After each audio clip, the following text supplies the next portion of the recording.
A marriage contract brought me to the doorstep of a fiancée I had never met, only to be publicly humiliated by her, mocked for having seen little of the big city, despised for being poor and uncouth. He even directly took out money and told me to get lost. But when her family's elderly patriarch was critically ill and everyone was at their wits' end, I coldly laughed and made them all kneel down. My name is Yi Xian, a young man who recently returned from training in the mountains. My master, Xin Shuzi, kicked me down the mountain, saying I had a marriage commitment to fulfill below. At the foot of the mountain, I was surrounded by 18 widows, while Xin Shuzi watched gleefully from afar. Turns out, to get down the mountain, I'd slipped him a drug in his wine. This caused him to become excessively vigorous, leading village women to mistake him for a sugarcane thief, earning him the infamous title Public Enemy of Widows. To break free, Xin Shuzi agreed to let me descend the mountain and even tossed me half a seashell as a token, claiming I was already engaged. I arrived in Jiangqing City, at the entrance of the Lin family's estate, and met my fiancée, Lin Beibei. She had an elegant figure, exquisite features, and was even more beautiful than the stars on magazine covers. I thought this marriage was a guaranteed win, but she declared it invalid and wanted to break it off. A flicker of disappointment crossed my mind as I prepared to leave. Yet she stopped me again. It turned out Xin Shuzi had once healed old Master Lin's chronic illness but left a contingency, saying that when the toxins flared up, I would be the one to cleanse them. Lin Beibei wanted me to cure her grandfather and then use money as compensation to settle the marriage agreement. I understand Xin Shuzi's good intentions. He had anticipated Lin Beibei's intention to break off the engagement and thus kept this move as a backup. But the master said that I would receive a tremendous opportunity after being married to her for 2 years, so I declined her proposal. Could you at least act like a disciple of the saints? Don't tell me you've developed lustful thoughts just because I'm pretty, Lin Beibei sternly rebuked. I quickly explained, that's not what I meant. My master said marrying you carries great opportunities and benefits. I was just purely curious. Lin Beibei flew into a rage and threw a check at me. The marriage is off, and I don't want to hear another word about it. If you can't accept that, then take the money and leave. Just as we were at a standoff, a sudden cry of distress came from inside the villa. Lin Beibei's heart clenched with alarm, and she hurried into the villa. I followed close behind.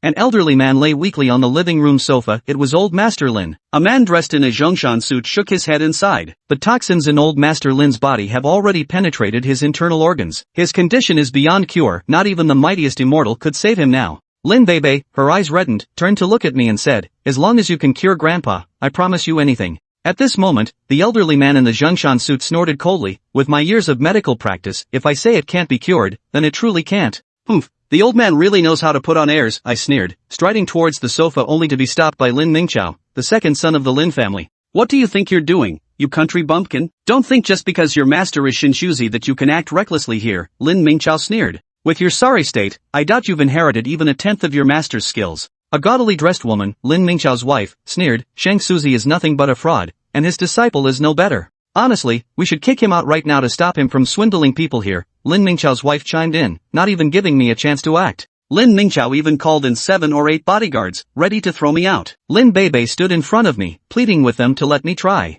But Lin Chongping and his wife were afraid of offending Dr. Li Ru, so they pulled her away. Deal with him, Lin Mingqiao commanded, and the bodyguards eagerly closed in on me. I curled my lips. Is this how the Lin family treats their guests? If that's the case, don't blame me for not holding back. As soon as the words left my mouth, I swiftly struck, and within moments, all the bodyguards were on the ground, completely incapacitated. I turned to Dr. Li Ru and said expressionlessly, old man, you seem quite confident in your medical skills. Do you dare to make a bet with me? You old man will lose. It seems you won't admit defeat until you see the coffin. Since that's the case, I'll humor you, Dr. Li Ru sneered as he accepted the challenge. I took out dozens of silver needles and inserted them into various acupoints on Lin Ruhai. My acupuncture technique was flawless, leaving even Dr. Li Ru unable to find any flaws. After more than 10 minutes, I withdrew the silver needles, but Lin Ruhai's complexion turned even more bluish-purple, and his body began to twitch slightly. You country bumpkin, what kind of quack medicine is this? Lin Mingqiao shouted angrily. Don't you have a brain? I curled my lips. Thanks to this guy's efforts, all the toxins in old Master Lin's body have been forced into his heart.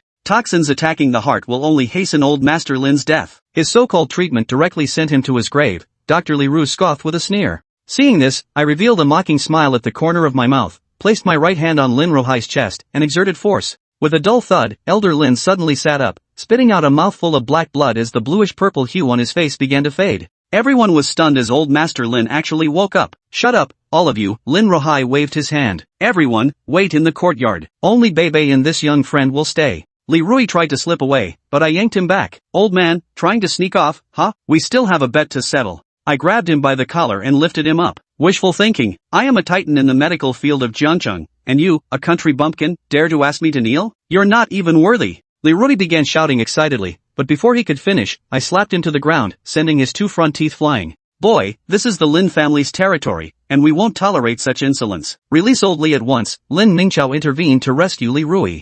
I sneered, you'd better shut up, or if you piss me off, I'll beat you up along with them. Lin Mingqiao could only helplessly shut his mouth. I squatted in front of Li Rui. Old man, are you going to honor the bet yourself, or shall I help you? Chapter 4, Stunned. Brother Rehai, I came out on call for you if not for merit, then at least for the trouble. You can't just stand by and do nothing, can you? Dr. Li shot Lin Ruihai a pleading look. Brother Li, you must honor your wager. Lin Ruihai replied coolly. Dr. Li's face instantly darkened. Old man. We've known each other for years. This is the first time I've ever asked you for help, yet you refuse to give me face and instead speak for some country bumpkin. We'll see about this. Taking a deep breath, Dr. Li slowly knelt down and banged his head hard on the ground 3 times. That's more like it. Now you can get lost. Yi Xian flashed a mocking smile. Suppressing his rage, Dr. Li Ru hurriedly left the Lin residence. As the gate slammed shut, Lin Changping's eyes twinkled mischievously. Father, your recovery owes everything to Yi Xian. A life-saving favor deserves a wellspring of gratitude. We have a shop on South Street, why not give it to Yi Xian as repayment? As for the betrothal? That was just a joke back then. Let's call it off. Lin Ruihai remained non-committal, instead turning to Lin Beibei. Beibei, what do you think? Without hesitation, Lin Beibei replied, Grandpa, I'm definitely against it. Ha! Lin Ruihai smiled. It's perfectly natural for you to resist this marriage after meeting Yi Xian for the first time. Grandfather understands. Just as everyone, including Yi Xian, expected old Master Yi to annul the engagement, he shifted his tone. However, I believe Yi Xian is a suitable match. Even if you refuse, I intend to marry you to him. This turn was so abrupt that everyone was momentarily caught off guard. Old man, you're one of us. Yi Xian nearly lunged forward impulsively to slap Lin Ruihai on the shoulder. Grandpa, you love me the most, right? How could you bear to see me marry someone I don't love? Lin Beibei wrapped her arm around Lin Ruihai's and pouted. This tactic had never failed her before, but today, it proved ineffective for the first time.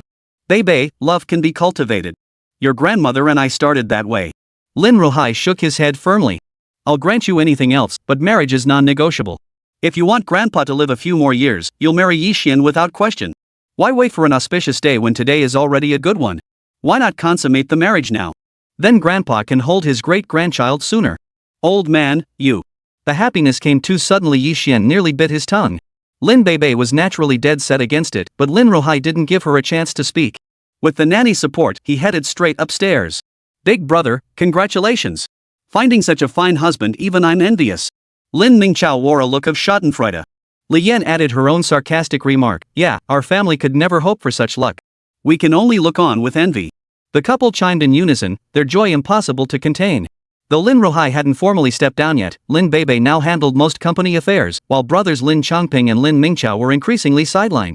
Lin Mingqiao naturally refused to accept this.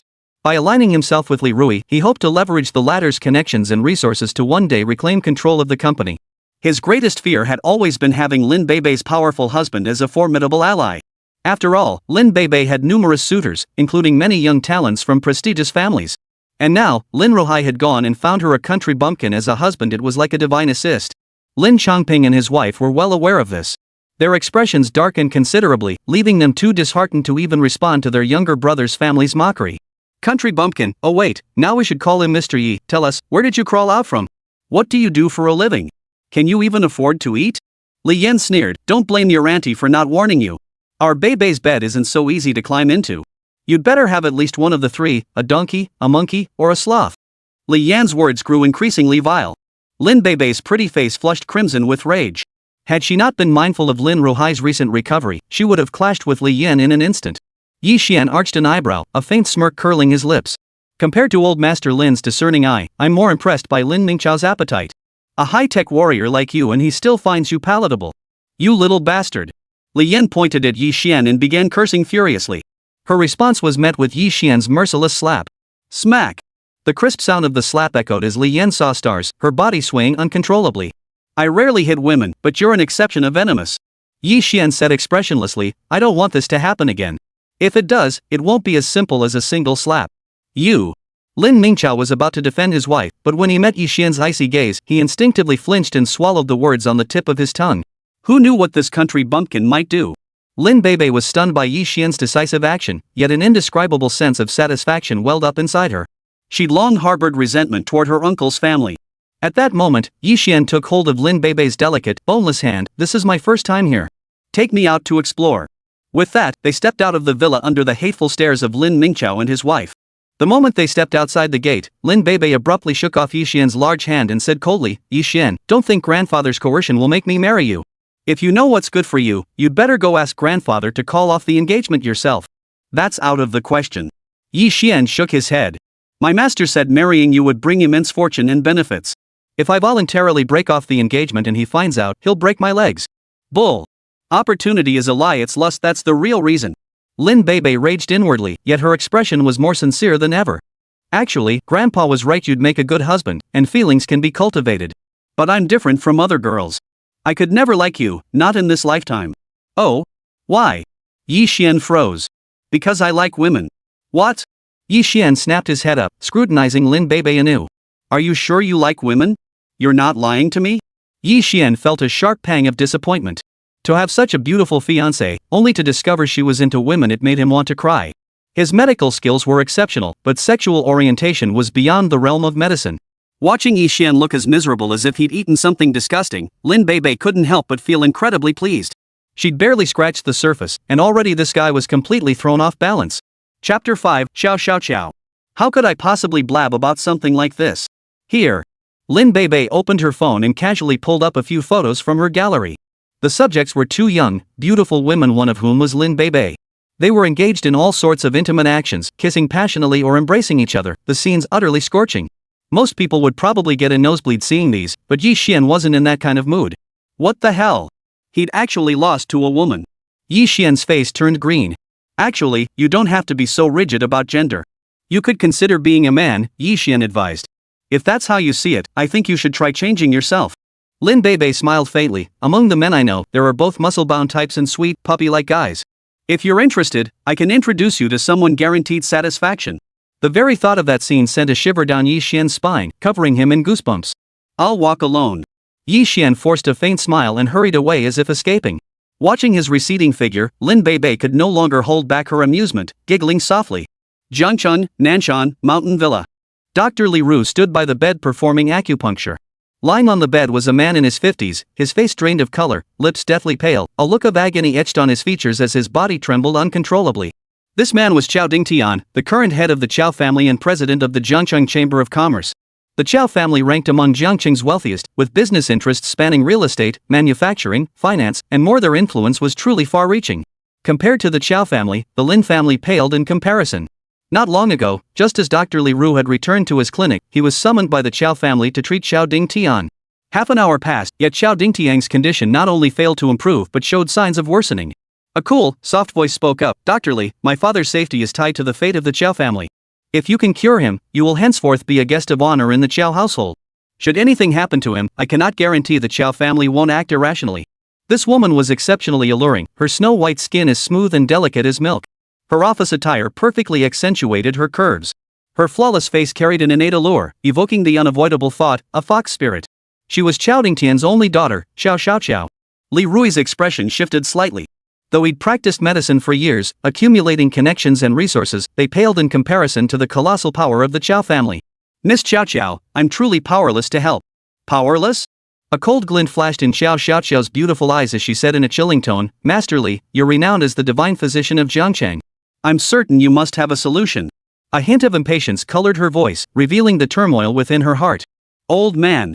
A sudden flash of insight struck Dr. Li Ru, and a mischievous smile spread across his lips. "Miss Xiao, I have a solution." "What solution?" "Speak it, whatever it requires, the Chao family will spare no effort." "I require nothing. Only one person will suffice." Li Rui's smile broadened. "If this person agrees to intervene, your father will certainly be safe and sound." "Who is this person? Could they possibly surpass old Dr. Li's medical skill?" Xiao Xiao Xiao clearly wasn't easily fooled, a look of suspicion crossing her face. "It's embarrassing to admit, but I recently lost to him." Li Rui feigned shame, his words dripping with insinuation. "Though his origins are unknown, he possesses extraordinary talent. His medical skill far surpasses mine. If he would only intervene, your father could be saved.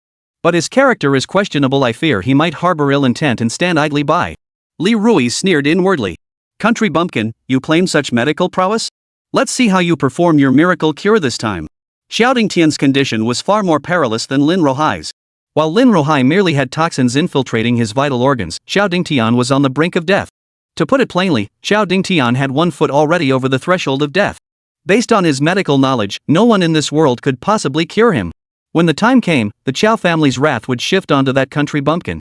He would thus evade their retaliation while simultaneously exacting his own revenge, killing 2 birds with 1 stone. With this thought, Dr. Li Rui launched into another extravagant praise of Yi Xian's medical skills, hailing him as the reincarnation of Bian Ke and the living embodiment of Hua Tuo. Where is that man now? Xiao Xiaoqiao made her decision swiftly. He's in the North Bay Villa district. I'll take Miss Qiao there. Dr. Li Rui volunteered to lead the way. Yi Xian wandered aimlessly, his face heavy with disappointment. Ugly or old, he could tolerate that. After all, it's all the same with the lights off. But she's a lesbian? That's just ed up. The old man was as unreliable as ever. I knew someone like him wouldn't arrange a proper match for me. Now it's clear what a mess. Yi Xian let out a long, anguished sigh, her eyes turned skyward. Before coming, she'd considered every possible scenario and prepared multiple contingency plans. But no matter how hard he'd imagined it, he never could have guessed that Lin Beibei actually liked women. Just as he was drowning in despair, 2 black sedans suddenly pulled up in front of him. Yi Xian snapped out of his thoughts and was about to step aside when the cars came to a stop, one after the other not far from him. The front car's door opened, revealing a familiar figure. It was this kid. Li Rui waved his arms excitedly, his expression radiating pure exhilaration. Ha! What's this old geezer up to? Can't take a loss, so he calls for backup? Yi Xian narrowed his eyes slightly, showing no reaction. The next moment, 4 burly men dressed as bodyguards stepped out of the car and surrounded Yi Xian. Oh ho, brought in reinforcements? Old man, you've got some nerve. Yi Xian's lips curled slightly as his gaze locked onto Li Rui. Hearing himself called old geezer again, Li Rui's blood boiled.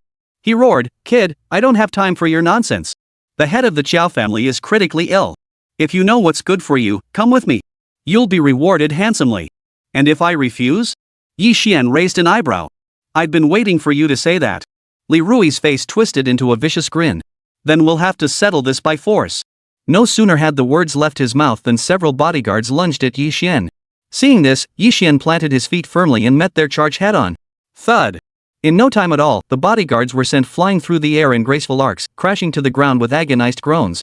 Chapter 6, Trouble for the Young Master. This country bumpkin really is an idiot. Li Rui sneered inwardly. He knew Yi Xian was skilled in combat. Before coming, he deliberately hadn't informed Xiao Xiaoqiao, precisely to provoke conflict between Yi Xian and the Qiao family, thereby deepening the rift between them. Then, if Yi Xian failed to cure Xiao Dingtian, given Xiao Xiaoqiao's unpredictable temper, the accumulation of old grudges and new grievances would inevitably draw Yi Xian into the Qiao family's frenzied retaliation. You've got some nerve. Do you even know what the Qiao family means in Zhongcheng? Dr. Li Ru, fearing the conflict wasn't deep enough, continued to pour fuel on the fire. I don't know what the Qiao family means, but I know exactly what it means to cross me. Don't joke with me, the title of White Cloud Village's Little Demon King wasn't earned for nothing. Watching Yi Xian approach with measured steps, Dr. Li Ru grew uneasy. He tried to signal for help from the black sedan at the rear, but it was already too late. Smack! The crisp sound of a slap echoed as Dr. Li Ru was sent flying, crashing to the ground dozens of meters away. His face was a gruesome sight, half utterly mangled as if crushed by a train, teeth gone without a trace, blood trickling from the corners of his mouth. Old fool, did you really think I was easy to push around? If I didn't teach you a lesson, you'd think I was some kind of saint. Yi Xian's right foot pressed down on Li Rui's face. Just then, the rear car door opened. Yi Xian instinctively glanced over, his eyes instantly lighting up. First came a pair of long legs encased in black stockings, followed by a slender, perfect waist. Finally, as the woman stepped out and bent over, a patch of fair skin was revealed like lychee flesh, pale yet rosy, trembling slightly. Damn it! Yi Xian swallowed hard. Holy moly, this was hitting his weak spot. With such breathtaking curves and skin, it was hard to imagine how radiant her face must be. With that thought, Yi Xian looked toward the woman's face. At that moment, Xiao Xiaoqiao also looked over. Their eyes met. In that instant, Yi Xian's breath caught in his throat. A single thought dominated his mind: how could this woman be so utterly captivating? The woman before him rivaled Lin Beibei in beauty, yet her devilishly alluring figure and innate, bone-deep charm were something Lin Beibei could never match. If one had to compare, Lin Beibei was like a water lily, pure and elegant, while Xiao Xiaoqiao was a fiery red rose, radiating charm and dazzling brilliance. Do you like it? Catching Yi Xian's unblinking stare, Xiao Xiaoqiao fluttered her eyelashes playfully. Beautiful. What part do you want to see? My face or? Xiao Xiaoqiao's lips curved into a smile as she made a move that sent Yi Xian's heart racing. Her body suddenly leaned forward, as if bowing, revealing a captivating sight before his eyes. But that wasn't all. A spring-like glow danced in Xiao Xiaoqiao's eyes as she gently bit her red lips with her jade-like teeth, utterly soul-stealing. Damn, she's playing hard. Who could withstand this? As a novice, Yi Xian had never faced such a trial before. Instantly, he felt overwhelmed. Ahem. Yi Xian cleared his throat a few times, trying to mask the awkwardness before him. But Xiao Xiaoqiao wasn't about to let it go. She leaned in closer, her voice soft and sweet as she asked, "Have you had enough? If you're not satisfied." Her voice was enchanting and seductive, making Yi Xian feel as if his bones had turned to jelly. A tingling sensation spread through his entire body. "You little vixen! Enough, enough!" Yi Xian nodded repeatedly, as if terrified Xiao Xiaoqiao might repeat herself. Ha! Xiao Xiaoqiao chuckled for a moment before extending her jade-like hand. "Allow me to introduce myself. I am Xiao Xiaoqiao, the only daughter of Xiao Dingtian, the current head of the Qiao family." Yi Xian. You don't hit a smiling face. Yi Xian grasped Xiao Xiaoqiao's delicate hand. The sensation, as if it had no bones, made him reluctant to let go. But just as he prepared to withdraw, Xiao Xiaoqiao leaned in, wrapping her arm around his. Her breath was sweet as orchids as she murmured, "Young master, I hear your medical skills are extraordinary. Please, help me. If need be, I'll offer myself in return. Let go first." Yi Xian managed to wriggle free from Xiao Xiaoqiao's arms, though his heart still stubbornly pounded like a drum. The old man was right about beautiful women being tigers, it's absolutely true.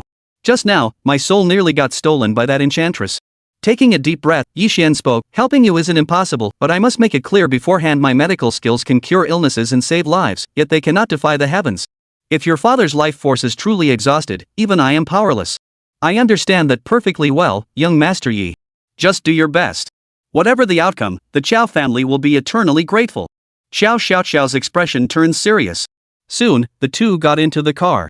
Dr. Li and several bodyguards scrambled to their feet and climbed into the lead vehicle. The two black sedans sped toward the Qiao residence. At the Qiao residence, in the bedroom, Xiao Dingtian's condition worsened. His breathing was barely perceptible. Yi Xian observed him briefly, his brow furrowing slightly. The situation was more complicated than he had anticipated. Seeing this, Xiao Xiaoqiao's heart sank. Her voice trembled as she asked, "Young Master Yi, is there still hope for my father?" Li Rui, the physician standing nearby, saw Yi Xian's expression and felt elated inside. He knew he'd guessed right, this country bumpkin was utterly helpless. He thought this to himself, but aloud he said, "Miss Qiao, rest assured. With Master Yi's skill, this is nothing but child's play. Shut your mouth." Yi Xian snapped coldly. "You." Dr. Li Rui was furious enough to burst a blood vessel, but considering the situation, he forced himself to hold back. "Young man, don't get cocky. If you fail to cure Qiao Dingtian, I swear I won't let you off easy. Young Master Yi, focus on the treatment. The Qiao family will not shortchange you, you shall be handsomely rewarded." Xiao Xiaoqiao pledged. "Miss Qiao, rest assured. Though your father's condition is more complicated than I anticipated, it remains within my capabilities. 1 minute is all I require," Yi Xian stated calmly. Xiao Xiaoqiao's face lit up with relief. She nodded repeatedly. "Then we'll be in your capable hands, young Master Yi." Watching Yi Xian leisurely retrieve his silver needles, Li Rui sneered coldly. "Go ahead and put on a show, kid. Xiao Dingtian's life force is nearly extinguished. I'll see how you manage to cure him."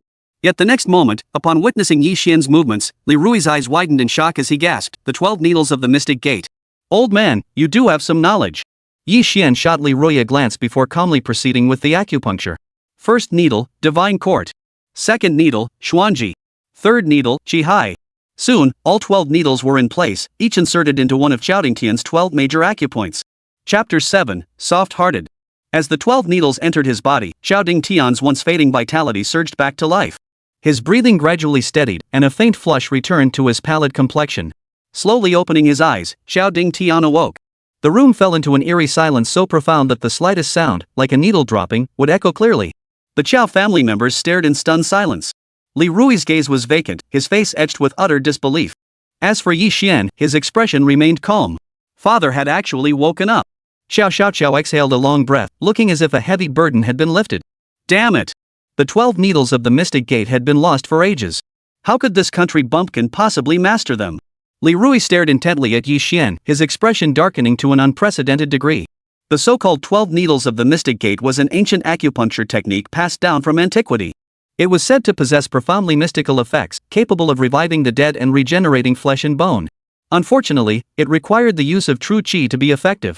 However, the methods for cultivating true qi had long since been lost, rendering the technique ineffective and gradually fading into the mists of history. Dad! Seeing Xiao Dingtian attempt to sit up, Xiao Xiaoqiao hurried forward and helped him rise. Master Li, thank you for saving his life. Xiao Dingtian's gaze fell upon Li Rui. Ahem. Dr. Li's face flushed crimson, wishing he could vanish into a crack in the ground. Head of the Qiao family, someone else saved you. It had nothing to do with this old man. Oh. Xiao Dingtian glanced at Xiao Xiaoqiao with a questioning look. Just as Xiao Xiaoqiao was about to speak, Yi Xian interjected, Master Qiao's current affliction likely stems from an injury sustained many years ago. In your youth, you were likely struck by a powerful qi force. Though you received timely and effective treatment, it merely suppressed that force rather than eliminating it entirely. Over the years, far from weakening, this qi force grew increasingly violent. Seizing the moment when the head of the Qiao family was weakened, it ran rampant within his body. Young man, you're truly remarkable. Xiao Dingtian was deeply shaken. Yi Xian had described his condition with pinpoint accuracy. The renowned physician who suppressed the qi back then had warned him, this force would inevitably cause trouble in the future. If he wished to avoid dying young, he must eliminate it as soon as possible. Over the years, he had sought out renowned physicians across the land, yet none could offer a solution for the energy within him. To spare his family worry, he had never confided in anyone about this matter. Now, that qi force has been completely purged. With some herbal therapy and recuperation, you'll be as good as new. Yi Xian looked at Xiao Xiaoqiao. Do you have paper and pen? Xiao Xiaoqiao nodded and quickly had someone fetch paper and ink. Yi Xian wrote out the prescription, handed it to Xiao Xiaoqiao, and gave her some important instructions. Thank you, young friend, for saving me. I am profoundly grateful. Just as Xiao Dingtian was about to express his gratitude, Yi Xian cut him off. Enough with the pleasantries. I have a score to settle. To have the gratitude of the esteemed head of the Qiao family dismissed so casually across the entire Jiang city, Yi Xian was likely the only one bold enough to act this way. Yi Xian, however, showed no such restraint. His gaze fixed on Li Rui, a cold sneer curling his lips. Old man, you had plenty of others to pick a fight with. Why did you have to mess with me? You must be a cow that gave birth to a bull calf. How vulgar. You're nothing but a country bumpkin. I won't stoop to your level. Li Rui snorted coldly, though a flicker of unease crossed his mind. Turning to Xiao Xiaoqiao, he said, Miss Qiao, since the head of the Qiao family has regained consciousness, there's no need for me to remain here. Under these circumstances, I request you send someone to escort me away. With the Qiao family's bodyguards escorting him, he didn't believe this country bumpkin would dare do anything to him. Yet Miss Qiao's next words shattered Li Rui's pleasant delusion. Dr. Li, please do not be hasty. Some matters are best clarified. Xiao Xiaoqiao flicked her hair aside, revealing a smile laden with hidden meaning. What needs to be made clear? A sense of foreboding washed over Dr. Li. You should know exactly what I mean. Xiao Xiaoqiao's eyes turned cold, a murderous aura emanating from her. What I hate most in life is being used as a pawn. You've been pushing so hard for Yi Xian. Is it to leverage the Qiao family's influence to avenge yourself? Dr. Li, do you think yourself clever enough to manipulate my Qiao family at your whim? The air suddenly thickened. Xiao Xiaoqiao radiated a frigid aura, like an ice queen, starkly contrasting her earlier allure. Miss Qiao, you've misunderstood. Xiao Xiaoqiao gave Li Rui no chance to defend himself. With a snap of her fingers, several bodyguards entered and forcibly escorted Li Rui out. Miss Qiao, head of the Qiao family. You can't treat me like this. Li Rui's voice faded into the distance. Soon after, piercing screams echoed from outside.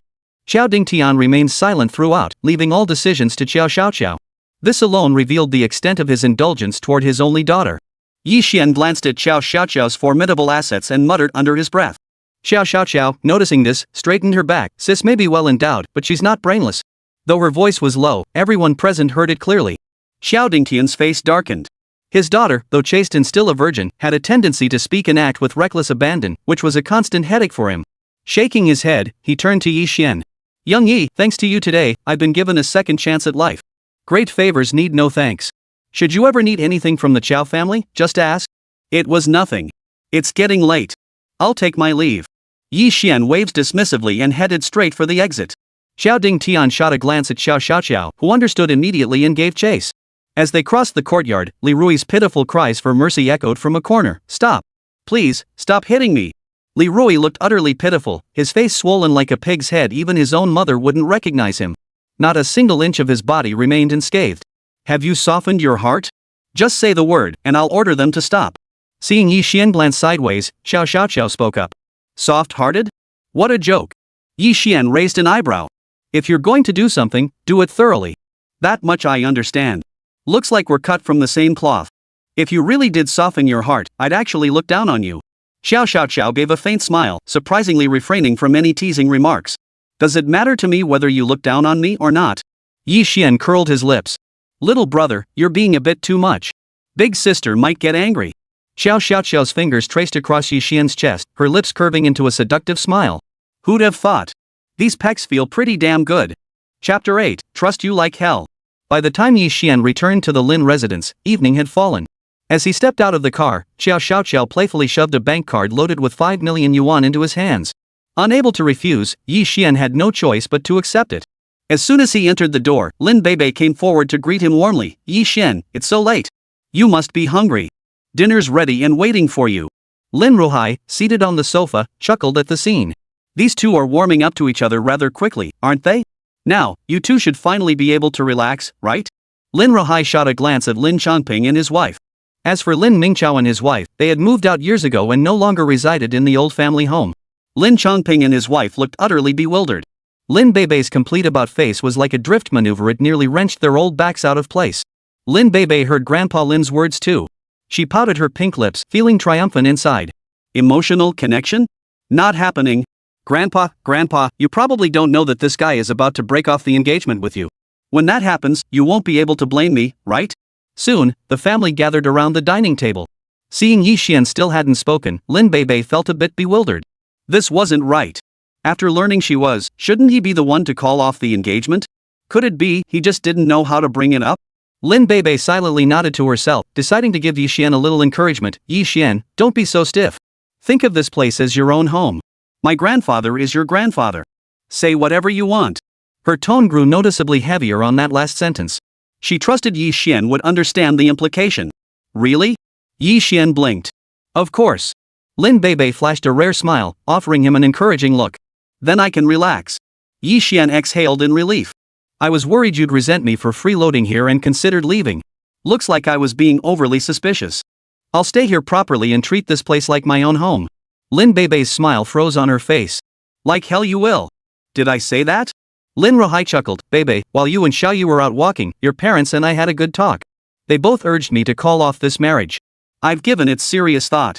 Times have changed since our generation. Arranged marriages dictated by parents and matchmakers are no longer the norm. Forcing you to marry a stranger really isn't appropriate, even if the young man is quite suitable. I'd even resolved that if you insisted on opposing it, I'd swallow my pride and back out myself. Turns out I was overthinking it. You and Xiaoyi have such a strong bond, this is fate working for the two of you. Ha! What? Lin Beibei nearly bit her tongue off. So this was like shooting yourself in the foot? Grandpa, it's not what you think. If you agree to call off this marriage, I'd be more than happy to. Lin Beibei exclaimed excitedly. You little minx, trying to fool Grandpa? Did you think I didn't see how warm you were toward Xiaoyi just now? Lin Ruhai laughed heartily. Grandpa understands. Girls are shy, after all. You were so resistant to this marriage before. Now asking you to admit your change of heart is indeed a bit embarrassing. Grandpa gets it. Grandpa, you don't understand. Lin Beibei felt like crying. How did things turn out like this? This was nothing like the script she'd imagined. It's all that bastard's fault. Lin Beibei shot Yi Xian a fierce glare. To Lin Ruhai, however, this exchange looked like flirtatious banter. Smiling, he remarked, since you two hit it off so well, you shouldn't be together without a proper name. Find time tomorrow to get your marriage certificate. Also, since Young Yi is new to Jiangcheng and lacks work experience, it's not ideal for him to be idle. Why not arrange for him to join our family company? Find him a less demanding position. That way, you two will have more chances to get to know each other. Lin Beibei couldn't sit still any longer. She grabbed Yi Xian's arm and dragged him toward her room without a word, leaving the three at the table exchanging bewildered glances. That girl really is something, Lin Ruhai chuckled. She wants Grandpa to hold great-grandchildren, but she doesn't have to be in such a hurry, does she? Lin Beibei had already reached her bedroom door when she heard this remark. She stumbled, nearly falling to the floor. Be careful. Yi Xian stepped forward to support her. Let go. Lin Beibei flung Yi Xian's hand away, yanked him straight into the room, and slammed the door shut with a bang. Stay away from me. I'll admit you're not bad looking, but mentally you're a man. Playing both sides doesn't fly with me. If you try anything, I won't hold back. Yi Xian took a step back, creating distance between himself and Lin Beibei. Only then did he feel a semblance of safety. Lin Beibei nearly choked on her breath. Playing both sides my ass. Recalling the dinner table incident, her anger flared. Answer me this: if you see me as a man, why didn't you call off the engagement back then? Didn't I tell you? My master specifically instructed that I could only gain the opportunity after being with you. But who knew you were? Now I'm stuck between a rock and a hard place. Yi Xian grimaced. So what do you suggest we do now? Are we seriously going to get married? Marriage is absolutely out of the question. I'd rather die than marry you. Yi Xian shook his head repeatedly. Lesbians are no different from men. Making him marry another man? Might as well kill him outright. These words struck Lin Beibei like a blow to the gut. That line should be hers, shouldn't it? She was, after all, a beauty chosen from 10,000. If she were to marry this bastard, it would be his ancestors' graves smoking green smoke. Yet he actually had a look of disgust on his face? I don't know what to do now. Best to wait until the right moment comes, then I'll leave. Yi Xian pondered for a moment before speaking. Like hell I'd believe you. Lin Beibei muttered to herself. By the time this jerk's chance comes, he'll probably be old enough to run errands. She'd seen through him. This jerk was unreliable. She'd have to figure things out on her own. With that thought, Lin Beibei held up 3 fingers. I have 3 demands. If you agree, we'll stay like this for now. If not, we part ways. Fine, speak. Yi Xian nodded. First, except for sleeping, you are not allowed to enter this room, nor touch anything inside it. Second, outside this room, our relationship must remain confidential. You cannot tell anyone. Third, we will not interfere in each other's lives, including personal matters and relationships. Lin Beibei stated her demands. No problem. Yi Xian agreed immediately. Had it not been for his master's request, he wouldn't have stayed. Everything else was of no consequence to him. Chapter 9, Insidious. And so, Yi Xian and Lin Beibei began their cohabitation. Of course, sharing a bed was out of the question. Yi Xian was assigned to sleep on the floor. The next morning, Lin Beibei opened her bleary eyes. Her delicate features bore the marks of exhaustion, faint dark circles circling her almond-shaped eyes. She hadn't rested well all night. The thought of that despicable man sleeping on the floor nearby made her feel uneasy all over. She tossed and turned for hours, finally slipping into her pajamas and managing to fall asleep around 3 or 4 in the morning. But now, the clanging sounds from outside jolted her awake. What was going on? A hint of irritation and confusion flashed across Lin Beibei's pretty face. Due to Lin Rohai's health regimen, the Lin family's breakfast was always simple, just bread and milk. Yet now, the clanging of a cleaver against a cutting board echoed from the kitchen, leaving her puzzled. Could it be the house was haunted? Lin Beibei immediately got out of bed and went outside, where she found Yi Xian busy in the kitchen. Anger surged within her, and a wicked thought took hold. Not only had she been kept awake until 3 or 4 in the morning, but now he was waking her up before 7? This jerk, did he want her to die? Yi Xian, what the hell do you think you're doing clanging around this early in the morning? Hearing the angry shout from behind him, Yi Xian turned around. Just as he was about to speak, he froze. The sight of Lin Beibei before him was simply too alluring. The silk satin nightgown clung perfectly to her captivating figure, accentuating her curves to perfection. Her swan-like graceful neck, slender waist, and straight, long legs were strikingly visible even beneath the nightgown. Most crucially, the neckline of Lin Beibei's nightgown was rather low, allowing Yi Xian to see clearly from his angle. Absolutely mesmerizing. Goodness, she was truly well endowed. While perhaps slightly less extreme than Xiao Xiaoxiao's extraordinary figure, she was still a knockout. Yi Xian swallowed hard. Seeing Yi Xian's silence, Lin Beibei's morning grogginess eased slightly, and a hint of guilt stirred in her heart. He was just making breakfast. Was she being too harsh? But that pang of guilt didn't last long. What the hell are you staring at? Soon, Lin Beibei noticed something was off. Following Yi Xian's gaze, she spotted the stunning view before her and instantly flew into a rage. You bastard, I'll kill you. This was the first time anyone had ever ogled her like this. Her girlish shame and anger made her want to take him down with her. Lin Beibei lunged forward, claws out, but Yi Xian's single sentence instantly cooled her fury. I'd advise you to change your clothes first. Even though you're a lesbian, dressed like this, I can't control myself either as a normal man. His casual remark made Lin Beibei's expression shift slightly. Forgetting her fury, she hurried back to her room. This woman is surprisingly easy to fool. Yi Xian chuckled and returned to cooking, though a persistent memory lingered in his mind. Half an hour later, Lin Beibei emerged fully dressed, storming out angrily to find Yi Xian seated at the dining table eating. The meal was simple, just a bowl of tomato and egg noodles, but its rich aroma filled the air. Lin Beibei, who had been about to explode with rage, suddenly felt a pang of hunger. Want some? There's more in the pot. Yi Xian glanced up at Lin Beibei and asked. No. Lin Beibei answered decisively. However, the moment the words left her mouth, her stomach growled loudly. The sound echoed distinctly in the quiet room, causing her face to flush bright red. She could only pretend nothing had happened. All right. Yi Xian poured all the noodles from the pot into a bowl and began eating heartily, completely oblivious to his surroundings. His indifference nearly made Lin Beibei grind her teeth in frustration. What kind of invitation is this from a jerk? Even though she'd refused him, shouldn't he have stopped inviting her? That's how you show sincerity, right? Fiery anger blazed in Lin Beibei's beautiful eyes as she glared at Yi Xian, mere inches away. She wanted to flip the table over. Bastard, just you wait. I've already made arrangements. Once we get to the company, someone will deal with you. Phew, I'm stuffed. Yi Xian downed the last of his soup, washed his bowl and chopsticks, then said, Grandpa and the others went for a walk. They said we should go to work without waiting for them to return. Us? Lin Beibei raised an eyebrow. What else? I'm new here and don't have a car, so of course you'll give me a ride. Yi Xian said matter-of-factly. You're dreaming. Lin Beibei scoffed coldly, then walked straight out of the villa, started her car, and drove toward the company. Want a ride? In your dreams. This woman is way too stingy. Yi Xian shook his head in exasperation and left the villa. By the time Yi Xian arrived at the Lin Group building, it was already 8:30. A middle-aged man in a suit approached him from a distance. Mr. Yi Xian, allow me to introduce myself. I'm Wu Yingtao, head of logistics. I'll be guiding you through your onboarding process. Thank you for your help. Yi Xian nodded. Guided by Wu Yingtao, Yi Xian arrived at an office door bearing a sign that read Logistics Department. Wu Yingtao made no move to enter. He simply gave Yi Xian a few brief instructions before briskly walking away, as if he couldn't wait to leave the place. Opening the office door, a pungent, overpowering smell of smoke hit him, strong enough to knock someone out. The room was a complete mess, with drinks, beer, and various snacks piled high on the desk. 2 pairs of twos, bet you can't beat that, huh? June, you didn't see that coming, did you? I've got the 2 aces tucked away, just waiting for you. Ha! You bastard, you're so damn sneaky. 3 men and 1 woman were huddled around the table playing landlords, their foreheads plastered with long strips of paper. This made Yi Xian feel like he'd wandered onto the wrong set. Anyone unaware might think he'd stumbled into a KTV lounge. A guy with flowing long hair, looking like an artsy hipster, glanced back. Who are you? Don't you know to knock before entering? I'm the new guy, Yi Xian. Director Wu said to find Director Li Jun for my onboarding. So you're Yi Xian.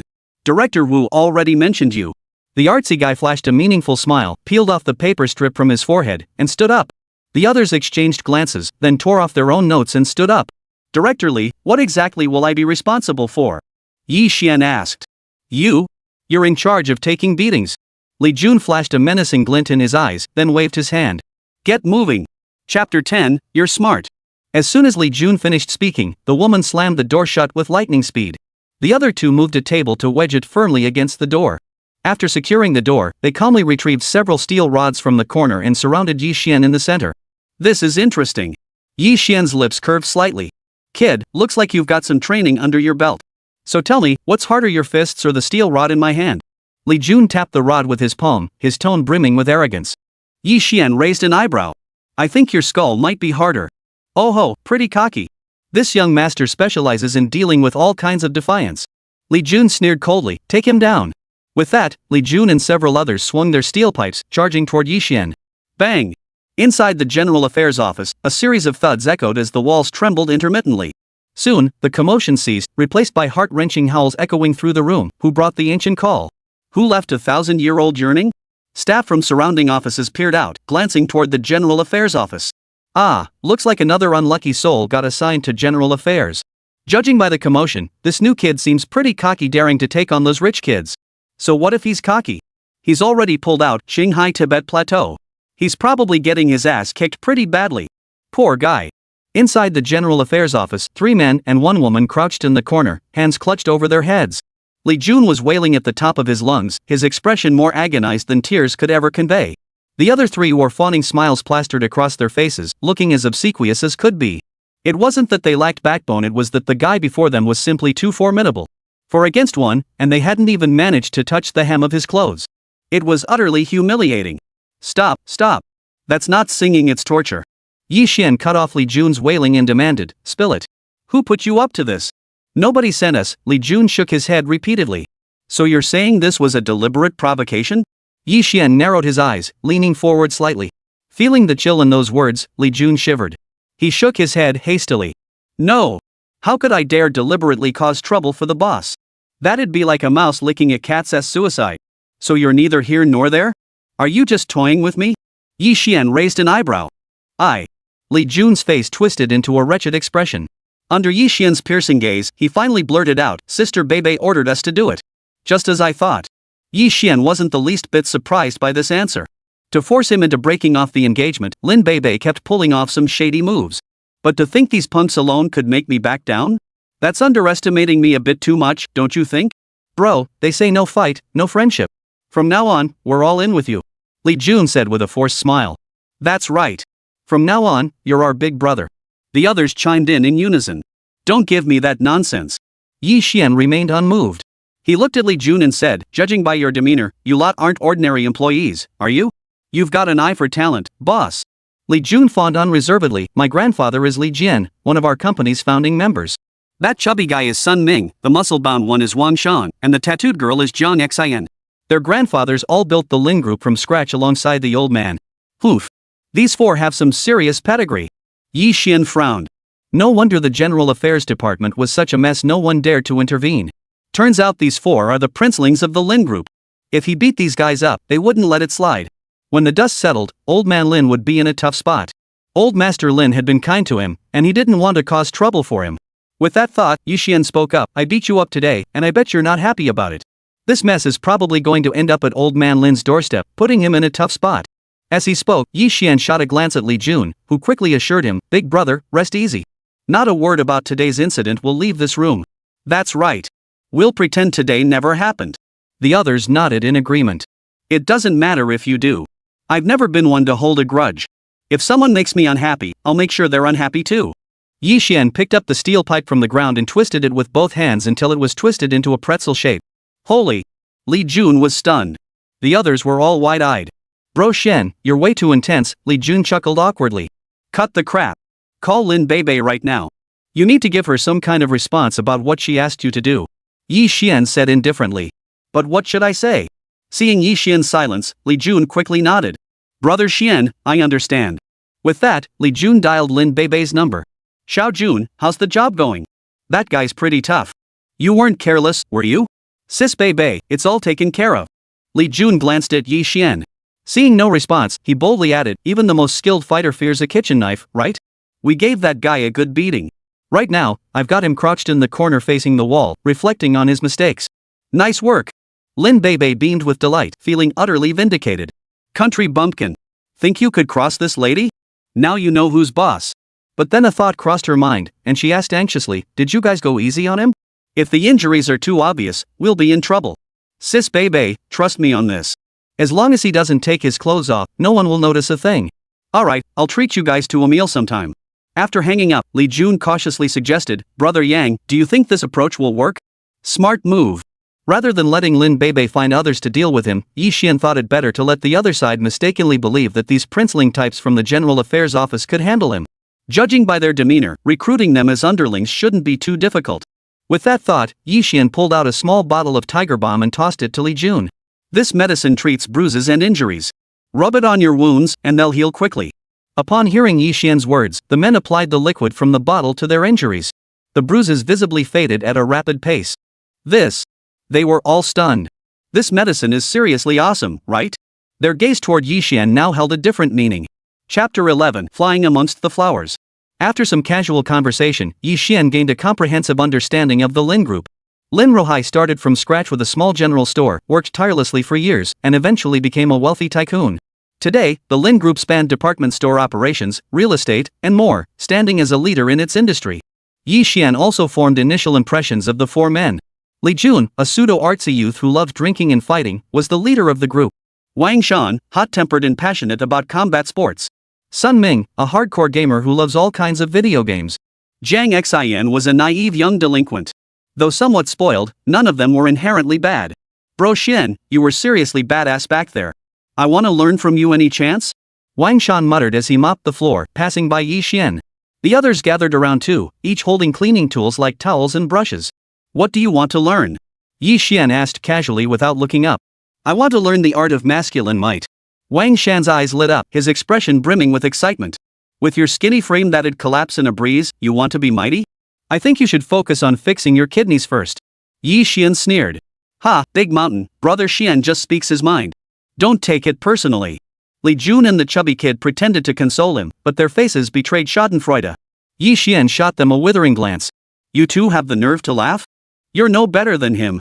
Li Jun and little Fatty's laughter abruptly stopped, their faces flushing with embarrassment. 9 out of 10 men are weak. You three are just normal, no need to overthink it. You can't hit them with a stick without offering a sweet date afterward, Yi Xian consoled the three. What about you, brother Xian? Wang Shan blurted out instinctively. The other three perked up their ears, eager for gossip. This young master is naturally the exception. Yi Xian declared with a smug arch of his eyebrow. Brother Xian, you saw right through our situations. Your medical skills must be incredible. You absolutely have to help us get back in the game. Li Jun squeezed Yi Xian's hand tightly, his eyes brimming with tears as if he'd found his tribe. The other two shared equally fervent gazes. A man can't be useless. No problem. Yi Xian agreed immediately. To him, this was but a minor task. The three nearly leaped with excitement, while Jiang Xian nearby requested Yi Xian to take her pulse. The General Affairs office was unusually lively. Just then, the office door swung open. A wave of perfume wafted in, and Lin Bei's figure came into view. The noise abruptly ceased. Immediately after, Li Jun began his performance, waving a towel in his hand. Yi Xian, did I tell you to sit down? Grab that towel and get back to cleaning. If I find a single speck of dust, you're done for. Didn't you hear what Brother Jun said? You still want to taste the power of my iron fist? Don't waste your breath arguing with him, just beat him up. Don't hit him in the face, it'll give him a mark. The other three also delivered Oscar-worthy performances. Things sure are lively around here. Someone walking by might think it's New Year's. Lin Bei casually glanced around. Seeing the spotless cleanliness a stark contrast to usual, a smug smile touched her lips. No need to guess, this must all be thanks to that country bumpkin, right? Now he should finally understand what it means to face the harsh realities of society. Sis Bei, we're just guiding Yi Xian through his work. The first lesson in our General Affairs department is learning how to clean like this, Li Jun said with a straight face. Lin Bei nodded, her gaze settling on Yi Xian. Seeing his hands stuffed full of cleaning tools, she nearly burst out laughing. What annoyed her, however, was Yi Xian's expression far too calm, as if he relished this treatment. Is this guy really this easygoing? Lin Bei's eyes darted around a few times before she waved her hand at the others. You guys go ahead and get back to work. Yi Xian and I need to talk privately. Li Jun sensed the hint and led the others out, closing the office door behind them. Yi Xian, Lin Bei feigned concern, these guys aren't pushovers. Tell me honestly, did they hit you? Not really. Yi Xian shook his head, his expression calm. To Lin Bei, it seemed Yi Xian was too scared to speak the truth. She sighed dramatically, I know you're not being honest, but there's nothing I can do. These guys have powerful connections. I'm powerless against them. According to the staff, they're exceptionally brutal. Once they set their sights on someone, they won't rest until they've crippled them. Before you, the General Affairs Department sent over 5 or 6 new hires. 3 of them ended up in orthopedics, and 2 in the psychiatric ward. I don't want you to follow in their footsteps. The best course is to leave Jiangcheng immediately right now. Lin Bei stared into Yi Xian's eyes, her gaze brimming with anticipation. They say virtue wins people over. I think I can win them over. Yi Xian grinned. Won't be fooled by your nonsense. Do you think you're some 240V mini son? Reform them? Lin Bei mentally rolled her eyes countless times. She'd laid all this groundwork, only to find Yi Xian completely impervious. You don't need to rush into a decision. You have the whole afternoon to think it over. We'll find a place to talk tonight. The thought of spending the evening alone with him made Lin Bei want Yi Xian gone immediately. She resolved to have another heart-to-heart with him after work, urging him to vanish from the Lin household as soon as possible. Are you inviting me to dinner? Yi Xian flashed a dazzling smile. Food, all you ever think about.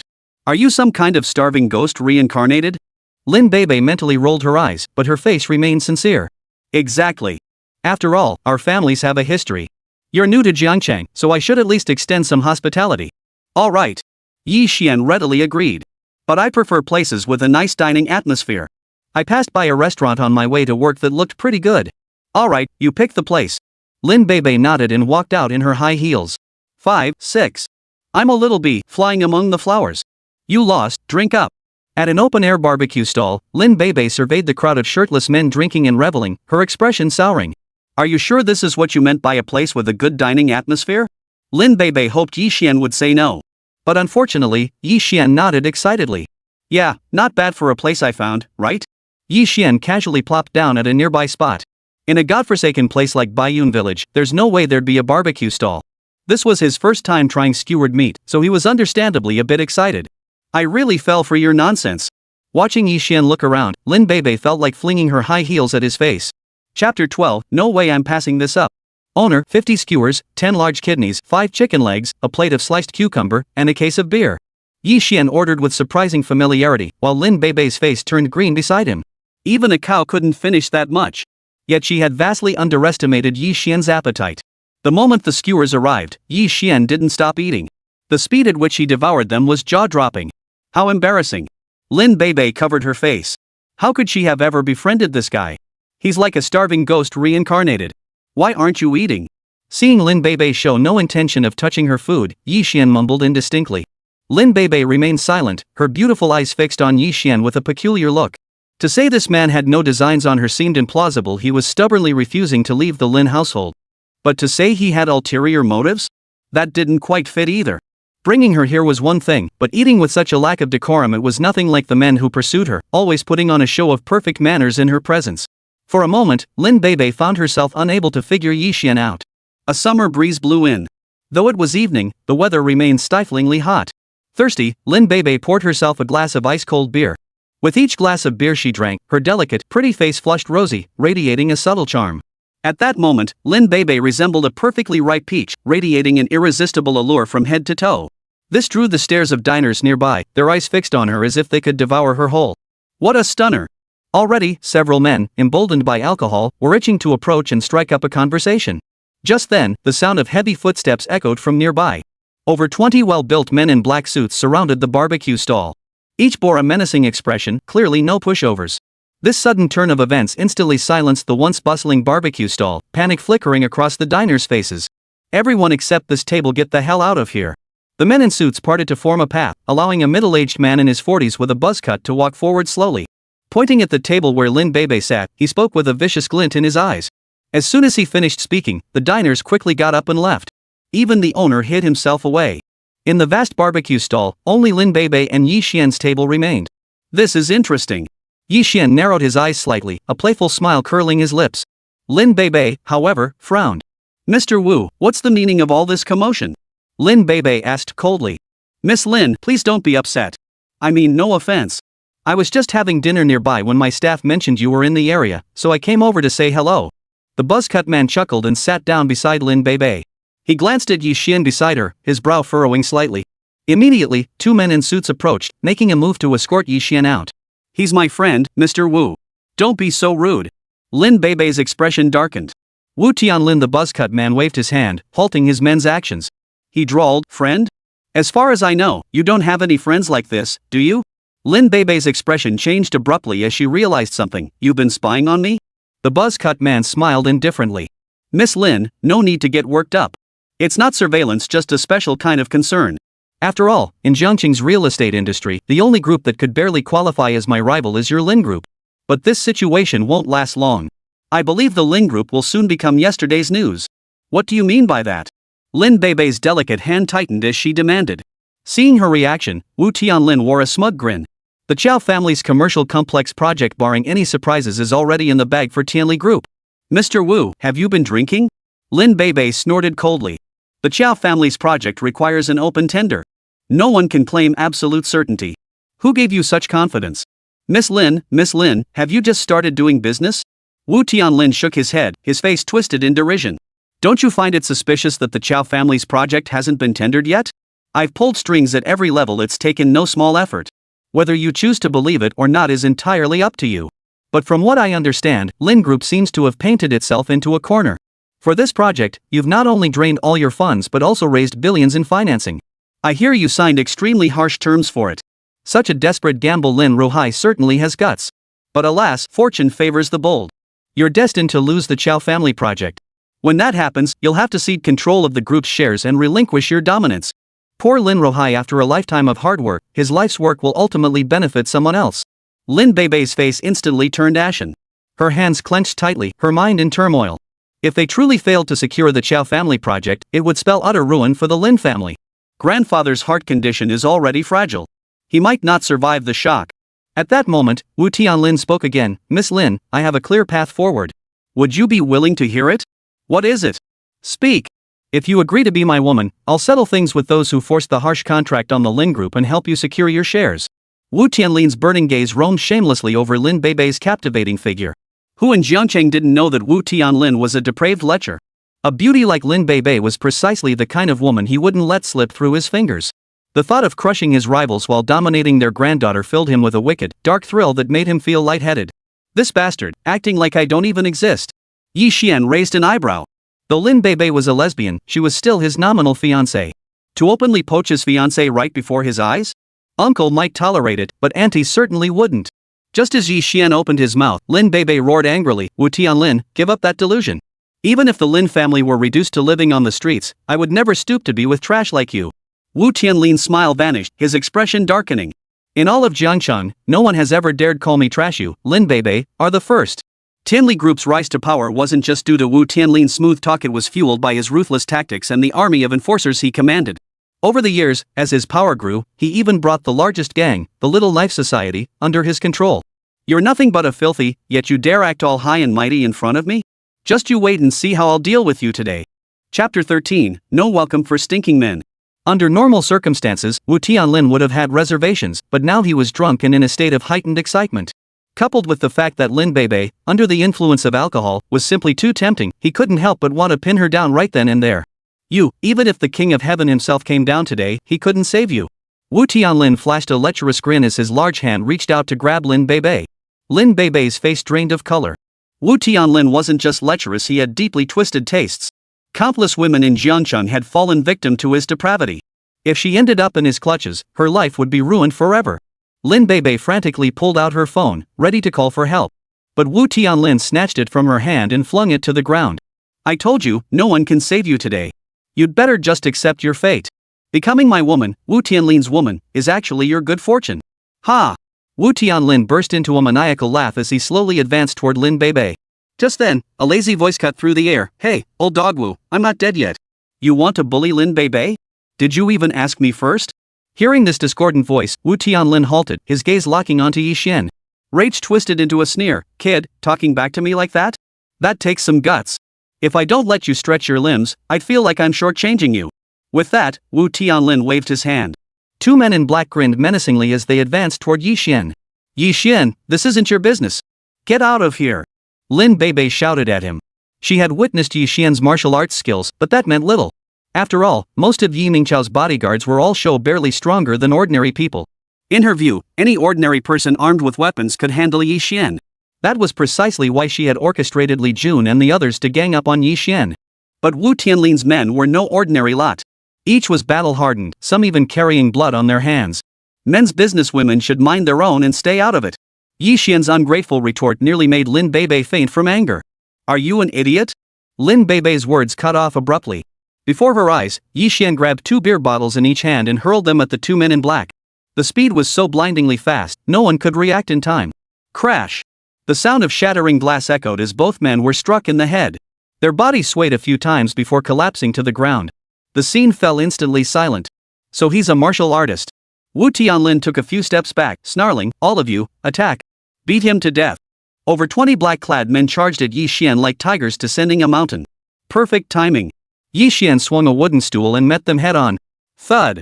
A dull thud echoed alongside agonized screams as all 20 men were sent flying. Trails of blood spattered through the air in a terrifying display before they crashed heavily to the ground. They rolled back and forth, their mouths twisted in agonized screams, utterly incapacitated. This. Wu Tianlin and Lin Beibei were both stunned, frozen in place. Wu Tianlin quickly snapped back to his senses. The alcohol instantly evaporated from his system, cold sweat pouring down his back. This young man's skills are truly formidable. I am deeply impressed. Wu Tianlin, after all, was a local tyrant. He quickly regained his composure. I am Wu Tianlin. The Small Knife Society, the largest gang in Jiangcheng, is under my control. Without exaggeration, the underworld of Jiangcheng trembles at my slightest thought. I'm a man who values talent. If you're willing to join me, I guarantee you wealth and glory. Women and money? They'll be yours for the taking. The art of controlling people boils down to a mix of kindness and authority, and Wu Tianlin was a master at it. Lin Beibei instantly grew tense. Compared to Wu Tianlin, the Lin family's influence was still somewhat weaker. She feared that Yi Xian, newly arrived in the city, might succumb to temptation. As it turned out, she still didn't know Yi Xian well enough. He sneered, you call this testing an officer? You seriously underestimated me. And you call yourself the underground king? You're so weak you can barely walk straight. As a fellow man, I'm embarrassed for you. You're asking for it. Exposed at his most vulnerable point, Wu Tianlin instantly lost his mind. Eyes bloodshot, he lunged at Yi Xian. Smack! Yi Xian casually swung his hand, sending Wu Tianlin flying backward. This slap teaches you a lesson. Some things should be said, others shouldn't. Yi Xian said expressionlessly, dare to do this again, and I'll finish you off in one go, turn you into a eunuch. Wu Tianlin scrambled to his feet, fixing Yi Xian with a venomous glare. Yi Xian, huh? Fine. With that, he turned and left. His henchmen scrambled to their feet and followed suit. At the barbecue stall, only Yi Xian and Lin Beibei remained. Phew! Lin Beibei exhaled deeply, her face filled with gratitude. Thanks to you just now. I never imagined your skills were so formidable. Suddenly remembering something, she changed the subject and blurted out, wait, if Wu Tianlin's men weren't your match, how could Li Jun and the others possibly beat you? Ahem. Yi Xian cleared his throat twice, feigning regret. I was careless back then. Those guys didn't play fair, they ambushed this old comrade of mine. Unable to think of a proper excuse, he decided to just brush it off. Veteran comrade, my ass. Lin Beibei felt so embarrassed she wanted to crawl into a hole. Even a fool could see that Li Jun and the others had already betrayed them. By the time she went to the administration office, Yi Xian probably already knew the whole story. Watching her feigned concern, that bastard must be laughing his ass off by now. Worst of all, she knew Yi Xian's explanation was a lie, yet she couldn't call him out on it. This infuriated Lin Beibei to no end. All you do is pick fights all day. I bet you guys at the General Affairs Office are just bored. Starting tomorrow, you're taking over cleaning duties for the entire building. If I find a single spot left untouched, your paychecks are docked. With that, Lin Beibei stormed off toward the Ferrari parked by the roadside. Poor Li Jun and the others, they had no idea they'd just been caught in a wave of collateral damage. As for Yi Xian, who'd absorbed most of the blow, he merely shrugged indifferently and gave chase. Reaching the car, Lin Beibei's fury hadn't subsided. She glared at Yi Xian as he caught up and coldly declared, my car doesn't welcome stinky men. This woman was clearly furious from embarrassment. Choosing not to call her out, Yi Xian shrugged. You're driving under the influence right now. If you're eager to have tea at the police station, I don't mind walking back myself. You've been drinking too. Lin Beibei started to speak, then remembered. The beast in front of her had been too busy eating to take a single sip of beer. Are you threatening me? Not exactly a threat, just stating the facts. In her standoff with Yi Xian, Lin Beibei had been defeated and reluctantly handed over the car keys. The vehicle started up and headed toward the Lin residence. Chapter 14, Thanks, Big Brother. Bang! At the headquarters of the Small Knife Society, Wu Tianlin swung his golf clubs wildly, reducing the office to utter chaos. Behind him stood 9 men, the Knife Society's leader Nan Lang and his 8 trusted lieutenants, known as the 8 Golden Warriors. Each of them stood frozen in fear, not daring to breathe a word. After venting for several minutes, Wu Tianlin finally stopped. Pointing at the men before him, he roared in fury, I've been raising a bunch of useless trash. Over 20 elite members of the Small Knife Society, and you can't even beat some nobody. You let someone ride on my neck and all over me, what good are you all? Nan Lang's face flushed alternately crimson and pale with shame. Brother, it's all my incompetence that brought shame upon you. Rest assured, this isn't over. I've already dispatched men to intercept Lin Beibei and that ye brat. I'll bring them back for you to deal with. Hearing this, Wu Tianlin's rage finally began to subside. His face darkened as he said, merely capturing those 2 won't ease the hatred in my heart. After midnight, each of you will lead a team to demolish every construction site belonging to the Lin family. I'll make sure that old dog Lin Rohai knows the price he'll pay for that slap. Isn't that going too far? Nan Lang frowned slightly. The Lin group wasn't a pushover. Causing such a commotion would surely provoke retaliation. Over the top, my ass. Wu Tianlin sneered coldly, had Xiao Dingtian not been unwell recently, the Qiao family would have signed with us already. As far as I know, Xiao Dingtian recovered yesterday and plans to throw a grand banquet tomorrow to celebrate. After the banquet concludes, I'll go sign the contract with him. By then, the Lin family will be like a phoenix stripped of its feathers, not even worth a chicken. I see. Nan Lang nodded and said, Brother, at this critical juncture, you must present a substantial gift at Xiao Dingtian's celebratory banquet. I'll have someone prepare it immediately. No need. Wu Tianlin waved his hand dismissively. Those invited to this banquet either have deep ties to the Qiao family or are top-tier power brokers. With our status, we'd be completely out of place. Xiao Dingtian wouldn't have sent us an invitation anyway. Those bastards look down on us now, Nan Lang spat with hatred. But mark my words, someday we'll be ting on their heads. His tone shifted abruptly as a lecherous grin spread across his face. Xiao Dingti's daughter, Xiao Xiao, is a real stunner. That face could steal your soul. If you ever get the chance to take her down, big bro, at least let us brothers feast our eyes. Ha! Wu Tianlin burst into raucous laughter. That Xiao? I've been lusting after her for ages. Rest assured, sooner or later, I'll make her mine. When that day comes, I'll let you guys have a taste too. Thanks, big brother. The men all wore wicked grins. Meanwhile, Yi Xian was speeding down the road in his Ferrari. Lin Beibei sat in the passenger seat. Given Lin Beibei's usual car riding habits, she would normally sit in the back if a man was driving. Yet today, for some inexplicable reason, she found herself sitting in the passenger seat. The entire journey passed in silence. Lin Beibei occasionally stole glances at Yi Xian. Looking at his sharply defined profile, she muttered to herself in disdain. This country bumpkin isn't half bad looking, but the way he talks and acts is truly infuriating. Ever since meeting him, she couldn't figure out why she found herself getting angry more and more often. Lost in her thoughts, Lin Beibei suddenly saw 6 unlicensed vans burst out from the intersection ahead, surrounding the Ferrari. Fortunately, Yi Xian reacted swiftly, slamming on the brakes. Caught off guard, Lin Beibei slammed into the windshield. Her voice cracked with panic, her pretty face turning deathly pale. Yi Xian immediately reached out with his left hand to steady her body. Unfortunately, his hand landed in a place it shouldn't have. Damn, she really is well endowed. Lin Beibei sensed something was off too. She instinctively looked down, and her mind exploded with a buzzing sensation. Had she been ambushed? You bastard, I'll kill you. Her pretty face flushed with anger and embarrassment as she raised her hand to slap him. Yi Xian reacted with lightning speed, grabbing her wrist and snapping irritably, "That's going too far. If not for me just now, you'd have smashed your head into that glass. You don't actually think your skull's harder than glass, do you? Let me tell you, disfigurement would be the least of your problems. You could end up brain damaged." Lin Beibei was rendered speechless. After a moment, she gritted her teeth and snapped, "You're the brain dead one. Your whole family is brain dead. And what the hell was your hand doing?" "This." Yi Xian looked utterly embarrassed. He glanced outside the car and changed the subject. "Now's not the time to argue about this. Looks like we're in trouble." Over 30 burly men emerged from 6 vans, their heads shrouded in black stockings, each wielding a meter-long machete, radiating menacing intent. "These guys are probably after me. Stay hidden in the car. I'll negotiate with them. If it comes down to it, I'll go with them." A resolute glint flashed in Lin Beibei's eyes. No matter how skilled one is in martial arts, a kitchen knife can still be deadly. With so many knife-wielding men, the slightest misstep could cost Yi Xian his life. She refused to drag him into danger because of her. As for hiding in the car to call the police or seek help, Lin Beibei didn't believe they'd give her that chance. "Are you crazy? Just stay put in the car." Yi Xian yanked Lin Beibei back inside before flinging open the door and stepping out. Watching that solitary figure vanish into the night, an indescribable emotion began to ferment within Lin Beibei. However, this feeling didn't last long. Yi Xian's next words nearly made her spit blood. "Oh ho, you guys are quite talented. Wearing your underwear on the outside makes you Superman, but what are you lot with black stockings over your heads? Salted egg Superman? How did she end up with such a negotiation genius? When it comes to throwing money around, he insists on provoking others. It's practically suicide. Kid, you're asking for it. Get him." The leader, a black-stockinged man with a blue dragon tattooed on his arm, roared. The moment the words left his mouth, the black-stockinged men swung their machetes, slashing at Yi Xian from all angles. Watching this unfold, Yi Xian calmly stretched his limbs. Then, like a ghostly apparition, he darted through the crowd. Thud!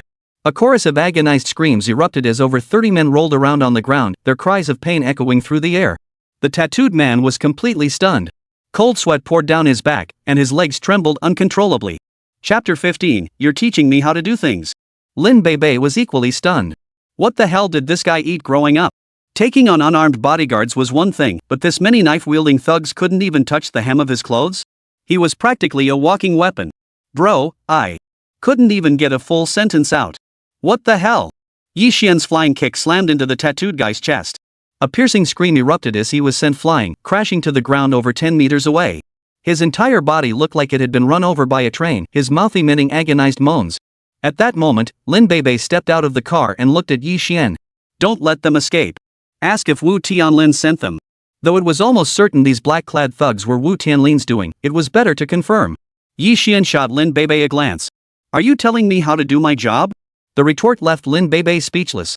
Then I'll ask them myself. Stepping toward the tattooed man, her face turned icy. Spill it. Did Wu Tianlin send you? Though the tattooed man was no longer a threat, his mouth remained stubborn. Want to know who's behind this? Easy. Spend the night with me, and I'll tell you. Lin Beibei's face flushed crimson with fury. She had no experience dealing with scum like this. Ha! You! Either kill us or let us go. Otherwise, you'll regret this. The tattooed man saw his chance to escape and issued a threat. Oh ho, you're pretty cocky. Think a little taste of your own medicine will turn you into a master dyer? Yi Xian, standing nearby, was thoroughly annoyed. He grabbed the tattooed man by the collar and hoisted him into the air. "Put me down." The tattooed man panicked. He'd experienced firsthand how ruthless this kid could be, and the memory still sent shivers down his spine. "Getting down? Fine, I'll grant your wish." Yi Xian flashed a brilliant smile, grabbing the tattooed man's right hand and whipping it down toward the ground. Clang! After several consecutive blows, the tattooed man felt as if every bone in his body was about to shatter. The excruciating pain made him wish he could pass out. Lin Beibei couldn't help but swallow hard, stunned by Yi Xian's brutally efficient methods. "Still talking back, huh? Looks like you're planning to spend the rest of your life bedridden." Yi Xian didn't waste words, preparing to strike again. This nearly scared the tattooed man into wetting himself, and he quickly confessed. "Big brother, I'll talk. It was Wu Tianlin who sent us. We're all members of the Small Knife Society." "Where is Wu Tianlin now? Where is he?" Yi Xian pressed. The tattooed man hesitated. "Not telling me, huh?" Yi Xian's eyes narrowed menacingly. The tattooed man had no choice but to comply immediately. "He's at the Small Knife Society headquarters, the Fortune Club at 328 Jade Road." Yi Xian finally let it go, tossing the tattooed man to the ground. "What are you standing around for? Let's go," Yi Xian said, climbing into the car.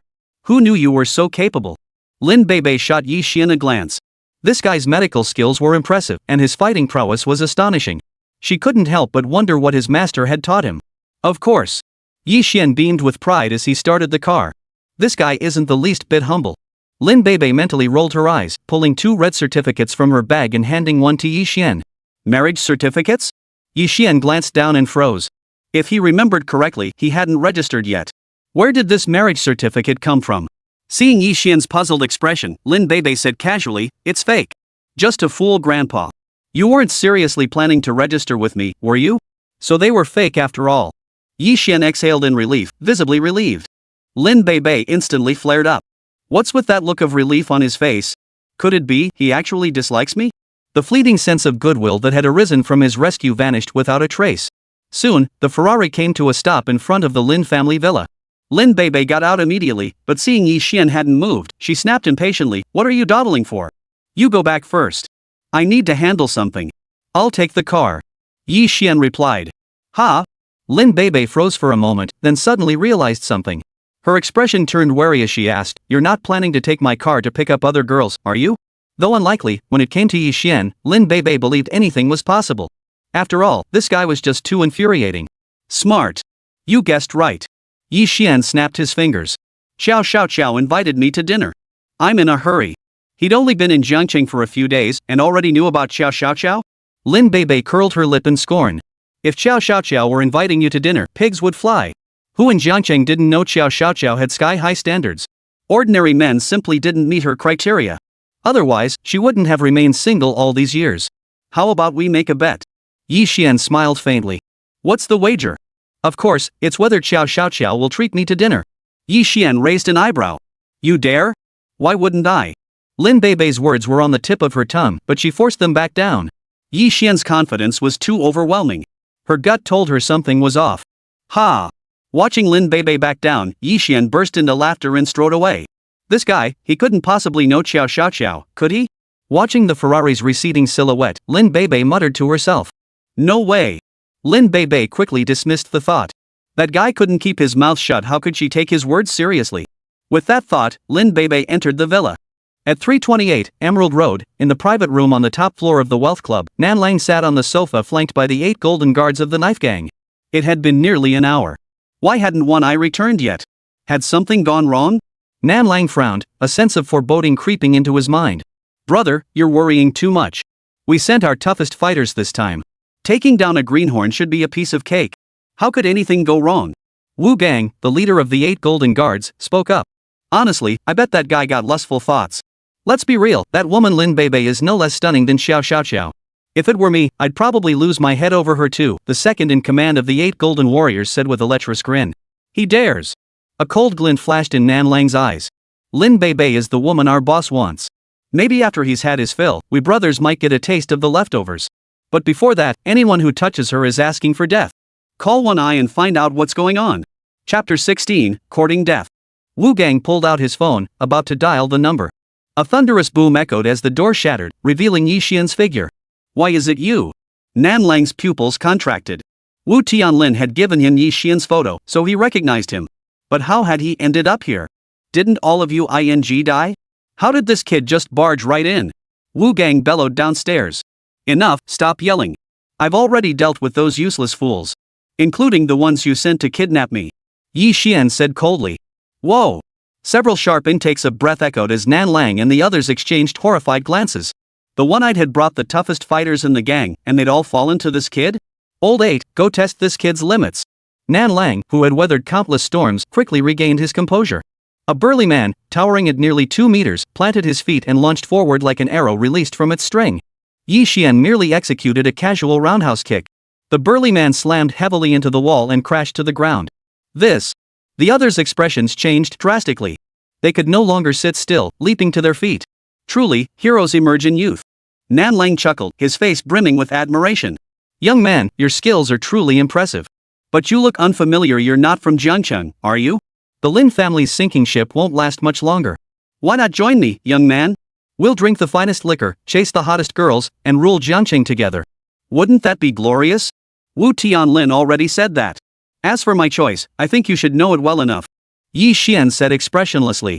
Hearing this, Nan Lang sneered savagely. In that case, I'll just have to send you on your way. No sooner had the words left his mouth than the 6 golden warriors, led by Wu Gang, drew their weapons. Like ghostly apparitions, they lunged toward Yi Xian. The burly man who had been knocked to the ground scrambled back up. Wielding his massive fist, he swung it viciously toward Yi Xian's back.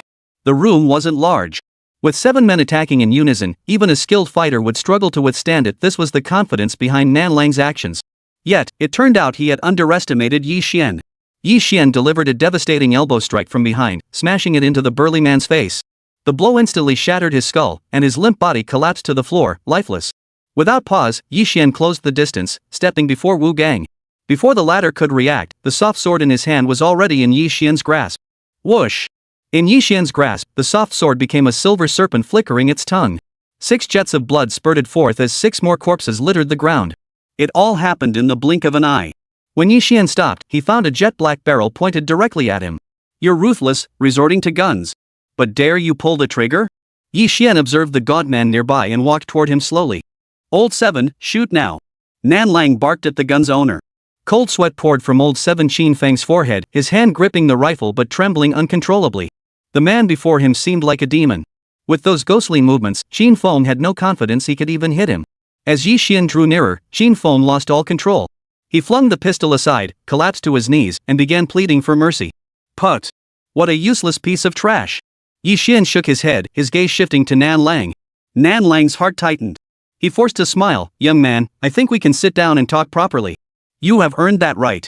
Unfortunately, you don't. Yi Xian lunged forward in a single stride, landing before Nan Lang. A swift hand blade strike sliced across the man's throat. With a sharp crack, Nan Lang's body slowly collapsed to the ground. The legendary figure of Jiangcheng's underworld met his untimely end. The room fell silent, thick with the stench of blood. Qin Feng, the sole survivor, was terrified, repeatedly kowtowing and begging for mercy. I could spare your life, Yi Xian declared, towering over Qin Feng, but I need a reason, don't I? My mind raced. Qin Feng quickly came up with a plan. Everything that happened today was my doing alone. It has nothing to do with you, big brother. You're teachable. Yi Xian gave him an approving look and said with satisfaction, and the reason for the attack? Surely you didn't just lose your mind and kill all these people? I wanted to replace Nan Lang as gang leader. The others refused to accept it, so I killed them all. Qin Feng's words grew increasingly sharp. Seems you're quite perceptive. Yi Xian patted Qin Feng's shoulder. All thanks to your excellent teaching, big brother. Qin Feng beamed with a broad smile. Brother, all the misunderstandings we've faced today are because of that old dog Wu Tianlin. He's holed up in his southern villa right now. Want me to take some men? Qin Feng made a throat-slitting gesture. No need. Yi Xian shook his head. The people in Nanlang are different from Wu Tianlin. They're like rats in the sewers, they can't stand the light. If they die, they die. As long as no one investigates, it won't make much of a splash. But Wu Tianlin was different. As the CEO of Tianli Group, he'd spent years cleaning up his image. If he suddenly died, it would inevitably cause major trouble. Taking out Nanlang and his crew would be like cutting off one of Wu Tianlin's arms, a warning shot to deter him from resorting to illegal tactics again. Now that you've taken the gang leader position, you won't end up like Nanlang becoming Wu Tianlin's lackey to take revenge on me, will you? Yi Xian's lips curved into a playful smile. Absolutely not. Even if you gave me 100 guts, I wouldn't dare. Qin Feng replied with a wry smile. Had I not witnessed Big Brother's methods firsthand, I might have entertained such thoughts. But I saw exactly what happened to Nan Lang and his men. Better to live a miserable life than die honorably. I'd never oppose the boss, that'd be suicide. You're smart. Yi Xian nodded and left the club. Lin family residence. Everyone sat solemnly on the sofas. They had already learned of Lin Beibei's perilous ordeal, and every face wore an expression of profound dismay. That scoundrel Wu Tianlin is utterly shameless, daring to set his sights on Beibei. Thank goodness for young Yi this time. If not for him, Beibei would have been in grave danger. I haven't misjudged this young man after all. Lin Ruhai's face was flushed with anger. Dad, that country bumpkin is just a martial arts enthusiast. What good is that? My real worry is that Wu Tianlin won't give up just because he failed this time. Yi Chongping's face was clouded with worry. Worrying won't help. We'll just have to face whatever comes our way. Lin Ruhai shook his head. Chapter 17, A Debt of Blood. Turning to Lin Beibei, he said, Beibei, it's all because Grandpa is useless. If it were anyone else, Grandpa would have found a way to avenge you. But Wu Tianlin is different. He controls the small knife society. We're barely keeping our guard up. Retaliation is nearly impossible. For now, our only option is to find a way to secure the complex project.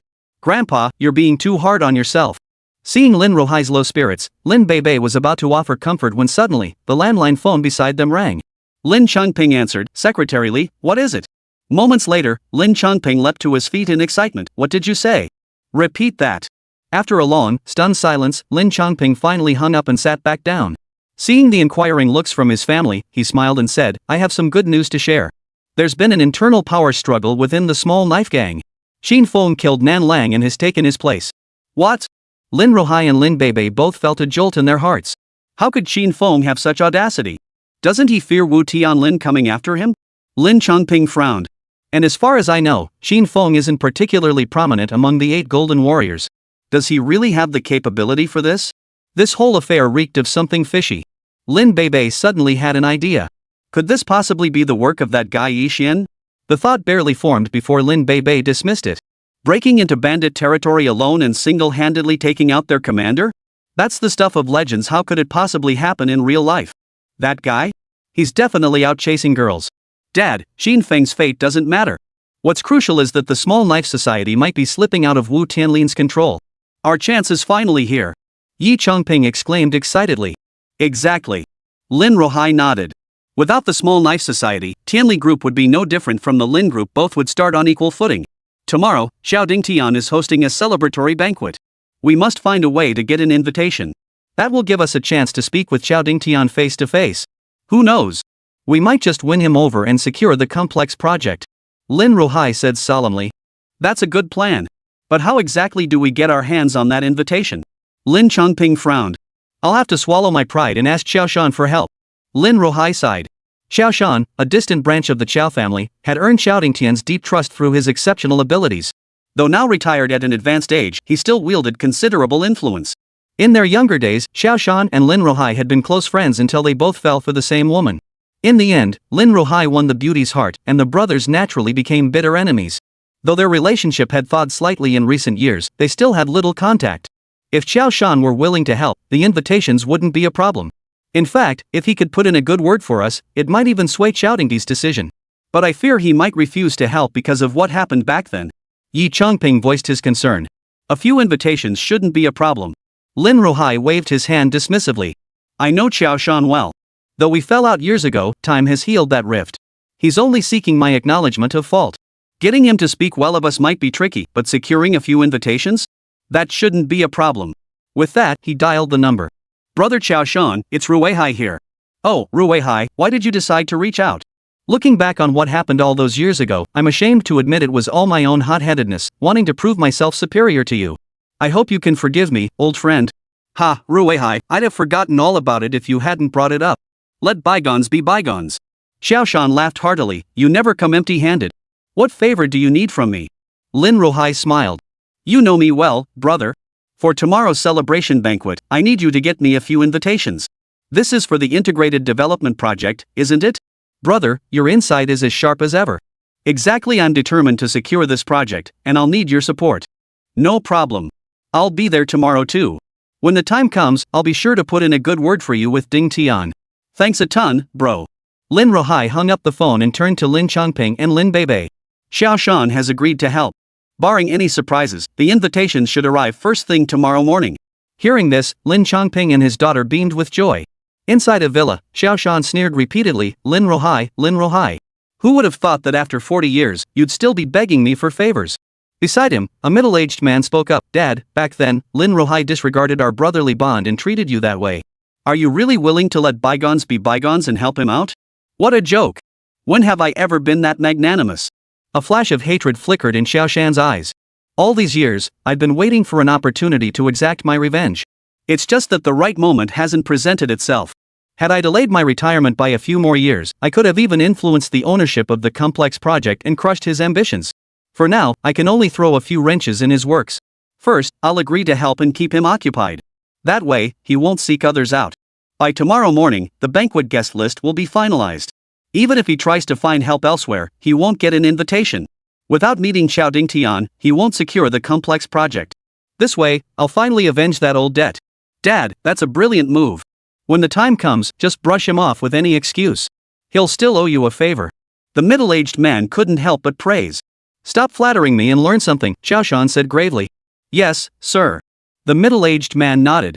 Meanwhile, Yi Xian arrived across from the wealthy district, his Ferrari parked by the roadside. Just as he was about to get in, the car behind him suddenly flashed its headlights. A stunning figure stepped out. Hey, handsome, wanna hang out? Xiao bit her luscious lower lip, utterly captivating. Yi Xian's face darkened. Why did this lady always make such a flamboyant entrance? If you have something to say, just say it. Yi Xian had finally figured it out, you couldn't be polite with Xiao. Otherwise, this lady would give you a headache. Yet he still underestimated Xiao. She immediately struck a pouting pose, you heartless bastard. I showed you everything, and now you're just taking advantage of me like this? What the hell do you mean, took full advantage? Yi Xian was itching to punch this whiny little monster. Seeing Yi Xian's boiling rage, Xiao knew when to back off. She giggled, just passing by, spotted this red Ferrari. Thought maybe Lin Beibei couldn't stand the loneliness and came to the club for fun. Figured I'd catch some drama, but never expected to run into you instead. Chapter 18, The One Who Saved Your Life. You and Lin Beibei are close? Yi Xian's expression turned curious. Gossip knows no gender, and Yi Xian was no exception. My sister knows a lot of people, but that definitely doesn't include underdeveloped kids like Lin Beibei. Xiao puffed out her chest proudly. Was this the contempt of a high-tier king? Yi Xian clicked his tongue, detecting thick hostility in her tone. Come to think of it, it made sense. As two top-tier beauties, they were bound to compete. It would be strange if they got along well. I'm genuinely curious, how did you and Lin Beibei become so close? She doesn't usually lend her car out, does she? Especially not to men. Xiao flicked her hair, her eyes sparkling. Well now. Yi Xian's eyes darted around twice before he came up with the perfect excuse, I'm sort of the family doctor for old Master Lin. When I'm not busy, I work at the Lin Group. Is all that true? I can't help but feel there's something fishy about it. Xiao slowly drew closer, her beautiful eyes fixed intently on Yi Xian. Their eyes locked. The autumn waters within her gaze seemed to hold a spellbinding magic, drawing him in irresistibly. Yi Xian felt his heart stir. This woman, she's a real vixen. He nearly lost control himself. Instinctively taking 2 steps back, Yi Xian shook his head. What else could it be? Am I supposed to be Lin Beibei's fiancé? There was no need to deceive Xiao about this, but he had promised Lin Beibei not to reveal their true relationship.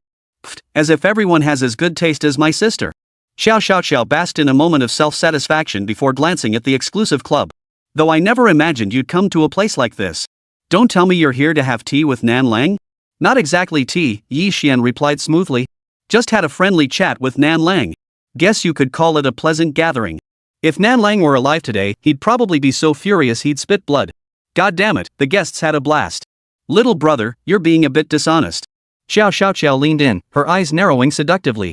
Tell me honestly, are the girls inside prettier than me? Do they have slimmer waists and longer legs? Are they bigger than me? As she spoke, Xiao's jade-like hand gently traced Yi Xian's cheek, sending a jolt through him like an electric shock, leaving his entire body weak and limp. This woman was truly deadly. Yi Xian quickly pushed Xiao away, taking a deep breath. If you're all set, I'd better be on my way. Ha! Watching Yi Xian's reaction, Xiao giggled coquettishly, her body trembling like a flower branch. She then said, tomorrow is the banquet celebrating my father's recovery. As the greatest contributor, you must attend. Here is the invitation. Taking the invitation, Yi Xian frowned. I don't think that's necessary. I'm not really fond of such occasions. There's always a first time for everything. If not for anything else, do it for me, your sister. You have to come. Xiao Xiao murmured into Yi Xian's ear, her breath warm and sweet. Tomorrow, I'll wear my most beautiful gown just so you can feast your eyes. Yi Xian's cheeks flushed slightly, prompting another burst of coquettish laughter from Xiao Xiao. She turned and climbed into the carriage, driving away without a backward glance. The beauty was gone, yet the faint trace of her perfume lingered in the air. That silver bell laughter echoed in Yi Xian's ears long after she'd vanished. Jiangcheng, Nanshan, the mountaintop villa. Xiao Xiao had barely stepped inside when she spotted Xiao Dingtian seated on the sofa. Why are you back so late? Xiao Dingtian glanced at his watch and frowned. The hour hand pointed to 11. Though the Qiao residence had no curfew, over the years Xiao Xiao had always returned home before 10 at the latest. Today was the only exception. Waiting for a fool, she'd come back a bit late. A sweet smile touched Xiao Xiao's lips as if she just remembered something. Xiao Dingtian was a bit puzzled, but he knew his daughter often spoke nonsense. He didn't press the matter and instead said, Xiao, tomorrow and beyond, dress a little more conservatively. Otherwise, people will only notice your beauty and figure, treating you like a vase. I'm no ornament. Xiao Xiao wrinkled her delicate nose and stood up straight, declaring, at most, I'm a baby bottle. Put. Xiao Dingtian sprayed water from his mouth. Though Xiao often surprised him with her remarks, this time he couldn't hold back. Xiao. Xiao Dingtian's face darkened with exasperation. He was about to lecture his daughter, but seeing her innocent expression, the words died on his lips. Oh well. She was his spoiled daughter, and he'd just have to accept it. It was just a pity for her future husband. He was bound to suffer some offense. Dad, is the guest list finalized for tomorrow's celebration banquet? Xiao sat down. Never mind that for now. I just received word the knife gang is in turmoil. Nan Lang has been replaced by Qin Feng. Xiao Dingtian said gravely. What? Xiao gasped. You also sense something's amiss? Xiao Dingtian spoke slowly. Despite her usually unreliable demeanor, Xiao offered sound advice on crucial matters. Thus, whenever major decisions arose, Xiao Dingtian always consulted his daughter. I know Qin Feng well enough. He's timid and lacking in ability. His standing within the small knife society isn't particularly high. It's only through his masterful gun skills that he managed to climb into the ranks of the 8 Golden Warriors. Xiao was unusually serious. What makes him think he can replace Nan Lang? Indeed, upon hearing this news, I've been troubled by it, sensing something amiss. Xiao Dingtian frowned. But if it wasn't Qin Feng, then who else could it be? Yi Xian. Xiao suddenly spoke up. Yi Xian? Xiao Dingtian froze for a moment. That's right, the very same Yi Xian who saved your life. Xiao explained, I happened to see him leaving the wealth club tonight. I was puzzled at the time, why would he go to a place like that? But now I realize he must have gone to take out Nan Lang. Could it just be a coincidence? Xiao Dingtian shook his head. The wealthy club is guarded by hundreds of gang members, all desperate men. Add to that the 7 Golden Warriors, each possessing extraordinary skills. There's no way Yi Xian could have done this alone. True, it sounds improbable, Xiao Dingtian conceded. But my gut tells me this man is responsible for Nan Lang's death. Xiao declared with conviction. Xiao Dingtian paused, then suddenly asked, Xiao, you seem to have high hopes for this Yi Xian? Xiao's eyes brightened, radiating conviction. I have a gut feeling this man will become the rising star of Jiangcheng, even the entire Chu province. Xiao, that joke isn't funny. Xiao Dingtian chuckled. I know you have a soft spot for him, but you shouldn't exaggerate to such an extent. Chapter 19, Daughters Grow Up and Leave Home. From the penthouse suite of the Hantai Hotel, a woman's piercing screams echoed through the hallway, clear for all to hear. Inside, Wu Tianlin wielded a leather belt, lashing it viciously against a pair of disheveled twin women in a fit of rage. You bastard! I've raised you all these years, and now you think you're too big for your britches to defy my orders. Wu Tianlin's face contorted, his eyes blazing with fury. Moments earlier, he'd received word of an internal conflict within the knife gang. Wu Tianlin couldn't spare a moment for the twins. He immediately called Qin Feng, ordering him to come explain the situation. But he never imagined that Qin Feng, usually as docile as a lamb, would refuse his request. Worse still, Qin Feng had hung up on him. Wu Tianlin was furious. Qin Feng was his lapdog, and now this dog was biting the hand that fed him. The thought made him want to kill. His rage cooled slightly as he saw the twins covered in blood. He bellowed outside, someone come here. As soon as the words left his mouth, a middle-aged man dressed in black entered the room. Master Wu, what are your orders? You have 3 days. Find out exactly what's going on with the small knife society. A cold gleam flashed in Wu Tianlin's eyes. Knowing Qin Feng as he did, the man would never dare to use power unless someone else had intervened. I'll be damned if I don't find out who's got the guts to back Qin Feng. Wu Tianlin planted his foot squarely on one of the women's faces, his voice dripping with cold laughter. As for Yi Xian, Xiao Dingtian's only impression was that he was a skilled physician and a decent enough fellow, nothing more. For such a man to aspire to become the so-called rising star was utterly laughable. Dad, I'm not joking with you. Xiao shook her head earnestly. I know my own appeal. I've tried to seduce him multiple times, but he remains unmoved. Also, after he cured your illness last time, I slipped him a bank card with 5 million yuan when I saw him off, but he flatly refused it. He knows our family's standing in Jiangcheng, yet he has no desire to climb the social ladder. He's content to be a lowly clerk at Lin Group. A man untouched by the allure of women, money, or fame is rarer than a giant panda in today's world. Xiao, what you say is true, but it only proves his indifference to fame and fortune. It doesn't speak to his capabilities. Xiao Dingtian pointed out the crux of the matter. You asked me to finish. Xiao smiled faintly before continuing. His exact capabilities, I admit, I don't fully grasp. But the way he handled Nan Lang's death so cleanly and decisively, shifting the blame elsewhere, that alone speaks volumes about his competence. He may have nothing now, but what he lacks is merely a platform. I believe he will carve out his place in Jiangqing's future. Xiao Dingtian remained silent. He knew his daughter's judgment far surpassed his own. Yet regarding Yi Xian's matter, he still felt Xiao's assessment was overly exaggerated. Whether Nan Lang's death was connected to him remained unclear. Since you insist so strongly, bringing Qin Feng in for verification will settle the matter. With that, Xiao Dingtian dialed Qin Feng's number. Before long, Qin Feng arrived at the Qiao residence. Seeing the father and daughter, he felt uneasy and restless. At any other time, he wouldn't have feared Xiao Dingtian so much. But now that he'd already broken ties with Wu Tianlin, Qin Feng dared not offend Xiao Dingtian. Otherwise, there would be no place for him in Jiangcheng. Mr. Qiao, you requested my presence. What might you require? Qin Feng inquired cautiously. A small matter. Xiao Dingtian produced a photograph and slid it toward Qin Feng. Do you recognize this person? Qin Feng's pupils contracted as he scrutinized the face in the photograph. It was indeed Yi Xian's photo. Qin Feng couldn't fathom whether Xiao Dingtian had discovered something. His mind raced, and just as he was about to speak, Xiao Dingtian waved his hand. You can go now. Ha! Qin Feng looked utterly bewildered. After confirming he hadn't misheard, he fled the Qiao residence as if granted a reprieve. Dad, now you can be certain I was right. Nan Lang's death was definitely Yi Xian's doing. Xiao smiled faintly. Seems I really am getting old. My judgment of people can't hold a candle to my daughter's. Xiao Dingtian sighed with emotion. He saw fear and horror in Qin Feng's eyes. For someone to be so terrified, Qin Feng must have witnessed the entire process of Yi Xian's actions. With the truth confirmed, Xiao Dingtian could piece together the details with near certainty. Qin Feng was merely a scapegoat. Still, I refuse to believe this Yi Xian is as formidable as you claim. Xiao Dingtian paused briefly before continuing. Inform him to attend tomorrow's banquet. After all, he saved my life. Both in terms of gratitude and propriety, this benefactor should be present. Father and daughter are truly connected, Xiao chuckled. I've already notified him. What the hell kind of father-daughter bond is that? Xiao Dingtian glanced at Xiao and sighed inwardly.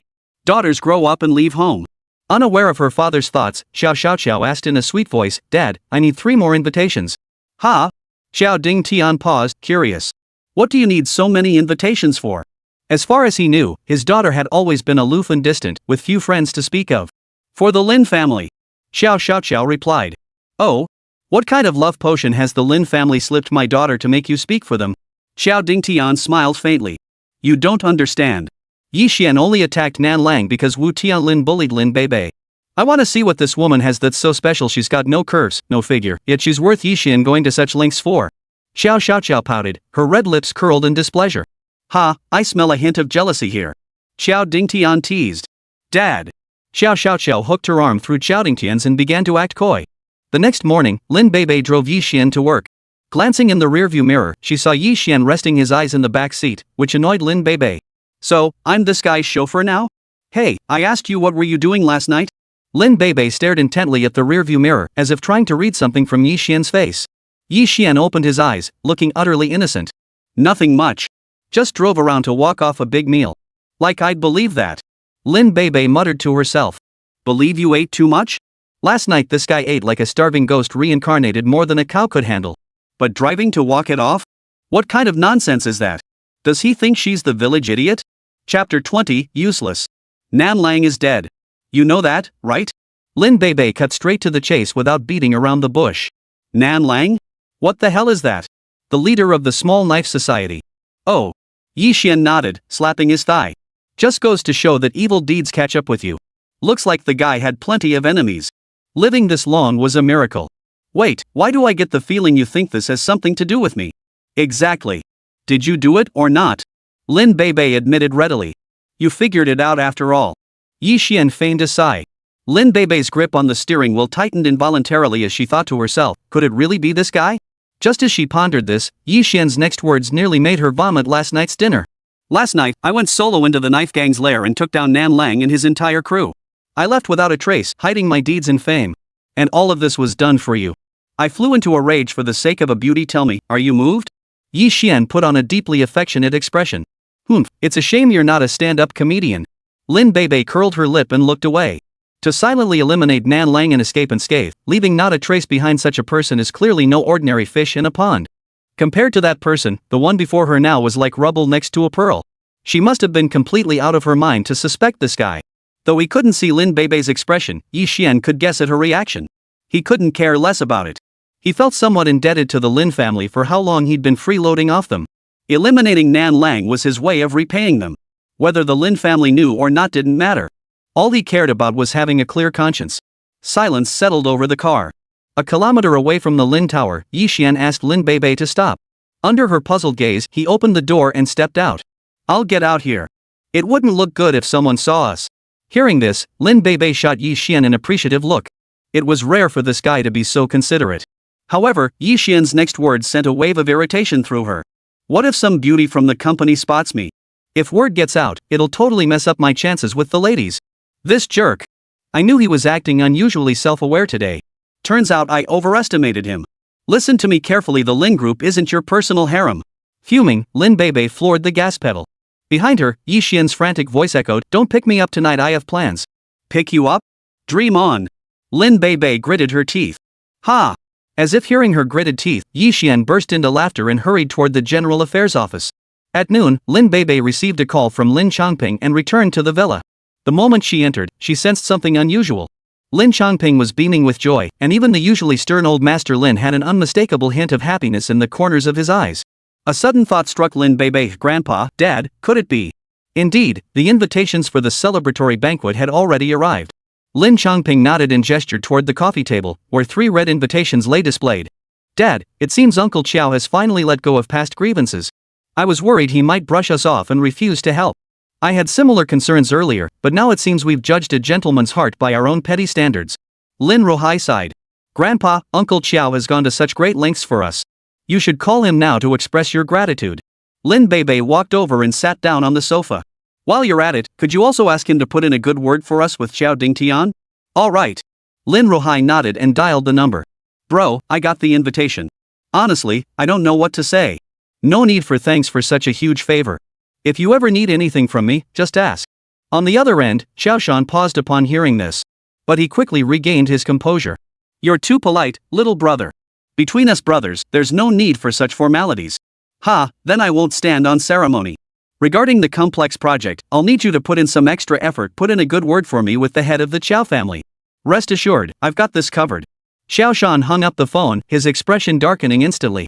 The middle-aged man beside him, Xiao Hai, tried to console him. Dad, don't get so worked up. At the very least, we've scored a free favor. Shut your mouth. Xiaoshan roared furiously. Is that what I want? I want that old dog Lin Rohai to lose everything, to be reduced to a homeless vagrant. Only then will my hatred be satisfied. Xiao Hai shrank his neck and cautiously suggested, the Lin family schemed to get into the celebration banquet for the integrated development project. Otherwise, you could go see Xiao Dingtian and make sure they don't get the project. You're full of rotten ideas. Xiaoshan glared at Xiao Hai, frustrated beyond words. Use your brain. Xiao Dingtian personally sent an invitation to the Lin family. That complex project will likely land in their lap. I've been retired for years, why would Xiao Dingtian give me that kind of favor? Does that mean we're completely stuck? Xiao Hai spread his hands helplessly. How could I have given birth to such a useless son? Xiaoshan cursed under his breath. While I can't ruin old dog Lin's plans, I can still make him bleed a little. Watch closely tonight, father will show you what it means to get something for nothing. Meanwhile, at the Lin residence. Amidst the excitement, a new problem emerged. There were only 3 invitations, meaning only 3 people were eligible to attend the banquet that night. Dad, should Beibei and I come pick you up tonight? Lin Chongping asked. I shan't be attending. Lin Rohai waved his hand and said solemnly, you take Beibei and Xiao Yi with you. It's a good chance for Xiao Yi to see the world. After all, he is Beibei's husband and will eventually help her shoulder some of the company's responsibilities. Dad, what does he know? Sending him along will only bring shame to the Lin family. Lin Chongping harbored significant reservations about Yi Xian. But he hadn't anticipated that Lin Ruhai would fly into a genuine rage. I will only tolerate you saying that once. If it happens again, you'll face the family discipline. Lin Chongping awkwardly shut his mouth. Lin Beibei quickly stepped in to smooth things over. Grandpa, please don't be angry. It's not that Dad looks down on Yi Xian. It's just that this banquet is far too important for our Lin family. Chapter 21, Please behave. Though you've largely stepped back from company affairs these years, you remain the backbone of the Lin family. Only you possess the stature to meet with Xiao Dingtian face to face, Lin Beibei reasoned.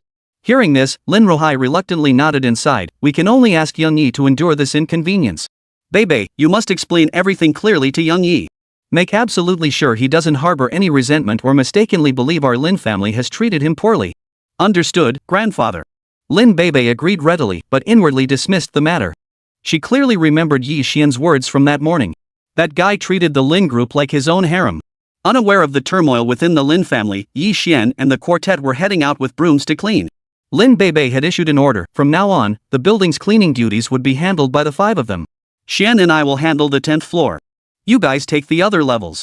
Li Jun grabbed Yi Xian without a word and sprinted toward the 10th floor, as if afraid someone would it from him. Wang Shan and Sun Ming shot them looks of envy, jealousy, resentment, and pity. As for the little delinquent Jiang Xian, her eyes held nothing but contempt. This puzzled Yi Xian.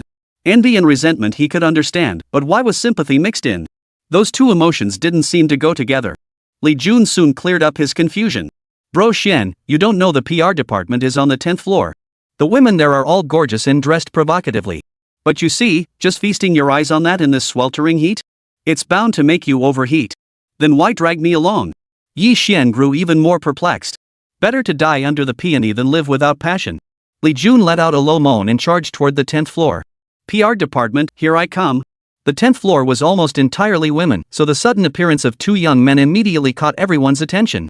Hey, isn't that 3-second guy Li Jun cleaning our floor now? The guy with him, though, looks pretty sharp, got real manly charm. That guy? He seems to be newly assigned to the General Affairs department. Really? General Affairs is full of rich kids. So this guy must be one too. Before long, one by one, the stylishly dressed women began craning their necks to get a better look at Li Jun and Yi Xian. Soon, their gazes locked onto Yi Xian, their beautiful eyes sparkling with admiration. Yi Xian's physique was perfectly proportioned, nothing like the exaggerated muscle-bound types at the gym. Everything about him was just right. No exaggeration, he completely outshone those male models. Wow! In an instant, the stunning urban women from the PR department all had stars in their eyes. Young, handsome, and from a good family, he was practically the male lead straight out of a soap opera. Absolutely cannot let him slip away. The 10th floor erupted in a frenzy, the air thick with tension. Some of the bolder female executives had already made their way over to Yi Xian, batting their eyelashes at him incessantly. Hey, handsome, my dress feels a bit tight, it's squeezing me uncomfortably. A well-endowed beauty kept squeezing closer to Yi Xian, her curves practically stinging his eyes. Another woman refused to be outdone, her face radiating allure as she asked, Handsome, do you think these stockings fit me well? She wore a miniskirt, revealing a pair of straight, slender legs, smooth and supple. Even more daring was a woman in a crop top, her waist as slender as an A4 sheet of paper. She pointed to her flat, smooth stomach. Handsome, my belt accidentally came loose. Could you help me fasten it? The moment she spoke, the other women's expressions shifted slightly. This is unfair competition. They scrambled to flaunt their most striking features, the atmosphere suddenly thick with tension. Surrounded by these beauties, Yi Xian was momentarily at a loss. As for Li Jun, he was pushed to the edge of the crowd, standing alone and isolated, feeling completely out of place amidst the surrounding noise and excitement. Damn it, they're all men, how could the difference be so huge? Li Jun resented not being Yi Xian, unable to deeply savor the bliss of being surrounded by such beauties. Yet amidst his bitter resentment, he found himself utterly in awe of Yi Xian. Truly, brother Xian. If only he could learn a trick or two, the scene that would unfold was beyond imagination. In the CEO's office, Lin Beibei's delicate hand hovered over the desk phone. She picked it up, set it down, picked it up again, repeating this several times, revealing her inner hesitation. She was debating whether to explain the invitation matter to Yi Xian. Given how despicable he was, she really didn't want to. But remembering how he had shielded her last night, her heart softened. That guy. I wonder if he actually cleaned up properly. If he behaves himself tomorrow, I'll let him off the punishment. With this thought, Lin Beibei walked to the floor-to-ceiling window, where she could see the entire company spread out below. Soon, her gaze was drawn to the commotion on the 10th floor. Spotting Yixian surrounded by a bevy of women, her pretty face froze in a frosty expression as she gritted her teeth. That bastard, he really thinks this place is his harem. Lin Beibei felt utterly disgusted. She immediately dialed Li Jun's number. Tell Yixian to get his ass up here. Got it, boss.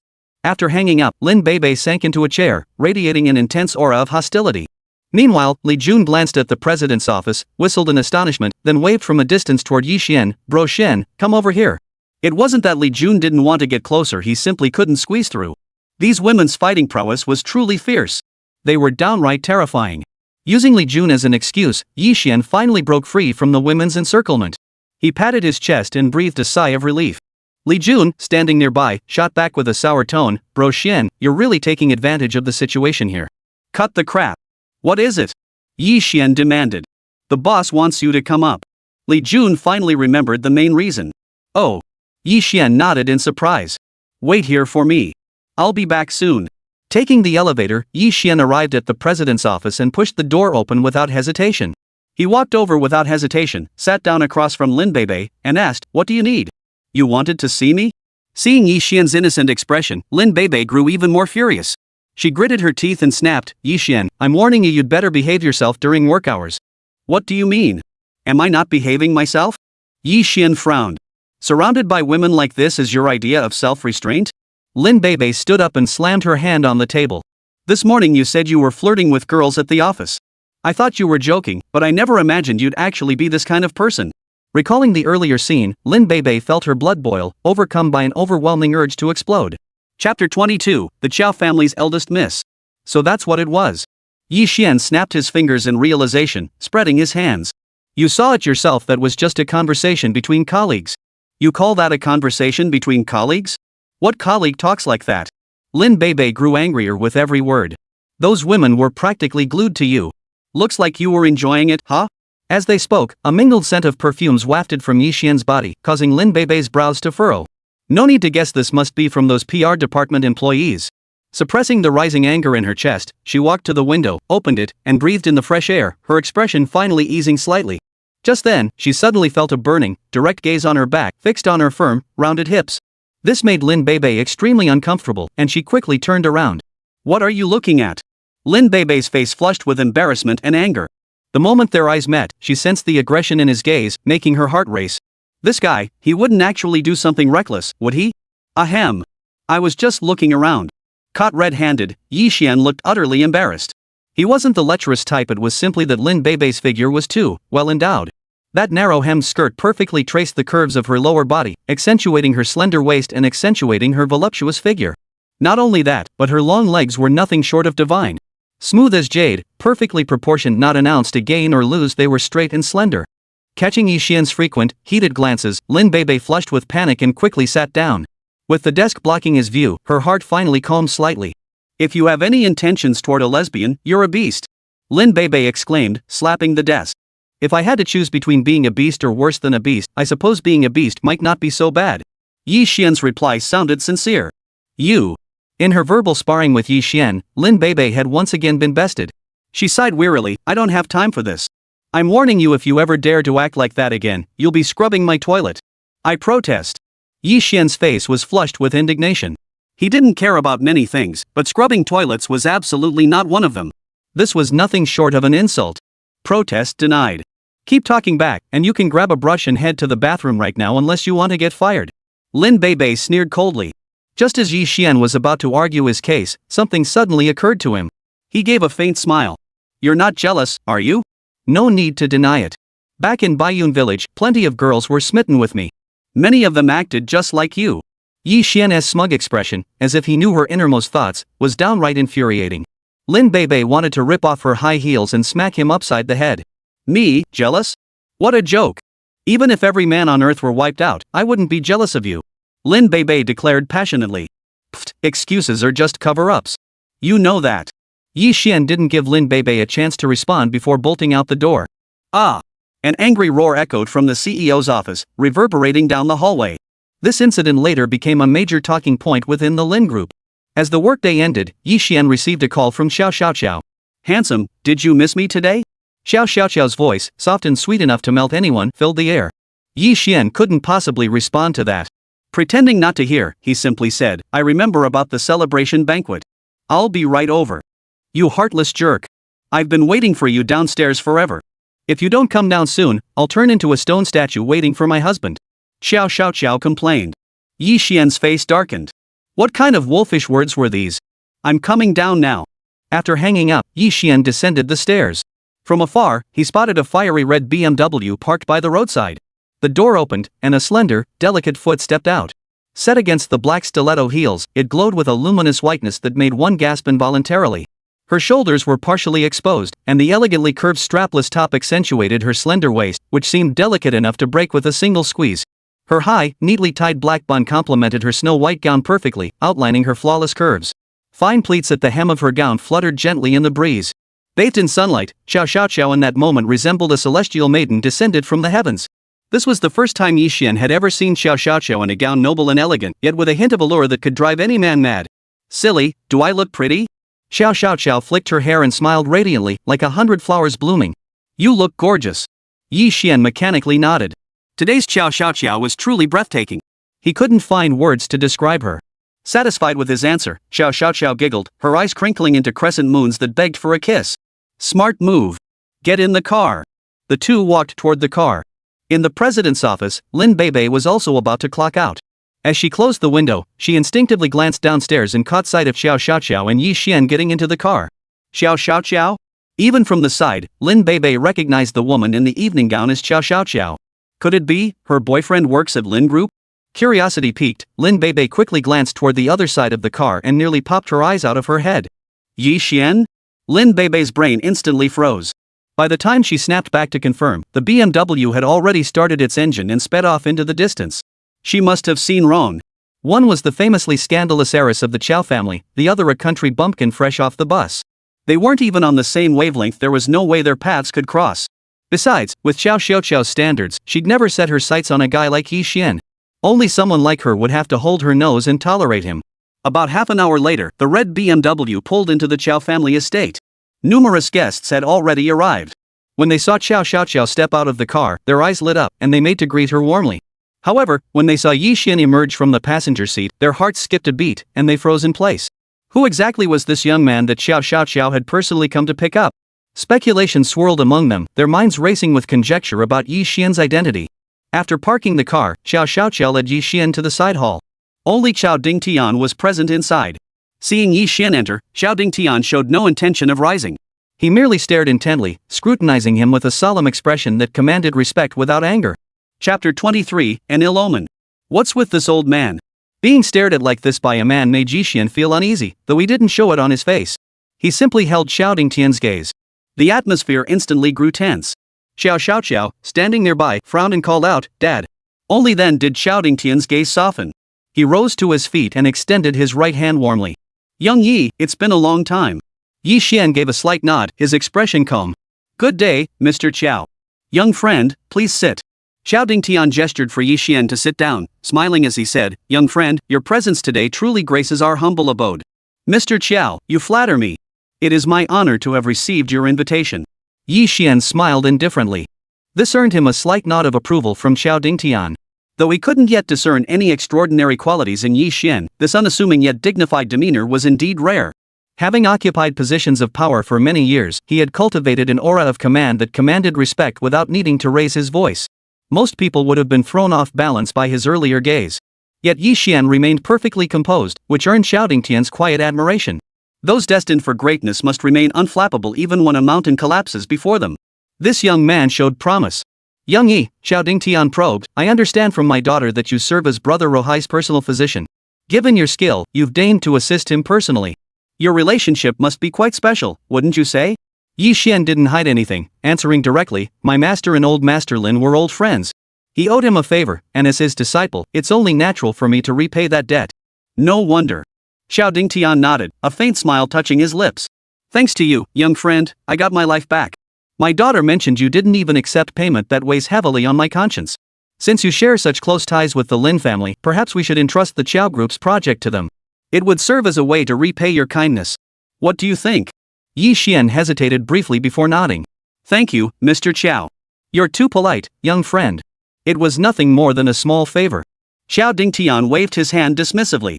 A mere complex project? How could it possibly compare to the debt of saving my life? I have an idea. Once the banquet begins, I'll have my daughter express my gratitude publicly before everyone. That way, the prominent figures of Jiangcheng can get to know you. Should you ever need anything from them in the future, just mention my name. Xiao Xiaoxiao's eyes lit up. This was precisely the platform Yi Xian needed. With her father's endorsement, navigating Jiangcheng would become far smoother.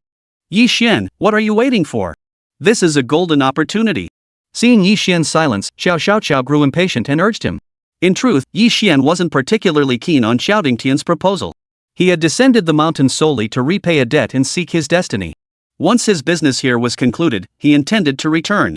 Xiao Dingti's endorsement meant absolutely nothing to him. But with both father and daughter having spoken so plainly, refusing would be a slap in the face. Fine. Yi Xian reluctantly agreed. In the banquet hall, all the guests had arrived and were gathered in small groups, chatting among themselves. The Lin family, however, had no such leisure. The prolonged absence of the Qiao family father and daughter left them growing increasingly anxious. Just then, Xiao Shan approached, holding a wine glass, followed by his son, Xiao Hai. Lin Ruhai spotted them and led the Lin family forward to greet them. Brother, I owe you big time this time. Without you, I wouldn't even have gotten through the Qin family's front gate. Lin Ruhai grasped Xiao Shan's right hand, his face brimming with gratitude. Ruhai, you're still so polite. A few invitations? That's nothing. Xiao Shan waved it off. Seems the outsiders were right. The Qiao family head holds you in exceptionally high regard, brother. Even though you've stepped back, your influence remains as strong as ever. Lin Ruhai's flattery carried a hint of probing. Xiao Shan laughed heartily. Outside talk always has a touch of exaggeration. But as for me, the Qiao family head does tend to listen to my opinions. I know you've long sought to secure that integrated development project, Ruweihai. I'll do everything in my power to help you land it. I can't guarantee 100% success, but I'm confident we have at least a 90% chance. I'm truly at a loss for words. Lin Ruhai was overcome with excitement. Lin Chongping and Lin Beibei, father and daughter, both wore expressions of astonished delight. No need for such emotion, brothers. Xiao Shan waved his hand dismissively. Brother, this makes me feel guilty. Whatever you need from the Lin family, just ask. If it's within my power, I won't hesitate for a second. That's exactly what I've been waiting to hear. Xiao Shan's heart leapt with joy, though his expression remained composed. Truthfully, there is indeed a matter weighing on my mind that I wish to discuss with you. If you could agree to it, I could die with peace in my heart. Oh? What is it, brother? Speak freely. Lin Ruhai nodded firmly. My good-for-nothing son still hasn't found a wife. It's driving me crazy. I've pushed him to go on blind dates, but he's already set his heart on someone. He won't marry anyone else. This has me in a real bind. Xiao Shan sighed. Beside him, Xiao Hai looked utterly bewildered. A sense of foreboding washed over Lin Ruhai. He asked, which family's daughter is this? If it's inconvenient for you, brother, I can act as matchmaker. Who else could it be? Your very own Beibei, of course, Xiao Shan replied. At those words, Xiao Hai's face instantly flushed crimson. He eyed Lin Beibei with a lecherous gaze, drool nearly dripping from the corner of his mouth. The Lin family's expressions turned grim. Xiao Hai's reputation in Jiangcheng was notoriously bad. He was a notorious playboy who indulged in every vice imaginable: drinking, gambling, women, and drugs. Because of this, he had already been divorced 3 times in just over a decade. Setting aside his vices, the Lin family simply couldn't accept the age gap. Though Xiao Shan had become a father late in life, the gap between Xiao Hai and Lin Beibei wasn't just generational, there was also a difference of over a decade in their ages. Lin Chongping might be a bit snobbish, but his affection for his daughter was genuine. He immediately frowned and said, Uncle Qiao, I don't think this is quite appropriate. Why don't I look for a suitable match for my younger brother Qiao Hai? Before he could finish, Xiao Shan cut him off. Chongping, this is between me and your father. Is it your place to interrupt? Whether it's appropriate or not isn't for you to decide. With that, Xiao Shan turned his gaze to Lin Ruhai. Lin Ruhai shook his head slightly. Brother, what era are we in now? Arranged marriages by parents and matchmakers are outdated. Let the children handle their own affairs. Xiao Shan's expression darkened instantly. Chapter 24, A Storm Breaks. It was common knowledge that barring any unforeseen circumstances, upon Lin Ruhai's passing, all shares of the Lin group would pass to Lin Beibei. By marrying Lin Beibei, Xiao Hai would become her husband and thereby gain ownership of half the Lin group shares. This was his scheme to get something for nothing. How could he possibly allow Lin Ruhai to refuse? Ruhai, I treated you with sincerity, securing you an invitation, and this is how you repay me? Xiao Shan's expression turned cold. If you choose to be unkind, don't blame me for being unrighteous. Wu Tianlin has been vying for that integrated development project. All it takes is a few kind words from me to Chao Ding Tian, and that project will have nothing to do with your Lin family. As the words fell, the expressions of the Lin family members shifted. Just as Lin Rohai pondered how to explain, a cold yet melodious voice echoed from afar. What audacity! Since when did you become the decision maker for the Chao family? Xiao Shan's face darkened. He roared at the figure behind him. I'm a senior member of the Chao family. Who do you think you are? But upon recognizing the figure approaching, Xiao Shan's expression shifted dramatically. The words on his lips vanished. Little Xiao, so it was you. I should have recognized you earlier. A forced smile twisted across Xiao Shan's face, but it looked more like a grimace than a genuine expression. The Lin family members all turned to look. Uncle Xiao, Lin Xiaoqiao approached, a hint of amusement playing at the corners of her mouth. Does my father know about the matters you've been handling on his behalf outside? Xiao Xiaoqiao approached, a hint of amusement playing at the corners of her mouth. Cold sweat instantly beaded on Xiao Shan's forehead. He knew Chao Dingtian's temper all too well. If the old man discovered he'd been using his authority as a shield, he wouldn't let it slide. Xiao, I was momentarily foolish. Please don't tell your father about this trivial matter. He's just recovering and mustn't get upset. Xiao Shan said with a forced smile. A moment of foolishness? You look perfectly clear-headed to me.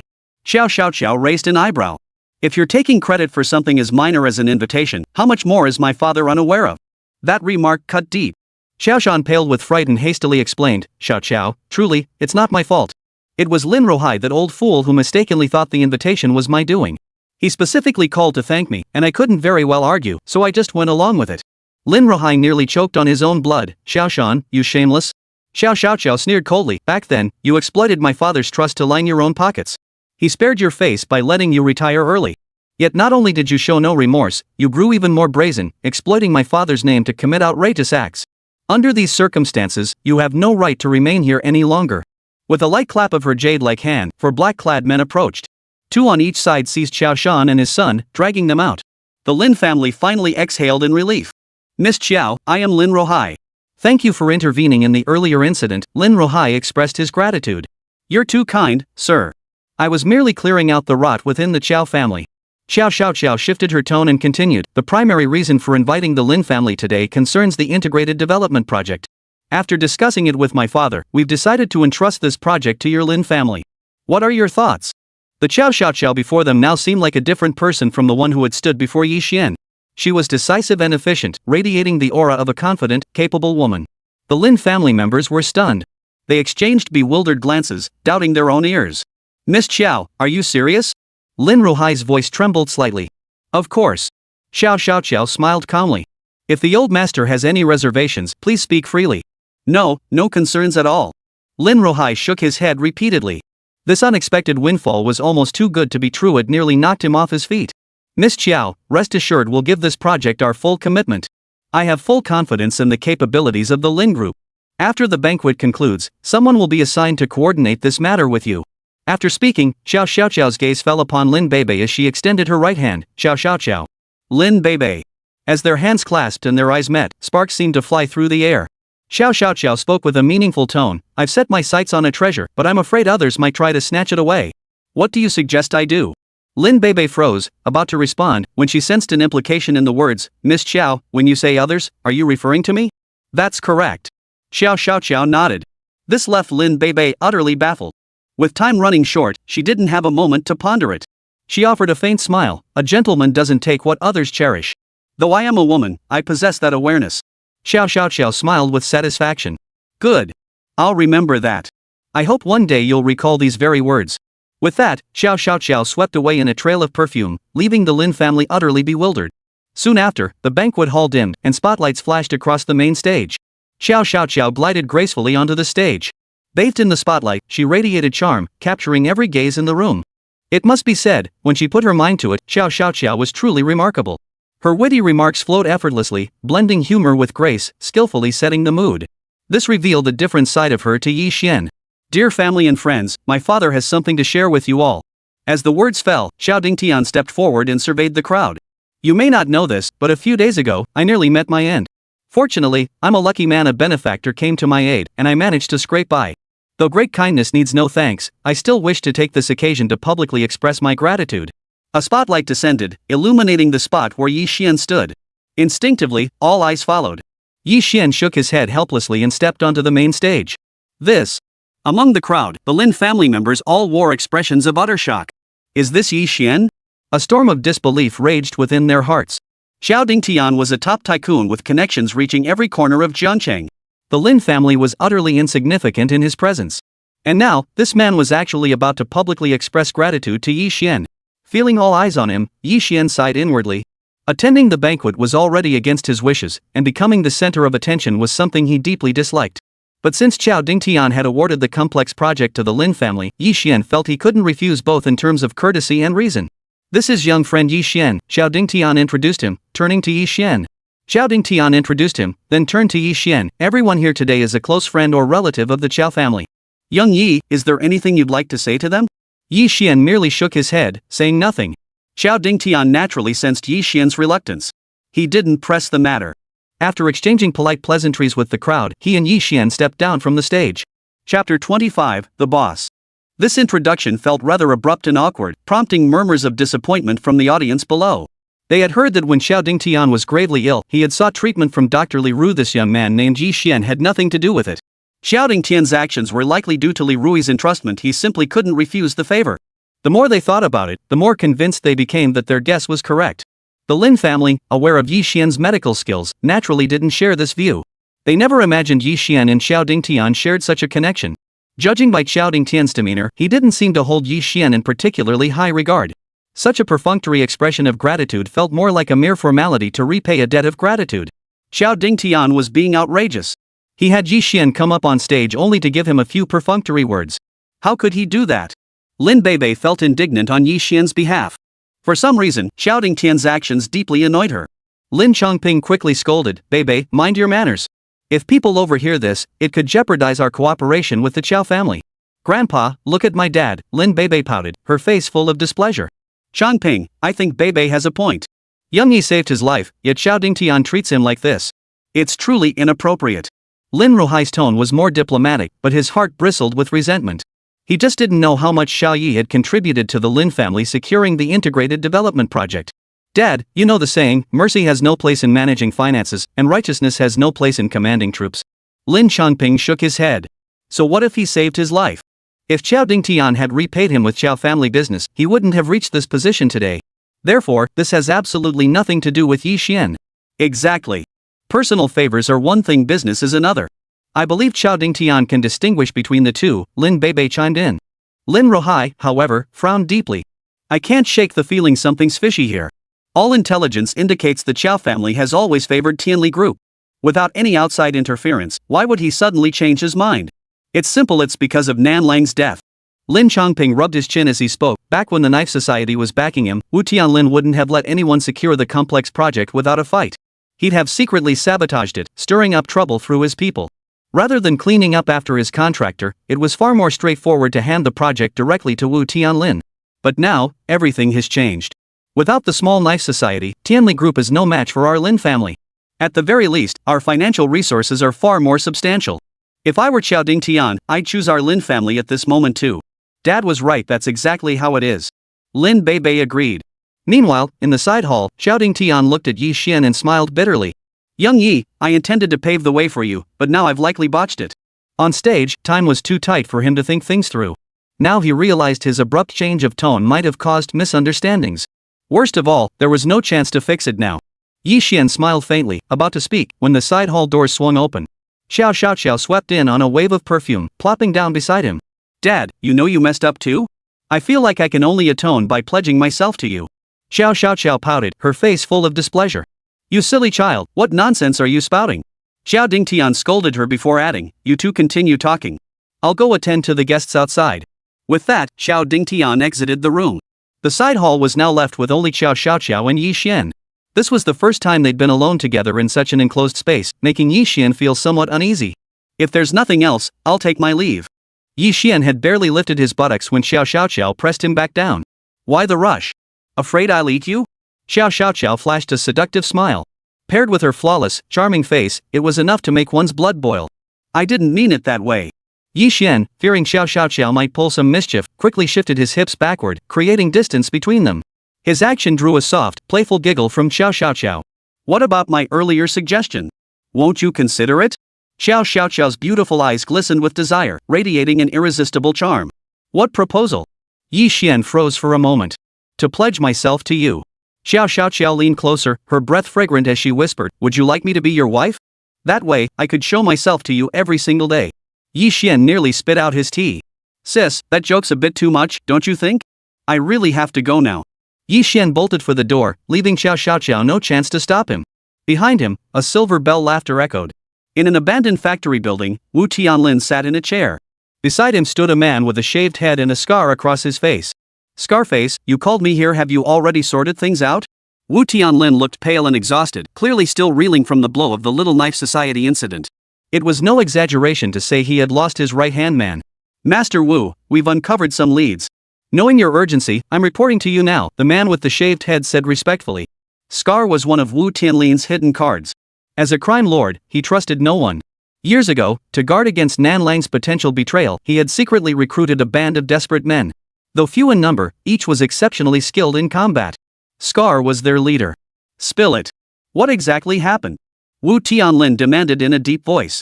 Without knowing who was backing Qin Feng, he was hesitant to act against this traitor, afraid of hitting the wrong target. Mr. Wu, I had our men review the surveillance footage around the Wealth Club. We saw Yi Xian enter the club, and he came out about 10 minutes later. I suspect this man is directly linked to Nan Lang's death. Scar said in a low voice. Yi Xian? Wu Tianlin narrowed his eyes. Does he have the capability to take out Nan Lang and the 7 Golden Warriors? Hard to say. I'd planned to bring him in these past few days, but considering his skills, I didn't dare make a rash move. Scar replied. So what if he's formidable? We can target those close to him. Wu Tianlin raised an eyebrow. That's exactly what I had in mind. After some investigation, I discovered his closest associates were his colleagues. So I had them captured. Scar boasted, seeking credit. I intended to extract useful information from them, but their lips are sealed. It seems our only option now is to use them to lure Yi Xian out. Chapter 26, Fatal Wound. Wu Tianlin gave his instructions and left immediately. Scar clapped his hands, and several subordinates brought Li Jun and the other 3 men in. All 4 bore injuries of varying severity, with Li Jun suffering the worst. Being the most reckless and with a sharp, vicious tongue, he naturally took the most and hardest beatings. You'll get information about Brother Xian out of us? Not a chance. My grandfather is a founding member of the Lin Group. I'm warning you, you'd better release us immediately. Otherwise. Even now, Li Jun remained defiant, his mouth spewing threats non-stop.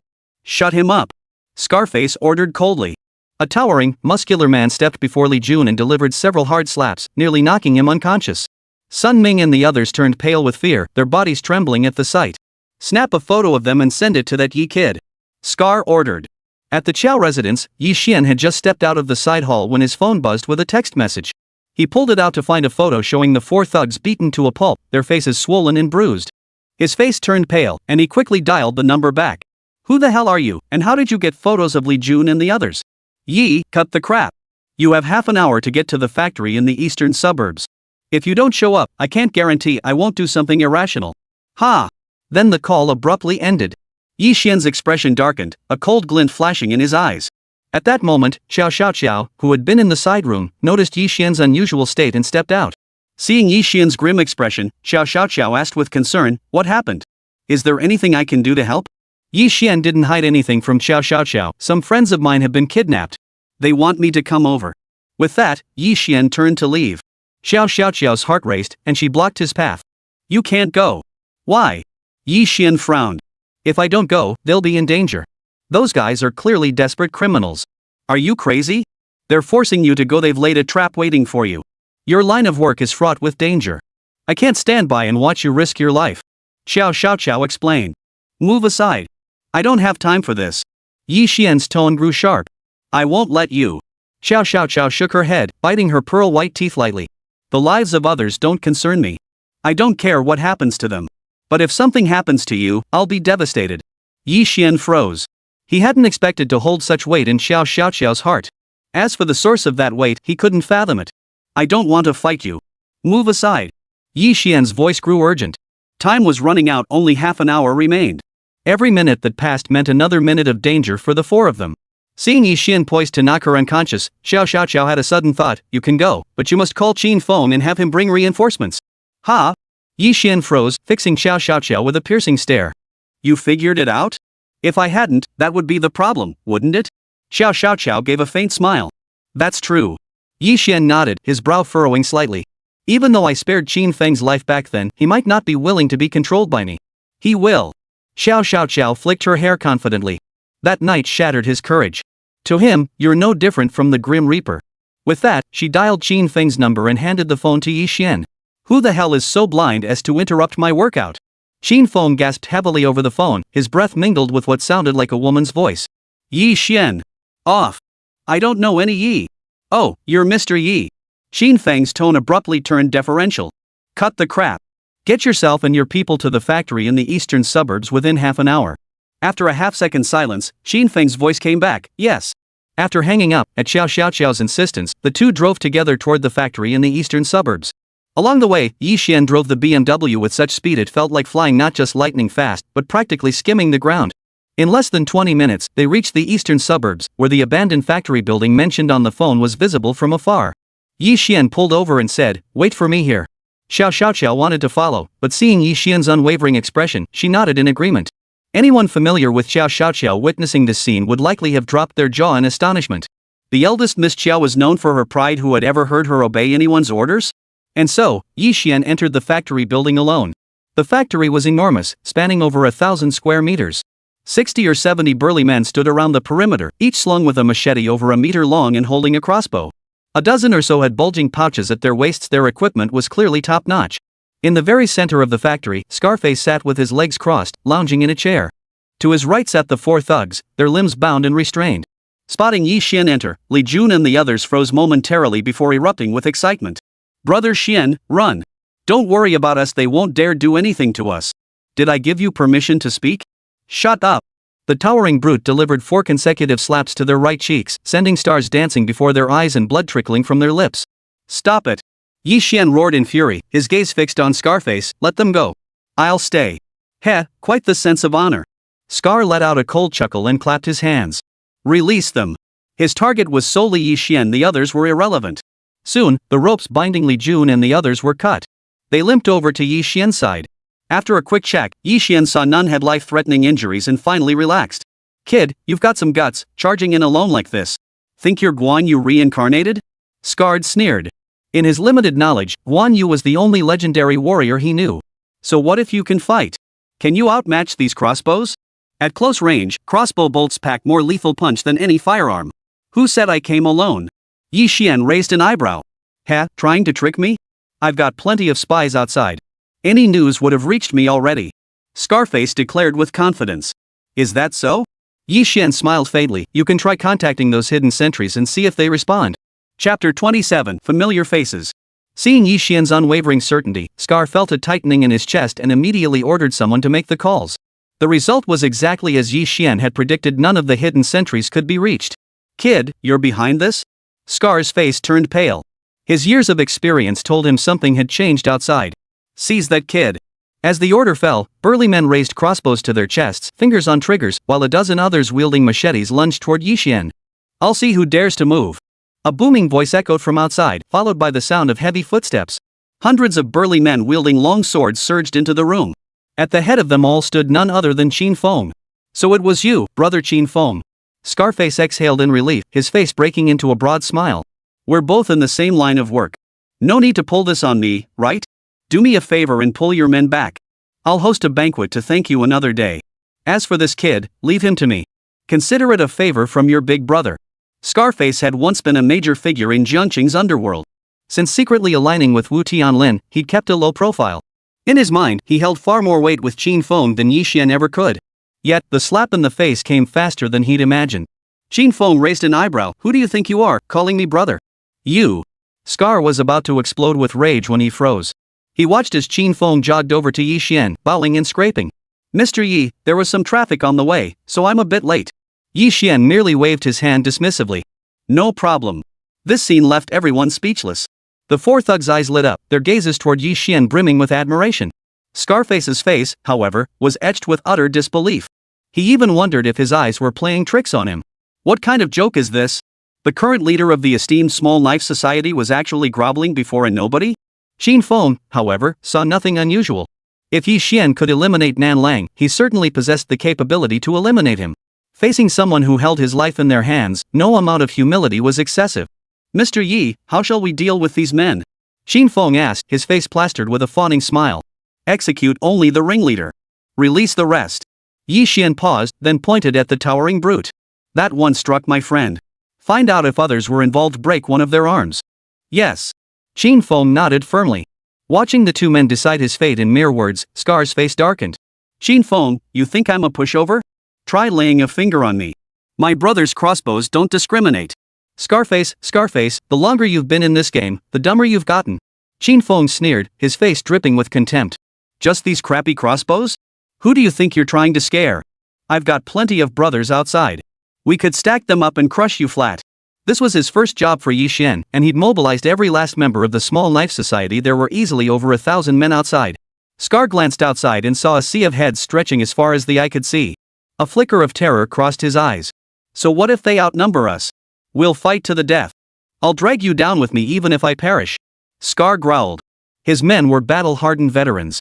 In one-on-one combat, the small knife society's members weren't even worthy of lacing their boots. But even the bravest warriors couldn't withstand sheer numbers. Wu Tianlin had positioned them for special operations like a dagger, silently plunging into the enemy's heart. But in this situation, their greatest strength was completely nullified. "Ha! You really are naive." Xin Feng's lips curled into a mocking smile. "Go ahead and try. See which of your brothers will still listen to you." Scarface roared behind him, "Open fire. Kill Xin Feng and that kid surnamed Ji." The command fell on deaf ears. The surrounding area remained dead silent, not a sound. Scarface froze, then roared like a madman, "Are you all deaf? I told you to move." His men exchanged glances, still showing no intention of moving. What a joke. These men were hot-blooded and aggressive, but they weren't fools. Yi had explicitly stated they'd only target the ringleader. Since they could walk away alive, why risk a mutually assured destruction? "You." Scar trembled with rage, unable to form a coherent sentence. Yi Xian shook his head, gave the four thugs a meaningful glance, and started walking toward the exit. Scarred man, seeing this, panicked and shouted after his retreating figure, "Mr. Yi, if you spare my life, I'll reveal the mastermind behind this." Yi Xian didn't even turn back, his voice cold as ice. "No need. Besides Wu Tianlin, there's no one else involved." With that, Yi Xian and the four thugs walked out. Scar was overcome with terror, all traces of his earlier arrogance vanished. "Brother Xin Feng, I beg you, please spare me. If you let me live, I'll speak well of you to Mr. Wu. He absolutely won't hold it against you for killing Nan Lang." Xin Feng sneered coldly, "Who told you I killed Nan Lang? Then who else could it be?" Scar's heart jolted. His eyes instinctively darted toward the factory entrance as his voice trembled. "Could it be him?" "Exactly. Mr. Ye's methods are beyond your imagination."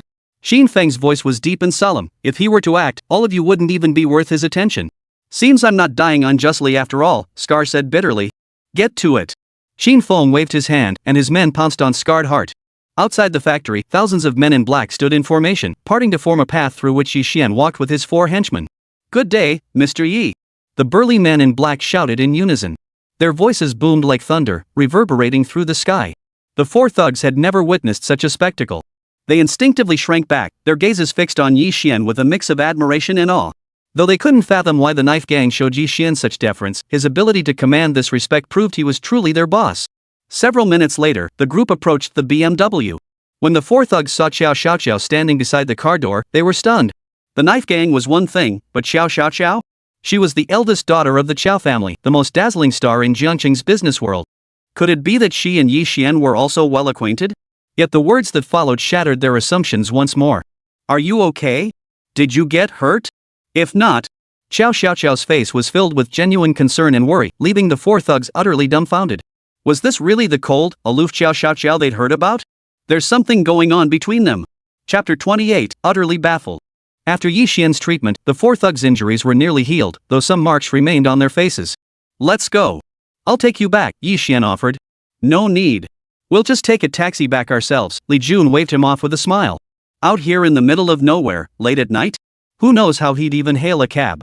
"Exactly, Brother Xian, Sister Xiaoqiao, you two go ahead." Wang Shan shot Yi Xian a knowing look, practically spelling out "a night of passion is worth 1,000 pieces of gold" across his face. Damn it, these guys have totally misunderstood. Yi Xian sighed inwardly. He couldn't be bothered to explain anything, so he just got into the car with Xiao Xiaoqiao. Under the cloak of night, the car sped along. Pleasant music filled the cabin, creating a warm and sweet atmosphere. Gazing at Yi Xian's sharply defined profile, Xiao Xiao's eyes flickered as she asked, "What do you think of Lin Beibei?" Her gaze locked onto his eyes, as if trying to read something within them. "Nothing special. Just the Lin family's spoiled princess." Yi Xian replied casually. "Is she prettier than me?" Xiao Xiao straightened her tall frame, as if trying to gain an advantage. "Both are quite beautiful." Yi Xian answered sincerely. The two women possessed vastly different styles, yet each held unique charm. To truly rank them against each other? That was no easy task. "Nonsense. You're not allowed to speak against your conscience." Xiao Xiao stared straight at Yi Xian. "You get one more chance to answer." "You can do that?" Yi Xian nearly choked on his own blood. "You're beautiful." Under Xiao Xiao's pitiful gaze, Yi Xian conceded defeat and sighed helplessly. "That's more like it." Xiao Xiao chuckled triumphantly, as if she'd won some grand victory. "Since you agree I'm prettier than Lin Beibei, why stay at the Lin residence? You might as well move out. We have several vacant properties, you can choose one to live in. That way, we can spend more time together." She emphasized the last four words with a suggestive inflection. "I'll pass. I'm used to living at the Lin residence and have no plans to move out for now." Yi Xian shook his head repeatedly. Unless he'd lost his mind, he wouldn't agree to Xiao Xiao's suggestion. Unless he wanted someone sneaking in while he slept one night. Such things might be understandable with other girls, but Xiao Xiao? Who knows what bizarre things she might do. "Don't you want to see me every day?" Xiao Xiao pouted, her face full of hurt. "I don't want to see you every day." Yi Xian muttered to himself. "My cooking is actually pretty good. If you move out, I can make you delicious meals every day, guaranteed no repeats." Yi Xian was deeply skeptical of this claim. If someone told him a sow could climb a tree, he might just about believe it. But if they said the Qiao family's eldest daughter could cook? Not in a million years. Just imagining the charred, unrecognizable remains of ingredients made him shudder. Thankfully, he arrived home just in time, sparing him from dwelling on the matter. "I'm home. Bye." Yi Xian hopped out of the car swiftly, not giving Xiao Xiao a chance to speak. Heartless. How could he have so little faith in her? Watching Yi Xian's retreating figure, Xiao Xiao pouted her vivid red lips and sniffed indignantly.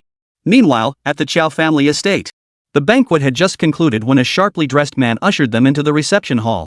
"Mr. Lin, my apologies for not being there to greet you earlier." "My deepest apologies." A middle-aged man had been waiting for quite some time. Spotting the Lin family approaching, he greeted them warmly. This man was the project director of the Qiao Group, wielding considerable influence.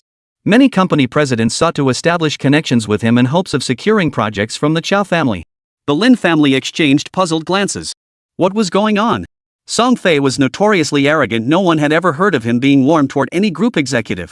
Suppressing their confusion, Lin Ruhai hurried forward and said, "Director Song, you're too kind. Had we known you were here, we would have come earlier?" "Not at all. This was meant solely for old Master Lin. How could I possibly invite you to come earlier?" Song Fei gestured for everyone to take a seat. During the subsequent negotiations, Song Fei didn't make things difficult for the Lin family. On the contrary, he offered all sorts of unimaginable concessions. This left the Lin family members wondering if there was some trick involved. Of course, these were merely fleeting thoughts. The Qiao family's reputation remained trustworthy. "Mr. Lin, the contract terms are essentially as outlined. You may take time to discuss them internally. If everything is acceptable, we can schedule a signing to finalize the agreement for mutual peace of mind," Song Fei said with a smile. "Agreed." Lin Ruhai nodded excitedly. In all his years in business, this was the first time a client had offered such generous terms. He had no objections whatsoever. If not for fear of Song Fei's ridicule, he would have insisted on signing on the spot. After a moment's hesitation, Lin Ruhai asked, "Director Song, do you know why the Qiao family head suddenly chose our Lin group? What exactly prompted this change?" Given Lin Ruihai's usual composure, he wouldn't normally ask such a question. The abrupt shift was simply too much for him to resist. Lin Chongping and Lin Beibei both perked up their ears, afraid to miss any details. "Mr. Lin, you're overthinking it. There's no change at all." Song Fei laughed heartily. "Lin Group is the leader in Jiangqing's real estate industry.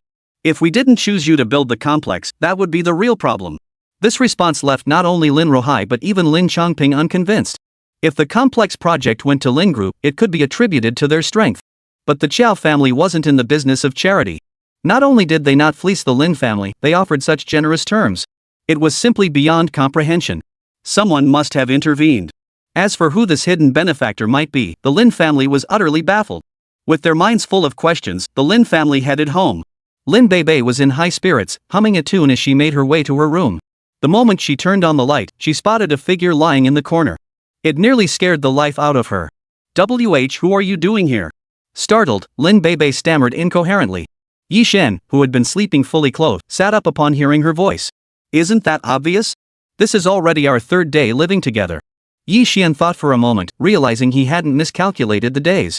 Lin Beibei suddenly remembered this was indeed the third night she'd shared a room with this guy. In her earlier excitement, she'd completely forgotten about it. Speak properly. Is this really us living together? Lin Beibei gritted her teeth in anger. Chapter 29, Making a Show. If that's not cohabitation, what else could it be? We're just sharing a room. Isn't that the same thing? Yi Xian retorted. Lin Beibei was speechless. This guy's point kinda makes sense. Anyway, watch your mouth from now on. Lin Beibei shot Yi Xian a glare. She never seemed to win in their verbal sparring. Every time she thought about it, she felt like she could strangle him. How could a grown man be so skilled at banter? The next morning, Lin Beibei drove Yi Xian to the company. It wasn't that she was happy to be the driver, but since Lin Rohai had seen them both off, she could only watch helplessly as Yi Xian got into her car. The entire ride passed in silence. Perhaps unable to bear the awkwardness, Lin Beibei finally spoke up. Why did Xiao Xiaoqiao suddenly invite you to the banquet? I never heard you mention this before. I cured Xiaoding Tian's illness. Her inviting me to the banquet is perfectly normal, isn't it? As for not mentioning it, this sort of thing doesn't exactly need to be flaunted, does it? Yi Xian stared at Lin Beibei as if she were an idiot, which instantly infuriated her. Don't be so ungrateful. Do you think Xiao Xiaoqiao is some kind of pushover? She's been involved in managing the Qiao group since she was a teenager. Her tactics and scheming are beyond your wildest imagination. You don't seriously think she'd treat you any differently, do you? If you're smart, you'd keep your distance from her. Otherwise, you'll regret it. Lin Beibei's voice trembled with emotion. Yi Xian looked utterly innocent. But we barely know each other, right? It's just a dinner party. You're overreacting. You know exactly how much you've been involved. Lin Beibei snorted coldly. She still remembered what Xiao Xiaoqiao had asked her last night. Though the questions had seemed random, she couldn't shake the feeling they were somehow connected to this guy standing before her. The thought alone made her inexplicably irritable. Is it because I'm too close to Xiao Xiaoqiao that it's causing you trouble? Yi Xian stared at Lin Beibei, sizing her up. Causing me trouble? You've got to be kidding me. Seeing Yi Xian's serious expression, Lin Beibei sneered coldly. If you ever elope with Xiao Xiaoqiao, I'll set off firecrackers at the door to celebrate. If you put it that way, I might actually consider it. Yi Xian muttered to himself. Xiao Xiaoqiao said yesterday that her family has plenty of empty houses and invited me to move in. Now that I think about it, it might not be such a bad idea. At this, Lin Beibei instantly flared up. Have you lost your mind? Can you really trust that woman's words? She's just toying with you. If you actually go, you'll become a laughingstock for sure. But didn't you just say we should elope together? Yi Xian retorted, sounding a bit aggrieved. Me? Lin Beibei was instantly speechless. She realized she had indeed said something like that earlier. I only said that because you saved Grandpa. I don't want to see you walk into a fire pit. After much deliberation, Lin Beibei finally managed to come up with a flimsy excuse. Whether it was convincing or not, only heaven knew. All she wanted now was to get to the company quickly and escape this awkward situation. She couldn't figure out what was wrong with her today. Why was she so emotionally charged? This guy, he couldn't possibly think she cared about him, could he? The thought made Lin Beibei's pretty face flush crimson instantly. Driven by a mix of embarrassment and irritation, she slammed her foot on the gas pedal. The Ferrari shot forward like a rocket, startling her half to death. Maybe I should just get out and walk a bit. Breakfast was a bit too filling. Yi Xian felt a bit flustered. Even flying a plane doesn't feel this rough. If I keep sitting here, tomorrow's feast can start right at the village entrance. Get out of the car? Sit down properly. Lin Beibei looked expressionless, but her inner monologue was running wild. Ah!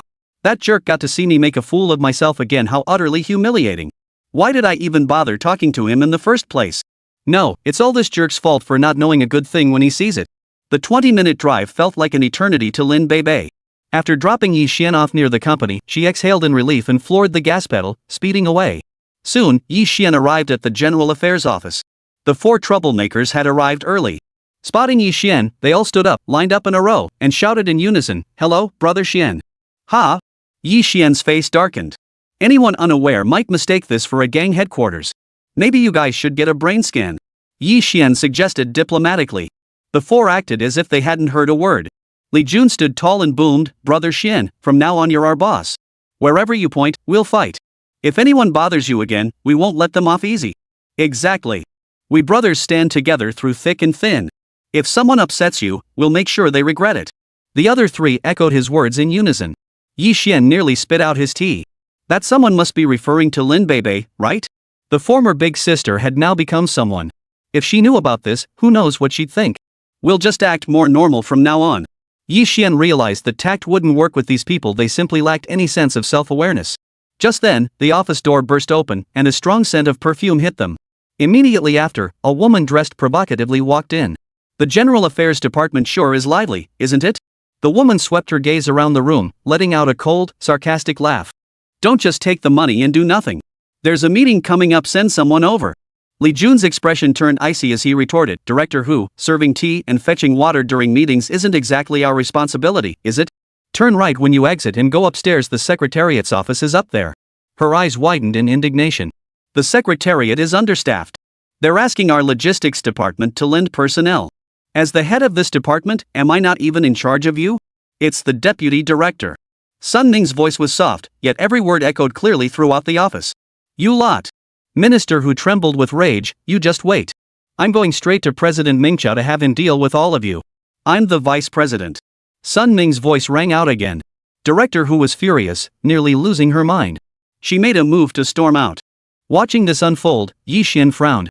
He didn't want to escalate the situation. Minister Hu, please calm down. I'll go over there right now. That's more like it. Minister Hu snorted smugly and stomped away in her high heels. Brother Xian, why are you even bothering with that woman? She's just flaunting her relationship with Lin Mingqiao and bossing everyone around at the company. Brother Xian, let me handle this job. Making you serve tea and water is just slapping us in the face. The group chattered away, each chiming in. Chapter 30, Years of Collaboration. Yi Xian arrived at the top-floor conference room. Today's attendees were all company executives. The moment he entered, Yi Xian spotted a familiar face, Lin Mingqiao. Though serving as vice president of Lin Group, Lin Mingqiao had a rather low profile, constantly overshadowed by Lin Beibei. This was precisely why he had been scheming relentlessly to seize power. Lin Mingqiao spotted Yi Xian at that moment. His expression instantly darkened. He snorted coldly, this is a high-level company meeting. Not just any Tom, Dick, or Harry can walk in here. You have no sense of decorum. Before he could finish, a shifty-eyed man barked, didn't you hear what Mingqiao said? Get out now. Another middle-aged man chimed in, are you stupid? If you don't want to pack your bags and get out, then get out now. Interesting. Yi Xian raised an eyebrow. He recognized both men. The shifty-eyed one was Wang Li, director of planning, while the other was Yao Tian, deputy director of finance. Clearly, these two were Yi Mingqiao's right-hand men. People always talk about cutting a sorry figure together, but I never really understood what that meant until today. With that, Yi Xian sat down in a corner. His words sent shockwaves through the room. Nearly everyone stared at Yi Xian with disbelief. Who exactly was this young man, daring to publicly humiliate Lin Mingqiao like this? Who the hell are you calling a pair of crooks? Kid, what's your name? Which department are you from? I'm calling HR right now to get you fired. Wang Li and Yao Tian leapt to their feet, their expressions threatening to erupt into violence at any moment. As for Lin Mingqiao, he sat in his seat with a dark, sullen expression. After all, he was the group's vice president. Such confrontations were naturally handled by his subordinates, no need to lose his composure in public. Director Wang, Director Yao, please calm down. Yi Xian is part of our logistics department. Seeing the situation escalate, Logistics Director Wu Yingtao could no longer remain silent. Logistics department? Old Wu, no offense, but what kind of people are you hiring over there? Why keep someone like this around? Get rid of him immediately. Observing Wang Li and Yao Tian's arrogant demeanor, Wu Yingtao merely smiled faintly, he's from the General Affairs Office. Hearing this, Wang Li and Yao Tian instantly fell silent. Both hesitated several times, their faces flushing crimson. The others all looked as if they just had an epiphany. No wonder, so he's the General Affairs Office's golden boy. So what if he's from General Affairs? Lin Mingqiao sneered repeatedly, does that make them superior? Does it give them the right to just barge into the conference room and attend a high-level company meeting? Wu Yingtao didn't argue, merely offering a faint smile. Mr. Mingqiao, you may not be aware that Yi Xian was specifically assigned by Director Hu Li from the General Affairs Department to handle the logistical arrangements for this meeting. The words Lin Mingqiao had been about to hurl back into his throat, leaving him with a bitter taste.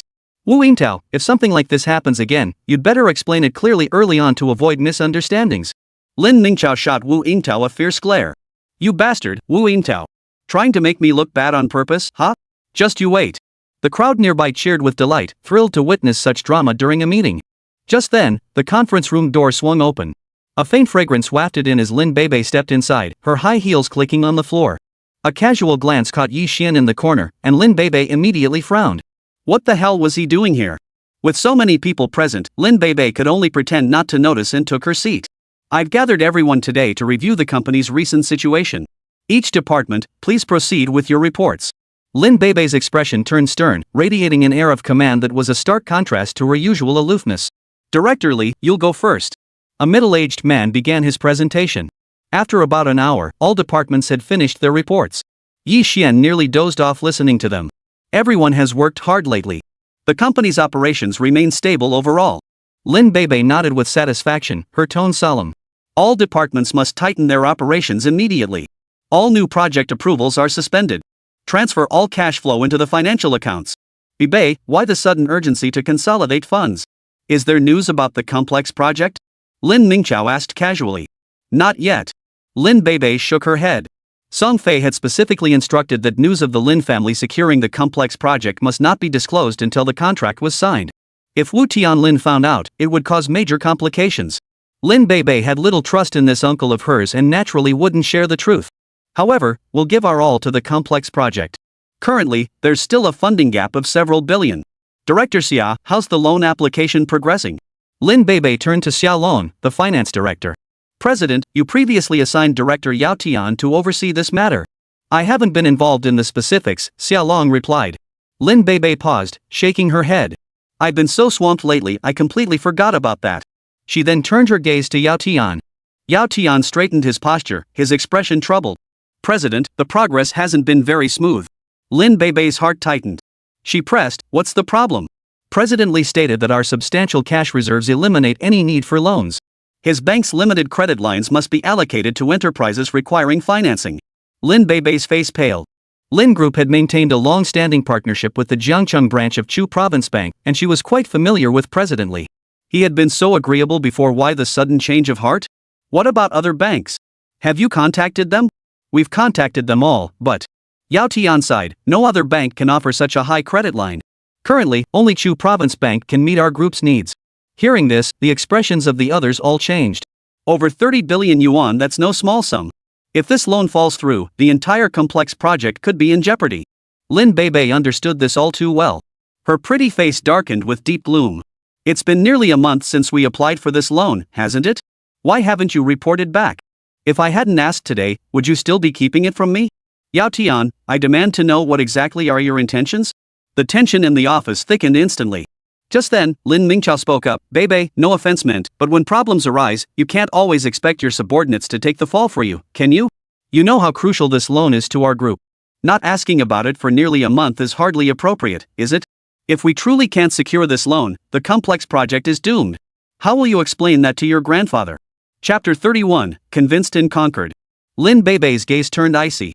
The Lin family had been in turmoil lately. First, old Master Lin's toxins flared up, then Yi Xian arrived in Jiangcheng. This series of events had consumed so much of her energy that she hadn't inquired about the loan situation in time. Lin Mingqiao knew this well, yet he kept using it as leverage. Her second uncle certainly had his own agenda. Most crucially, she remembered Yao Tian's work had always been flawless. This time, however, such a major oversight had occurred. It seemed her second uncle had already co-opted him. And judging by Wang Li's eagerness to back him up, he'd likely been bought off too. With this thought, Lin Beibei shot Yao Tian a piercing look. His eyes darted nervously. President, I reported this matter several days ago. I had an urgent matter at the time, so I handed the documents to this young man named Yi Xian, asking him to deliver them to you. Since you hadn't mentioned it these past days, I assumed you'd already discussed it privately with President Li. Sitting in the corner, trouble falls from the sky. Sitting in the corner, Yi Xian raised an eyebrow, narrowing his eyes slightly. Director Yao, do you keep a dog at home? No, Yao Tianxia replied instinctively.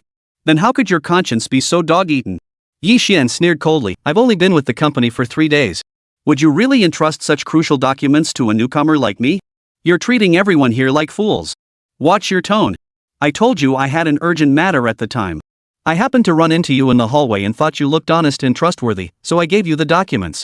How could I have known you'd be so unreliable? Yao Tian pointed at Yi Xian, his voice filled with fury. Do you have any idea how crucial this loan is to the company? If something really happened, you'd be the company's scapegoat. Yi Xian chuckled. Where's the evidence? If there's nothing but your word, I'd be as good as guilty even if I jumped into the Yellow River to wash myself clean. Evidence? Yao Tian's mind raced. At that moment, Lin Mingqiao interjected from the side. How ridiculous. When Director Yao assigns you a task, does he expect you to keep evidence every single time? Given how careless your General Affairs Department is, who knows where you've tossed that document? It wouldn't be surprising if you used it as toilet paper. Yi Xian raised an eyebrow. They say people judge others by themselves. Looks like Ming Chao has a habit of using company documents as toilet paper? That's quite a unique preference you have. The remark drew an involuntary chuckle from someone nearby, instantly lightening the previously tense atmosphere. Lin Mingchao flared up in anger. You. Watching the two escalate their argument, Lin Beibei frowned deeply. Calm down, both of you. At this point, assigning blame won't help. The urgent priority is to secure the loan by any means necessary. I'll personally handle negotiations with President Li. Meeting adjourned. Just as Lin Beibei rose to leave, Lin Mingchao called out, wait. Beibei, we can let the document incident slide, but this kid's contempt for senior management and disrespect for his elders, we need to address that, don't we? Lin Mingchao's face darkened with anger. It's not just him. The entire General Affairs Department is a bunch of rotten apples. They earn salaries several times higher than others, yet they don't do any work. Worse, they constantly cause trouble. In my opinion, they have no place in this company.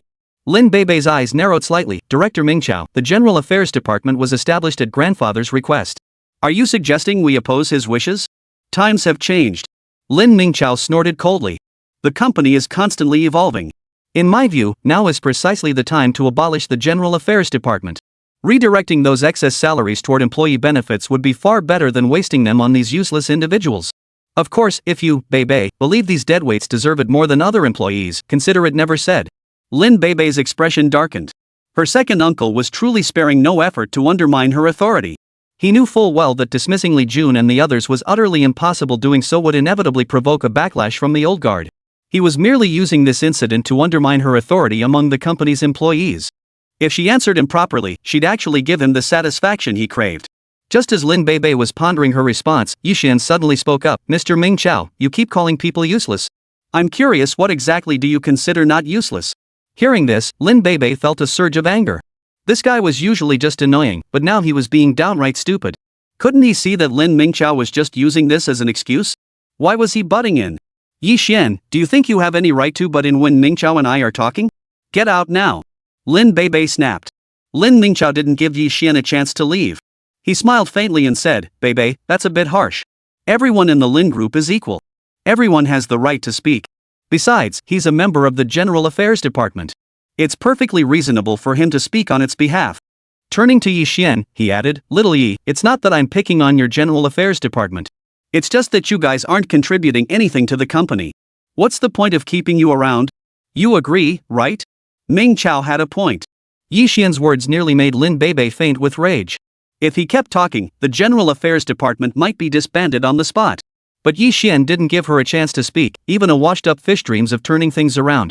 Mr. Ming Chao, you have to give us a chance to prove ourselves. Otherwise, we'll never be satisfied. Yi Xian wore a look of pure frustration, as if he genuinely wanted to prove himself. This idiot, what a god-tier teammate.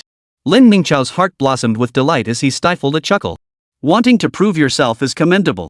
As a company executive, I certainly won't stand in your way. But you know, the standards can't be too low. Otherwise, it won't convince everyone. Here's the deal, I'll grant you special permission to apply for a new project. If you can pass the planning department's review, I'll acknowledge the General Affairs Department's continued necessity. Otherwise, you'll resign immediately. No problem. Yi Xian nodded. Hearing this, everyone shook their heads in disbelief. Securing a project was easy.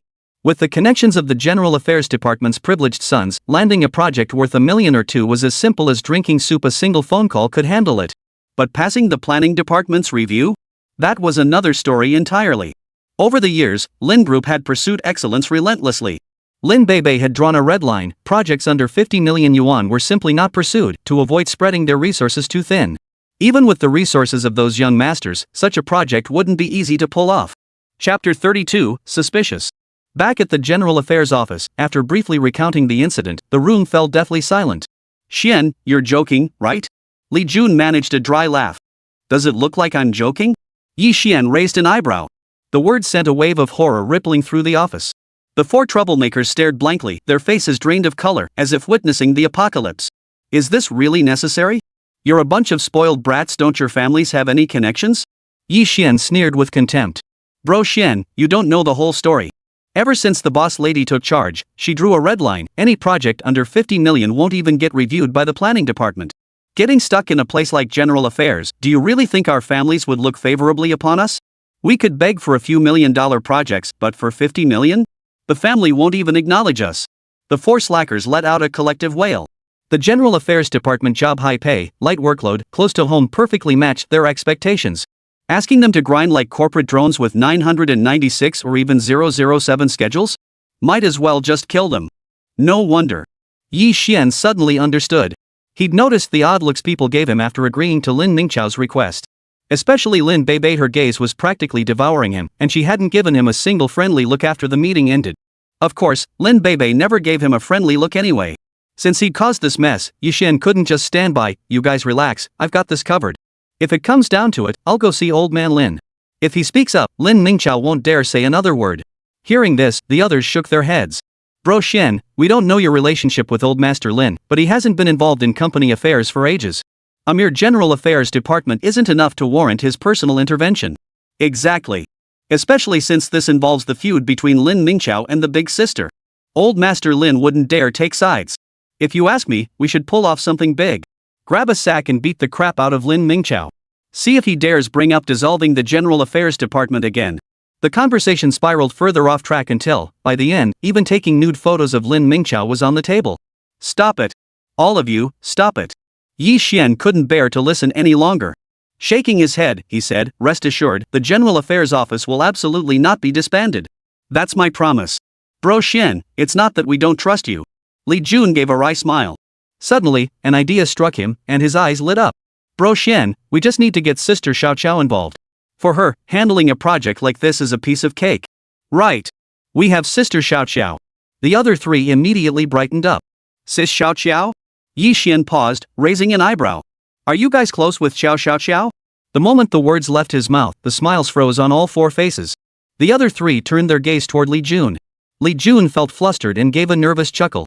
Well, we all met last time, so naturally we can't just call each other by name anymore. Yi Xian shook his head. You're lying. His tone was light, yet utterly certain. Meeting those piercing eyes, Li Jun conceded defeat and confessed the truth.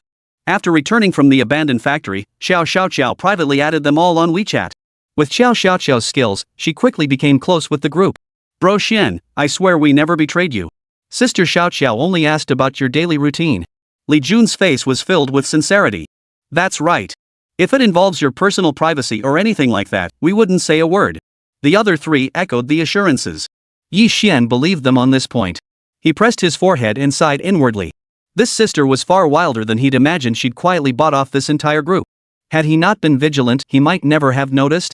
She must have paid a hefty price to win you over, right? Yi Xian was genuinely curious what tactics had Xiao Xiaoqiao used to make these people so obedient. Nothing much, really, Li Jun chuckled. Sis Xiaoqiao said she'd hook me up with some female white-collar workers from Qiao Group, all 8 or 9 out of 10 in looks and figure. Sis Xiaoqiao mentioned she has connections at overseas game companies and will hook me up with some beta test accounts later. Mine might be the priciest item here. Sis Joa gifted me a limited edition bag, and I felt downright embarrassed. This left Yi Xian utterly amazed. At the same time, he couldn't help but wonder, was it really necessary for Xiao Xiaoqiao to go to such lengths? With the crisis resolved, the General Affairs Office returned to its cheerful atmosphere. During their chat, several people asked about the meeting. After all, it was a high-level meeting. Not everyone had the privilege to attend, and they were all curious. Yi Xian gave a brief summary. When they heard that Li Tsuani aka President Li had suspended Lin Group's loan and that Lin Beibei intended to meet with him personally, their expressions darkened considerably. That bastard Li Tsuani, what the hell does he think he's doing? Does he have his sights set on the boss? Li Jun cursed. Yi Xian looked puzzled. Why do you say that? Li Jun explained, Brother Xian, you don't know Li Tsuani's lecherous reputation is known to everyone in Jiangcheng. Don't be fooled by his short tenure as bank president. Countless female executives have fallen victim to his advances. Some were half reluctant, others were taken by his sleazy tactics. Logically speaking, he shouldn't dare to make a move on someone from a company as big as the Lin Group. There must be something fishy going on here. Yi Xian frowned. If that's the case, Lin Beibei meeting with Li Tsuani could spell trouble. Lin Ruhai had treated him well. He couldn't stand by and watch Lin Beibei walk into a trap. Just then, Yi Xian's phone rang. He stepped out of the office and answered the call. Is little brother Yi Xian there? Guess who this is? The sweet, melodious voice instantly melted away the last traces of Yi Xian's displeasure. He shook his head. Let me tell you, he said. You went to such lengths to bribe those four. What's the point? To keep me under constant surveillance? You figured it out so fast? Xiao Xiao showed no shame at her scheme being exposed. Instead, she pouted, Xian, don't be mad at me, okay? If you insist, I can show you those kinds of photos, okay? Her voice was so soft and sweet it sent shivers down his spine. Yi Xian asked warily, what kind of photos? Nude sleeping photos, of course. Xiao Xiao's voice dripped with allure, not just anyone gets that privilege, you know. Chapter 33, A Ruthless Individual. Yi Xian's face darkened, and he quickly changed the subject. What exactly do you want from me? Xiao Xiao showed no intention of letting him off the hook. Are you sure you don't want to see? This is my first time I'm taking them for a man to see. Though separated by the phone screen, Yi Xian could almost see Xiao Xiao's pouting red lips and eyes glistening with desire. He drew a deep breath, summoning every ounce of willpower. No, I will watch. If you're done, I'm hanging up. Don't. I'm here to discuss a major business deal. What kind of big deal? Yi Xian perked up. He was carrying a 50 million yuan project on his shoulders. This sister was so in tune with him she actually wanted to discuss a big deal? Of course it's a deal worth hundreds of millions. Xiao Xiao's voice was seductive, dripping with innuendo. Ha! Yi Xian quickly grasped the meaning. His waist nearly snapped from the sudden jolt. This lady's striding was way too aggressive. No time to even get out of the car. Ha! Xiao Xiao giggled sweetly on the other end. Alright, I won't tease you anymore. I really need to talk to you about something. If you have something to say, just say it. Yi Xian's face darkened. Talking to this woman was truly nerve-wracking. Here's the thing. My father has a friend named Luan Zhang. His daughter was in a car accident recently, sustaining brain nerve damage that left her paralyzed from the waist down. This uncle has only one daughter, whom he adores beyond measure. He took her to major hospitals for treatment, but the results were poor. He heard about what happened to my father a few days ago and came to Jiangcheng hoping you could take a look at his daughter. Under normal circumstances, I wouldn't bother you so easily. But this little girl is truly pitiful, not much older than a child, yet condemned to a lifetime in a wheelchair because of a car accident. Without hesitation, Yi Xian agreed, no problem. A doctor's heart is like a parent's. While his expertise extended beyond mere medical skill, that compassion remained within him. This was precisely why he had declined the Qiao family's 5 million yuan reward back then. Yi Xian's prompt agreement completely caught Xiao Xiao off guard. A radiant smile spread across her beautiful face as she spoke in an unusually tender tone. Thank you, Yi Xian. Whether Yi Xian agreed purely to save a life or because of her, it was cause for genuine joy. This feels a bit unfamiliar, Yi Xian remarked, scratching his nose. Is that so? Then let's get back to discussing our billion-dollar deal. Xiao Xiao's voice grew alluring once more. I really am a cheapskate, Yi Xian sighed to himself. Yi Xian sighed inwardly before hanging up. As he was about to leave work, Yi Xian made a detour to the president's office. Because of the morning meeting, Lin Beibei naturally gave Yi Xian a cold shoulder. Especially when she heard his request to accompany her to the meeting, she sneered. You've already ruined the General Affairs Department. Now you're planning to wreck the entire Lin Group? I suggest you take your troubles elsewhere. After being shooed out of the office by Lin Beibei, Yi Xian shook his head helplessly. Women really are troublesome. Thank goodness this was just a sham marriage. If he'd actually married such a shrew, who could put up with her? Complaints aside, the matter still needed attention. Yi Xian sighed and returned to the General Affairs office. Li Jun and the others were just about to clock out when Yi Xian spoke up. I've got a task for you.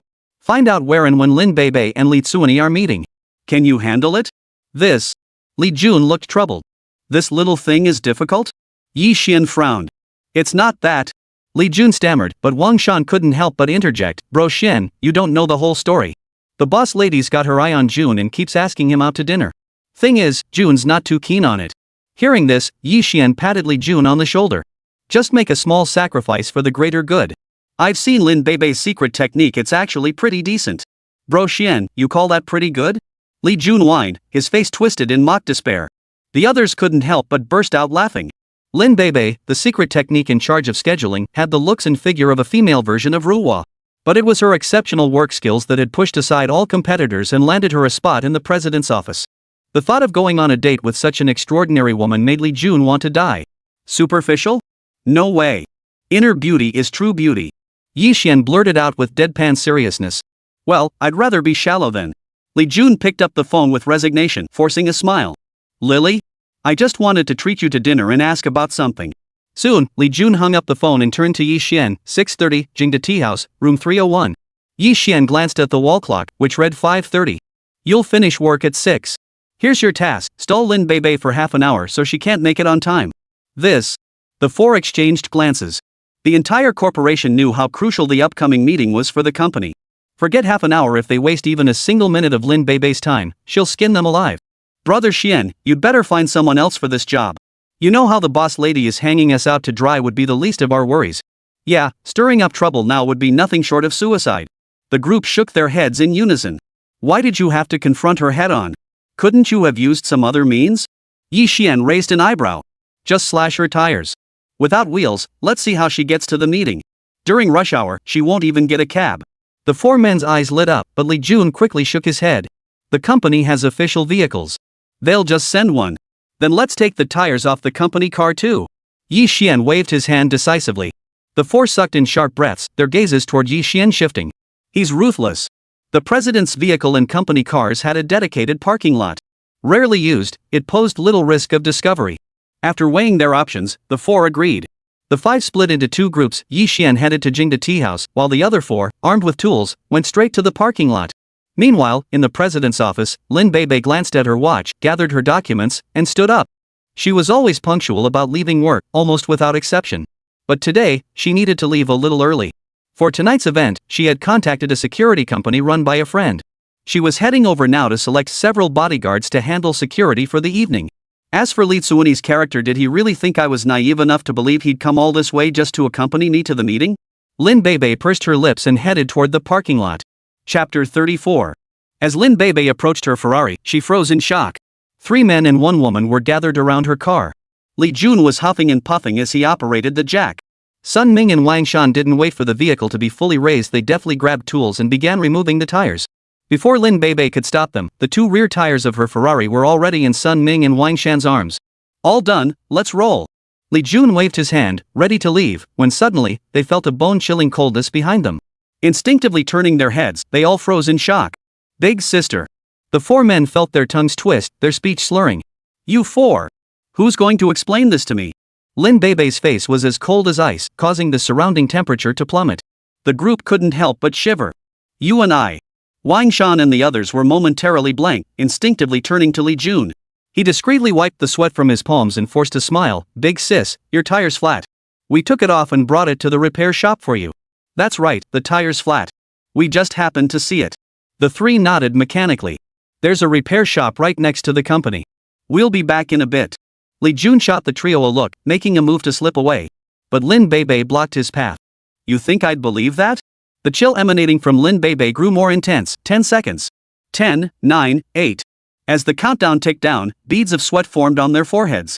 Finally, Li Jun confessed with a grimace, Big sis, we'll spill everything. With no other choice, Li Jun spilled the entire story. This Yi Xian, he's good for nothing but causing trouble. Lin Beibei's face flushed crimson with anger.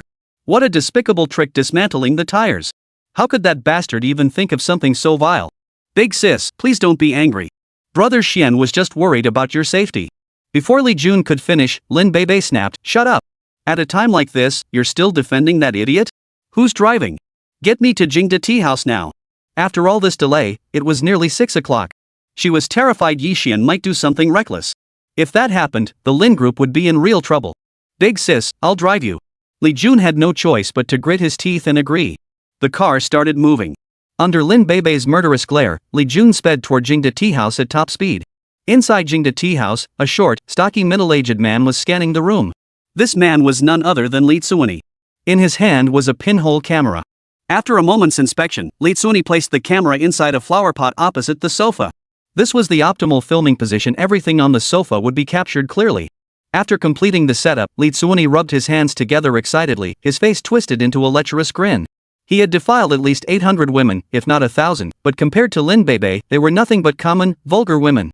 This famed beauty CEO of Jiangcheng had long been the object of his lust, but he'd never dared to act on it, intimidated by the Lin group's formidable reputation. But now the situation was different. With Wu Tianlin backing him, why would he fear a mere Lin group? Tonight, he would pluck this golden flower of Jiangcheng. The thought sent a rush of blood surging through Li Tsuani's veins. He paced back and forth, wishing time would speed up. Just then, a knock sounded at the door. Li Tsuani's eyes lit up. He practically ran to the door and flung it open. Ms. Lin? Li Tsuani's words trailed off abruptly. The visitor wasn't Lin Beibei, but an unfamiliar young man. This put him in a foul mood. What the hell are you knocking for? Can't you see? This is room 301. Li Tsuani snapped angrily, about to shut the door. I'm here for room 301. The visitor was none other than Yi Xian. He smiled faintly and sidled into the room. Ha! Li Tsuani froze, his expression darkening instantly. Kid, I don't care who you are, you'd better get out of here right now. Yi Xian seemed oblivious, sitting down directly and speaking leisurely. Directorly, it's still early. Our president will be a bit late. Let's have a chat first. Saying this, Yi Xian picked up the teapot on the table and poured himself a cup. Seeing this, Li Tsuani grew frantic. The cup Yi Xian had taken was the one he'd prepared for Lin Beibei. It had already been laced with potent drugs he'd acquired at great expense. Once mixed into the tea and consumed, it would cause mental confusion and trigger intense sexual desire. He'd used this stuff countless times to take advantage of attractive female bosses, and those women had no choice but to swallow their anger and endure it. Damn it, put that down. Fearing his scheme would be exposed, Li Tsuani launched a flying kick at Yi Xian. Without even looking, Yi Xian grabbed Li Tsuani's ankle and flung him backward. Thud! Li Tsuani slammed hard into the wall, stars dancing before his eyes. Taking a small sip of tea from his cup, Yi Xian's eyes flashed with cold fury. Mr. Li, that additive in your tea is quite potent, isn't it? You bastard, you're asking for it. Struggling to his feet, Li Tsuani fumbled for his phone and dialed his secretary. Xiao Wang, you and Xiao Wu get up here immediately. Hanging up, he pointed at Yi Xian, his face contorted with rage. Kid, let me tell you, you're finished. Once I'm done with you, I'll skin you alive. It was almost 6:30. He had to get this kid out before Lin Beibei arrived. Thankfully, he'd been foresight enough to bring his driver and secretary along, just in case. Who knows where you got the nerve? Yi Xian shook his head, crossing his legs as he sat down in the chair. Li Tsuani stood by the doorway, his face twisted with rage. Soon, two young men entered the room. Get this bastard out of here. Lock him in the car until I'm done with my business. Li Tsuani gritted his teeth. Brother Wang, you don't need to worry about this. I can handle him alone. Driver Xiao Wu, a former Special Forces soldier with an exceptionally burly build, strode confidently toward Yi Xian and delivered a resounding slap across his face. Who the hell do you think you are, causing trouble here? Before he could finish, Yi Xian countered with a backhand slap. His strike landed first, sending the driver flying backward. Watching this, Li Tsuani and Brother Wang turned ashen. What are you standing around for? Get him. Li Tsuani kicked Xiao Wang's backside. The latter steeled himself, swung a nearby chair, and hurled it viciously at Yi Xian. Idiot. With a casual kick, Yi Xian sent Xiao Wang crashing to the ground. Chapter 35, Fools. Li Tsuani sucked in a sharp breath and made a move to flee. However, the moment his hand touched the doorknob, Yi Xian grabbed him by the collar and yanked him back. Let go of me. Do you know who's behind me? I'll scare the hell out of you if I tell you. Li Tsuani threatened. Oh? Who? Yi Xian raised an eyebrow. This was precisely the crux of his mission. Wu Tianlin, the CEO of Tianli Group. Li Tsuani snorted coldly, regaining his composure. Scared now? Get down on your knees and beg for mercy. I might consider letting you live. You're a ing genius. Yi Xian remarked with admiration. What kind of god-tier teammates does Wu Tianlin have? Well, this saves me the trouble of interrogating him. As he spoke, he dragged Li Tsuani toward the wall. What are you doing? Aren't you afraid of Wu Tianlin? He's the kingpin of Jiangqing's underworld. Li Tsuani was bewildered. Shouldn't this young man be trembling in fear, begging for forgiveness? How could the script be so off the mark? A mere Wu Tianlin? He's not even worth it. Yi Xian's right hand struck out, sending Li Tsuani's head crashing into the wall. Ah! As the wall shook, a piercing scream echoed, blood gushing from Li Tsuani's head. Under normal circumstances, such a commotion would have drawn the teahouse staff immediately. But Li Tsuani had specifically instructed them, no matter what noise was made, they were not to enter. Poor Li Tsuani, he was utterly helpless, with no one to turn to. Big brother, I'm sorry. Please spare me. Li Tsuani crumbled, pleading desperately. Don't be afraid. That was just to make you see the situation clearly. I won't do anything to you. Yi Xian released Li Tsuani, who let out a long sigh of relief. But soon, his heart began to race again. Following Li Tsuani's gaze, one would see Yi Xian picking up the tampered cup of tea. Big brother, what are you doing? A sense of foreboding washed over Li Tsuani. Don't be afraid. I'm just offering you two brothers a cup of tea. Yi Xian forced the tea from the cup into the stomachs of Xiao Wu and Xiao Wang. Both men scrambled to their feet, their skin flushed crimson. Strange, animalistic growls erupted from their throats, like beasts in heat. Soon, Xiao Wu and Xiao Wang's gaze locked onto Li Tsuani. Their eyes lit up, filled with a lust so intense it seemed capable of burning the heavens and earth. Flower girl. Their speech was slurred, their consciousness clouded, yet their movements were unnaturally swift. Like cheetahs, they lunged toward Li Tsuani. Big brother, please help me stop them, I beg you. Li Tsuani scrambled to escape, but the cramped room quickly trapped him. Xiao Wu and Xiao Wang seized him, frantically tearing at his clothes. Directorly, a moment of spring night is worth 1,000 pieces of gold. I shan't disturb you.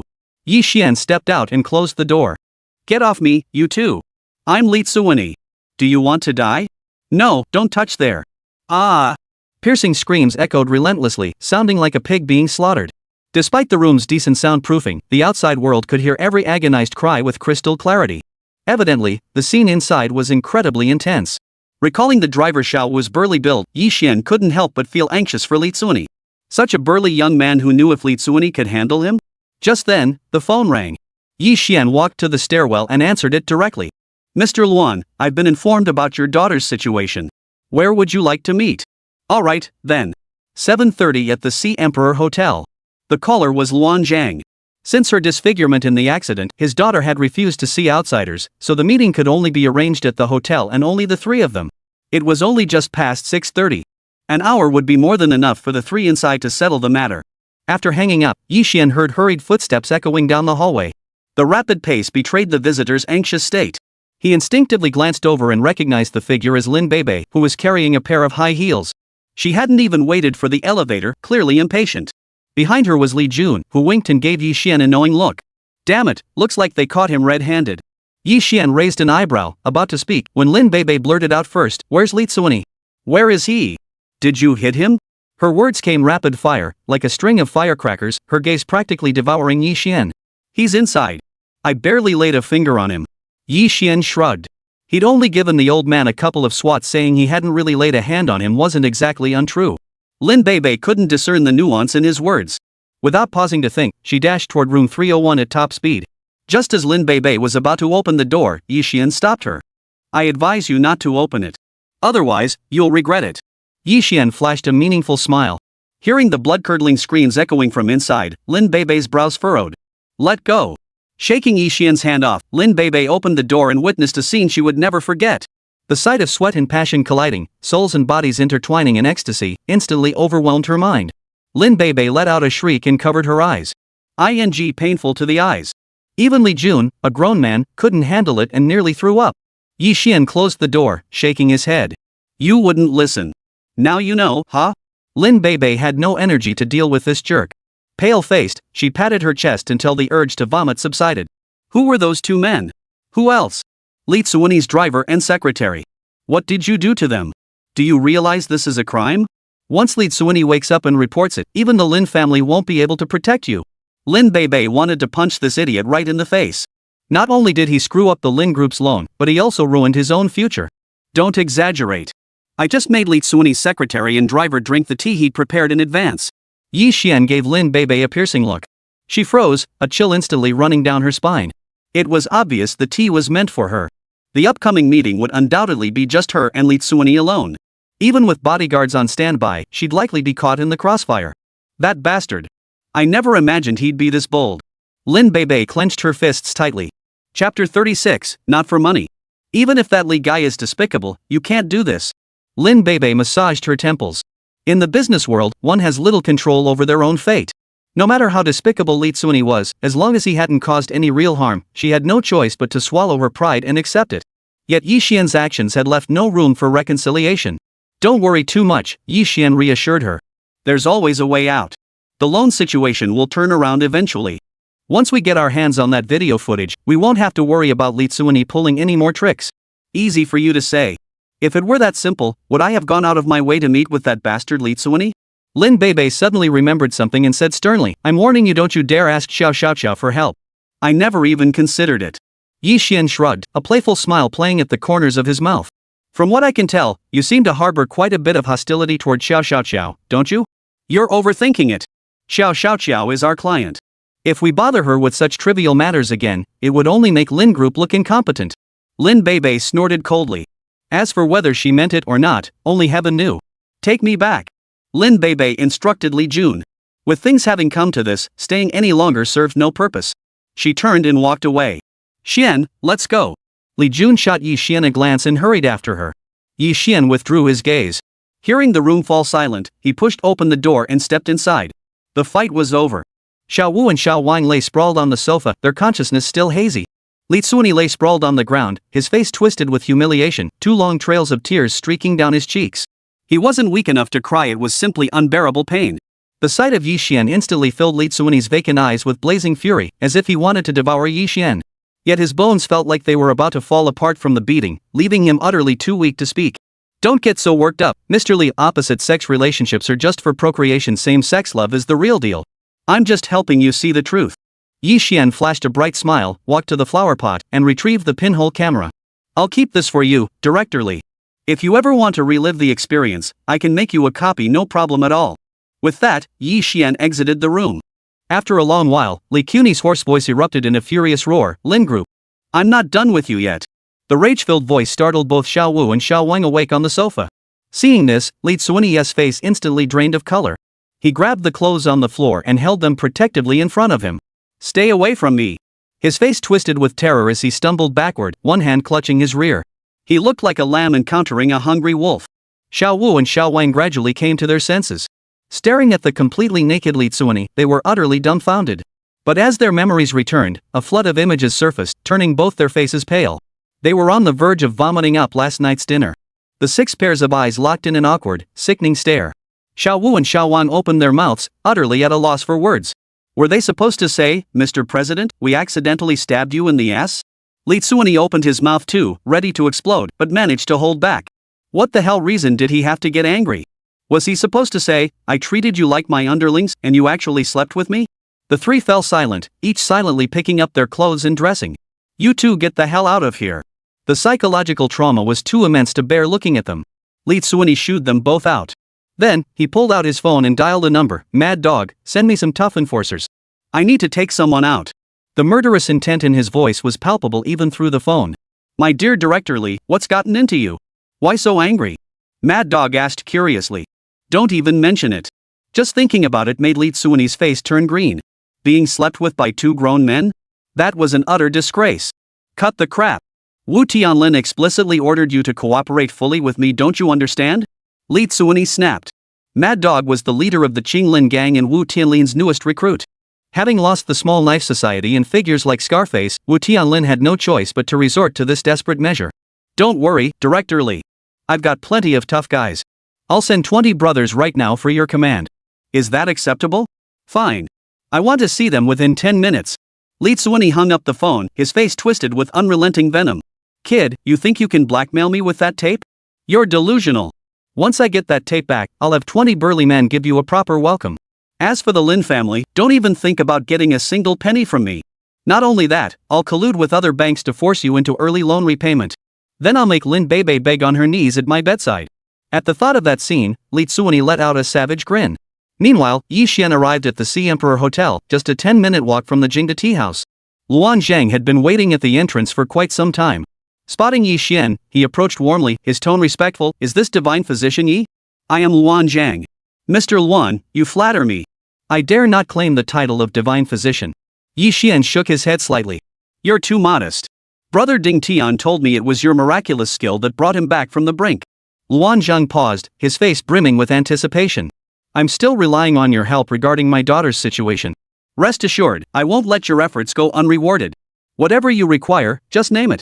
Having uttered these words, Luan Zhang braced himself for a hefty demand. Yet to his surprise, Yi Xian merely replied with an indifferent expression. When it comes to healing and saving lives, I act on my mood. When I'm in a good mood, I won't charge a penny. When I'm in a bad mood, no amount of money will persuade me to treat anyone. If you believe I'm here solely for payment, Mr. Luan, perhaps you should seek another practitioner. Seeing Yi Xian about to leave, Luan Zhang panicked. He hastily apologized. Divine Physician Yi, I acted on my own initiative. Please don't take offense. Before coming, Xiao Qiao specifically told me you're not like ordinary divine physicians, you don't seek wealth or fame. I felt guilty and wanted to compensate you. Oh? What else did she say? Yi Xian's expression turned curious. He was quite curious to hear how Xiao Xiao described him. Luan Zhang's expression turned troubled. What? Can't you say? It's not that I can't say it. But fearing he might anger Yi Xian, Luan Zhang steeled himself and said, Xiao Qiao said that aside from not being a block of wood, you resemble one in every other way. Chapter 37, Don't even think about running. That doesn't sound like a compliment to me. Yi Xian raised an eyebrow, detecting a thick layer of resentment in the words. Mr. Yi, you've misunderstood. Xiao Qiao meant to praise your remarkable composure, unmoved by external circumstances, untroubled by personal setbacks. Luan Zhang attempted to smooth things over. This remark drew Yi Xian's sideways glance. From the look of it, Mr. Luan doesn't seem to be a merchant, does he? Dr. Yi, you have keen insight. Luan Zhang offered a small compliment. I serve at the provincial headquarters of Chu Province Bank. Should any of Mr. Ye's relatives or friends require financial assistance, please do not hesitate to contact me. I shall do my utmost to help. Chu Province Bank? Yi Xian raised an eyebrow. Do you know Li Tsuani? Of course. Luan Zhang's heart leapt with delight as he replied, back when I was at the Jiangcheng branch, he was my deputy bank manager. Later, I transferred to the provincial headquarters, but we've stayed in touch privately. Yi Xian's expression instantly turned cold. A friend of Li Tsuani's hardly a trustworthy sort. The fact that he didn't storm out already showed considerable deference to Xiao Xiao Xiao. Noticing Yi Xian's uneasy expression, Luan Zhang's heart tightened. Even a fool could see there was deep animosity between Yi Xian and Li Tsuani. He'd hoped to use this to bridge the gap between them, but now he'd shot himself in the foot. That bastard Li Tsuani, he's really screwed me over. Luan Zhang mentally cursed Li Tsuani's entire lineage 18 times over before cautiously saying, Mr. Yi, actually. Mr. Luan, I'm in a hurry. Would you mind showing me the way? Yi Xian couldn't be bothered with Luan Zhang's nonsense. This only soured Luan Zhang's mood further. He resolved that after seeing Yi Xian off, he would thoroughly investigate how Li Tsuani had managed to offend Yi Xian. Soon, the two arrived at a room. Dim spotlights cast a faint glow over the space. A young woman wearing a mask sat blankly on the sofa. Seeing Luan Zhang and Yi Xian enter, the young woman merely lifted her eyelids, her expression unchanged. Xiaoran, this is Master Yi, the renowned physician. His medical skills are truly unparalleled in this world. It was he who cured your Uncle Qiao's illness. Luan Zhang gave his daughter a meaningful glance, but she merely nodded slightly. Years of treatment had long since left her disillusioned. She didn't believe Yi Xian could cure her. Luan Zhang sighed inwardly, casting an apologetic glance at Yi Xian. It's fine. Yi Xian waved his hand and said in a solemn tone, Miss Luan, please remove your mask. I need to examine the extent of your burns. His medical skills were exceptional, but they weren't omnipotent.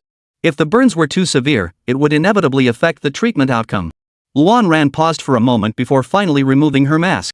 Beneath a pair of beautiful eyes lay a hideously disfigured face, delivering a powerful visual shock.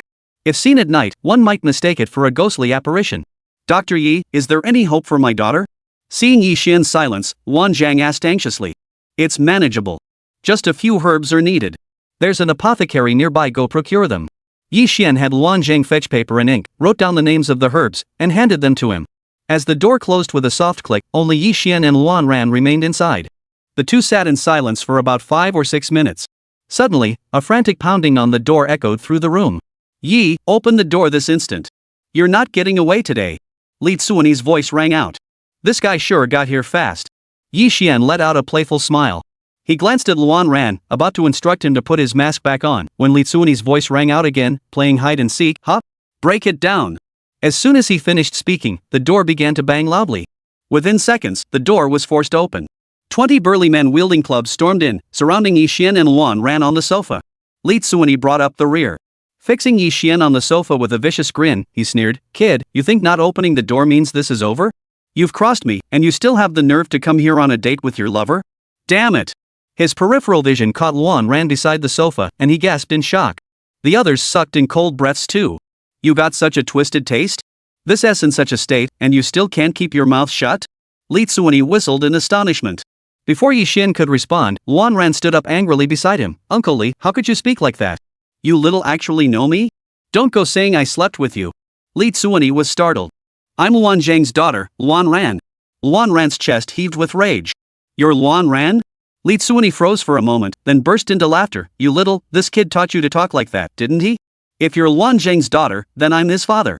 Before he could finish, a chilling voice cut in. My father died 10 years ago. Are you sure you want to be my father? Oh ho, who's this asshole now? Li Tsuani cursed under his breath, instinctively turning around. His expression froze instantly. Director Luan. Li Tsuani nearly jumped out of his skin, his speech slurring in shock. Don't call me director. You're about to be my father, how should I address you? Luan Zhang's face darkened like storm clouds. Cold sweat poured from Li Tsuani's forehead.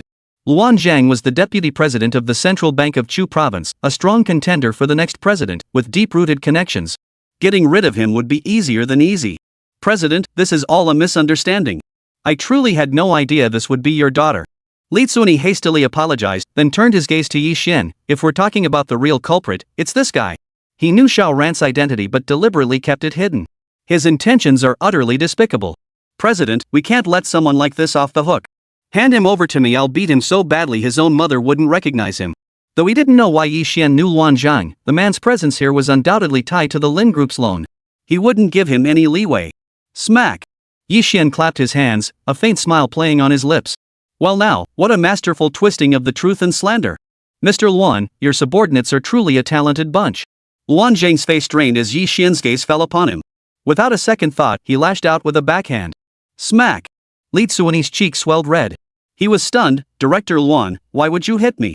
I'm not just going to hit you, I'll beat you so badly even your own mother wouldn't recognize you. Luan Zhang landed several more slaps, cursing furiously. You trash, how dare you slander someone like Mr. Yi? Bringing all these people here, what do you think you're doing? The thought of Li Tsuani nearly ruining his daughter's future life ignited Luan Zhang's fury. His blows were swift and brutal, beating Li Tsuani into a pig's head. Chapter 38, Not Likely. Mr. Yi? Li Tsuani was stunned, detecting an unusual level of deference in the words. Bank manager, don't let this punk fool you. He's nothing but a lowlife. Gritting his teeth against the pain, Li Tsuani shouted. You're the scoundrel. Luan Zhang delivered a kick that landed squarely between his legs. A piercing scream erupted from Li Tsuani as he collapsed to the ground. To an uninformed ear, it sounded like a pig being slaughtered. The burly men standing nearby were all stunned into silence. Exchanging glances, they slipped away silently. No way someone who could terrify Li Tsuani like that wasn't someone they could afford to mess with. Staying any longer would just invite a beating. Luan Zhang turned to Yi Xian, his face filled with regret.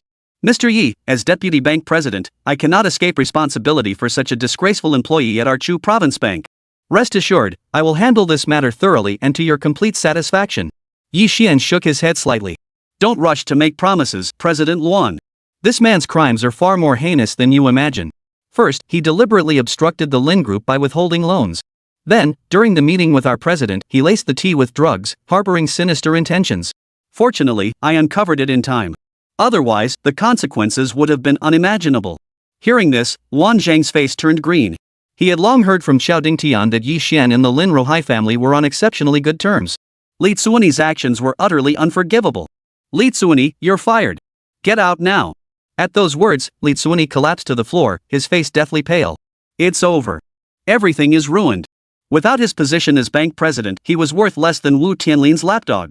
What's more, over the years, he had offended countless people. Without the protection of his position, he was bound to meet a miserable end on the streets. With a heart full of despair, Li Tsuani left the room. Yi Xian was reasonably satisfied with this outcome. He ground the medicine Luan Zhang had purchased and applied it to Luan Ran's face. Soon, Luan Ran's face began to react. It itched unbearably, making her want to scratch it fiercely. This process lasted 10 minutes. After washing off the herbs, Luan Ran stared at her reflection and let out a joyful shriek. The scars on her face had vanished. Her skin was now as fair and smooth as jade, hard to believe that just minutes ago, it had been twisted like countless writhing earthworms. Mr. Yi was truly a modern-day Hua Tuo. Luan Zhang was utterly astonished. He had initially approached this with a trial-and-error mindset, never expecting such remarkable results. This only deepened his reverence. Such astonishing medical skill, he must cultivate this relationship. Who knows? It might just save his life someday. Amidst the grateful words of Luan Zhang and his daughter, Yi Xian departed the hotel. The next morning, Lin Corporation Tower, CEO's office. Lin Beibei's eyes were ringed with dark circles, her brow furrowed, her entire being radiating exhaustion. The loan issue had kept her awake all night. She'd considered every possible solution, yet no breakthrough had emerged. Heaven never abandons those in need. How easy it was for that person to say. How could they possibly understand the difficulties involved? Lin Beibei sighed and rubbed her temples. She couldn't decide whether she should thank Yi Xian or give him a thorough scolding. Just as she was lost in her worries, her phone rang. Shaking her head, she answered it. What? They're coming over? Are you sure? After hanging up, Lin Beibei's petite frame swayed dangerously, nearly collapsing to the floor. That bastard Li Tsuani, he's finally started his revenge. Lin Beibei slammed her fist hard on the table, her pretty face frozen in icy fury. Earlier that very morning, the Jiangcheng branch of Chu Province Bank had issued an announcement stating that Lin Group was experiencing cash flow problems and must repay its previous loans early. The news spread like wildfire. Major suppliers rushed over early, demanding settlement of outstanding debts or else halting supplies. Subcontractors at all levels also demanded payment of wages, threatening to halt construction otherwise. For Lin Group, this was nothing short of a catastrophic blow. What could be done now? Lin Beibei hesitated, wondering whether to inform Lin Rohai. Just then, her phone rang again. The caller ID displayed Lin Mingchao. Reluctantly, Lin Beibei answered the call. Bebe, you've heard the news, right? The Lin Group is in a state of emergency. I've already notified the senior management to convene a meeting to discuss solutions. Oh, and you handle informing that Yi guy. He's partly to blame for this mess. Lin Mingqiao hung up without giving Lin Bebe a chance to speak. To anyone unaware, it would seem as though Lin Mingqiao himself were the president of Lin Group. Damn it! Veins bulged on Lin Bebe's forehead. Lin Mingqiao's meeting wasn't about solving problems, it was a blatant power grab. Yet the other party's demands were reasonable and justified. She had no grounds to refuse. With no other choice, she dialed the secretary's office. Notify Yi Xian to attend the meeting. In the conference room, all the senior executives of Lin Group were present. Yi Xian, as before, took his seat in the corner. He was baffled by the summons to this meeting. Hadn't the matter already been resolved? Why drag him into it now? Everyone. Lin Bebe massaged her temples, about to speak, when Lin Mingqiao cut in. Let me handle this. According to intel from my banking contacts, our president Bebe met with Li Tsuani yesterday. Not only did she fail to resolve the matter, she botched it completely. It was this kid. Lin Mingqiao suddenly pointed at Yi Xian and sneered coldly. He completely offended Li Tsuani. While the exact details are unclear, that very night Li Tsuani made it known he intends to destroy our Lin Group. That's how this morning's scene came about. The moment those words left his mouth, all eyes in the room turned to Yi Xian. Many found it hard to believe. Yi Xian frowned. Luan Zhang had given his word yesterday. Could this guy have played him? After a moment's thought, Yi Xian dismissed the possibility as unlikely. Pulling his thoughts back, Yi Xian spoke slowly. That's right. Li Tsuani is someone I've offended. The confirmed answer sent shockwaves through the crowd. Lin Mingqiao, however, felt a surge of satisfaction. He sneered coldly. So you're honest after all. But do you realize that you and Lin Bebe have pushed the Lin Group to the brink of ruin? Each person must take responsibility for their own actions. This has nothing to do with the president. I'll handle it. Yi Xian said casually. He trusted that Luan Zhang wouldn't deny him this favor. Solve it? You? Lin Mingqiao snorted derisively, his face twisted with contempt. The others shook their heads in disbelief, and even Lin Bebe couldn't help but sigh inwardly. This matter, we'll just have to swallow the bitter pill. The only chance now was to reconcile with Li Tsuani and get the Zhengcheng branch to retract the announcement. As for the price to pay, that depended entirely on how much Li Tsuani demanded. Chapter 39, General Manager Lin. After making up her mind, Lin Bebe spoke slowly. Since this mess started because of me, I'll be the one to fix it. I'll give the company a satisfactory explanation. Accountability? What do you plan to offer? Lin Mingqiao snorted coldly. You've already made such a mess of things. How can anyone trust you now? Today's meeting serves two purposes, to inform everyone of the situation and, more importantly, to elect a new president. The words had barely left his mouth when the entire conference room erupted. Lin Bebe's face darkened like storm clouds. Lin Mingqiao's attack came as no surprise, yet it still stung. President Mingqiao, we don't exactly have the authority to do that, do we? That's correct. The president is appointed and removed by the board of directors. It's not our place to elect one. The department heads exchanged glances. Procedure is one thing, but with the company in this state, wouldn't you agree it's best not to involve the chairman? Lin Mingqiao shot Lin Bebe a glance, a smug smile playing on his lips. Therefore, we've privately decided on the CEO appointment. As long as Bebe and I have no objections, this matter is settled. After we weather this crisis, I'll report it to the chairman. I believe he'll heed the collective voice. It must be said that Lin Mingqiao had Lin Bebe completely under his thumb. Not alerting Lin Ruhai was Lin Bebe's absolute bottom line. That was precisely why Lin Mingqiao had the confidence to propose re-electing the president. Lin Bebe remained silent, her delicate hands clenched so tightly that the veins stood out. Though she had some supporters among these department heads, the impact of this incident was too severe. It dealt a fatal blow to her authority. If a new election were held, her chances of passing were slim. Finally, Uncle Air got his way. The others exchanged glances. Though none spoke, their thoughts ran deep. Lin Mingqiao had anticipated this. He exchanged a knowing glance with his confidants, Wang Li and Yao Tian. They understood immediately and rose to their feet. We nominate. No sooner had the words left their mouths than the conference room door burst open. A panicked employee exclaimed, President! It's an emergency. President Li Tsuanyu has arrived, accompanied by Deputy Governor Luan Zhang of the provincial bank. Tension instantly filled the conference room. Everyone's faces turned grim. My dear niece, this is all thanks to you. As far as I know, Luan Zhang is about to be appointed as the provincial bank president, and Li Tsuani is clearly his confidant. He's here to back him up. After causing such a huge mess, you are no longer fit to sit in the president's seat. Lin Mingqiao wore an expression of deep regret, but inside, he was overjoyed. Many department heads shook their heads silently.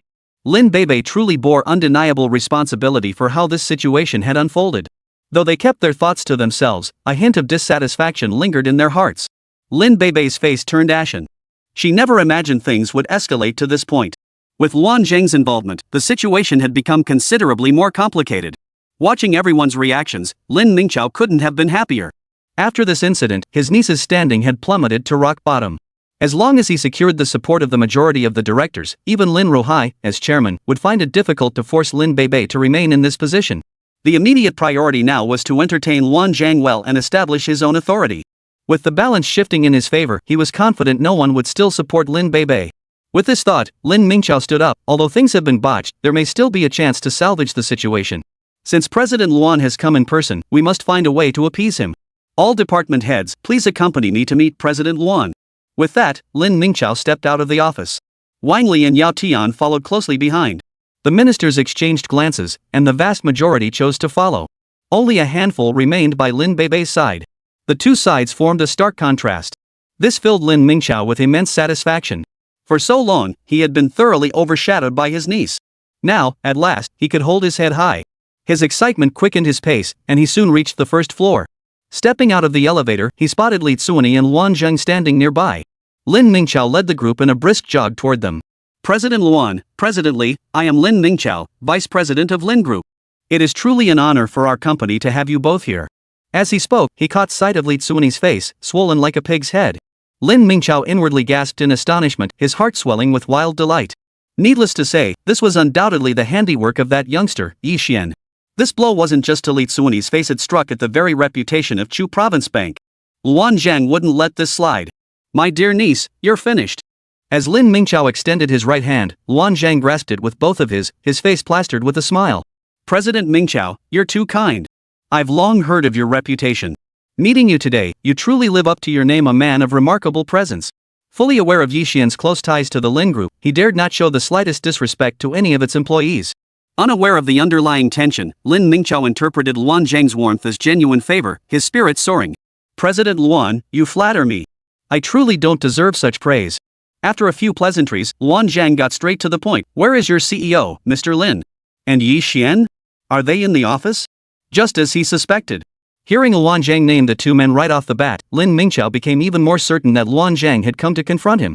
And this, he realized, was a once-in-a-lifetime opportunity. He must seize it. Taking a deep breath to suppress his excitement, Lin Mingqiao expressed regret with a pained expression. President Luan, I feel deeply remorseful about this incident. Rest assured, we will handle Lin Beibei and Yi Xian with the utmost severity and provide you and President Li with a satisfactory resolution. Ha! Luan Zheng paused, instinctively studying Lin Mingqiao with a meaningful gaze.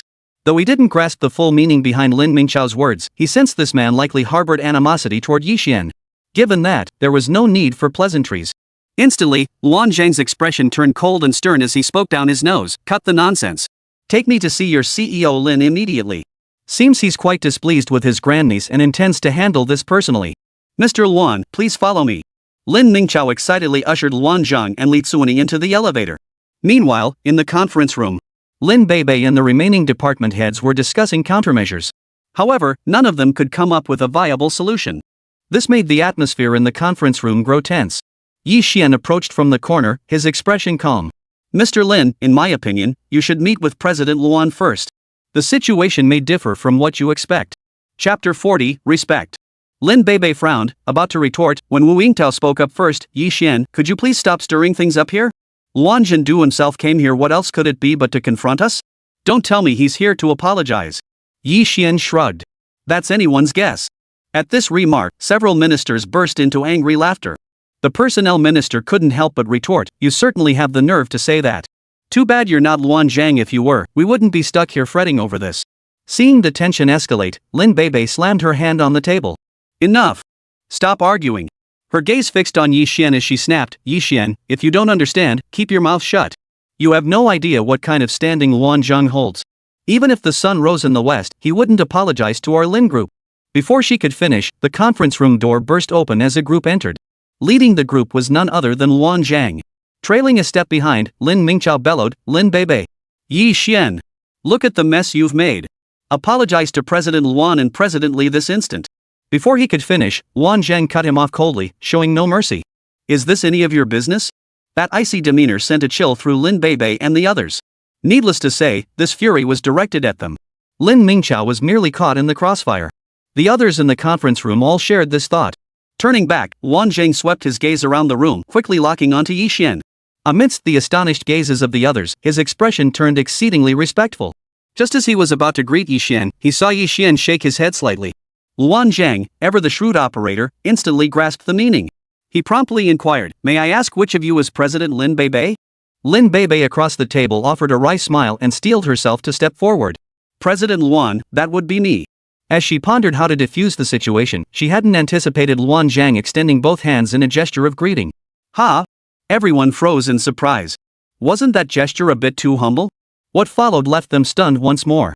After clasping 3 large hands, Luan Zhang spoke respectfully, "Allow me to introduce myself. I am Luan Zhang. Should I have fallen short in any way, I humbly ask for your understanding, Mr. Lin." Watching this unfold, everyone was dumbfounded. Was this guy really here to start trouble? Lin Mingqiao was bewildered. He desperately wanted to remind Luan Zhang that he must have picked up the wrong script. To anyone unaware, you'd think this guy was here to apologize. Lin Beibei also felt at a loss. She instinctively blurted out, "President Luan, you're too kind. Your presence here is a tremendous honor for our Lin group. To be honest, we were just wondering how we should apologize to you." "No!" Luan Zhang cut her off, his face etched with remorse. "I'm the one who should be apologizing, Mr. Lin. I've learned the full story.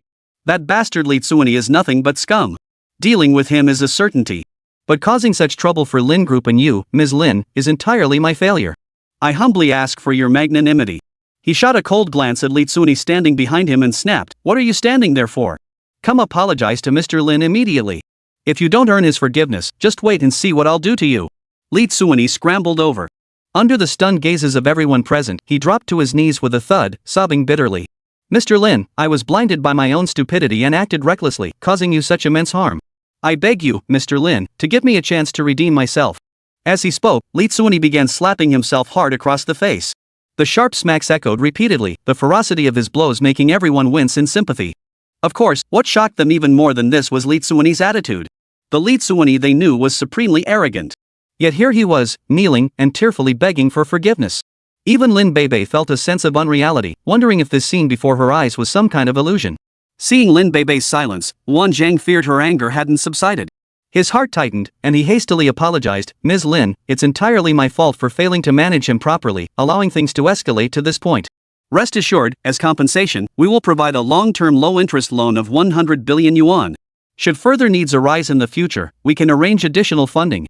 Furthermore, our Chu Province Bank hopes to establish a strategic partnership with Lin Group.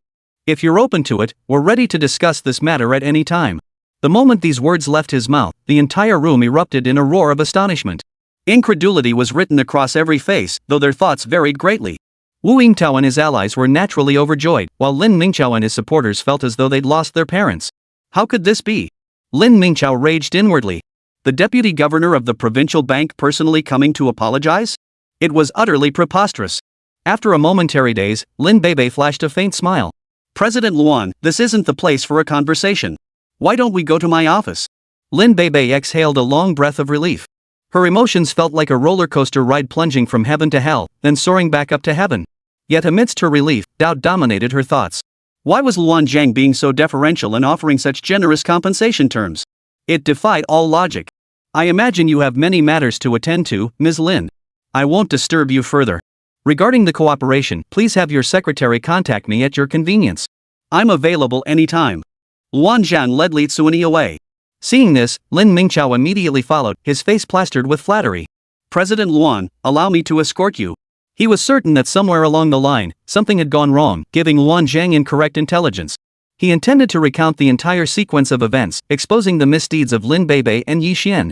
He refused to believe Luan Zhang would remain so courteous.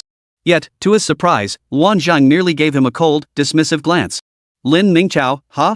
One should be decent in life. Don't just think about stabbing people in the back and pulling their legs out from under them. Even if you can't be in the same boat, don't kick someone when they're down." These words cut deep, especially coming from Luan Zhang's mouth. They instantly shattered Lin Mingqiao's ambitions for the CEO position. His face flushed alternately crimson and pale. As Luan Zhang left, an awkward silence settled over the conference room. "Lin Beibei, you're lucky." Lin Mingqiao stormed out of the conference room in a rage. Wang Li and Yao Tian slunk away as well. Chapter 41, Showdown. President, you're truly formidable. You handled Luan Zhang behind the scenes. I knew it. With your skills, there's no way things would have escalated this far. Lin Mingchao's petty tricks were utterly insignificant in the president's eyes. Everyone expressed their admiration. Some might have exaggerated, but most were genuinely heartfelt. Lin Beibei cleared her throat awkwardly, shaking her head. You've got the wrong idea. I didn't handle Luan Zhang. Honestly, I'm completely baffled right now. The group exchanged bewildered glances. If it wasn't Lin Beibei's doing, then, did Luan Zhang come willingly? What a joke. Suddenly, Wu Yingtao's gaze fixed on Yi Xin. Yi Xin, you were so certain Luan Zhang wasn't here to cause trouble.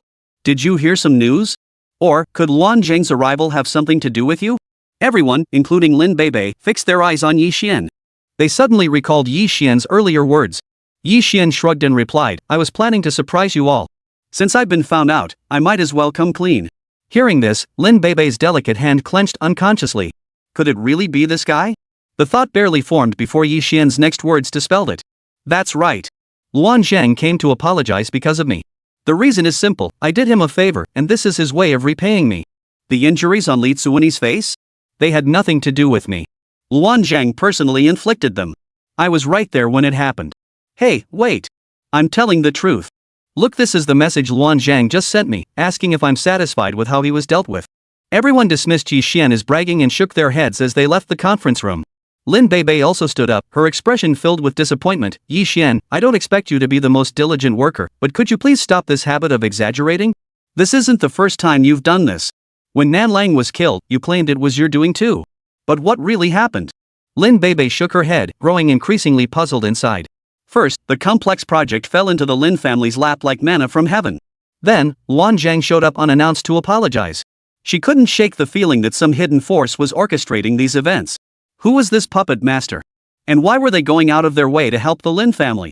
These questions swirled in Lin Beibei's mind, leaving her utterly perplexed. Meanwhile, in the vice president's office, Lin Mingchao let out a hysterical roar, so loud it echoed clearly down the hallway. Yao Tian and Wang Li stood nearby, both shrinking back and daring not to utter a word. Just then, the office door swung open.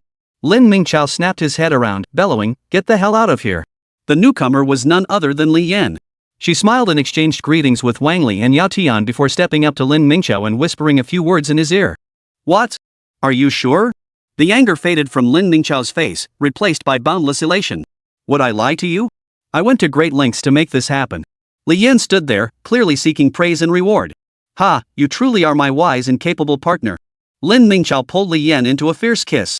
Seeing the puzzled expressions on Wang Li and Yao Tian's faces, Lin Mingchao spoke calmly, "You've been with me for several years now, proving your loyalty. I won't keep this from you two any longer. The amusement park project in the suburbs of Jiangcheng is already ours. Congratulations, President Mingchao. This project will bring our Lin Group over 100 million yuan in profits. With this achievement, the presidency is undoubtedly yours, President Mingchao." At these words, Wang Li and Yao Tian's eyes lit up and flattery poured out like water. The Jiangcheng Suburban Amusement Park project spans hundreds of acres and ranks among the city's top 10 key projects. Backed by the provincial-level Yuan Group, it boasts investments exceeding 10 billion yuan, rivaling even the Chow family's mixed-use development. Ha! Exactly. With this amusement park project, I'll see what that little Lin Beibei has to compete with me. Lin Mingchao burst into maniacal laughter. That afternoon, Lin Beibei convened another meeting. This time, all middle-level and above executives were required to attend. It was obvious to anyone with eyes that Lin Beibei was using the Li Zuani incident to undermine Lin Mingchao's authority. Two tigers cannot share the same mountain. Lin Mingchao had been stirring trouble, attempting to seize power. How could Lin Beibei tolerate such behavior? As head of general affairs, Li Jun was also entitled to attend, but he had little interest in such matters and asked Yi Xian to cover for him. Yi Xian didn't mind, so he arrived at the conference room early. Soon, all the cadres were present. Lin Beibei surveyed the room and stated calmly, "I assume everyone has heard about this morning's incident." The matter was resolved perfectly. Not only did Chu Province Bank reissue the announcement, but they also committed to granting us a 10 billion yuan loan facility. This is the result of everyone's collective effort, and I'd like to express my gratitude to all of you. Lin Beibei stood and bowed slightly to the group. President, you're too kind. We didn't do anything special. This is all thanks to you. If you hadn't turned the tide, our Lin Group would have been in grave danger. The executives chimed in one after another. Watching this scene, Lin Mingchao remained expressionless, yet inside he was laughing coldly. These fickle opportunists, soon they'll learn who truly deserves to sit in that chair. Lin Beibei waved her hand, cutting off the others. With a cold snort, she declared, "Today's minor incident has left me deeply dissatisfied." Certain individuals, driven by personal gain, disregarded the group's interests utterly selfish. As her words fell, every pair of eyes in the room turned to Lin Mingqiao. This was a blatant slap in the face. Yet Lin Mingqiao wore an expression of utter indifference. He raised an eyebrow and retorted, "Niece, why don't you just go ahead and report your second uncle's ID number?" "That's right. This morning, due to the matter involving Li Tsuni, I did intend to remove you from your position. But that was for the good of the group. It wasn't, as you claimed, putting personal interests above the company's." Lin Beibei sneered repeatedly, "President Mingqiao, this is the company. Please address me by my official title. Besides, at this point, you're still being so stubborn. Do you really think it makes any difference? All these years, what contributions have you made to the group? Don't you know yourself? Besides dragging us down, you're utterly useless." These words stabbed straight into Lin Mingqiao's heart, the tension thick enough to cut with a knife. The assembled executives watched, utterly dumbfounded. Chapter 42, A Chance to Prove Himself. Surprisingly, Lin Mingqiao showed no sign of anger. Instead, he stood up and bowed, saying, "These past years, I admit I have little to show for myself. I failed to fulfill my duties as vice president. I apologize here." "Ha!" Lin Beibei froze. It felt like punching a pillow. How could her second uncle suddenly change his ways and become so easy to talk to? But soon enough, she understood the reason behind it. "To make up for my mistakes over the years, I've been planning something big all this time. It's only today that everything has finally fallen into place. Here, I announce to everyone, I have secured the suburban amusement park project." The room erupted in astonishment. Every real estate company in Jiangchang had been eyeing the amusement park project like hungry tigers, each trying their own unique approach, yet none had succeeded, including Lin Group and Tianli Group. Yet now, Lin Mingqiao claims he's secured the project? It's simply unbelievable. "President Mingqiao, this isn't child's play. Are you certain this is true?" Lin Beibei looked utterly skeptical. She wasn't alone. Everyone present shared her skepticism. Lin Mingqiao smiled faintly, "I have enough sense to know better. You don't think I'd lie about something like this, do you? Once we finalize our internal discussions, we can approach Yuan Group to negotiate specific cooperation details before signing the contract. Then you'll see for yourself whether it's true or not." Seeing Lin Mingqiao's unwavering certainty, a storm of emotions surged within the group. Their gazes toward him now held complex undertones. Shock, admiration, and more swirled within them. His authority skyrocketed, nearly rivaling Lin Beibei's. Lin Beibei's expression darkened. Her victory over Lin Mingqiao for the CEO position had hinged on securing a major project. Now, Lin Mingqiao was following her playbook, aiming to unseat her from the top spot. Suppressing Lin Mingqiao would be simple enough. All she needed to do was make the Qiao family complex project public. However, the project hadn't been signed yet and still required confidentiality. It could be said that Lin Mingqiao's move had struck her right where it hurt. If she didn't handle this well, the CEO position truly risked changing hands. Suppressing her inner turmoil, Lin Beibei offered a faint smile. "President Mingqiao has truly rendered outstanding service to our Lin Group this time. Once the project is officially signed and implemented, I will personally host a celebration in his honor." Lin Mingqiao waved his hand dismissively, his expression haughty. "It's far too early to discuss such things before the project is officially signed. I suggest entrusting the next steps to Wang Li. After all, as the planning department director, he was the most suitable person to handle this matter. You little, do I need you to celebrate my success? When this project lands, that will be the day I ascend to the CEO's throne." Lin Mingqiao sneered coldly inside. Lin Beibei hesitated for a moment before reluctantly nodding. "All right, we'll proceed as President Mingqiao suggests. If there are no further questions, the meeting is adjourned." The meeting hadn't yielded the results she'd hoped for, leaving Lin Beibei somewhat disappointed. Seeing no point in continuing, she moved to adjourn. However, Lin Mingqiao let out a cold smile. "President Lin, don't rush to adjourn just yet. I still have something to say." Lin Beibei's heart skipped a beat, a sense of foreboding washing over her. Still, she nodded and replied, "Go ahead, President Mingqiao." Lin Mingqiao cut straight to the point. "If I recall correctly, after the completion of the North Suburb Agriculture and Livestock Farm project, the final payment to us has never been settled, has it?" "My dear President Lin, that's a full 20 million yuan. Has our Lin Group grown so large and powerful that we can afford to overlook such a sum? Or could it be that you and Mr. Liu from the farm have some undisclosed deal going on?" The accusation cut deep. Lin Beibei's face turned pale. "President Mingqiao, don't make such baseless accusations. You know the situation at Nonglin Farm better than anyone. I did send people to collect the payment, but the result was..." Before she could finish, Lin Mingqiao cut her off. "The result is that the payment still hasn't been received. This project was signed against all advice at your insistence, yet it's ended up in this state.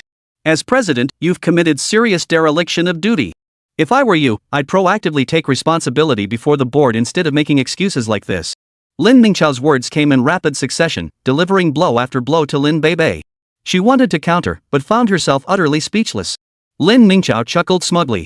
He glanced at Yi Xian in the corner and continued, Mr. Lin, to clear your name, we still need to pursue this debt. I think the General Affairs Department would be the perfect choice. After all, they're just sitting around doing nothing anyway. At these words, everyone's expression changed noticeably. Lin Beibei's brows furrowed. Lin Mingchao was playing a clever game. If Li Jun and the others encountered trouble while collecting the debt, the old guard backing them would inevitably hold a grudge against him. Then, they wouldn't hesitate to speak ill of him to Lin Rohai. And that was precisely what Lin Mingchao wanted. Seeing Lin Beibei's dilemma, Yi Xian rose from the corner. Mr. Lin, it's just debt collection, right? Our General Affairs Department can handle it. Shut your mouth. Lin Beibei was so flustered she nearly lost her composure. This guy knew nothing yet dared to make promises recklessly. Lin Mingchao, however, grinned and said, Mr. Lin, that's where you're wrong. It's good for young people to be ambitious. How can you take away his chance to prove himself? Or perhaps you never intended to collect this debt in the first place? With the conversation reaching this point, Lin Beibei could no longer object and reluctantly agreed. After the meeting, everyone looked at Yi Xian with pity. Once everyone had left, Lin Beibei fumed, do you realize what a huge mess you've created? The issues at the Nonglin farm are far more serious than you could ever imagine. We've sent multiple teams to collect debts. Female employees might get away with being harassed and sent back, but male employees face real trouble. Several ended up hospitalized. One employee trained in martial arts injured several of them, only to be rammed by a bulldozer and sent flying. These people's stubbornness and brutality far exceed your understanding. Yi Xian looked curious. If the farm is this outrageous, why didn't you report them? Sue them to get the money back. Lin Beibei stared at Yi Xian as if he were an idiot. Are you new to the real world? If legal means could solve this, would I be this stressed? You know nothing yet you dare make such promises? You really have nerves of steel. Lin Beibei pressed her hand to her forehead. She couldn't fathom what karma had brought her such a useless teammate. Fine, don't worry about this anymore. I'll contact Lu Arrow and see if we can get the money back. At this point, complaining was useless. She couldn't just stand by and watch the General Affairs Office get beaten up. Chapter 43, Not Worth the Trouble. Hold on, let me try. Maybe I can get the money back. Yi Xian's expression radiated confidence. Lin Beibei shook her head. Those who went to collect the debt earlier were just as confident, but the outcome? Do as you please. Yi Xian was determined to bang his head against a brick wall. Lin Beibei couldn't be bothered to care and walked straight out of the conference room. Back at the General Affairs Office, Li Jun and others gathered around, offering Yi Xian tea and water. Stop fussing around. I have a question for you. Yi Xian waved his hand dismissively and asked, do you know about the Nonglin farm? The four froze for a moment. Li Jun casually pulled up a chair and sat down. Brother Xian, if it were any other place, it wouldn't matter. But this Nonglin farm is notorious within our Lin group. They owe us 20 million in outstanding payments and haven't paid a dime in over a year. For any other company, we'd have taken legal action long ago. But this place has connections in both legitimate and shady circles. They're pretty powerful. Even our boss tried every trick in the book and still couldn't get the money back. Seeing Yi Xian nod slightly, Li Jun suddenly realized something. Brother Xian, you're not being sent to collect the debt, are you? That's correct. Yi Xian smiled faintly and said, but it's not just me, it's us. During the meeting, Lin Mingchao seized the opportunity to challenge us, demanding that our General Affairs Department collect the overdue payment. At the time, I wasn't fully informed about the situation and agreed to handle it. The moment those words left his mouth, a chorus of curses erupted. The four of them cursed Lin Mingchao 100 times over. Then, Li Jun turned to Yi Xian with a long face. Bro Xian, I've got an 80-year-old mother to care for and kids crying for food. Can I get out of this? The other three remained silent, but their visibly reluctant expressions spoke volumes. 80 my ass. Yi Xian smacked Li Jun hard on the head and snapped, you four stay behind. I'll go alone. Reason trumps all. Killing demands retribution, debts must be repaid. It's only natural. He refused to believe in such superstition. Li Jun and the others exchanged glances. Then, gritting their teeth, they declared, 2 horizontal, 1 vertical will do it. 2 dots, 1 force will handle it. Done. In the president's office, Lin Beibei sighed and picked up the phone on her desk. Though furious at Yi Xian's recklessness, she couldn't stand by and watch them get beaten up. This is all for Li Jun and the others, not for that good-for-nothing Yi Xian. Muttering this silently to herself, Lin Beibei dialed Lu Era's number. Mr. Lu? This is Lin Beibei from Lin Group. Hello, Ms. Lin. What wind blew you here? You're such a busy person, and you actually remembered to call me? Lu Era's coarse voice came through the phone. This guy was still playing dumb. Though annoyed by Lu Arrow's deliberate feigning of ignorance, Lin Beibei patiently continued, Mr. Lu, the breeding farm project was completed nearly a year ago. Surely it's time for you to settle the final payment? How about this? I'll send someone to your company to coordinate with your finance department. Without a moment's hesitation, Lu Arrow shot back, Ms. Lin, I'm truly sorry. You know how tough business is. Our farm just took a multi-million loss and we're strapped for cash. But rest assured, I'm not the kind of deadbeat who avoids paying debts.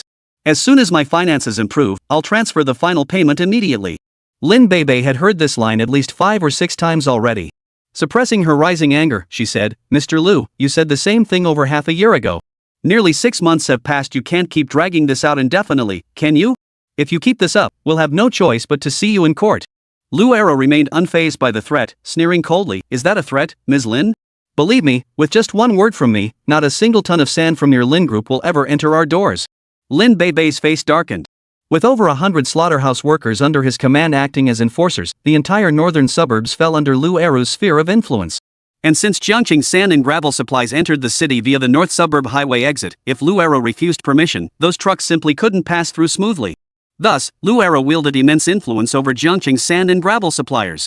If he issued a directive, Lin Group truly would be unable to source any materials. It was precisely for this reason that Lin Group had never pursued legal action to recover the outstanding debt. Seeing Lin Beibei's silence, Lu Arrow smirked triumphantly. Mr. Lin, we'll keep running into each other. Don't push things too far. As for the money, I'll pay you back when I have it. With that, Lu Arrow hung up the phone.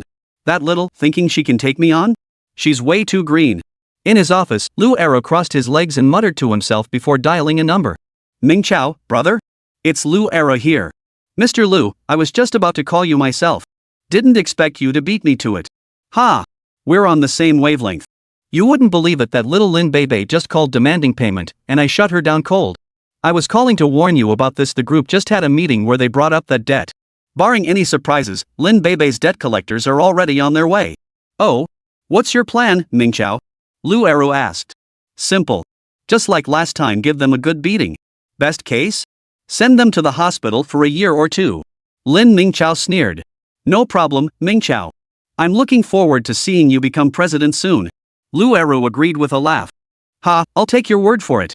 When that day comes, you won't miss out on your share. After hanging up, Lu Arrow summoned one of his men and gave him instructions. Meanwhile, Yi Xian and his group arrived at the Nolin farm. The gate was unguarded, and they entered the compound effortlessly. Passing the slaughterhouse, the thick stench of blood hit them, making Li Jun and the others feel quite uncomfortable. They instinctively wrinkled their noses. Just as they were about to hurry away, Yi Xian's phone rang. The caller ID showed Lin Beibei. The moment he answered, Lin Beibei's anxious voice came through. Where are you and Li Jun right now? We're already at the Nonlin farm, Yi Xian replied. Lin Beibei's heart sank. Her tone grew urgent. Get out of there immediately. I just spoke with Lu Arrow. He remains completely unyielding. If you stay there, you'll likely end up like the others we sent earlier knocked into the hospital. Yi Xian merely smiled faintly and flatly refused. You all treat this Lu Arrow like a tiger, but I'm determined to meet him face to face today. Let's see if he really has 3 heads and 6 arms. You. Lin Beibei was furious and tried to persuade him further, but Yi Xian hung up the phone without another word. That bastard. He really doesn't know what's good for him. Lin Beibei gritted her teeth in fury. She was tempted to abandon Yi Xian to his fate, leaving him to fend for himself. But moments later, she picked up her phone and dialed the North Suburb police station. Chapter 44, Showing Off. Yi Xian slipped the phone back into his pocket. Just as the 4 thugs closed in to question him about the call, a young man suddenly emerged from the office building across the street. Holding a megaphone, he bellowed, "The debt collectors are here. Everyone come out." As soon as he finished speaking, a flurry of hurried, chaotic footsteps echoed through the air. Over 40 burly men burst out, each wearing aprons stained with blood, their menacing aura palpable. Knives gleamed in their hands. Combined with their menacing expressions and the bloodstains on their aprons, the air thickened with oppressive tension. But that wasn't all. A deafening roar echoed from the distance, the ground shaking violently as 6 excavators sped toward them at breakneck speed. The 4 thugs had never seen anything like this. Terrified, their faces drained of color, they nearly collapsed to the ground. "Brother Xian, we should get out of here. Even if you're a tough fighter, you can only handle flesh and blood. If those iron beasts come crashing down, we'll be smashed to pulp." The 4 trembled uncontrollably, their lips quivering.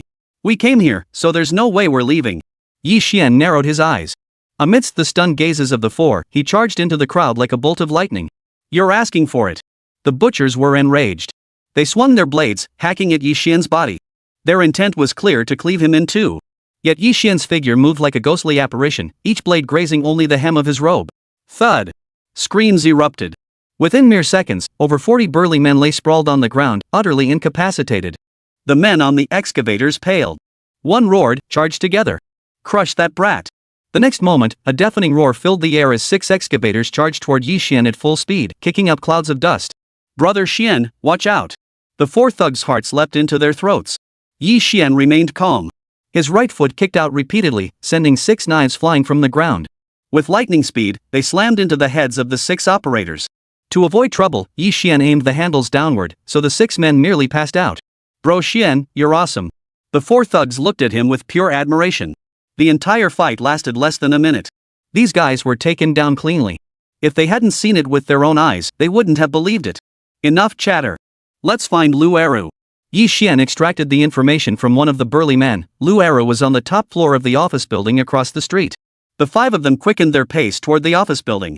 Inside his office, Lu Eru was deep in a heated conversation with a girl on his phone. The conversation was explicit and violent.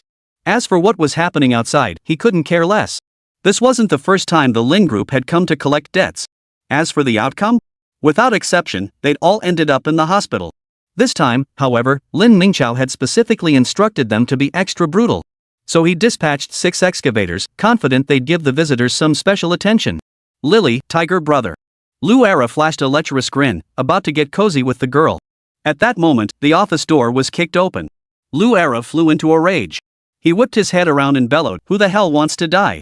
Seeing who had arrived, Lu Eru froze, his expression stiffening. "What the hell are you doing here?" Instinctively, he grabbed his phone to call for backup.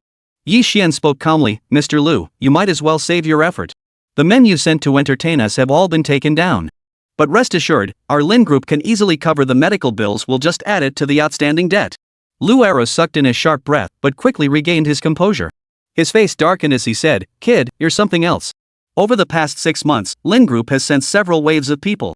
You're the first one who's made it to my office on your own 2 feet. But with your meager skills, you're not qualified to act so cocky in front of me. You have 10 seconds to get out of my sight. Otherwise, I'll make sure your Lin Group goes down." Judging by Mr. Lu's attitude, he clearly has no intention of repaying the debt. Yi Xian narrowed his eyes. "Repaying it? I earned this debt with my own skills. Why should I pay it back?" Lu Eru's attitude was utterly arrogant. "Humph." A cold smile curled at the corner of Yi Xian's lips. He stepped forward, grabbed Lu Eru by the hair, and slammed him hard against the wall. Thud!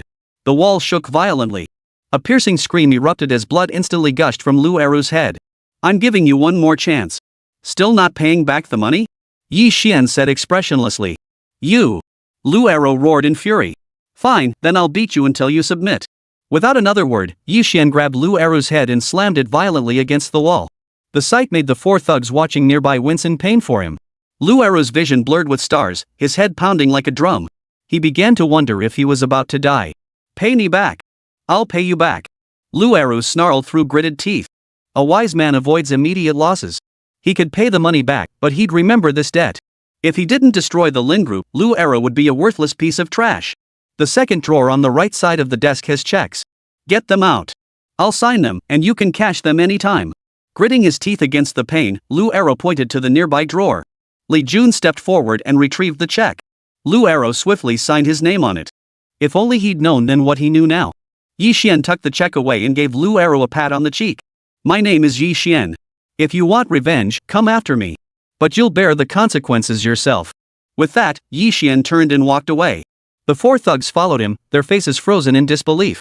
The debt just like that? Ah! Behind them, furious shouts and the sound of things being smashed echoed, but Yi Xian and his companions paid no heed as they descended the stairs. The car ride back was filled with cheerful chatter, a stark contrast to the gloomy silence of their journey there. In less than half an hour, they were back at the company. "Hand this check over to finance." Yi Xian placed the check in front of Li Jun. "Bro Xian, we worked our asses off to get this. We should at least show it off to the boss lady. I say you take it straight to her office." Li Jun shook his head. "Exactly, you should go personally. That way, the boss might change her opinion of you." The others chimed in with their own persuasion.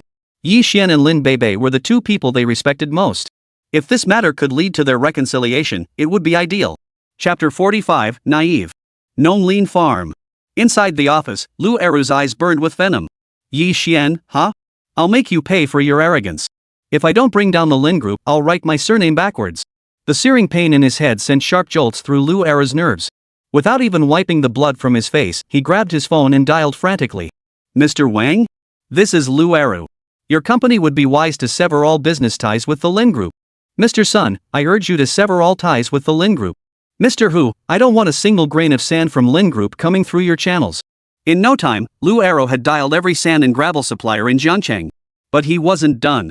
He dialed Qin Feng's number next. Kid, you think you're tough? I'll have the knife gang take care of you.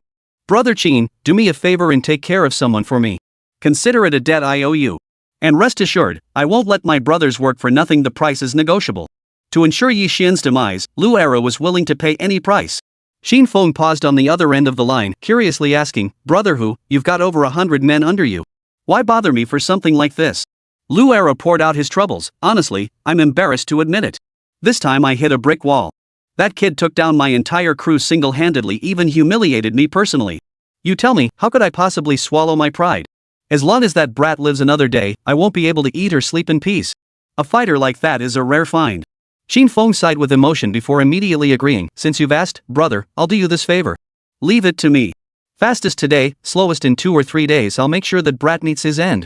Lu Eru's face lit up with joy. Thanks a million, little brother. Once this is done, I'll treat you to a proper feast. He trusted the Knife Society to handle things. These men were experts in killing far beyond what his own men could ever hope to match. Ah, it's just a small matter. Xin Feng paused before asking, what's the man's name? Which company does he work for? Where does he live? Please share this information with me, brother, so I can send someone to keep an eye on him. A cold gleam flashed in Lu Era's eyes. His name is Yi Xian. He works for. Before he could finish, Xin Feng cut him off. You mean Yi Xian, the one working at Lin Group? Lu Eru froze. How do you know that, brother Qin? Do you know this guy?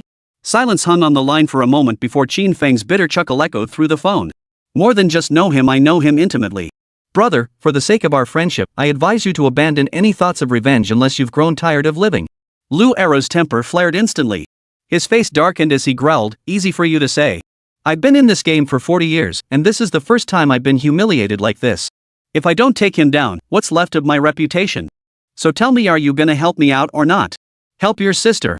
If you wanna die, that's your problem, don't drag me down with you. Xin Feng cursed inwardly on the other end of the line. Bro, it's not that I won't help you, it's just that I can't. Tell me, with your current abilities, how do you compare to the old knife gang? Lu Eru hesitated before answering. Naturally, I'm no match. Back in the day, he was a crime lord on par with Wu Tianlin. The two were locked in constant conflict, neither able to gain the upper hand. But everything changed after Wu Tianlin absorbed the Little Knife Society. Nan Lang, leading the 8 Golden Warriors, routed his men so thoroughly it left a deep psychological scar. From that day on, Lu Eru retreated to the northern suburbs, never daring to set foot in the city center again. Even without Nan Lang and the 7 Golden Warriors, he still felt the small knife society was beyond his reach. Now I'm telling you that Nan Lang and the 7 Golden Warriors both died by Yi Xian's hand. What do you make of that? Xin Feng said slowly. The words hung in the air as Lu Eru froze. The cigarette in his mouth fell onto his leg, burning a hole through the skin, yet he felt nothing. After a long moment, he snapped back to reality, his face drained of color. Xin Feng, that joke isn't funny. A joke? Do you really think I'd joke about something like this? Xin Feng shook his head, his tone sincere. If it were merely about fighting prowess, that would be one thing. But the crucial point is that Mr. Yi has extremely close ties to the Chao family. He was the one who cured Xiao Dingtian's illness. In Jiangcheng, the Chao family may not rule with an iron fist, but crushing you would be child's play. If he gives the order, do you really think you could withstand their relentless retaliation? So listen to me, even if they knock your teeth out, swallow the blood and keep quiet. Don't provoke him, and don't even think about retaliating against the Lin Group. Cold sweat poured down Lu Era's back as fear filled his eyes. Brother, you're too late. Lu Era's face was a mask of despair, as if the sky had fallen. I just spread the word to halt all sand and gravel supplies to Lin Group from Jiangcheng. This is sheer suicide. Xin Feng couldn't help but admire Lu Eru's audacity. He sighed and said, Brother, all I can say is do whatever it takes to fix this. No matter the cost. That's all I can say. I hope you're still alive and kicking by this time tomorrow. With that, he hung up.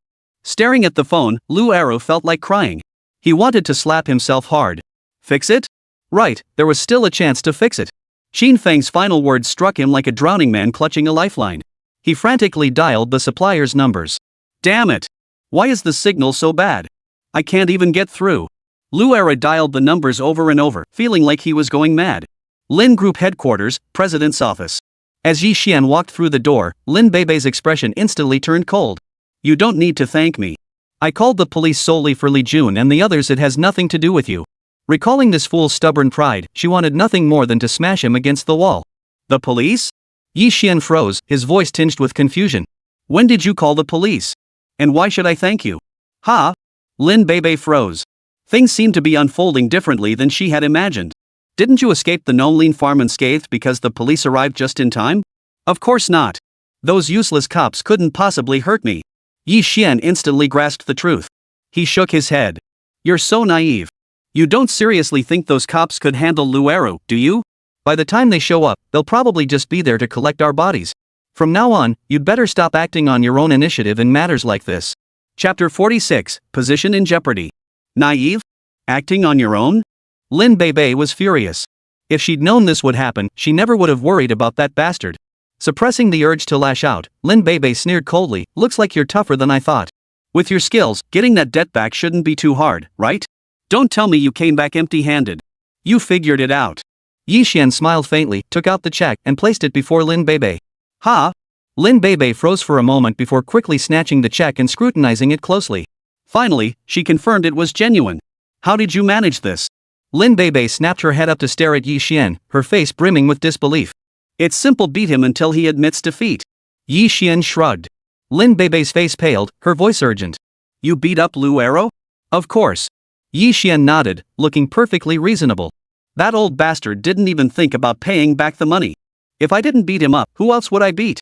Lin Bei's expression instantly turned grim. What's wrong? Feeling unwell? Need me to call 911 for you? Noticing her unusual state, Yi Xian asked. But what met his question was Lin Bei's fury. Shut your mouth. Do you have any idea what you've done? Luero wields immense influence over the sand and gravel suppliers in Zhengchang. You beat him up, this will cause major trouble for the group. If things go south, all our construction sites might have to shut down. Lin Bei sat down, pressing her hand to her forehead, looking utterly exasperated. Yi Xian rubbed his nose and tried to reassure her, it probably isn't as bad as you're making it out to be. No sooner had the words left his mouth than the landline by Lin Bei's side rang.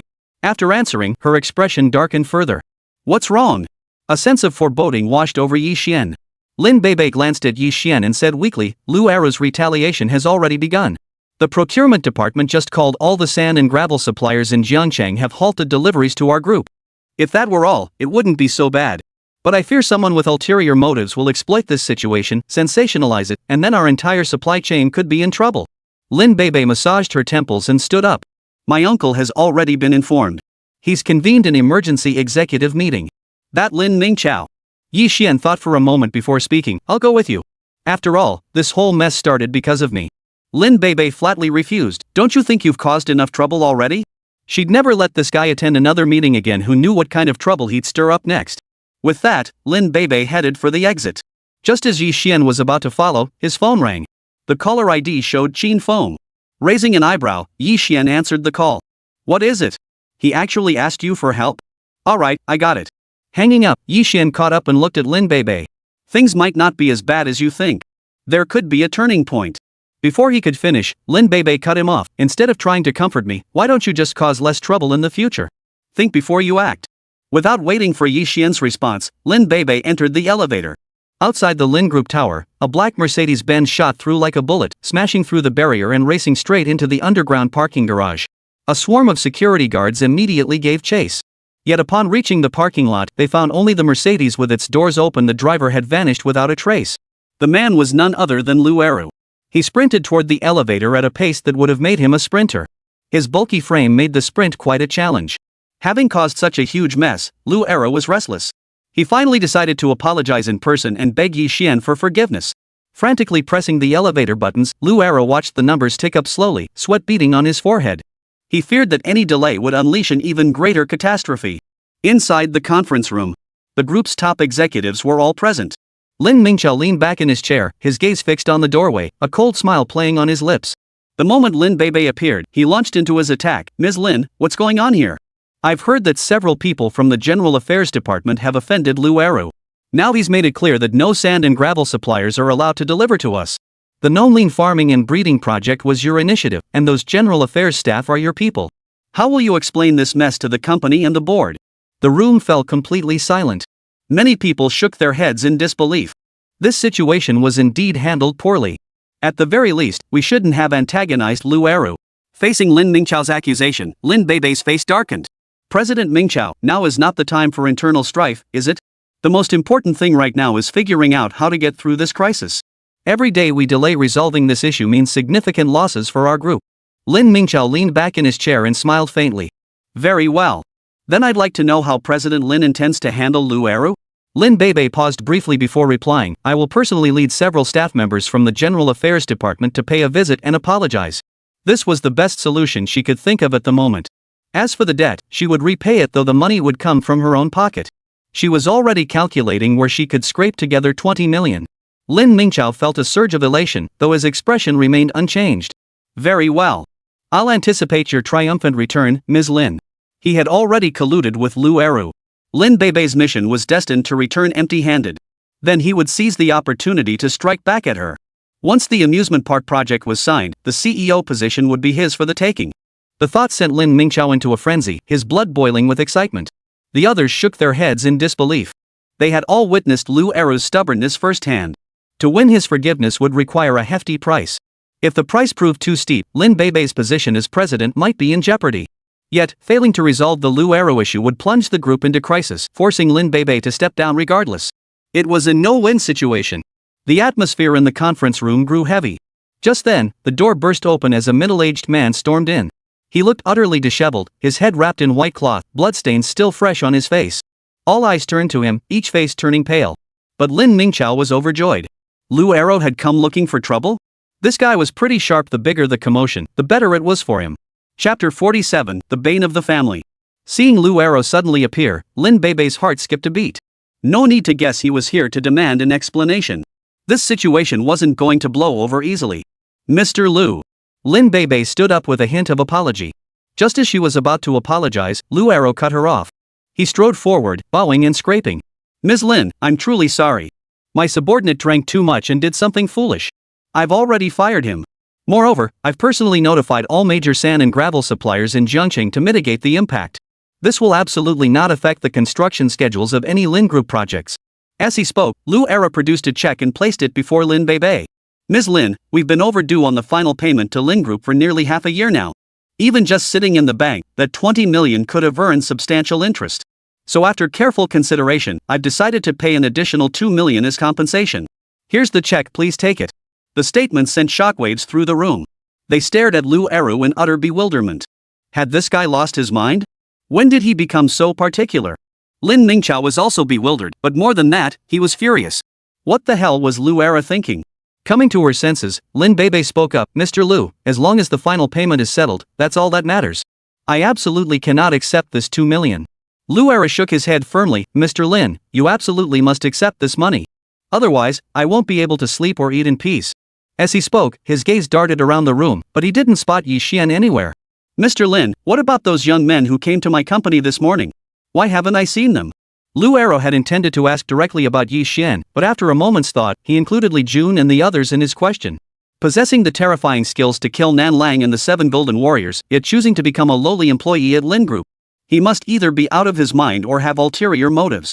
Come to think of it, it made perfect sense. Lin Beibei was renowned as one of Jiangqing's most beautiful women. As the saying goes, the early bird catches the worm. Getting close to her to win her heart wasn't unreasonable at all. Realizing this, Lu Eru dared not interfere with Yi Xian's plans. That was precisely why he treated Lin Beibei with such deference. To curry favor with Lin Beibei was tantamount to currying favor with Yi Xian. Hearing Lu Eru's question, Lin Beibei's heart skipped a beat. Was this a polite approach before getting down to business? Mr. Lu, this is an executive meeting. Those staff members from the General Affairs Department are not authorized to attend. Lin Beibei paused before asking, did they offend you in some way? If they did anything inappropriate, I can have them come apologize to you. Seeing Lu Eru's pitiful state, Lin Beibei could tell with her bare feet that this was most likely Yi Xian's doing. That guy really knows how to strike hard. It was satisfying, but how could she give Lu Eru a satisfactory explanation? Just as Lin Beibei was strategizing her way out of this predicament, Lu Eru's words nearly made her jaw drop. Ms. Lin, what are you saying? I get along perfectly fine with those young men from the General Affairs Department. Lu Aro tried to make his expression look sincere. But his bloodied head made the words ring hollow. Such outstanding young people are rare these days. I only regret meeting them too late. Otherwise, no matter the cost, I'd recruit them to the agricultural and forestry farm. The group exchanged puzzled glances. Did Lu Aro have some misunderstanding about what constituted excellence? Had he been beaten into stupidity, or did he have some peculiar fetish enjoying the pain so much that he couldn't stop thinking about it? Lin Beibei was also dumbfounded. She even suspected Lu Aro had made a mistake. Of course, right or wrong didn't matter now. Lin Beibei offered a faint smile. Mr. Lu, you're too kind. When the opportunity arises, I'll definitely send several staff members from the General Affairs Department to your company for more learning and exchange. All right. Lu Aro nodded cautiously and asked, Mr. Lin, if there's nothing else, may I take my leave? His attitude was humble to the extreme, a far cry from his usual arrogance and tyranny, which Lin Beibei found quite refreshing. Fortunately, she reacted quickly and replied with a smile, I'll see you out. Lu Aro waved his hands repeatedly. Ms. Lin, you're too kind. There's no need. With that, he jogged out of the conference room, leaving Lin Beibei no chance to respond. A deathly silence hung in the conference room so thick you could hear a pin drop. Everyone wore expressions of utter disbelief, wondering if the entire scene had been a hallucination. That Lu Aro must have been toying with us on purpose. With his temper and character, there's no way he'd ever come to apologize voluntarily.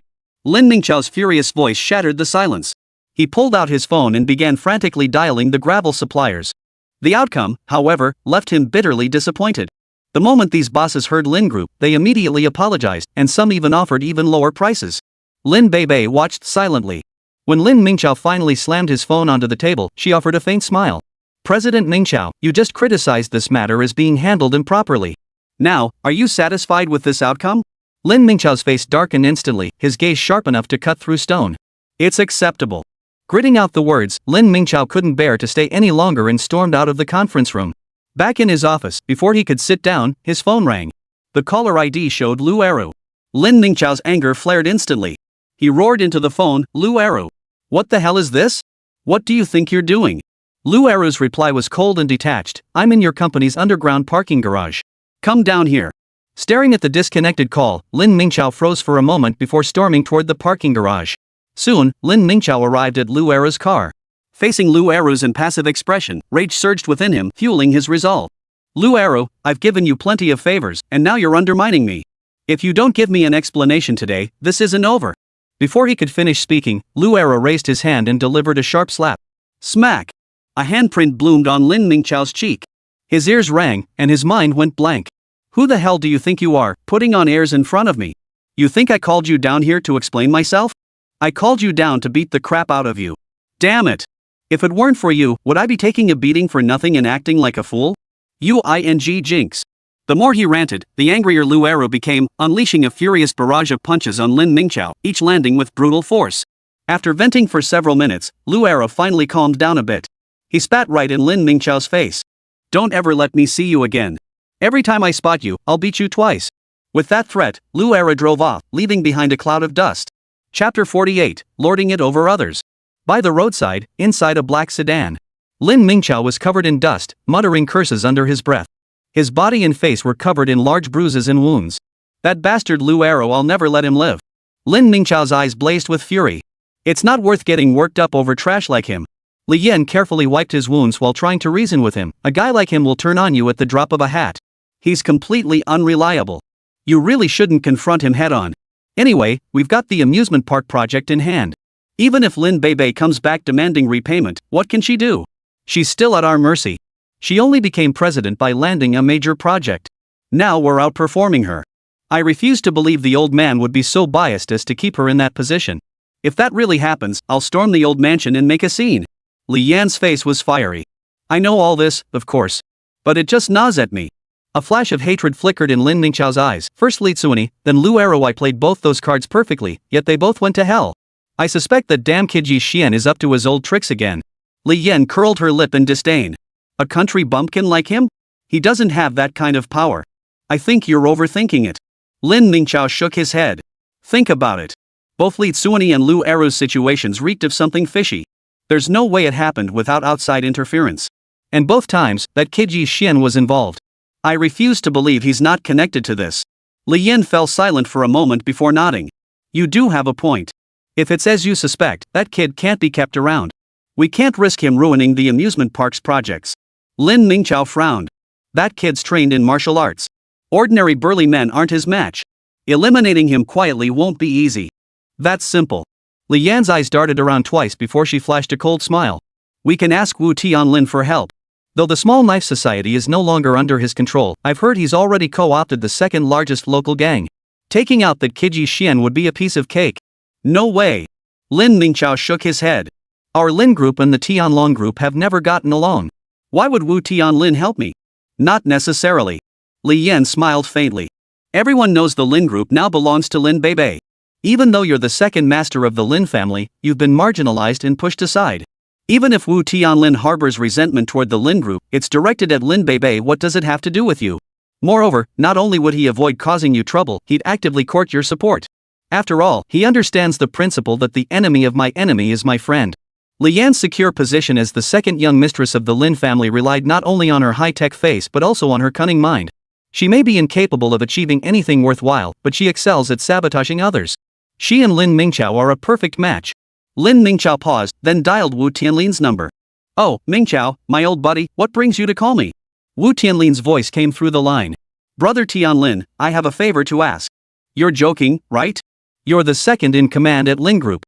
Why would you need to ask me for anything? No offense, but you know our family situation. The old man favors his granddaughter, and as his son, I'm practically being pushed out of the group.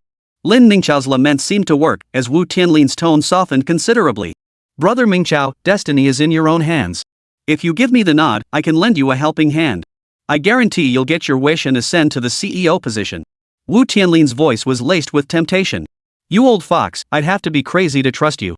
Lin Mingqiao cursed silently under his breath. Wu Tianlin was a man who devoured his victims whole, leaving nothing behind.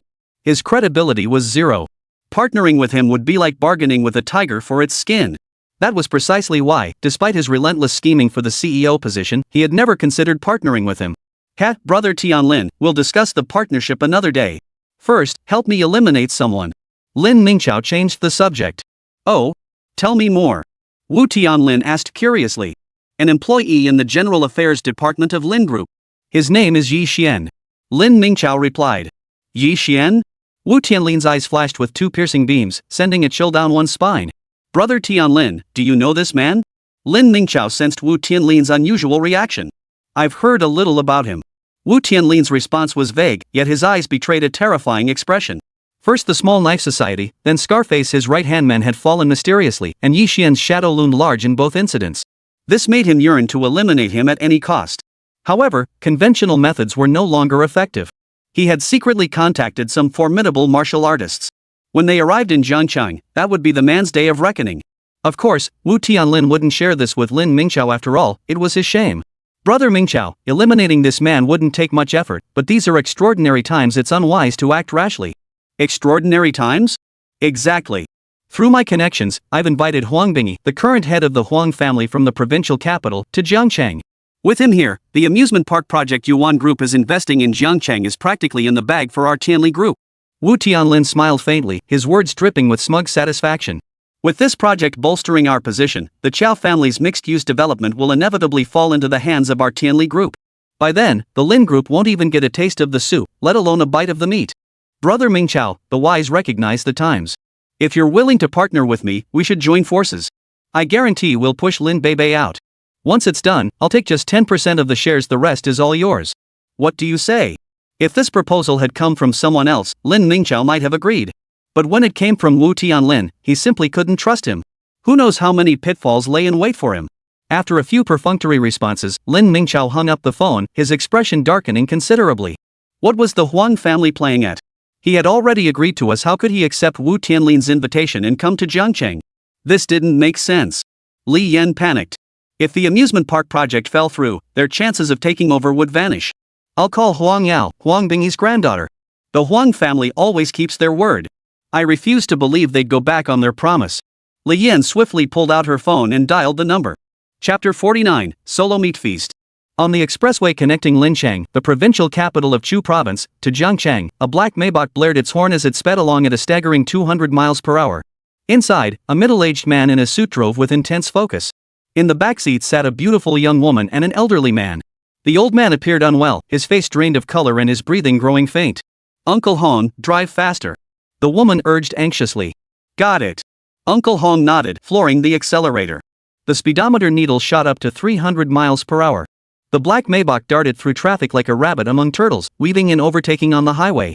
Several times it nearly caused accidents, drawing angry shouts from surrounding drivers. The woman paid no heed, her mind consumed by constant prayer. "Yao Yao, don't worry. I can still hold on." The old man seemed to sense the car's unusual condition and said weakly, "Grandpa, just rest for a moment. Don't worry about anything else." Huang Yao said softly. Just then, her phone rang. The caller ID showed Lin Mingqiao. Huang Yao frowned. She had no time for calls right now and hung up immediately. Meanwhile, inside the villa, Lin Mingqiao held the disconnected phone and glanced at Li Yan. What was going on? Lin Mingqiao felt a bit nervous. Maybe she's busy right now. Try calling again later, Li Yan suggested. A few minutes later, Lin Mingqiao tried again, only to have the call dropped once more. Still not giving up, Lin Mingqiao tried to dial again, only to discover his number had been blocked. The couple's expressions instantly turned grim. The Huang family, they wouldn't be backing out, would they? Fury boiling over, Lin Mingqiao snapped, "They accepted my mother and child jade pendant worth millions. They can't just back out like this, can they? Mingqiao, don't get so worked up." Li Yan tried to calm him down. "Since the head of the Huang family is in Jiangcheng, we should find an opportunity to meet with him. Then things will become clear." Lin Mingqiao calmed his anger and nodded reluctantly. 6 o'clock, Lin Group. At quitting time, Yi Xian arrived at a corner near the company, waiting for Lin Beibei. Just then, a red BMW X7 pulled up in front of him. The window rolled down, revealing Xiao Xiaoqiao's charming and alluring face. "Hey, handsome, fancy a quickie in the car?" Xiao Xiaoqiao rested her chin on her hand, her expression playful. Yi Xian nearly spat out a mouthful of blood. After just a few days apart, this lady's driving skills were still as wild as ever. She could drive like this without batting an eye in such a situation. Yi Xian dared not respond. He shook his head. "Cut it out. What do you need? I missed you." Xiao Xiaoqiao blinked her eyes and flashed a sweet smile. Yi Xian froze, staring into those innocent, beautiful eyes. He couldn't tell how much of it was genuine and how much was a joke. For the first time in his life, someone had confessed their feelings to him face to face. A strange sensation rippled through his heart. Just then, Xiao Xiaoqiao giggled sweetly. "Ha! You really are adorable. If I'm not mistaken, you just blushed, didn't you?" Yi Xian's face darkened. "Damn it, the city really is full of tricks. Alright, I won't tease you anymore. I'm hungry. You're buying me dinner." Xiao Xiaoqiao looked utterly unapologetic. Yi Xian, however, wasn't so sure. "Why should I treat?" Xiao Xiaoqiao raised an eyebrow. "Do I look pretty?" The answer to that question was obvious. Yi Xian simply nodded. "Is being with me a truly delightful experience?" Yi Xian hesitated slightly before nodding again. "Well, that settles it." Xiao Xiaoqiao clapped her hands. "I made you happy, you treat me to a meal, we're even. No one loses out, no one gets tricked. You agree, right?" That seemed to make a certain kind of sense. But something still felt off. "Fine, I'll treat you." Though he felt tricked into it, Yi Xian agreed. "Wait here for me." Yi Xian stepped away and dialed Lin Beibei's number. Meanwhile, Lin Beibei was driving her Ferrari out of the Lin Corporation building. When Yi Xian called and mentioned he was dining with friends, she hung up without a second thought. Not coming back for dinner was just as well, it would spare them both the awkwardness. With the car stereo cranked up, Lin Beibei was cruising along leisurely when a red BMW X7 approached from the opposite lane. Catching a glimpse of the man in the passenger seat out of the corner of her eye, Lin Beibei's pupils contracted. She whipped her head around, but the BMW had already sped away. Yi Xian? Even though it was just a quick glance, she recognized his profile. It was definitely Yi Xian. Could the woman driving really be Xiao Xiaoqiao? Lin Beibei's expression darkened. She pulled over, pulled out her phone, and was about to dial a number. But halfway through dialing, her fingers froze. Given her status, she felt she had no right to interfere in such matters. Inside the BMW, Yi Xian remained unaware that he'd been spotted. He gazed at Xiao Xiaoqiao's exquisite profile and said, "I only have a few dozen yuan on me. If you're going to a fancy restaurant, I can't afford to treat you." Xiao Xiaoqiao giggled, "A few dozen is plenty. I'm easy to please. I've made up my mind, let's grab street food later. I've been dying to try those snacks, but no one ever took me." Her jubilant expression made her seem like a bird newly released from its cage. Yi Xian paused, curiosity sparking his question, "Don't you have any friends?" Xiao Xiaoqiao shook her head, her expression turning serious. "Only sheep live in flocks, that's how they survive. Tigers walk alone." What on earth was she talking about? Yi Xian was speechless. What kind of messed up education did Xiao Xiaoqiao receive to accept this? What about me? Yi Xian asked curiously. Xiao Xiaoqiao gazed ahead, her eyes sparkling. You are the one. The exception. Her voice was soft, yet it carried an inexplicable meaning that made the atmosphere inside the car feel strangely ambiguous. The BMW was crossing an intersection when suddenly, a black Maybach shot out from an angle, completely ignoring the red light. It accelerated rapidly toward the front of the BMW, attempting to overtake it. The scene unfolded too abruptly.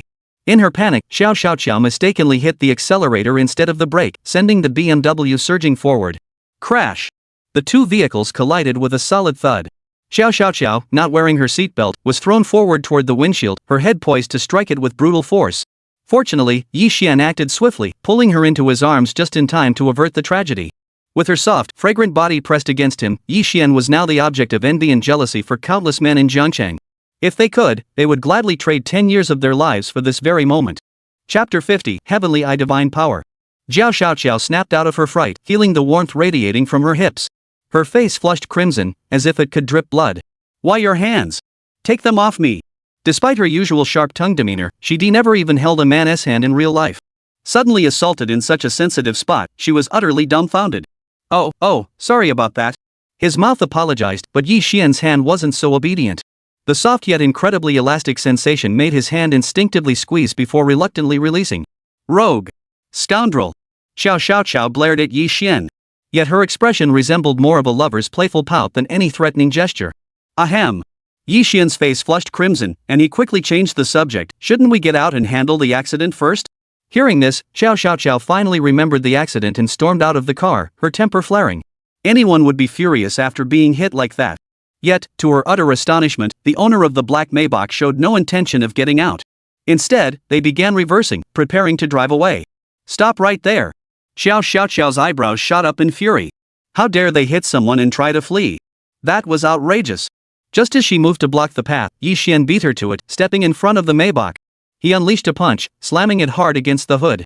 With a thunderous crash, the already dented front end snapped clean off under the force of the blow. The Maybach was forced to a halt.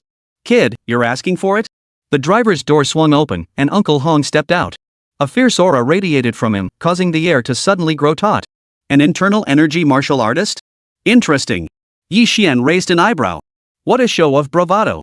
Xiao Xiaoqiao's expression turned cold. Hit and run, attempted assault. What do you think this place is? Jiangcheng isn't where you can run wild. Have your master come out. As she finished speaking, the rear door of the Maybach opened, and Huang Yao stepped out. She hurried to the other side, helped Huang Bingyi out, then looked up at Xiao Xiaoqiao. The accident was entirely our fault. Rest assured, I won't shortchange you a single cent. Huang Yao scanned the area but didn't spot the taxi. She frowned. Take us to the hospital, and I'll pay double compensation. Xiao Xiaoqiao laughed bitterly in anger. In all her years, this was the first time someone had tried to use her as a weapon against her. Yao, speak politely. This was our fault to begin with, Huang Bingyi said, coughing. His condition was deteriorating rapidly, his breathing growing increasingly labored. If he stopped breathing in the next second, it wouldn't have been surprising. Grandpa, I'll handle this. Don't worry. We'll be at the hospital soon. Huang Yao grew frantic, biting her pearl-white teeth as she turned to Xiao Xiaoqiao. You look like you come from a distinguished family. You must have heard of the Huang family in the provincial capital. If you can get my grandfather to the hospital, the Huang family will owe you a favor.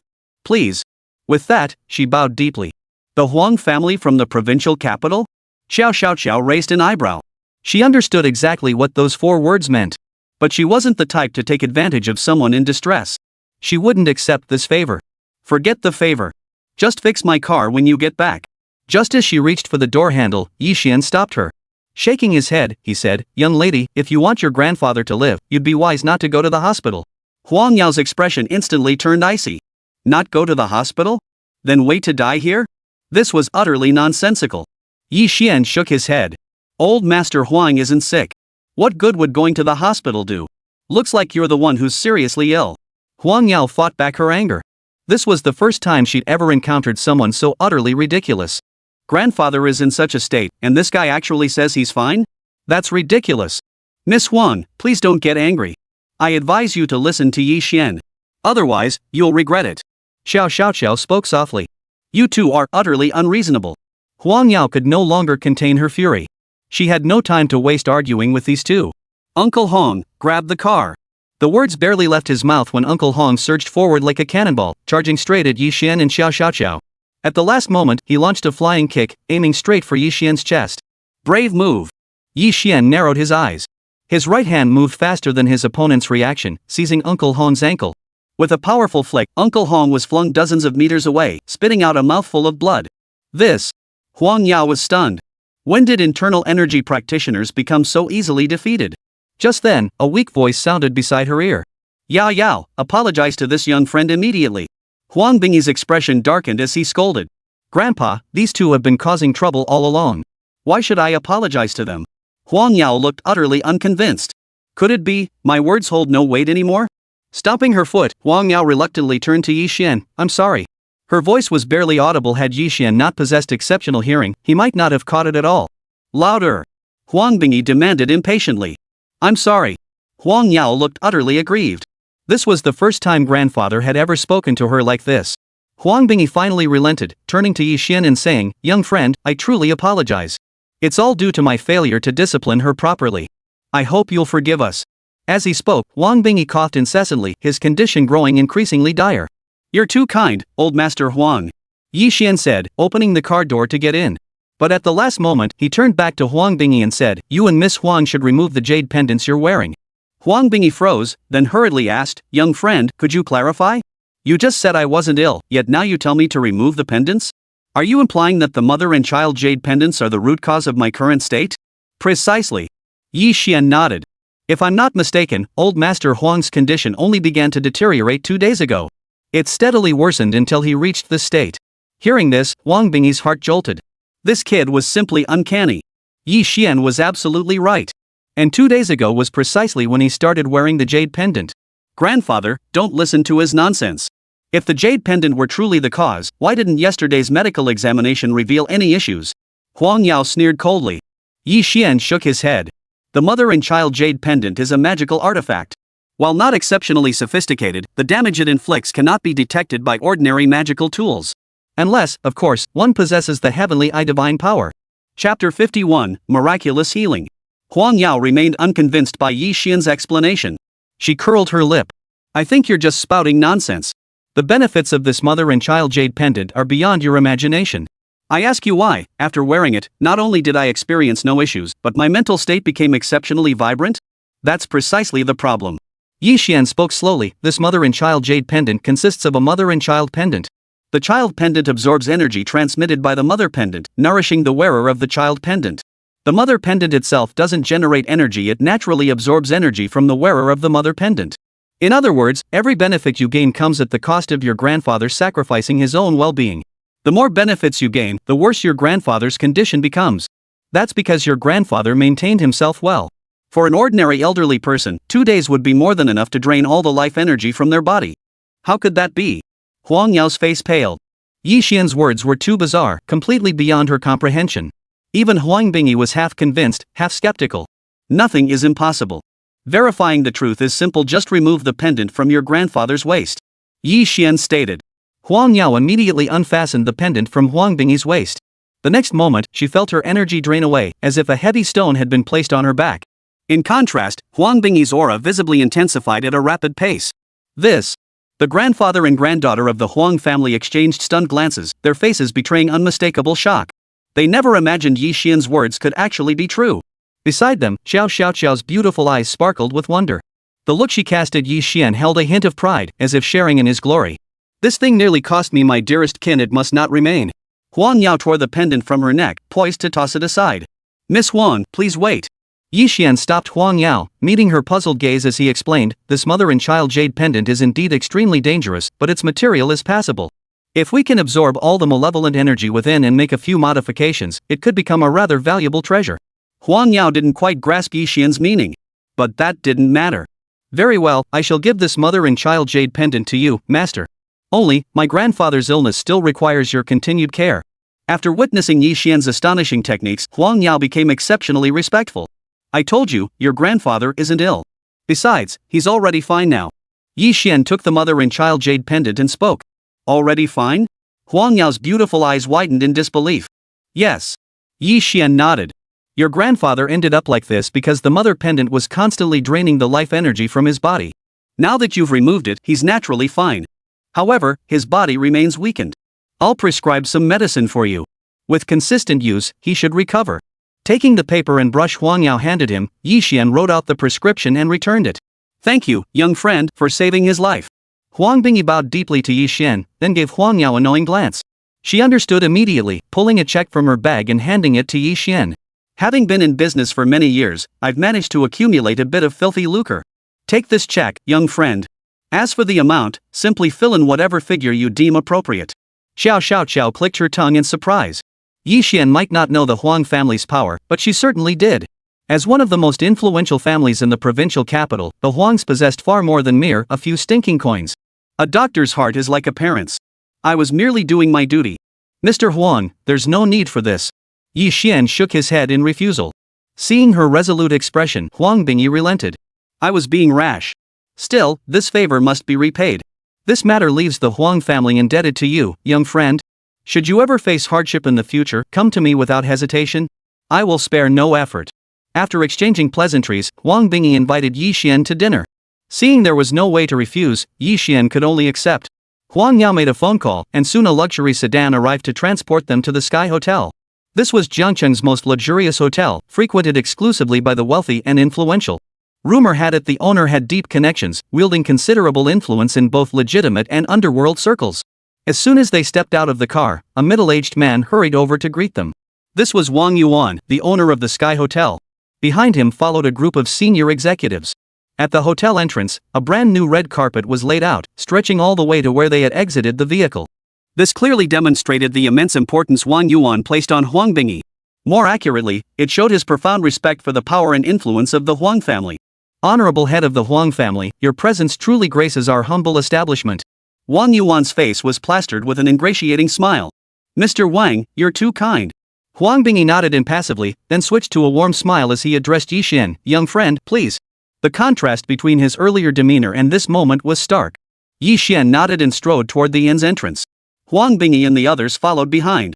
Watching this scene, Wang Yuan almost thought his eyes were playing tricks on him. Who on earth could command such deference from Huang Bingyi? He instinctively glanced over, a memory surfacing in his mind. Wasn't this young man the one who had expressed gratitude at Xiao Dingtian's celebratory banquet? Wang Yuan's peripheral vision caught sight of Xiao, and he sucked in a sharp breath. To have such close ties with both the Qiao and Huang families, this young man before him was truly no ordinary figure. In that instant, Wang Yuan mentally marked Yi Xian as someone he absolutely must not cross. Upon entering the private room, the meal was already prepared. The group ate and chatted. Xiao remained remarkably composed, speaking little as she sat quietly beside Yi Xian. Young friend, your skills truly leave this old man in awe. I wonder only where you hold your position. Huang Bingyi began to entertain thoughts of recruiting him. I work at Lin Group. You may not have heard of it, Mr. Huang, Yi Xian replied. Huang Bingyi pondered for a moment before saying, I do recall the Lin Group. If I'm not mistaken, it should be one of the leading real estate developers in Jiangcheng. At that moment, Huang Yao, who had remained silent, spoke up, Grandfather, that mother and child jade pendant was a gift from Lin Mingqiao, the vice president of Lin Group. The atmosphere instantly grew tense. A cold glint flashed in Huang Bingyi's eyes. We have no dealings whatsoever with the Lin Group. Why would he suddenly present you with that mother and child jade pendant? In an instant, Huang Bingyi grew suspicious of Lin Mingqiao. Chapter 52, The Young Friend's Words. Huang Yao glanced at Yi Xian, her expression troubled. Grandfather, the situation is rather complicated. I'll explain it to you in detail later. Though serving as chairman of Yuan Group, Huang Bingyi had largely stepped back from day-to-day operations over the years, leaving the specifics to Huang Yao and her daughter. Given the sensitive nature of company secrets, Huang Yao naturally couldn't elaborate in front of Yi Xian. Huang Bingyi's expression darkened. Explain now. Seeing Huang Yao still hesitating, Huang Bingyi said sternly, Young Yi saved my life. He's no outsider. There's no need to keep company matters from him. With no other choice, Huang Yao explained, a few days ago, Lin Mingqiao's wife came to the provincial capital to discuss our group's amusement park project in Jiangcheng with me. After some discussion, we verbally agreed to her proposal. As a token of gratitude, she presented me with this mother and child jade pendant, claiming it would bring tremendous benefits to its wearer. Huang Bingyi narrowed his eyes. Why wasn't such a major matter reported to me until now? Sensing the anger beneath his grandfather's calm exterior, Huang Yao hurriedly explained, Grandfather, I didn't have time earlier. Then, you weren't feeling well, and since the matter wasn't fully settled, I didn't mention it. Huang Bingyi nodded, his expression turning slightly cold. This Lin Mingqiao certainly has some nerve, daring to send such an evil object. What exactly is he scheming? Yi Xian, who had remained silent, shook his head. Mr. Huang, while Lin Mingqiao isn't exactly upright, he isn't particularly bold either. I don't believe he would dare harbor ill intentions toward the Huang family.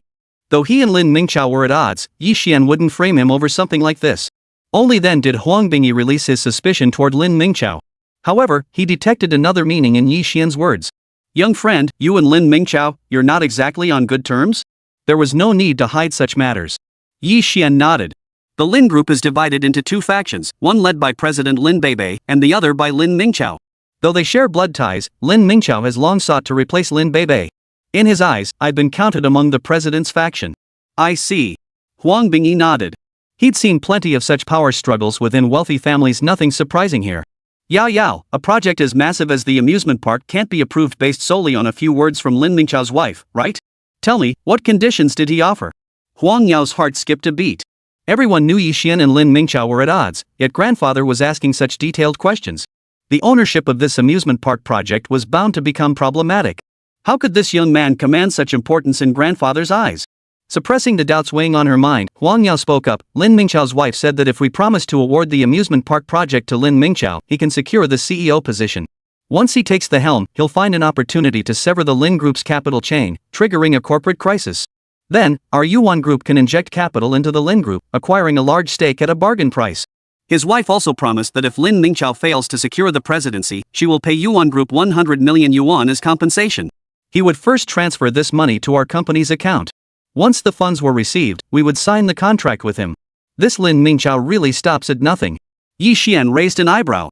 This deal was a surefire win for the Huang family, a massive profit, no question. But for Lin Group?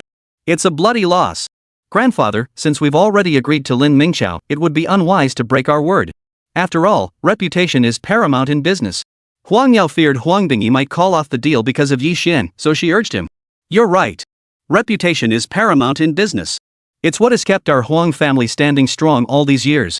Huang Bingyi's words brought a flicker of hope to Huang Yao's heart. Yet the next words left her stunned. The project can go to the Lin Group without any strings attached. But as for the liaison person, I suggest we change it to young Master Yi. Huang Bingyi said, his gaze fixed on Yi Xian. What do you think, young friend? Yi Xian considered for a moment before replying. It's possible, but I'd prefer Lin Beibei to handle the liaison duties.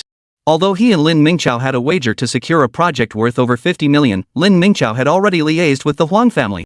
If Yi Xian used this project to fulfill his bet, Lin Mingqiao would naturally refuse to concede. Very well, we'll follow your suggestion. When the time comes, I'll personally commend you before Lin Beibei. Huang Bingyi sealed the deal immediately. Huang Yao was utterly reluctant, yet dared not utter a single word of refusal. Mr. Huang, I appreciate your kindness.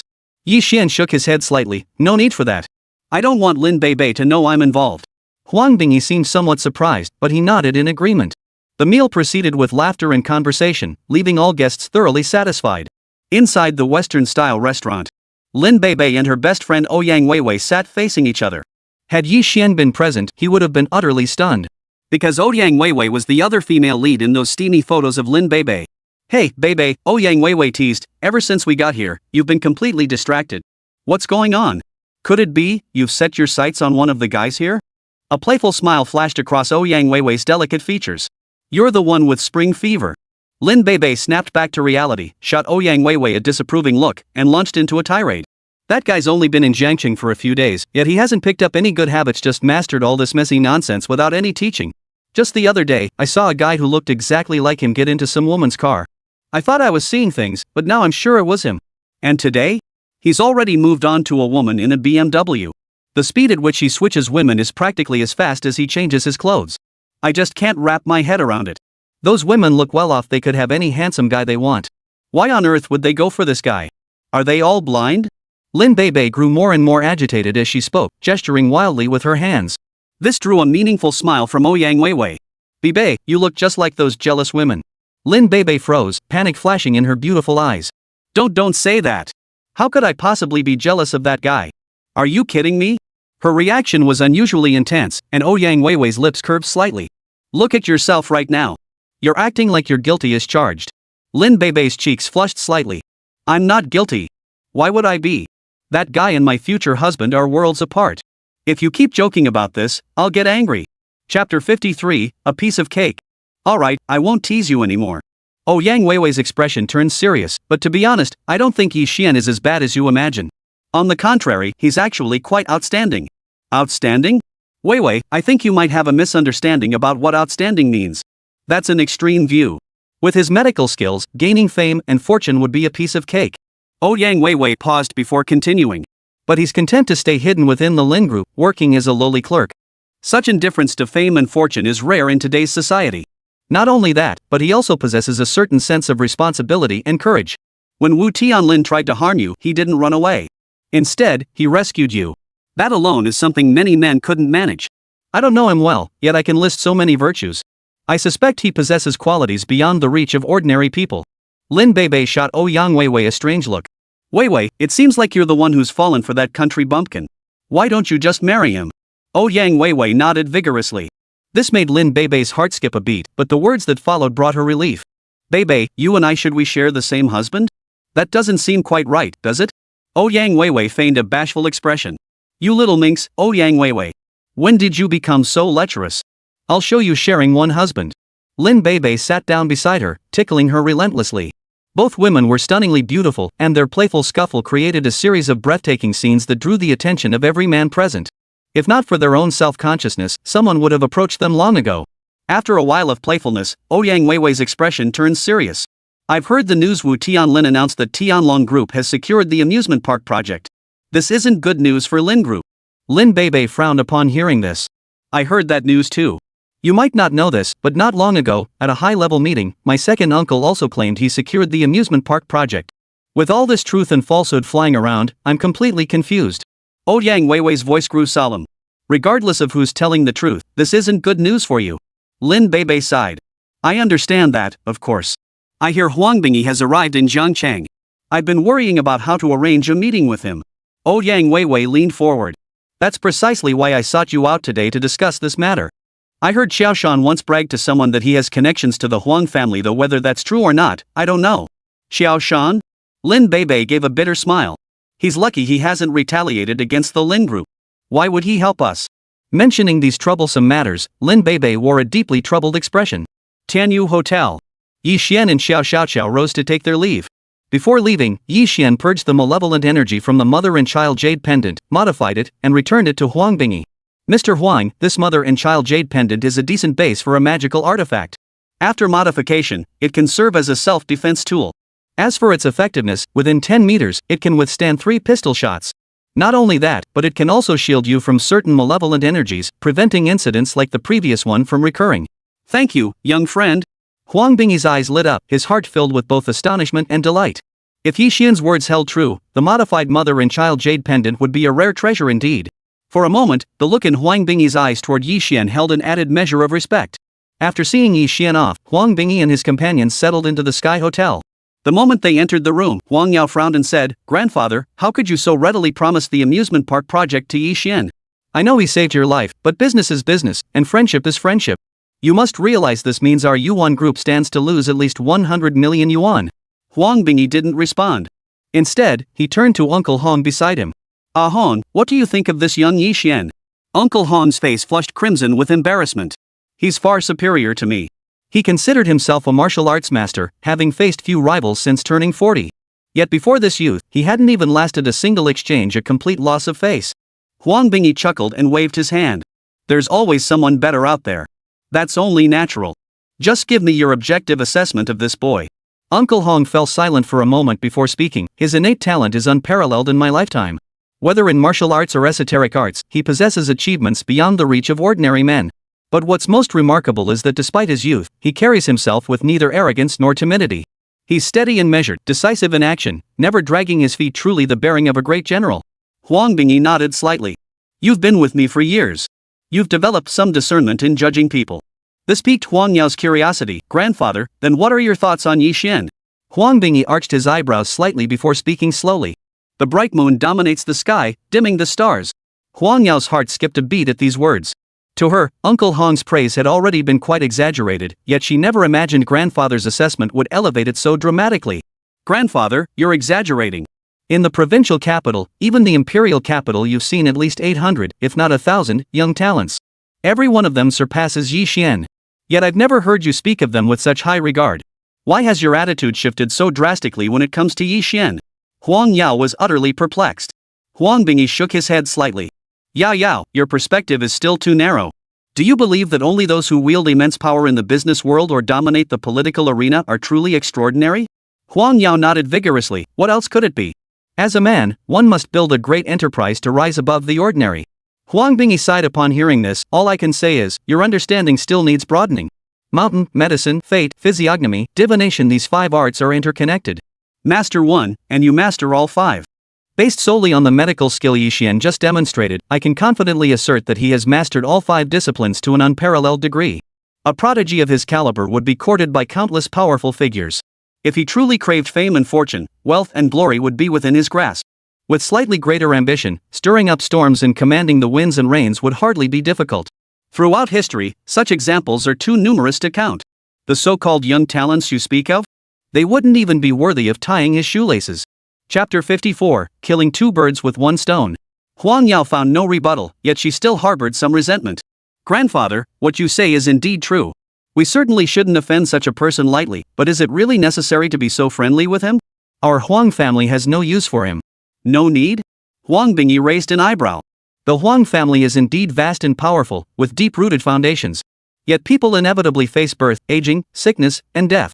In critical moments, a medical genius like Yi Xian is like a god to us. Our very survival rests on his whim. Cultivating his friendship, that is something no amount of money can buy when the moment of truth arrives. Huang Yao's heart jolted, and cold sweat broke out on her back. Grandfather, it was my lack of insight that nearly ruined everything. From now on, I will do everything in my power to cultivate a relationship with Yi Xian. Try not to be too deliberate about it.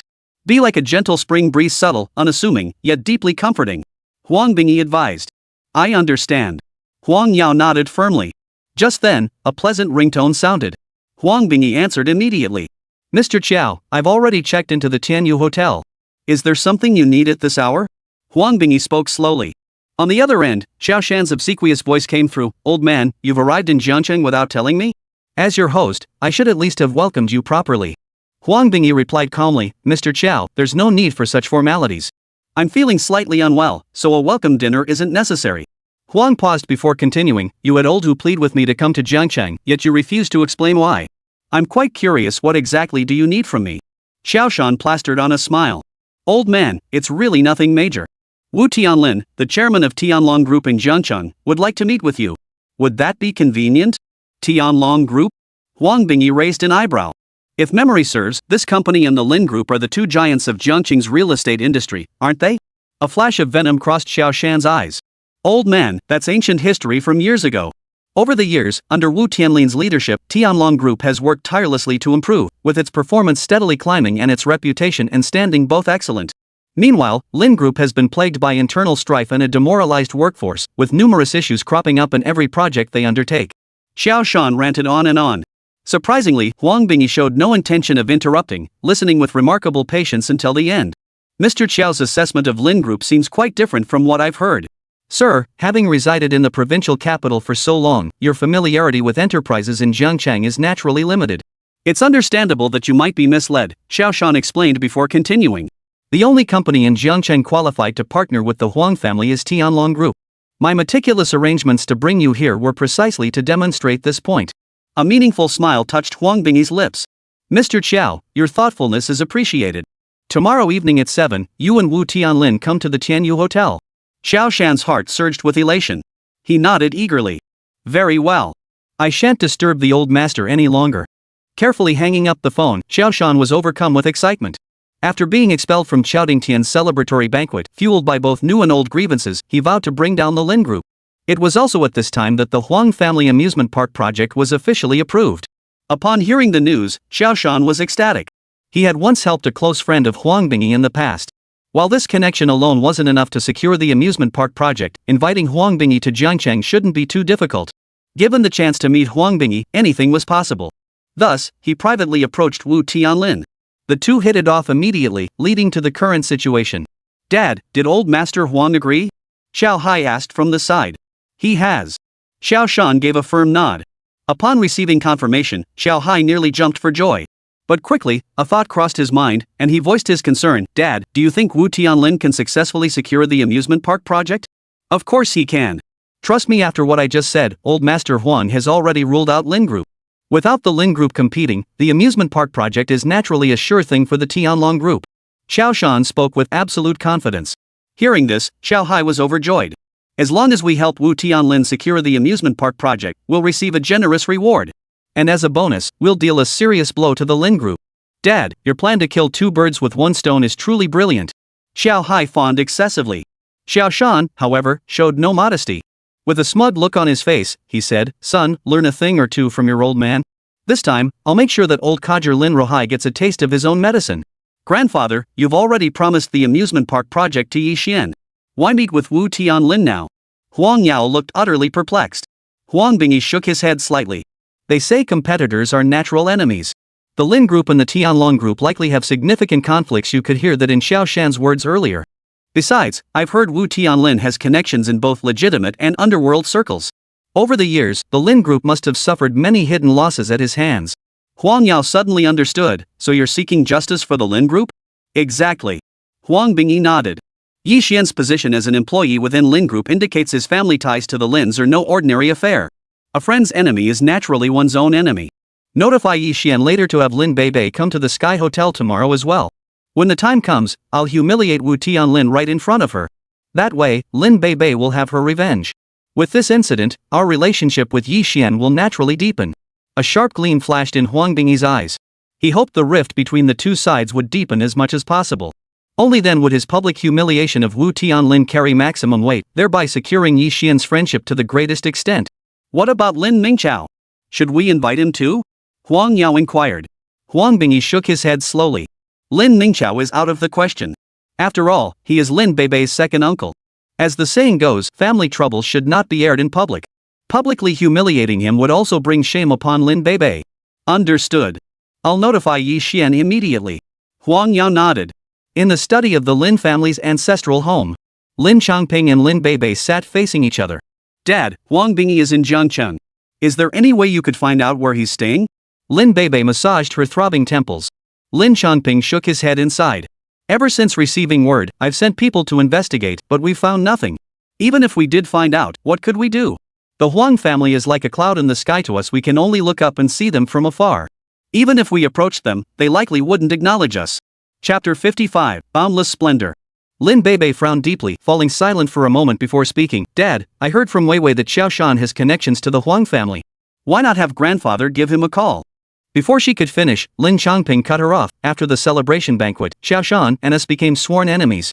There's no way he'd help us now. Even if he were willing, your grandfather wouldn't make that call. After all, your second uncle has already claimed he secured the amusement park project. Though your grandfather favors you, he wouldn't blatantly play favorites by snatching a project secured by your second uncle. If Uncle Heir had actually secured this project, I would have accepted it. After all, one can only write the Lin surname once. But I fear Uncle Heir isn't reliable. If this project ultimately lands in Wu Tianlin's hands, it would deal a significant blow to our Lin Group. Lin Beibei sighed. Seeing his daughter's troubled expression, Lin Changping felt a pang of sympathy. No matter how calculating he might be, he doted on this daughter like no other. If all else fails, have Yi Xian mention it to your grandfather. He still listens to him. Lin Beibei's eyebrows shot up in anger as she cut him off immediately. Dad, don't even mention that guy. Just thinking about him makes me furious. Recalling the scene after work, she felt a surge of anger. Ha! Lin Changping's expression darkened instantly. Did that guy bully you? Not exactly. Lin Beibei shook her head, her resentment palpable. It's just that guy.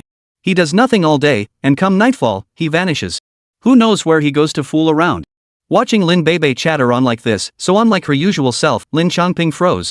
This looked exactly like a wife complaining to her husband. Yao, you haven't really fallen for Yi Xian, have you? Lin Beibei's rant abruptly halted, her pretty face flushing crimson. Dad, what nonsense are you talking about? We two aren't even from the same world. Even if every man on earth were wiped out, I'd never fall for that guy. Lin Changping finally exhaled in relief. Good. I knew it. How could you possibly like a country bumpkin? Father and daughter chatted for a while longer before Lin Beibei returned to her bedroom. Seeing Yi Xian already lying in the corner, an indescribable irritation welled up inside her. That jerk actually had the nerve to come back. Lying in bed, the image of Yi Xian sitting in the BMW kept flashing through her mind. Lin Beibei couldn't help but want to demand, "Who is that woman?" But the words died on her lips as she forced herself to hold back. From her position, she felt she had no right to pry into such matters. Taking a deep breath to quell her restless emotions, Lin Beibei said coldly, "You can associate with other women, that's none of my business, and I won't interfere. But I'm warning you, don't let anyone else find out. If they do, I won't let you off easy." Well. Yi Xian felt awkward. Just as he was about to explain, Lin Beibei cut him off. "You don't need to explain. Your affairs are none of my business." With that, Lin Beibei turned her attention away from Yi Xian. Yet, with worries weighing on his mind, he tossed and turned, unable to sleep. Sensing her unease from the corner, Yi Xian spoke up, "Everything will work out in the end. Don't overthink it, things will get better." Lin Beibei remained silent. Yi Xian shook his head helplessly. The next morning, Lin Beibei's anger still simmering, drove alone to the company. The moment she entered the lobby, she spotted a face she detested: Wu Tianlin. Wu Tianlin sat on the sofa, flanked by 6 bodyguards, exuding an air of authority. He spotted Lin Beibei and slowly rose to his feet, striding over. "Mr. Wu, this isn't your Tianlong group. Looks like you had one too many last night and took a wrong turn," Lin Beibei said coldly. Wu Tianlin shrugged it off with a slight smile. "Ms. Lin, you're joking. I came here specifically to see you." Lin Beibei raised an eyebrow. "Honorable guests like Mr. Wu are beyond our Lin group's hospitality. You'd be better off cooling off somewhere else." If she hadn't wanted to avoid making a scene, she would have called security to throw him out. Wu Tianlin showed no intention of leaving. He licked his lips, his expression leering. You certainly have a fiery temper. But I love women with attitude. I wonder if you're just as fiery in bed." You shameless bastard." Lin Beibei flared with rage. Just as she was about to call security, Wu Tianlin narrowed his eyes and said, "I came here today to tell you this: you and the Lin group will be mine sooner or later." "You're dreaming. Don't you think you're out of your league?" "Ha! You probably don't know the current situation, do you?" Wu Tianlin smirked triumphantly. "Huang Bingyi has already sent word. Tonight, I'll meet him at his hotel. The amusement park project is already mine for the taking. With the Huang family's name behind us, Tianlong Group's reputation in Jiangcheng will soar to new heights. Then, I'll team up with other real estate firms in Jiangcheng to crush the Lin Group. Bankruptcy is all that awaits your Lin Group. But rest assured, I'm a man who shows mercy to the fairer sex. If you're willing to strip naked and beg on your knees, I might consider letting you keep your CEO position. At least you won't end up on the streets." "Ha!" Wu Tianlin burst into maniacal laughter. Lin Beibei's face darkened to the extreme. She yearned to slap that despicable face, yet she forced herself to endure. After his show of force, Wu Tianlin departed with the air of a victor. Lin Beibei entered her office, her expression as dark as storm clouds. The very thing she dreaded most had come to pass. Despite Lin Group's current dominance, if their competitors truly joined forces with Tianlong Group to suppress them, Lin Group wouldn't stand a chance. No, she had to find a way to stop Wu Tianlin. Hesitating for a moment, Lin Beibei picked up her phone and dialed Xiao Shan's number, the only solution she could think of at the moment. "Uncle Xiao, it's Beibei." Forcing down the nausea in her heart, Lin Beibei sounded extremely enthusiastic. "Oh, it's you, Beibei. What a coincidence, I was just about to call your grandfather, but you beat me to it." Xiao Shan's voice came through the phone. "Did you need to speak with my grandfather?" Lin Beibei's heart skipped a beat. Was Xiao Shan calling to confront Grandpa about the celebration banquet? If that were the case, it would be troublesome. The next moment, Xiao Shan's words brought her relief. Not only did he have business, but it was important business. "Huang Bingyi arrived in Jiangcheng yesterday, and I know which hotel he's staying at. Your Lin Group should be quite interested in his whereabouts, right?" Chapter 56, Merciless Extermination. Lin Beibei's eyes lit up. Xiao Shan's words implied he was offering help? Otherwise, he wouldn't have called specifically to explain. The thought filled Lin Beibei with overwhelming emotion. "Uncle Xiao, I truly don't know what to say. Our Lin family has caused you no small amount of harm, yet you've set aside past grievances to help us. I simply don't know how to repay you." Having held little hope, the outcome was unexpectedly wonderful, leaving Lin Beibei thrilled beyond measure. She kept thinking about how she could repay Xiao Shan. After all, she couldn't let him go to all this trouble for nothing. However, Xiao Shan's next words ruthlessly extinguished that sliver of hope. "Lin Beibei, how can you be as foolish as your grandfather? The Lin family has humiliated me time and again, yet you expect me to help you? That's nothing short of delusional. I was planning to call that old fool Lin Rohai myself, but since you called, I'll have you deliver a message for me. Last night, I personally called Huang Bingyi. He's agreed to meet with Wu Tianlin. As for the amusement park project? Forget about it, Lin Group." Lin Beibei froze. In that moment, her emotions plummeted like a roller coaster from heaven to hell. As if seeing her expression, Xiao Shan burst into maniacal laughter. "Your Lin family is finished. I've endured decades waiting for this day. My vengeance is finally complete. Ha! Hanging up the phone, Lin Beibei slumped weakly in her chair, her face etched with utter despair. At this moment, she couldn't even muster anger. Her last shred of hope had vanished, leaving her utterly lost. Was she really going to stand by and watch the Lin group collapse? Lin Beibei's brows furrowed deeply. Just then, her phone rang. Lin Beibei had no heart to answer it. Yet the caller seemed remarkably patient, letting the phone ring on and on. Lin Beibei didn't even glance at the caller ID before answering. "Xiao Shan, don't push your luck," she snapped. Xiao Shan? A weathered voice came from the other end. "Ms. Lin, you must have the wrong number. This is Huang Bingyi, chairman of Yuan Group." What? Lin Beibei shot to her feet, stammering, You said you're Mr. Huang Bingyi?" Of course. Do you have any questions, Ms. Lin? No, not at all. Lin Beibei shook her head like a bobblehead. Mr. Huang, what brings you here? Regarding the amusement park project, I'd like to discuss it with you in person. Would you be available this evening? Huang Bingyi said slowly. He had originally planned to have Huang Yao make the call, but after some thought, he decided to call personally. This way, he could show his respect for the Lin group. I'm available. Lin Beibei answered without hesitation, her tone crisp and decisive. Her whole body was trembling with excitement, her hand gripping the phone slightly quivering. When would be convenient for you? I can come over ahead of time. 7 p.m., Tianyu Hotel. Huang Bingyi smiled faintly, no need to arrive early. Just be punctual. After hanging up, Lin Beibei's face was filled with disbelief. She even doubted whether that call had been a figment of her imagination. Huang Bingyi had personally invited her for a meeting. If she couldn't explain it, no one would believe her. She pinched herself hard, the pain nearly bringing tears to her eyes. Only then did she believe the call had truly happened. The Lin family had a chance. 6 o'clock in the evening, time to head home from work.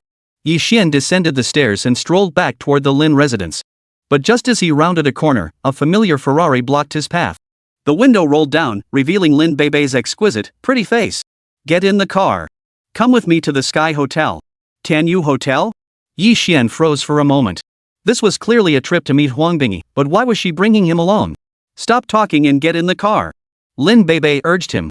She hadn't originally planned to bring Yi Xian along, but considering Wu Tianlin would be there that evening, she feared he might pull some underhanded tricks. That would spell trouble. For safety's sake, she decided to bring Yi Xian along. The only redeeming quality of this guy was that he could fight. With lingering doubts, Yi Xian climbed into the car. The two headed toward the Tianyu Hotel. Half an hour later, Yi Xian and Lin Beibei appeared in the lobby of the Tianyu Hotel. Just as they were about to take a seat on the nearby sofa, a familiar figure walked in. It was none other than Wu Tianlin. Spotting Yi Xian and Lin Beibei, his expression instantly darkened. Lin Beibei, you're following me? Mr. Wu, don't make baseless accusations. If you know where the Huang family head is staying, why can't I? Lin Beibei arched an eyebrow. Wu Tianlin gritted his teeth and sneered coldly, well spoken. But what good does knowing do? You don't seriously think someone of Huang Bingyi's stature would just grant you an audience whenever you please, do you? Let me tell you, you'd be wise to give up that notion.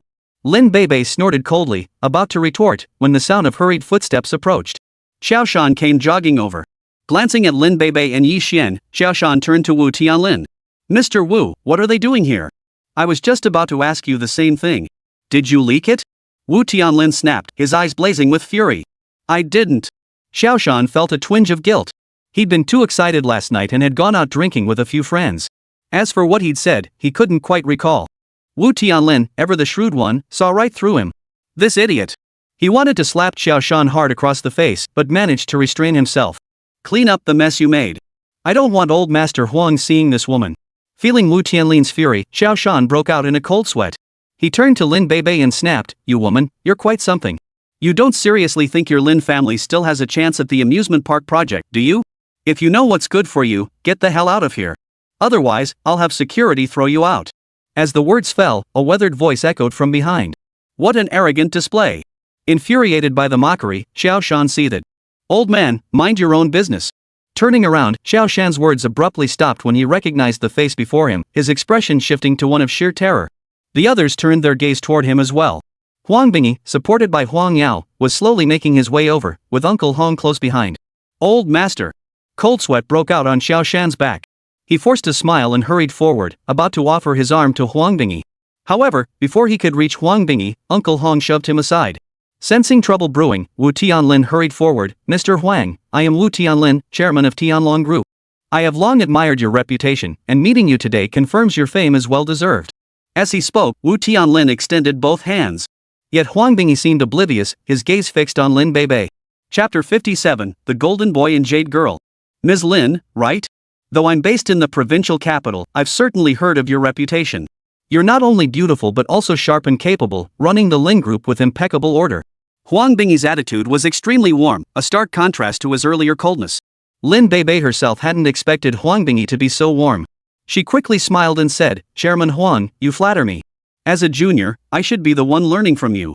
Watching this scene, Wu Tianlin's face alternated between green and purple. Being ignored like this was a first for him. Xiao Shan was dumbfounded. What was Huang Bingyi playing at? Anyone watching might think Lin Beibei was the one here for the meeting today. Feeling Wu Tianlin's icy glare, Xiao Shan shuddered. He quickly turned to Huang Bingyi and suggested, Old Master, Chairman Wu has reserved a room. Shall we go in and discuss over a meal? Wu Tianlin forced a smile. Old man, you don't often visit Jiangcheng. With this opportunity, I must at least fulfill my duties as host. They say you don't bite the hand that feeds you, but neither man could have anticipated Huang Bingyi's expression darkening. Can't I afford the bill? Why should you treat me? The words were laced with tension, leaving both Wu Tianlin and Xiao Shan dumbfounded. What was going on? Xiao Shan hurriedly interjected, Sir, you've misunderstood. Mr. Wu certainly didn't mean that. He just wanted to strengthen our relationship. Huang Bingyi curled his lip. Build rapport? Is he even worthy? This remark stung. Lin Beibei was utterly dumbfounded. Such ruthless bluntness was hard to believe coming from a seasoned veteran of the business world. Wu Tianlin's eyes widened in disbelief, wondering if his ears had deceived him. Huang Bingyi actually humiliated him like this?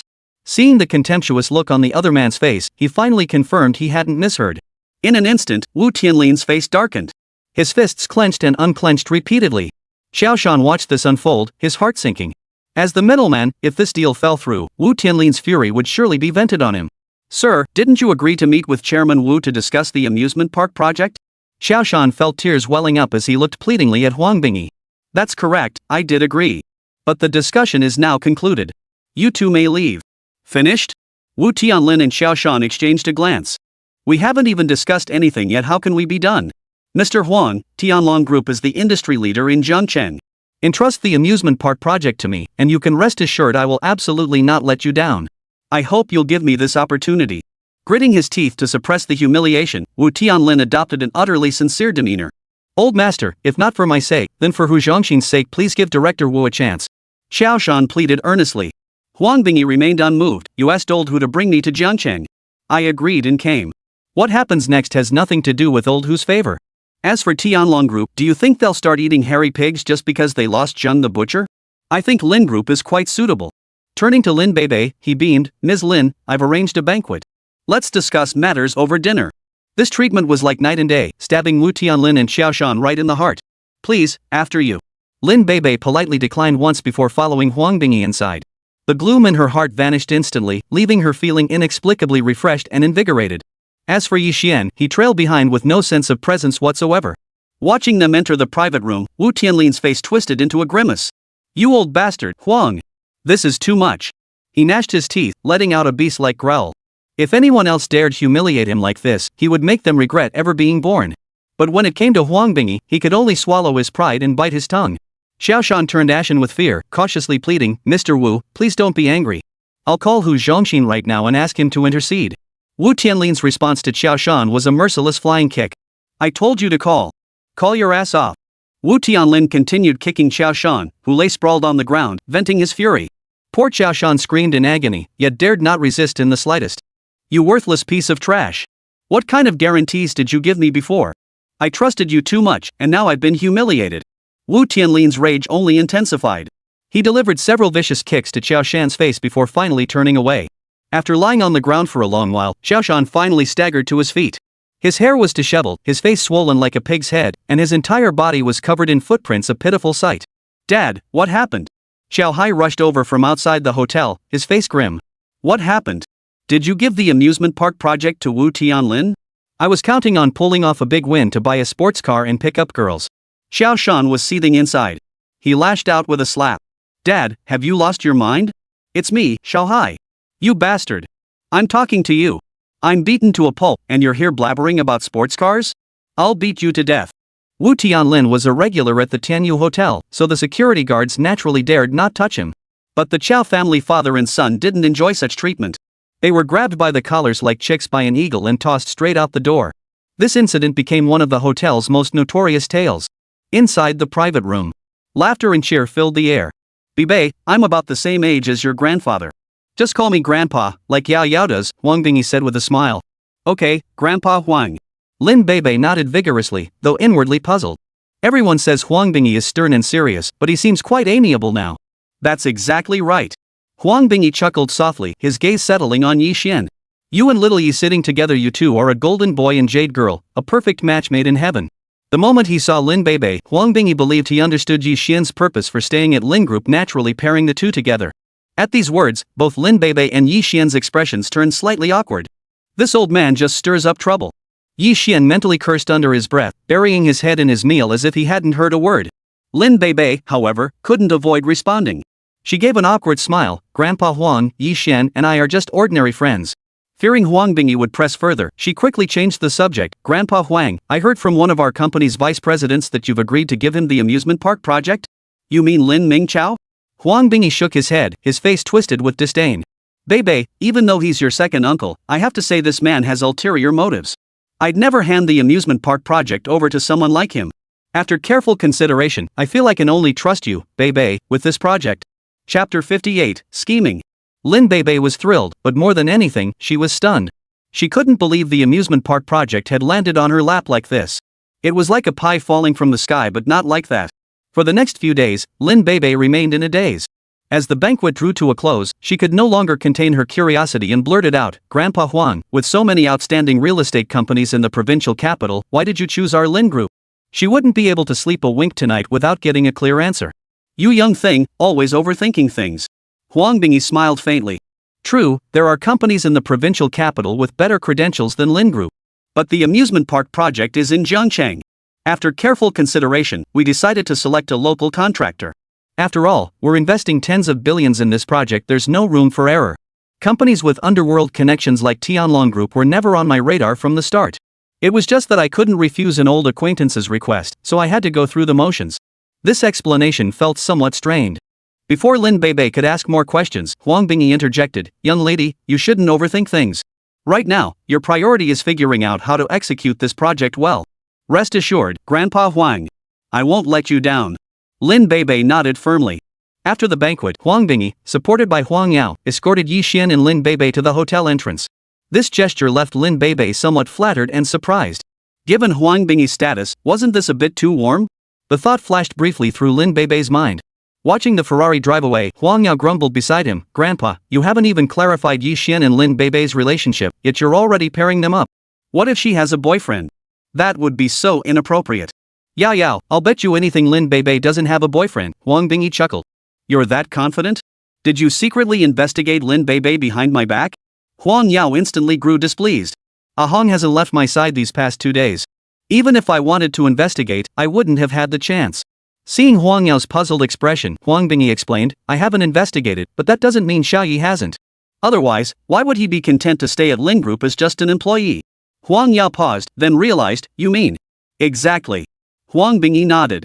"Xiaoyi seems to be deeply infatuated with Lin Bebe. It makes sense, really. Even heroes can't resist a beauty, especially one as stunning as Bebe. If your grandfather were a few decades younger, I might even compete with Xiaoyi for her. But judging by the current situation, Xiaoyi's progress isn't looking promising. Naturally, Grandpa has to help him break through that final barrier. Otherwise, do you think I'm some village matchmaker who loves arranging marriages?" If Yi Xian had been present, he'd likely have blurted out, "Thanks, but no thanks." This misunderstanding is truly enormous. Now that we know Young Ye's intentions, we must treat the Lin Group with special consideration and offer the most favorable terms possible in the contract. Huang Bingy instructed. "Understood." Huang Yao nodded firmly. Lin family mansion. In the living room, the entire family sat on the sofa, with Yi Xian seated next to Lin Bebe. Ever since returning home, Lin Bebe hadn't stopped talking. She gestured wildly as she recounted the events. Her excitement stood in stark contrast to her usual composure, clearly showing how crucial securing the amusement park project was to her. "Ming Chao really is unreliable. When he called yesterday to take credit, I already had my doubts. Why would the Huang family give him such a huge project like the amusement park? Now it seems he was just flattering himself." Lin Rohai shook his head inside. "Grandpa, don't be upset. Sure, there were a few hiccups along the way, but the outcome is what matters, right? Lin Beibei wrapped her arm around Lin Ruhai's and smiled. It's a shame you weren't there to see it. Wu Tianlin and Xiao Shan were utterly humiliated, their faces were as grim as could be. Lin Ruhai showed no sign of delight, instead frowning. I was just about to mention this. Huang Bingyi has been in the business world for years, he's no greenhorn fresh out of school. He knows the importance of leaving room for others. Why would he refuse to give Wu Tianlin any face at all? That's only natural, Lin Beibei interjected. Old Master Huang is an upright man. He looks down on Wu Tianlin and Xiao Shan, so of course he wouldn't give them the time of day. How could that be? Someone in his position wouldn't act based on personal preferences. Lin Ruhai raised an eyebrow, his actions seem more like he's taking revenge for you. For me? That's impossible. Lin Beibei's eyes widened. Dad, that's impossible. Huang Bingyi's status is far too high, how could he possibly take sides with the Lin group? Lin Changping shook his head. I know my own speculation seems far-fetched, but Huang Bingyi's excessive favor toward Beibei, it all feels strangely off. Lin Ruhai frowned deeply. Lin Beibei and Lin Changping exchanged glances, their hearts tightening. Grandfather, do you suspect there's a trick involved? Honestly, Dad, you're worrying too much. Our little family business is nothing to the Huang family. They wouldn't go to such lengths to scheme against us. Yi Xian sat nearby, a faint smile playing at the corners of his mouth. Everything Huang Bingyi had done was for his benefit. He'd accepted the favor. Perhaps I really am overthinking this. Unable to fathom the underlying reasons, Lin Ruhai could only convince himself this way. The beauty nightclub, this was the stronghold of the Qinglin gang. In a bedroom on the top floor, Mad Dog was partying hard. Just as the mood was peaking, a loud bang echoed as the front door was kicked open. You bastard, looking for trouble? Mad Dog jumped in fright. Who dared interrupt his fun? He immediately cursed. But the moment he recognized the intruder's face, he scrambled off the bed in a panic. Brother Tianlin, what brings you here? Facing Wu Tianlin's gaze that seemed ready to devour him, Mad Dog shrank back and hurriedly shoved the woman off the bed. Wu Tianlin sat down, his voice icy. Send men now. Bind Lin Beibei for me. Having suffered such a humiliating insult, he couldn't possibly swallow his anger. Unable to touch Huang Bingyi, he could only vent his fury on Lin Beibei. Mad Dog opened his mouth to agree, but then froze, swallowing the words back down. Brother Tianlin, isn't that a bit unwise? Ha! Wu Tianlin's eyes flashed with murderous intent as he spoke in a sinister tone. Mad Dog, am I not in a position to use you anymore? That icy aura made Mad Dog shiver involuntarily. He hurriedly explained, Brother Tianlin, that's not what I meant. Chapter 59, Self-Taught. Brother Tianlin, have you forgotten? That brat Yi Xian is right beside Lin Beibei. Tying up Lin Beibei is easy, but if it triggers Yi Xian's retaliation, we might not be able to handle the consequences. A flicker of fear crossed Mad Dog's eyes. Though there was no direct evidence, every clue pointed to Yi Xian's deep involvement in the deaths of Nan Lang and Scarface. He joined Wu Tianlin solely for wealth and prestige, he wouldn't risk his neck for anything. Do I need you to remind me of this? A cold glint flashed in Wu Tianlin's eyes. 6 external force martial artists are already on the flight to Jiangcheng. They'll arrive first thing tomorrow morning. So you needn't worry about that. 6 external force martial artists? Brother Tianlin, you're pulling out all the stops. Mad Dog's eyes lit up. In the mortal world, external force martial artists represent the pinnacle of martial cultivation. Not a single one could be found in all of Jiangcheng. Wu Tianlin had summoned 6 at once, a truly extravagant expenditure. But soon, a thought crossed his mind, and he frowned. Brother Tianlin, 6 external force martial artists are more than enough to handle a mere Yi Xian. But I'm worried that taking down the young one might draw out the old one. Yi Xian is so young yet possesses such profound martial prowess, his background must be extraordinary. If his master comes looking for trouble, it could get messy. Wu Tianlin's expression darkened. Mad Dog had a point. He'd completely overlooked that aspect. So you're saying I should just swallow my pride and endure this? Wu Tianlin's face was filled with reluctance. Enduring it was absolutely out of the question. But he needed to shift his perspective.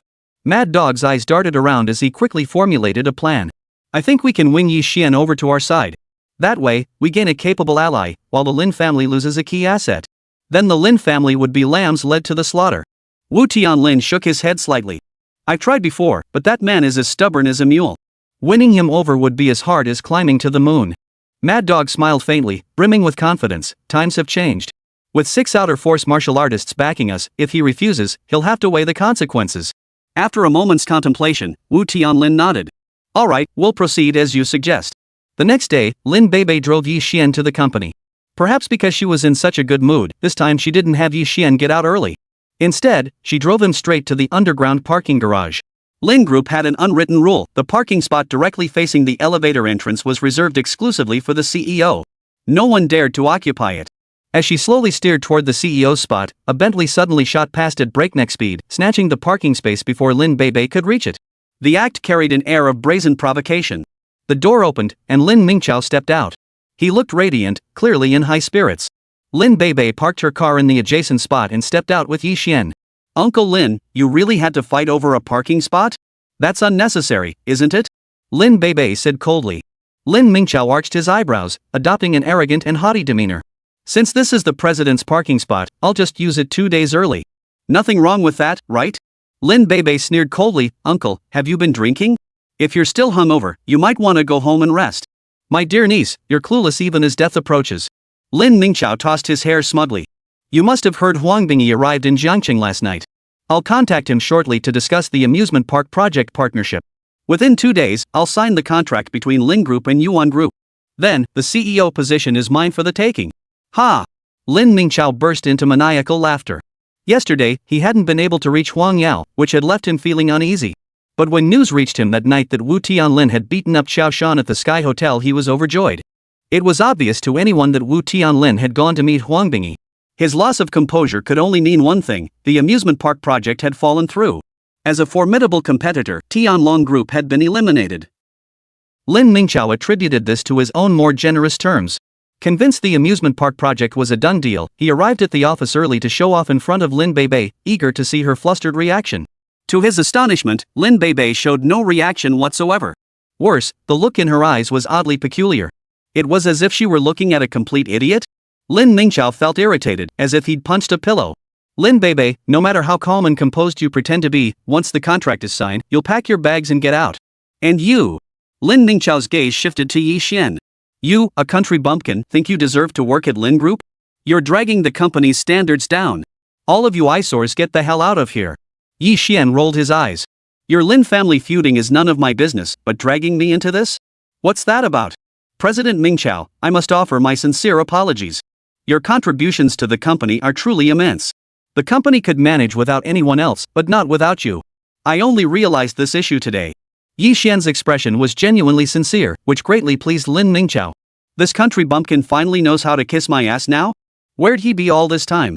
Kid, you've got some sense. But don't say things like that again. I've only done what I could manage. President Mingqiao, you're too modest. Without you, how could our employees' intelligence shine? Even mentally challenged children could find a sense of superiority in comparison to you. You sacrificed yourself to elevate the entire company's happiness index. Yi Xian said with deadpan seriousness. Lin Mingqiao erupted in fury. Are you calling me brainless? Oh, you noticed? Yi Xian looked apologetic. My apologies. I thought you were brainless, but it seems you have a bit of brains after all. Put. Lin Beibei beside them couldn't hold back any longer and burst out laughing. Good. Good. Good. Lin Mingqiao was furious beyond words. Pointing at Yi Xian and Lin Beibei, he declared, you two just wait. In 2 days, I'll have you kicked out of here. After speaking, he stepped into the elevator. Watching the elevator doors close, Lin Beibei felt an indescribable sense of satisfaction. She shot Yi Xian a glance. Who knew you had such a sharp tongue? Who taught you that? As she spoke, the image of Yi Xian sitting in the BMW flashed through her mind. Probably learned that from that woman, she thought. The thought instantly wiped the smile from her face. Self-taught, I suppose. Yi Xian replied casually. Well said, self-taught. Lin Beibei sneered coldly, insulting company executives? 1 month's salary docked. With those dismissive words, Lin Beibei stepped into another elevator. You! Yi Xian couldn't help but curse under his breath. He'd finally seen what it meant to be ruthless and heartless. This woman had been laughing harder than anyone moments ago, yet now she accused him of insulting the executives. Was she suffering from a split personality or something? After venting his frustration, Yi Xian returned to the General Affairs Office. Chapter 60, Cooperation. The entire morning passed in idle chatter and idle talk. Before long, lunchtime arrived. Just as Yi Xian was about to head out for lunch, his phone rang. He answered to hear an unfamiliar voice. Mr. Wu wishes to see you. 1 o'clock. Beauty nightclub. Yi Xian raised an eyebrow. What a big shot. If he wants to see me, he should come himself. Young man, I advise you to be sensible. With all those Lin Group projects, you wouldn't want them to go wrong, would you? Are you threatening me? Yi Xian's expression turned cold. Not exactly a threat. Just stating the facts. You'd better weigh your options carefully. With that, the call ended. A chilling aura emanated from Yi Xian. His gaze, like that of a predator eyeing its prey, sent shivers down the spines of the four thugs. Brother Xian, what's going on? Li Jun mustered his courage to ask. Nothing. I'm heading out. Yi Xian shook his head and walked straight out the door. He intended to see what Wu Tianlin was really up to. 20 minutes later, Yi Xian arrived at the entrance of the beauty nightclub. Someone was already waiting there, guiding him to the top floor office. Wu Tianlin sat on the sofa with his eyes closed, resting. Hearing the commotion, he slowly stood up and extended his right hand with a smile. Brother Yi, we meet again. Yi Xian kept his hands in his pockets, showing no intention of shaking hands. Cut the small talk. What do you want? Wu Tianlin didn't seem annoyed. He smiled faintly.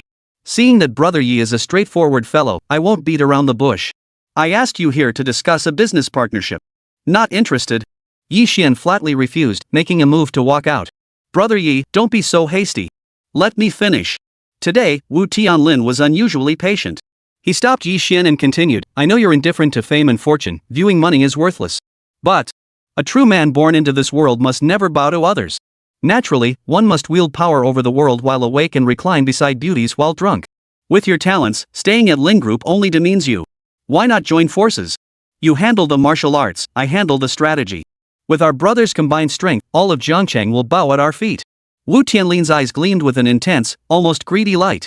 He walked to the window and continued, Zhangcheng is merely the starting point for us brothers.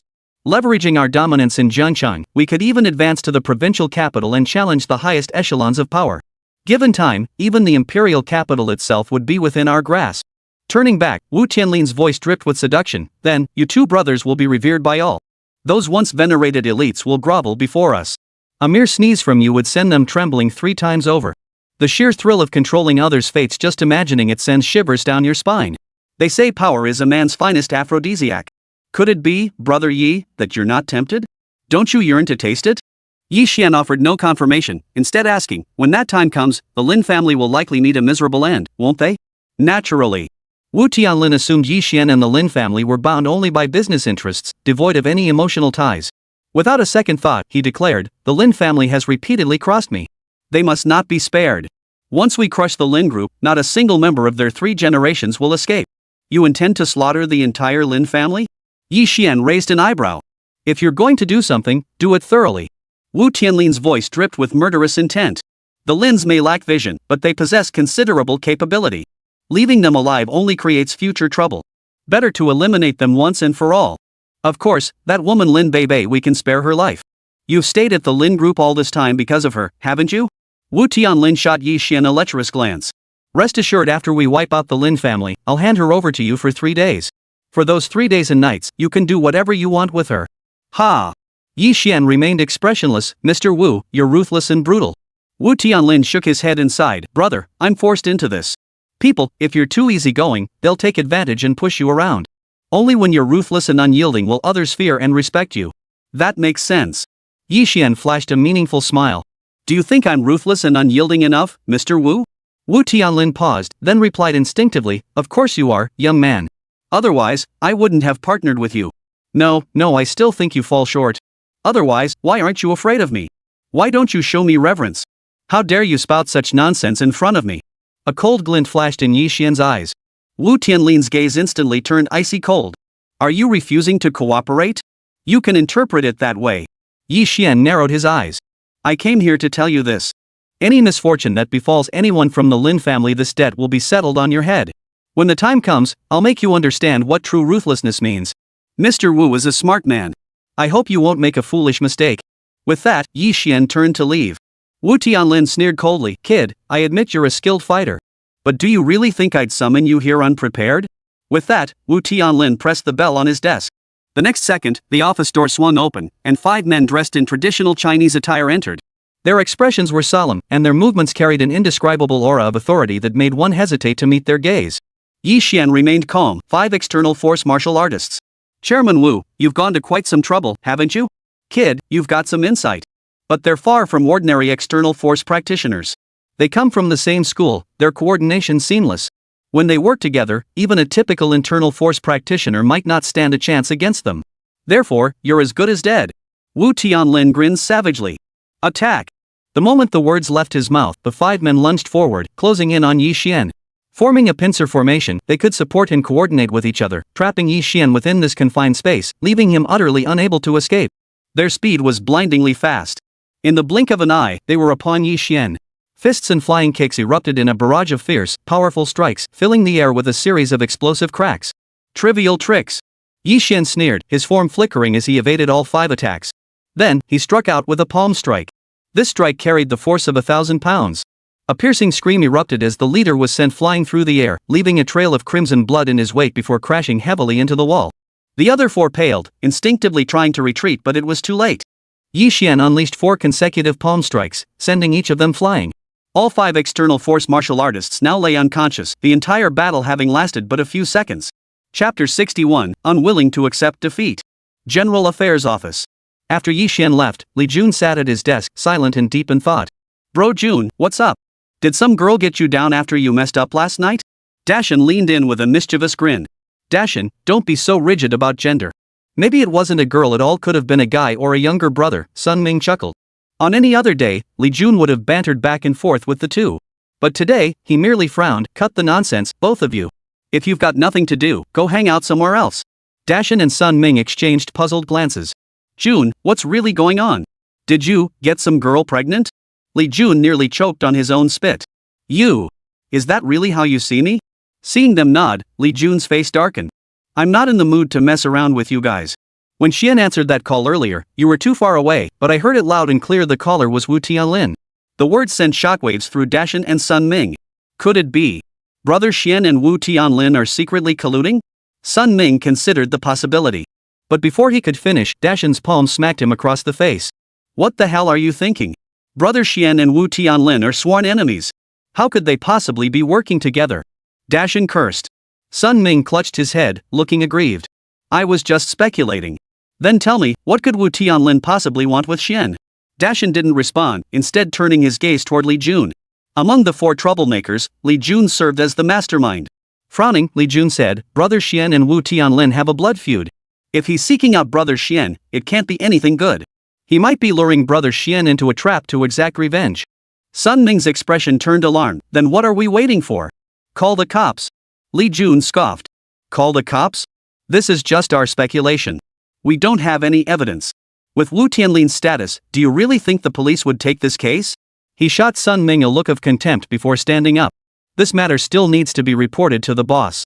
Let's see if she can think of a solution. With that, Li Jun exited the General Affairs Office and headed toward the CEO's office. Wu Tianlin sucked in a sharp breath, his face turning an unprecedented shade of grim. Those were 5 external force martial artists, individuals who could hold their own anywhere. Yet before Yi Xian, they were dispatched as easily as slicing through melons and vegetables. Even witnessing it firsthand, he found it hard to accept. Watching Yi Xian approach at a leisurely pace, Wu Tianlin panicked, his eyes filled with terror. What are you doing? Before he could finish, Yi Xian had already grabbed him by the throat and lifted him off the ground. The suffocating sensation only deepened his terror. Let me go. Let go of me, huh? Fine. A faint smirk touched Yi Xian's lips, sending a wave of dread through Wu Tianlin. Just as he was about to speak, Yi Xian's massive hand flung him violently. Wu Tianlin flew through the air like a cannonball, smashing into furniture along the path before crashing into the wall. Put! Wu Tianlin collapsed to the floor, spitting out a mouthful of blood. Every bone in his body felt shattered, the bone-deep agony making him wish he could pass out. Yi Xian walked over and planted his foot squarely on Wu Tianlin's face. So, it seems you didn't take a single word of my warning to heart. I told you not to mess with the Lin family, but you probably wouldn't listen anyway. Since that's the case, I'll just have to use a little force. The words fell, and Wu Tianlin's face paled. Thinking Yi Xian was about to kill him, he immediately began pleading. Yi Xian, no, Brother Yi, Grandpa Yi. I was wrong. If you spare my life, I swear I'll never oppose the Lin family again. May I die a horrible death if I speak a single lie. Wu Tianlin raised his right hand in oath, his expression more sincere than ever before. Yi Xian merely shook his head, save those words for deceiving ghosts. Yi Xian wouldn't believe a single word of the oaths made by someone like Wu Tianlin, who navigated the shadows. He drew a black silver needle and thrust it directly into Wu Tianlin's crown. The latter felt an excruciating coldness, causing him to shiver uncontrollably. Immediately, an icy, bone-chilling aura began to surge through his body. It felt like 1,000 knives were slicing through him, the excruciating pain causing him to scream in agony. Yi Xian withdrew the black needle and tapped several major acupoints on Wu Tianlin's body. Only then did the agony gradually subside. What did you do to me? Wu Tianlin's face was etched with terror. The scene before him had surpassed all his understanding. Merely a touch of malevolent energy. Within half a month, if you obediently transfer the Tianlong group to the Lin family without conditions, I'll help you purge this malevolent energy. Otherwise, in half a month, this malevolent energy will run rampant within you. The agony. I guarantee you'll remember it for the rest of your life. This malevolent energy is infinitely more dangerous than the jade pendant. Once unleashed within you, you won't last more than a few hours. With that, Yi Xian ignored Wu Tianlin's reaction and left the beauty nightclub. Ah! After Yi Xian departed, Wu Tianlin rose to his feet, letting out a furious roar like a wounded beast. You bastard, just you wait. I'll make you pay with your life. It had been years since Wu Tianlin had endured such humiliation. That familiar yet unfamiliar sensation ignited an overwhelming urge to lash out. He began smashing everything in sight with frenzied abandon, filling the office with clattering sounds. Several martial artists on the floor were jolted awake by the commotion. They rose, shame etched on their faces. After a long while, Wu Tianlin's rage finally began to subside. He looked at the martial artists, not to reprimand them, but to explain the matter of the malevolent aura. One of them, a bearded warrior, observed the scene and shook his head. Chairman Wu, this person's methods far exceed our imagination. This malevolent aura is far too dangerous, it's beyond our ability to dispel. At these words, Wu Tianlin's expression darkened instantly. Are you saying that man was telling the truth? The bearded man nodded. Precisely. The seal's power can only suppress the malevolent aura for half a month. Once the time is up, given the danger of this aura, within an hour at most, Director Wu will. The bearded man fell silent. Wu Tianlin felt utterly devastated. On one side was life itself, on the other, a lifetime's worth of hard-earned achievements. To relinquish either felt unbearably unfair. Yi, you want Tianlong Group? You're dreaming. Since you're pushing me to the brink, don't blame me for being ruthless. Wu Tianlin made his decision swiftly, pulling out his phone and dialing a number. Chapter 62, One Hand Hides the Sky. The call connected, and a languid voice answered. Chairman Wu, I've been waiting for your call. I hope your answer won't disappoint me. A cold gleam flashed in Wu Tianlin's eyes, yet his voice carried a hint of amusement. Young Master Fong, if I'm making this call, it means I've made up my mind. Partnering with the Fong family is an honor for Tianlong Group. How could I possibly refuse? However, the specific details require further discussion. Would young Master Fong be available now? Young Master Fong chuckled, of course. I'll host tonight. Chairman Wu, let's have a proper drink. After hanging up, Wu Tianlin's face darkened. Though he seemed to command the winds and rains in Jiangchang, he was merely a figure on the surface. Behind the scenes, three powerful clans reigned supreme: the Fong family, the Tian family, and the Wang family. These three clans had stood unshaken for over a century, their foundations deep and their influence terrifying beyond imagination.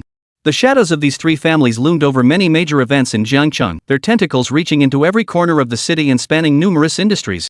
Partnering with such colossal entities was tantamount to courting disaster. One wrong move could lead to being swallowed whole. Had he not been backed into a corner, Wu Tianlin would never have agreed. Yi Xian, I may be powerless against you, but I refuse to believe the Fong family can't handle you. Just clean your neck and wait for death. Wu Tianlin's expression was grim. Lin Group, President's Office. After Li Jun left, Lin Beibei felt utterly miserable. She thought deeper than Li Jun did. In her view, Yi Xian was highly likely colluding with Wu Tianlin. Thus, she remained torn, debating whether to take action. After mulling it over for a full half hour, Lin Beibei still hadn't reached any conclusion. Taking a deep breath, she could no longer contain the urge welling up inside her. She dialed Yi Xian's number. Where are you? Lin Beibei's voice was icy cold. At the company. Yi Xian had just returned to the office and was genuinely surprised by Lin Beibei's call. What puzzled him most was the hint of distance in her voice. Come up here. Lin Beibei's knuckles turned white as she gripped the phone, struggling to control her emotions. All right. Yi Xian hung up the phone and soon arrived at the president's office. Seeing Lin Beibei radiating an icy aura, he grew even more puzzled. What was going on? Lin Beibei asked expressionlessly, what were you doing just now? As she spoke, her grip on the pen tightened slightly. Ran an errand. Yi Xian, confused, gave a noncommittal reply. Lin Beibei's expression grew even colder. Really? Just running an errand? Faced with this sudden interrogation, Yi Xian felt a bit dazed. He wasn't sure what exactly Lin Beibei had found out. Seeing Yi Xian's silence, Lin Beibei felt an indescribable irritation. She slammed her hand on the table and demanded, Did you just go see Wu Tianlin? Yi Xian froze, blurting out instinctively, How did you know?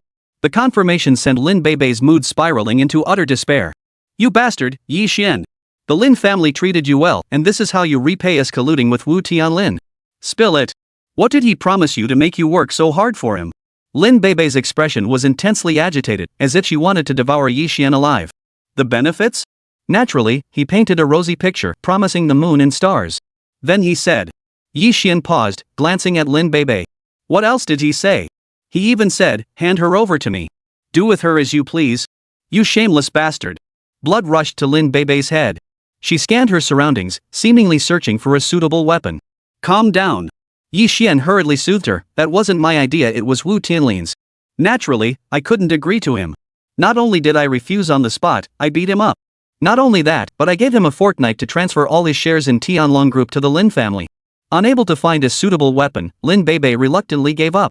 She sneered coldly, do you really think I'd believe that? Everything else could be set aside, but the Tianlong Group was Wu Tianlin's lifeline.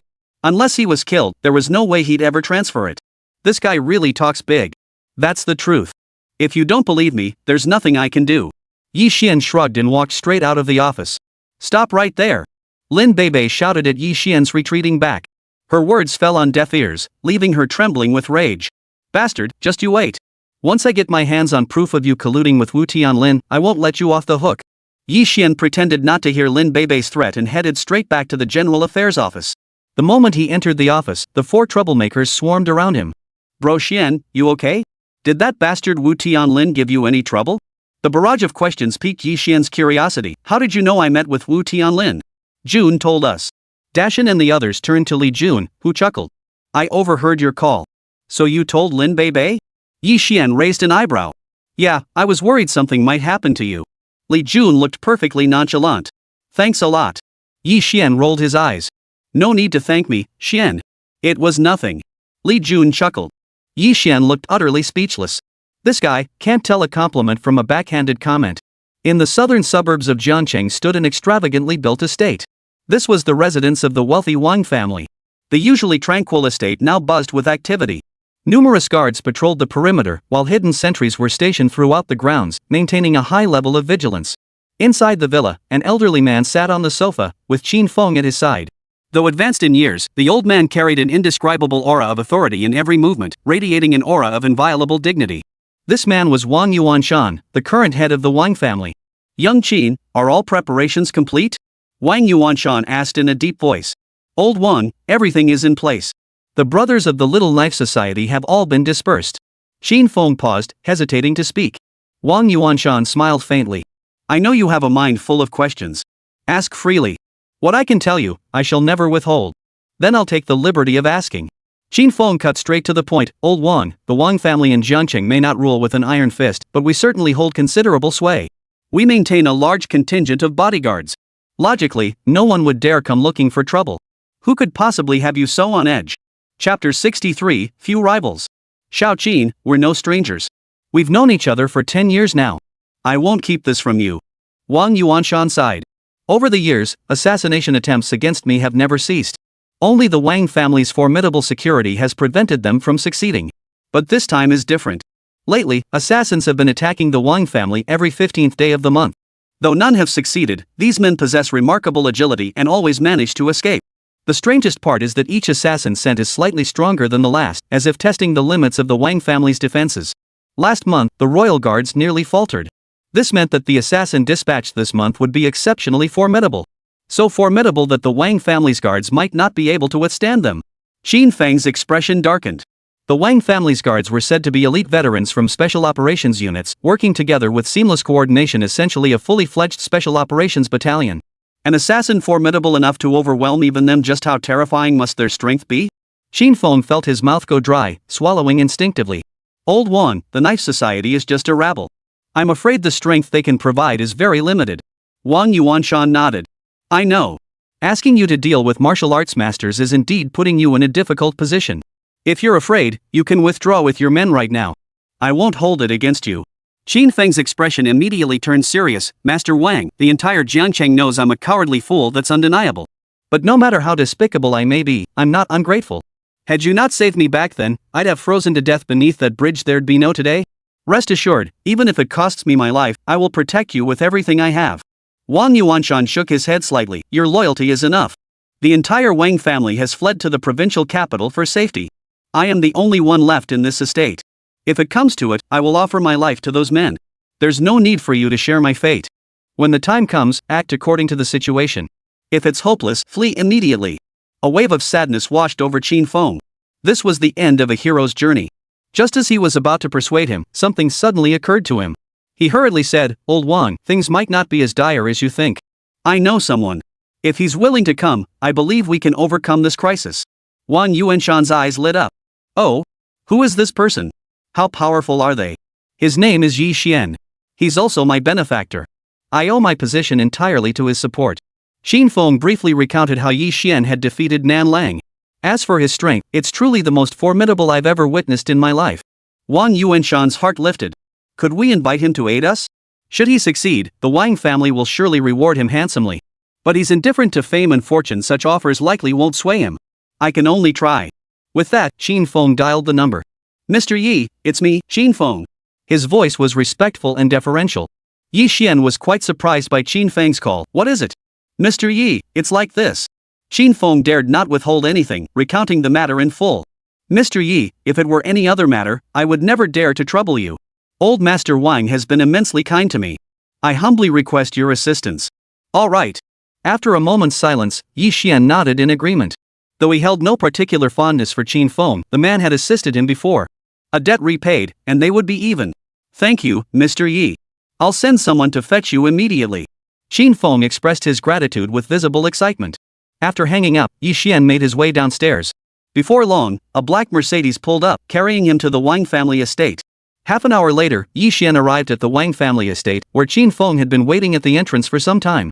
As soon as Yi Xian stepped out of the car, Qin Feng hurried over to greet him. "Mr. Yi." Qin Feng's hesitant demeanor made Yi Xian frown. "Speak your mind. I handled this matter rather poorly." Qin Feng gave a wry smile. "Old Wang's son, Wang Xingzhou, invited Hui Dao from the provincial capital to assist. This man has a rather arrogant temperament. Please bear with him later." "Hui Dao?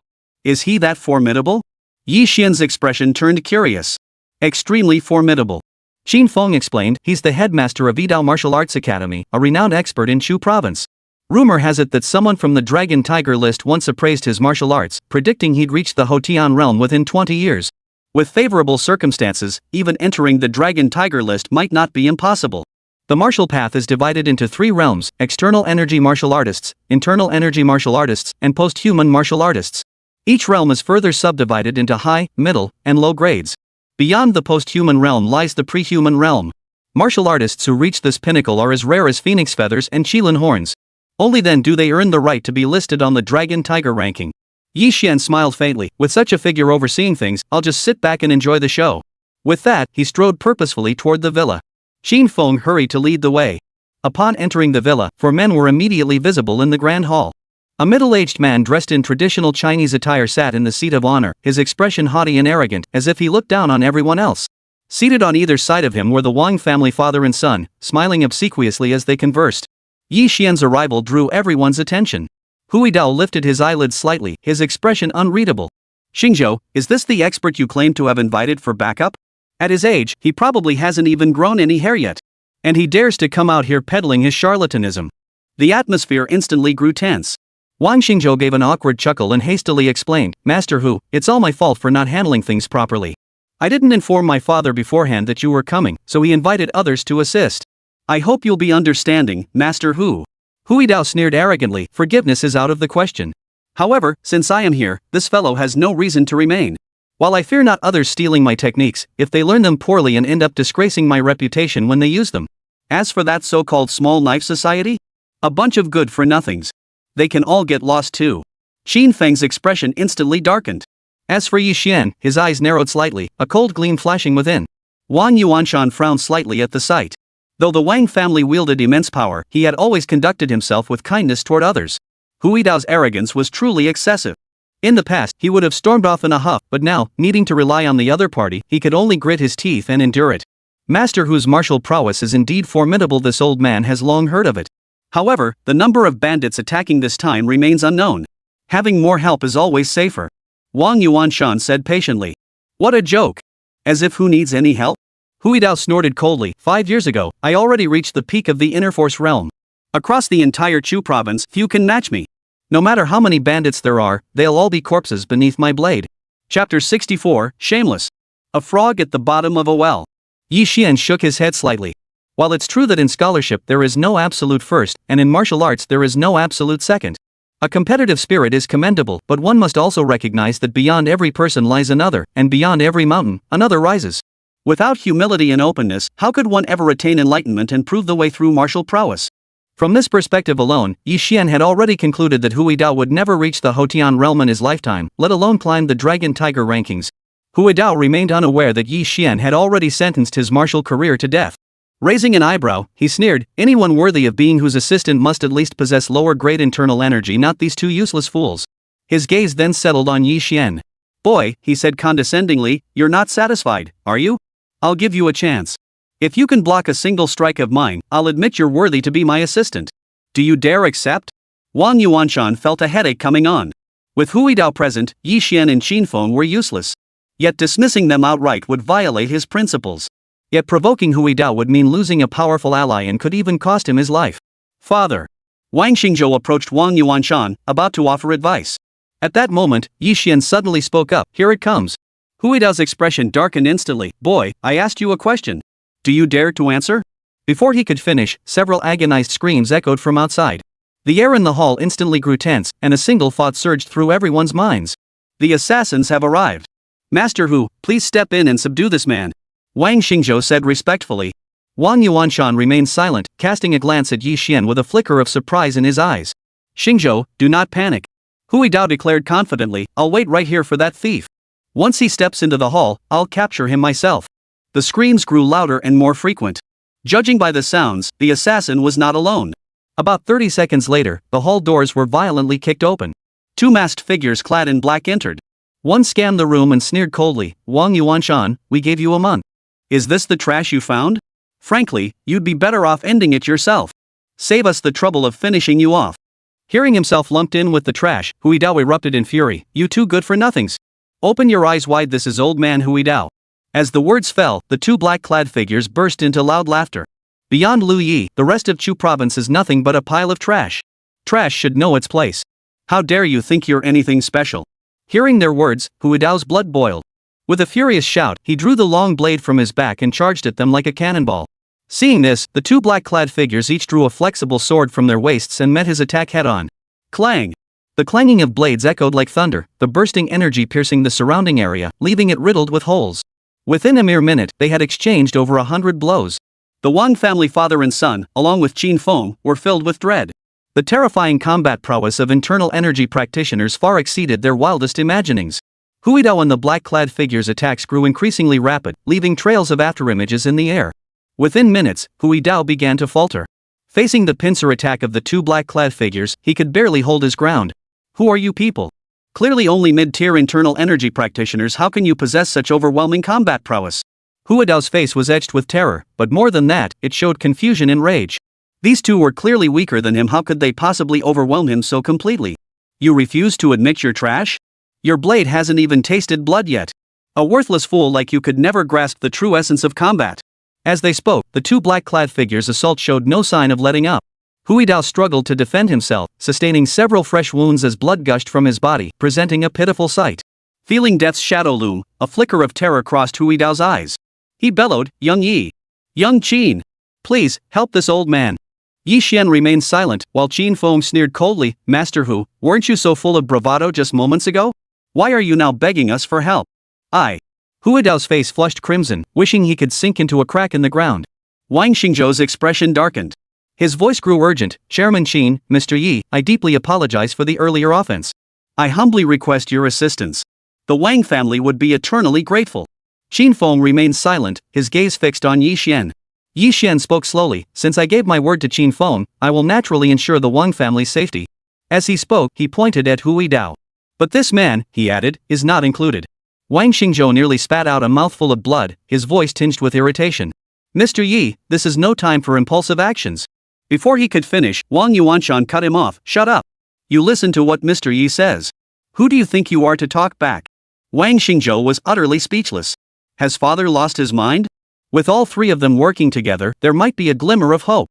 But if they waited for Hui Dao to be defeated, how could just the two of them possibly fight the black-clad man? With their very lives at stake, he still felt compelled to plead his case. Yet, upon seeing the unquestioning glare in Wang Yuanshan's eyes, the words caught in his throat. "You two bastards!" Seeing Yi Xian and Qin Feng show no intention of intervening, Hui Dao panicked. While fending off attacks, he pleaded desperately, "Honorable heroes, I was merely hired by the Wang family to assist. We have no past grievances, no recent enmity. Why fight to the death? If you two are willing to let me off the hook, I'll hand over the commission the Wang family paid me with both hands. Not only that, but I also know where the rest of the Wang family is hiding in the provincial capital. If we don't uproot them completely, they'll cause endless trouble later." Wang Xingzhou flew into a rage at these words, cursing furiously, "Hui Dao, you're a master of your generation. How dare you be so shameless?" Hui Dao merely snorted coldly, stating matter-of-factly, "Wang Xingzhou, I came to aid you solely for the money. If you think I'll drag myself down with your Wang family, you've got another thing coming." His tone shifted abruptly as he turned to the two black-clad figures with a fawning expression. "What do you two think of my proposal?" One of the black-clad figures chuckled darkly, "Shameful enough, I like it. But," he added, "our targets are only Wang Yuanshan and his son. So your proposal is invalid." As he spoke, the black-clad man's flexible sword shot out like a silver snake. Hui Dao couldn't dodge in time, and his right arm was severed at the shoulder. "Ah!" A piercing scream echoed. The black-clad figure delivered a flying kick, sending Hui Dao crashing backward. After completing this, the gazes of the two black-clad figures settled upon Yi Xian. Chapter 65, Astonishing Skill. Seeing Hui Dao's defeat, Wang Xingzhou's face fell into despair. Wang Yuanshan, however, bowed deeply to Yi Xian, his expression filled with utmost respect. "Mr. Yi, I entrust this to you." Wang Xingzhou was utterly speechless. He simply couldn't fathom how his father could possibly believe this young man before him was more formidable than Hui Dao. "Rest assured, old Wang." Yi Xian waved his hand, his expression calm. Kid, you sure talk big. I'd love to know where you get your confidence from." The two black-clad figures sneered coldly, clearly dismissing Yi Xian. Yi Xian didn't respond. Instead, he spoke in a deep voice, "Even as a low-tier internal energy practitioner, you're still a formidable martial artist. Reaching this level hasn't been easy. If you're willing to back down now, I'll pretend today's events never happened." "Ha! Did I hear that right? This kid wants us to back off? He can dream on, second brother. Teach him a lesson." The words barely left his mouth when one of the black-clad figures surged forward. His movements were ghostly swift as a soft sword shot from his hand, cutting through the air with a sharp whistle, aiming straight for Yi Xian's face. The strike was lightning fast, carrying immense force. Yi Xian maintained his hands behind backstance, his expression calm as ever. "Ha! This fool scared out of his wits." Watching the sword come within mere inches of Yi Xian's face, the other black-clad figure burst into maniacal laughter. Wang Xingzhou, meanwhile, was overcome with utter despair. As for Wang Yuanshan, his brows furrowed deeply. Could it be he'd misjudged the situation? Was this young man before him actually a complete fraud? Just as everyone believed Yi Xian was doomed, his gaze sharpened. He shifted his weight onto his right leg and pressed down lightly. A surge of qi erupted, solidifying into a tangible force that shattered the floor tiles with a deafening roar. Enveloped by the surging energy, countless shards hurtled toward the black-clad figure with the force of a thunderbolt. "Second brother, retreat." The black-clad figure farther away paled, his voice a desperate cry. Another black-clad figure flashed a look of panic, swiftly retracting his soft sword and retreating backward at top speed. Yet, he was still a step too slow. The barrage of shards struck his body, sending him flying backward several meters. The figure was a pitiful sight, riddled with bullet holes as if mowed down by a rifle at point-blank range. Bones shattered in every direction, life completely extinguished. The entire scene fell deathly silent, so quiet you could hear a pin drop. Every pair of eyes fixed on Yi Xian now brimmed with utter disbelief.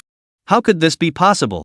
Hui Dao on the ground stared wide-eyed, looking as though he'd seen a ghost. Wang Xingzhou's face was equally frozen in shock. Even Wang Yuanshan, who had braced himself mentally, was utterly stunned. He had anticipated Yi Xian's strength, but never imagined it would reach such overwhelming levels. Second brother. The remaining black-clad figure let out a wail of grief, glaring up at Yi Xian with eyes brimming with hatred. "You bastard, you killed my brother." Yi Xian raised an eyebrow, his expression calm. "I gave you a chance. You chose not to take it." Turning to Wang Yuanshan, he asked, "Old Wang, shall we spare one of them?" Wang Yuanshan replied gravely, "Thank you for your trouble, Mr. Yi. Keeping one alive would be best. It would help this old man track down the mastermind behind this." Hearing his fate decided in their conversation, the black-clad man laughed bitterly in rage. "Boy, I admit you're strong, so strong I couldn't resist at all. But can you outmatch a firearm?" With that, the black-clad figure drew a pistol from his waist with lightning speed and pulled the trigger. At such close range, caught completely off guard, even a martial artist at the peak of internal energy cultivation couldn't react in time. In the next instant, the bullet sliced through the air at a speed too fast for the naked eye to follow, hurtling toward Yi Xian. The crowd's expressions paled. It's over. This is the end. That thought clouded every heart in that moment. Yet their expressions froze in place almost instantly. Yi Xian unleashed a punch, sending a surge of invisible energy that warped the surrounding air. Though it couldn't halt the bullet's trajectory, it significantly reduced its speed and force. Yi Xian merely sidestepped to the side, effortlessly evading the projectile. The crowd was utterly stunned. The technique Yi Xian had just displayed was nothing short of miraculous. The black-clad man was stunned. His fighting spirit shattered instantly, and he turned and fled. Yi Xian wouldn't give him such an opportunity. With a sweeping gesture of his hand, dozens of silver needles shot forth. Whoosh! In the next instant, the needles pierced the vital points all over the black-clad man's body. He let out a muffled groan, collapsed to the ground, and lost consciousness. Silence returned to the room. Everyone exhaled in relief, their gazes toward Yi Xian now filled with awe. At such a young age, he possessed martial prowess far surpassing Huidao's. This youth was truly boundless. Regaining his composure, Wang Yuanshan's expression grew even more respectful. He stepped forward quickly and said, "Mr. Yi, such a great favor cannot be repaid in words. Should the Wang family ever be of any use to you in the future, please do not hesitate to ask." Coming from one of Jiangcheng's most prestigious families, this pledge carried immense weight. Yi Xian waved it off nonchalantly, "No need for thanks. I only hope today's events remain between us." These black-clad men were clearly no ordinary foes. He didn't want the Lin family dragged into this mess because of him. Wang Yuandong hastily assured him, "Rest assured, Mr. Yi. Beyond our group here, absolutely no one else will learn of this matter. If they do, hold me personally accountable." Yi Xian nodded. "It's getting late. I should be going." With that, he strode purposefully toward the exit. Huidao, watching from a distance, scrambled over to Yi Xian and knelt down with a thud. "Mr. Yi, it was sheer stupidity on my part. One failed to recognize a mountain when it stood before me. I beg your magnanimity to forgive me." As he spoke, Huidao repeatedly slapped his own face. Before long, one side of his face swelled up like a balloon. The arrogance Huidao had displayed moments before was now replaced by utter humiliation. Only one thought occupied his mind: he must secure the forgiveness of this young man before him. Otherwise, the retribution he would face might be more than he could bear. Yi Xian shot Huidao a cold glance, his expression unreadable. The path of martial arts is fraught with peril. Tempering one's spirit matters more than strengthening one's body. You've reached the inner force realm, yet you still don't grasp this truth. Your mind is so restless and unstable. How can you enlighten others when you yourself are in darkness? From this day forward, you are forbidden from running a martial arts academy and misleading young disciples. Do you agree? The One Blade Martial Arts Academy was one of the major academies in the provincial capital, boasting over 10,000 disciples. Among them were the sons of powerful officials and wealthy merchants, generating profits beyond monetary measure. Yet with Yi Xian's single, casual utterance, the One Blade Martial Arts Academy was about to become a thing of the past. Though his heart bled, Huidao dared not refuse. "Rest assured, Mr. Yi. Once we return to the provincial capital, I will disband my disciples and shut down the martial arts academy." Yi Xian nodded and departed from the Wang residence. Huidao, too ashamed to linger, slunk away as well. Chapter 66, Reasonable and Justifiable. Inside the villa, only the Wang family father and son remained, along with Qin Feng. The three entered the side hall and took their seats, their hearts still unsettled. After a moment, Wang Yuanshan spoke slowly, "Young Qin, we owe you this time. Thankfully you knew Mr. Yi well, otherwise, Xingzhou and I would have met our end." He paused, a look of curiosity crossing his face. "Mr. Yi seems unfamiliar to me. He probably isn't from Jiangcheng, is he? Where does he currently reside? I'd like to find an opportunity to pay him a visit and express my gratitude." Qin Feng replied, "I don't know much about Mr. Yi either. I only know he works for the Lin Group and usually stays at the Lin residence." Lin Group? Wang Yuanshan was somewhat surprised. In his mind, the Lin family was only second-rate in Jiangcheng. How could they possibly be connected to someone as accomplished as Yi Xian? "Dad, if Mr. Yi is acquainted with the Lin family, this makes things straightforward. Among the companies we control, there are numerous projects. Selecting just a few promising ones to offer them would be more than enough to benefit them greatly. That would make Mr. Yi look good and leave him feeling satisfied." Wang Xingzhou pondered. Yi Xian was the Wang family's savior. This debt of gratitude must be repaid at all costs. Given his apparent indifference to fame and fortune, the Lin family was the only viable avenue. Not advisable. Wang Yuanshan shook his head. "Mr. Yi clearly doesn't want tonight's events known to others. If we rashly give the Lin family project, it will only draw attention. Instead, we should focus our attention on the Lin Group. Should they encounter any difficulties in the future, we can offer our assistance. That would also serve as a way to repay Mr. Yi's kindness." Agreed. Wang Xingzhou nodded in consent. "Also, you personally handled the interrogation of the assassin. You must uncover who's behind this. I'm eager to see who's so eager to send me to my end. Wang Yuanshan's cloudy eyes suddenly sharpened, gleaming like daggers. Tianyu Hotel, private room. The spacious room held only two figures. One was Wu Tianlin. The other was Feng Hongyu, the third-generation leader of the Feng family.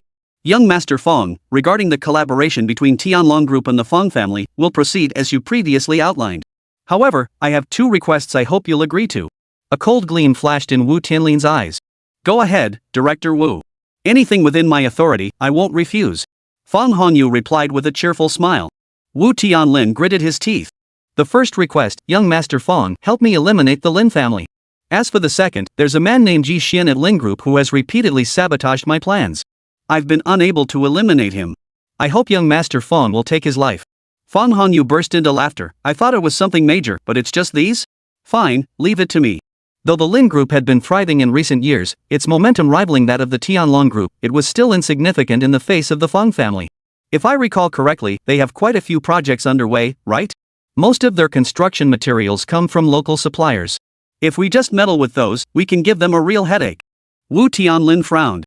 Young Master Feng, I've tried that approach before. But those suppliers aren't easy to deal with. Lin Group is their major client.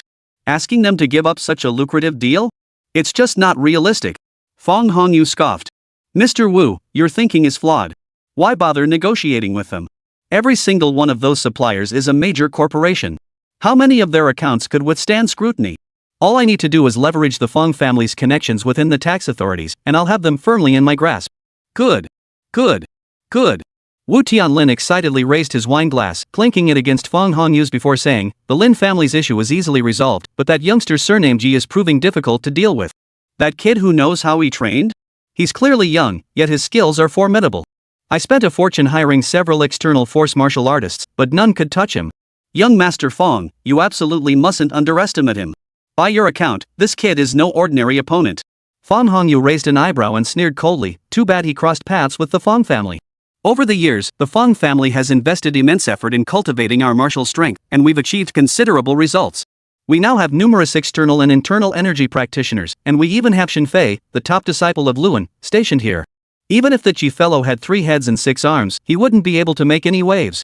Wu Tianlin's expression shifted in alarm. Young Master Feng, are you referring to that Luan, the one hailed as Chu Province's top martial artist? Indeed.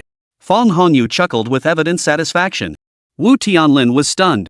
Whether Luan was truly the strongest in Chu Province was a matter of opinion, but ranking him among the top 3 was unquestionable. His disciple, Shinfei, had also risen to prominence over the years. Shinfei possessed innate superhuman strength, his martial arts long since reaching the realm of perfection. Back when he challenged dojos in the provincial capital, he once shattered Huidao's tempered steel treasure blade with a single palm strike, knocking him unconscious on the spot. If Shinfei takes the lead, I'll rest easy. I'll eagerly await the good news from young Master Feng. The gloom in Wu Tianlin's heart vanished completely.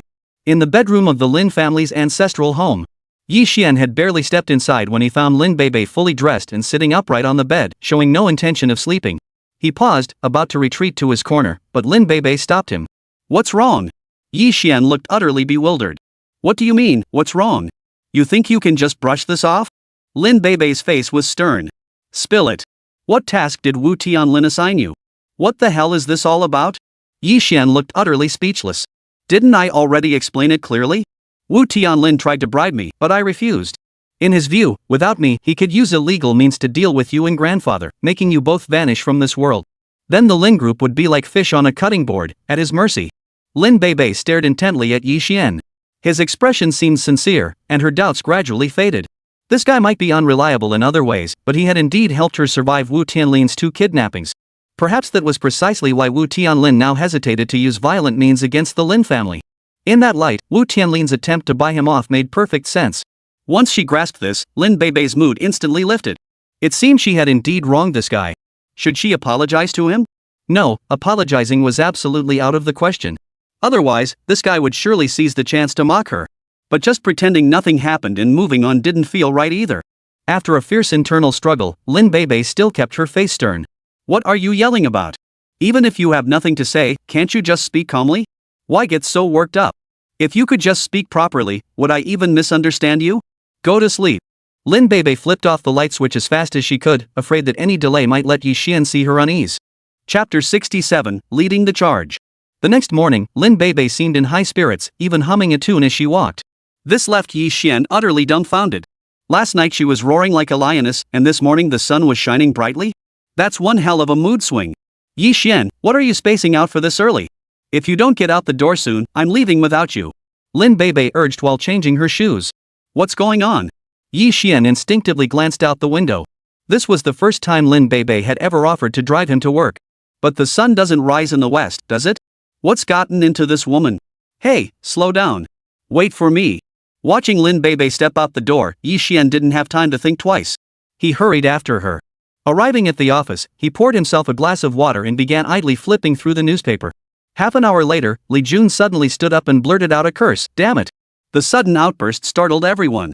Bro Jun, what's gotten into you? Could it be that some girl got pregnant with your kid? Honestly, if a kid suddenly showed up calling Younga dad, I wouldn't be surprised at all. The others chimed in with teasing remarks. You! Li Jun cursed under his breath, his brow furrowing slightly. If it really were my illegitimate child showing up, things would be simple. But the company's in deep trouble. Jun, that joke isn't funny at all. Exactly. All the company's projects are running smoothly. What major crisis could there possibly be? Seeing their skepticism, Li Jun explained, I once sacrificed my dignity to treat the boss lady's secretary to dinner for brother Jun's sake. Ever since then, she's kept me informed about every major and minor development in the company. Just now, she messaged me saying the CEOs of all the company's major suppliers came in person to demand termination of our partnership. The moment she said that, the office erupted. Are these people out of their minds? Turning down a profitable deal like that? Terminate it? Fine. Who's afraid of who? We'll just bring in other suppliers. Several voices chimed in all at once. Li Jun shook his head, looking disappointed. You guys. I thought I was useless enough, but it turns out you're even more useless than me. Things aren't as simple as you think. These suppliers are causing trouble collectively. Clearly someone is pulling the strings behind the scenes. Even if we find suitable new suppliers, do you really think that person will let us get the material smoothly? Their expressions darkened. Yi Xian remained silent, but his brow furrowed slightly. Who could be behind this? In the top-floor conference room, executives of the Lin Group gathered. Each wore a grave expression, the atmosphere thick with tension. Lin Beibei massaged her temples, her brow furrowed. Everyone knows the situation. Those supplier CEOs are waiting in the reception room for our response. Let's discuss how we'll navigate this crisis. Before she could finish, Lin Mingqiao leapt to his feet, bellowing, discuss my ass. This is all you're doing, Lin Beibei, you're scheming and plotting. Lin Beibei's expression darkened as she suppressed her anger. President Mingqiao, what on earth are you implying? As the group president, what possible benefit would I gain from orchestrating this? The other executives all frowned slightly. Lin Mingqiao's accusation was utterly ridiculous. If you're going to settle personal scores, at least use your brain. Lin Mingqiao sneered coldly, how could it not benefit you? Do you really think your little schemes could fool me? You knew that once I secured the amusement park project, my position as president would be in jeopardy. So you secretly alerted these suppliers, instructing them to come and cause trouble, threatening to terminate the contracts. Once the Huang family learned of Lin Group's situation, they'd never sign with me. That way, you could secure your presidency.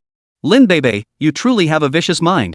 At these words, the expressions of some executives shifted instantly. Lin Mingqiao's words weren't entirely implausible. Lin Beibei's expression darkened further. Lin Mingqiao, you're slandering me. Do you have any proof? I don't have proof right now, but don't think you can pull this off flawlessly. I'm going to meet with those suppliers immediately. With that, Lin Mingqiao strode toward the exit. Uncle Air, calm down. Lin Beibei panicked and hurried after him. Inside the reception room sat a dozen or so people, all major suppliers to the Lin Group. Lin Mingqiao entered, scanned the room, and sneered coldly, well, you've all turned up in fine numbers. Surely you don't think this little coup will let Lin Beibei get her way? Lin Beibei had followed him in and nearly choked on her own blood upon hearing his words. Uncle Lin, please step outside. Lin Beibei tried to stop Lin Mingqiao, but he brushed her hand away. Lin Beibei, you're panicking now? Let me tell you, it's too late. Watching the uncle and niece, several suppliers exchanged glances. A middle-aged man in a blue suit raised an eyebrow. Gentlemen, our business doesn't concern your family affairs. I, Lu, have come to inform your company that our supply contract will be terminated early. Not only that, but the payments your company owes us that comes to tens of millions, doesn't it? Either way, you're paying up today. Lu Wen, a steel supplier for Lin Group, had built his business early on with the support of the Feng family. That's why he took the lead in today's confrontation. Lin Mingqiao curled his lip at this. Lu Wen, if I recall correctly, the contract clearly states that you'll pay liquidated damages if you terminate it prematurely without cause. And you lot playing along with Lin Bebe like this, aren't you afraid things might go too far? I'm not one to hold grudges. If you all go back quietly, I'll pretend today never happened. Luan flashed a mocking smile. True, that clause is in the contract. But we dared come today precisely because we don't fear your accusations. As for your claim we're just acting alongside Mr. Lin, I think President Ming Chao might be misunderstanding something. Of course, you're free to believe that, but you'll bear the consequences. Lin Mingchao froze. Luan's expression looked dead serious. Enough. We came today to give you notice. By midnight tonight, we expect the payment to be in our account.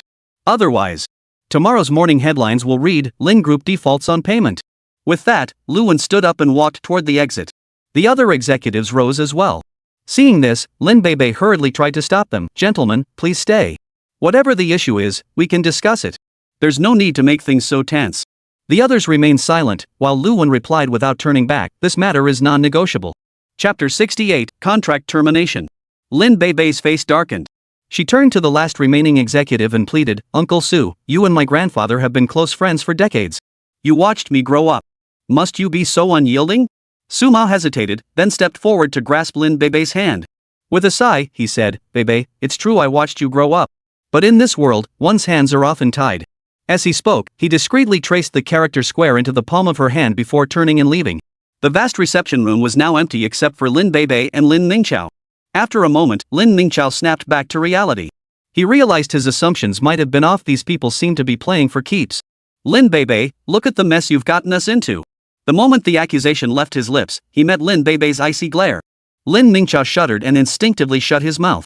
It was the first time he'd ever seen his niece with such a terrifying look in her eyes. Uncle, I need some time alone. Please return to the conference room. We can discuss this later, Lin Bebe said expressionlessly. All right. Lin Mingchao, visibly shaken, nodded and walked out. Closing the door behind him, Lin Bebe pondered the deeper meaning behind Su Mao's actions. What exactly did that character Fong signify? Suddenly, a possibility struck her. Could it possibly be the Fong family? Lin Bebe's face instantly turned ashen. The more she thought about it, the more plausible it seemed. Only a top-tier family like the Fangs possessed the influence to orchestrate so many suppliers into betraying the Lin family. It was precisely because of the Fong family's involvement that these suppliers felt emboldened. Even with contracts clearly written in black and white, if it came to a lawsuit, who knew what the outcome would be?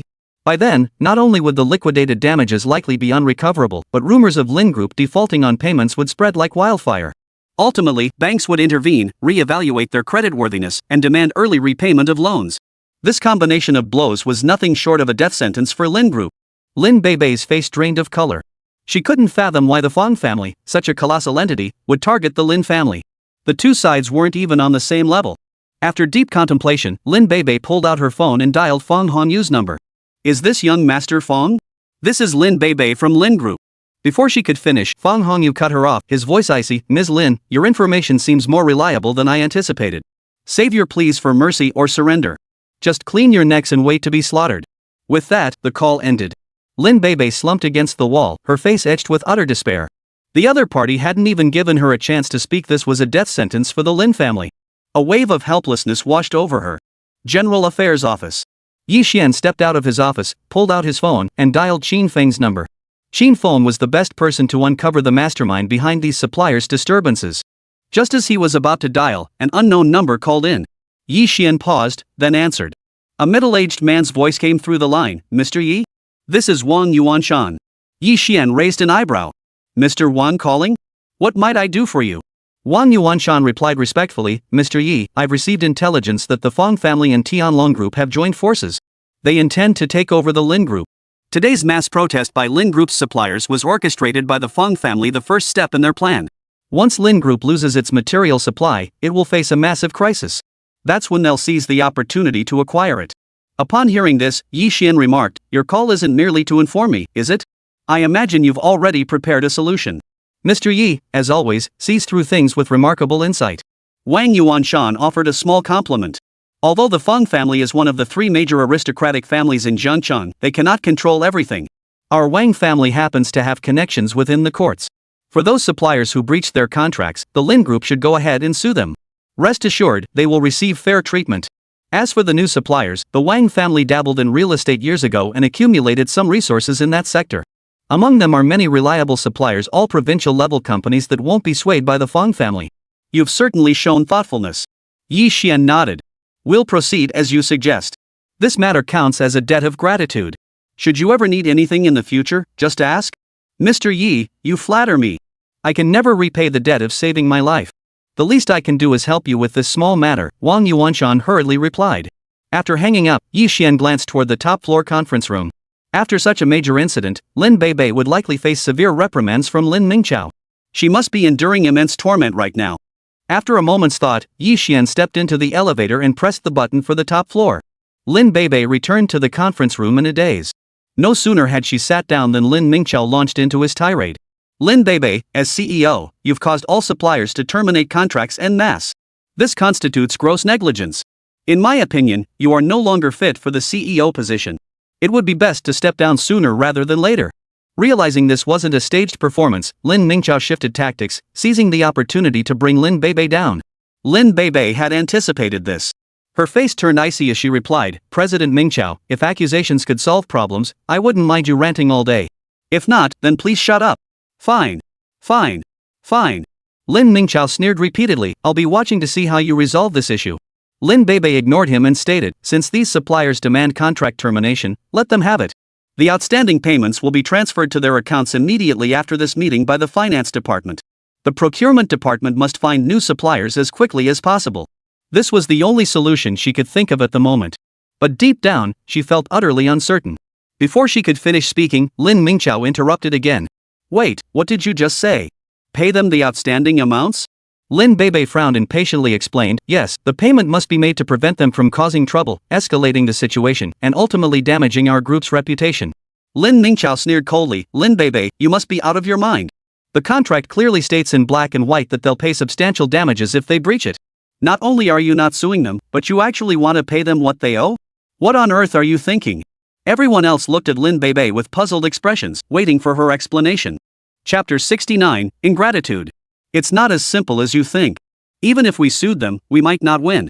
Lin Beibei hesitated for a long time before finally saying in a low voice, the reason is simple. These people are backed by the Fong family. The room erupted in an uproar at her words. The Fong family? They're a colossus in this industry. If the Fong family really got involved, the Lin group would be finished for sure. In an instant, everyone's expressions turned grim. Lin Mingqiao's expression darkened the most. He stood up abruptly and roared, Lin Beibei, look at the mess you've created. Of all the people you could have offended, you had to pick the Fong family. You're dragging us all down with you. This won't do. You must give us an explanation today. Out of respect for Lin Beibei's past authority, some executives remained silent, though their faces betrayed a hint of discontent. Lin Beibei frowned. What kind of explanation do you want? Lin Mingqiao arched his eyebrows. Simple. Buy out my shares and everyone else's holdings in the group. That would be a proper explanation. Many of the executives present were veteran figures who held significant shares. If the Lin group collapsed, their shares would become worthless, something they could never accept. Thus, most executives spoke up. President Mingqiao was right, Mr. Lin's mistakes shouldn't be borne by everyone. Exactly. We don't want any compensation either. Just buy them out at the current market value. Lin Beibei nearly fainted from rage. Suppressing her fury, she snapped, Lin Mingqiao. Others may be forgiven, but you are grandfather's own son, my own second uncle. Now that the group is in trouble, instead of thinking about how to pull together, you're leading the charge to kick us while we're down. How can you live with the Lin name on your head? Lin Mingqiao sneered coldly. Lin Beibei, you remember I'm your second uncle? When you snatched my CEO position, did you spare a thought for this uncle? The Lin group has long been controlled by you and your father. I, Lin Mingqiao, am nothing but a hired hand. If you think I'll sit here and wait to die with you, you've got another thing coming. Cut the nonsense and divest your shares immediately. The other executives began to clamor as well. Exactly. Why all the nonsense? Just divest. Watching this unfold, Lin Beibei's face turned ashen. She dug her fingernails into her flesh without even noticing. Of the 8 executives holding shares, all but one demanded their shares be redeemed. These bastards. Lin Beibei cursed silently under her breath, then turned to Lin Mingqiao. Second uncle, I know you harbor resentment. If it really can't be helped, I'll step down and hand over the CEO position to you. Withdrawing shares meant losing money at most, something still within tolerable limits. But after withdrawing, these executives would inevitably leave Lin Group. This would inevitably cause significant disruption to the company's operations. Especially during this stormy period. Lin Beibei, oh Lin Beibei, where have you been all this time? Now you want to hand over the CEO position to me? Do you take me for a fool? Lin Mingqiao snorted coldly. I advise you to cut the tricks and order someone to draft the contract immediately. You will buy these shares whether you like it or not. I'll expose the true state of Lin Group. When that happens, no one will come out unscathed. You. Lin Beibei never imagined Lin Mingqiao could be so shameless. She trembled with rage. Just then, the conference room door swung open from the outside. Yi Xian walked in, holding a stack of documents. All eyes turned to him, surprise etched on their faces. Yi Xian placed the documents on the conference table, his gaze turning slightly cold. So, you lot and Lin Mingqiao want to withdraw your shares, huh? Fine. I'll grant your wish. Here is the share transfer agreement. Sign it, and you can take your money and leave. Everyone exchanged glances, instinctively looking toward Lin Beibei. Yi Xian, who let you in? Get out now. Lin Beibei was so furious she could have killed someone. If not for the crowd present, the teacup before her would have smashed into this bastard's face already. If you can't help, at least don't make things worse. Yi Xian paid no heed to Lin Beibei's scolding. He strode quickly to her side and whispered, "Don't ask anything. Don't say anything. The group's troubles will be resolved soon. If these people want to leave, let them go." Lin Beibei's pupils contracted. She instinctively glanced at Yi Xian, her mind in turmoil. Was this guy telling the truth or lying? As she stood frozen in thought, Lin Mingqiao and several executives already held the agreement in their hands, their faces radiating unmistakable joy. To transfer shares at this critical moment was almost unimaginable. Lin Mingqiao was about to sign when he read the fine print. His face twisted in fury as he shouted. How could the transfer price be only half the market value? The other executives also voiced their fury. Half the market value? They think they can buy our shares for that? Dream on. Exactly. This is nothing short of profiteering. Before Lin Beibei could speak, Yi Xian interjected, "You're the ones who demanded the forced acquisition. Now you complain the offer is too low? Do you expect to reap all the benefits yourselves? If you have objections, you could simply refuse to sign. It's that straightforward." Lin Mingqiao and the others exchanged glances. Half the market value is still a hefty sum better than letting it rot in our hands. Kid, you're ruthless. Lin Mingqiao shot Yi Xian a fierce glare before turning to Lin Beibei. Lin Beibei, is this agreement your decision? Don't tell me we won't get paid after signing. The other executives also turned their attention to her. Rest assured, the funds will be transferred to your accounts after the meeting, Lin Beibei stated flatly. She didn't actually trust Yi Xian's words. Rather, she knew these people were already beyond saving. Rather than waste time arguing here, it was better to let them go. Fine, I'll trust you this once. Lin Mingqiao signed promptly. Seeing this, the other executives followed suit. After confirming everything was in order, Yi Xian tucked the agreement away and placed it beside Lin Beibei. You lot, you can leave now. Lin Beibei gave them the boot. She couldn't stand the sight of these ungrateful jerks any longer. Hold on, I've got more to say. Lin Mingqiao smiled faintly as he looked around at the group. As you all know, I previously secured the Huang family's amusement park project through personal connections. After leaving Lin Group, I will establish a new company. With the amusement park project as its foundation, this new venture will swiftly surpass Lin Group's standing in Zhangcheng. You are all the cream of the crop. If any of you wish to switch sides, I, Lin Mingqiao, welcome you with open arms. Chapter 70, Share Acquisition. A stir rippled through the conference room. Lin Group was a sinking ship, and their job searches were practically inevitable. Joining Lin Mingqiao's company seemed like a decent alternative. President Mingqiao, I'm in. Count me in too. Me too. Several executives who had signed the equity transfer agreement spoke up in unison. Though others remained silent, many were already itching to follow suit. Lin Mingqiao, you shameless scoundrel. Lin Beibei's pretty face flushed crimson with anger. Her second uncle sure knew how to play the game. Every executive present was an elite in their field. Poaching them would undoubtedly be like adding wings to a tiger. But for the Lin Group, this would be a devastating blow. Lin Beibei, you can't talk like that. Are these executives your personal servants? Do you have the right to forbid them from changing jobs? People naturally seek higher ground, just as water flows downward. It's perfectly normal.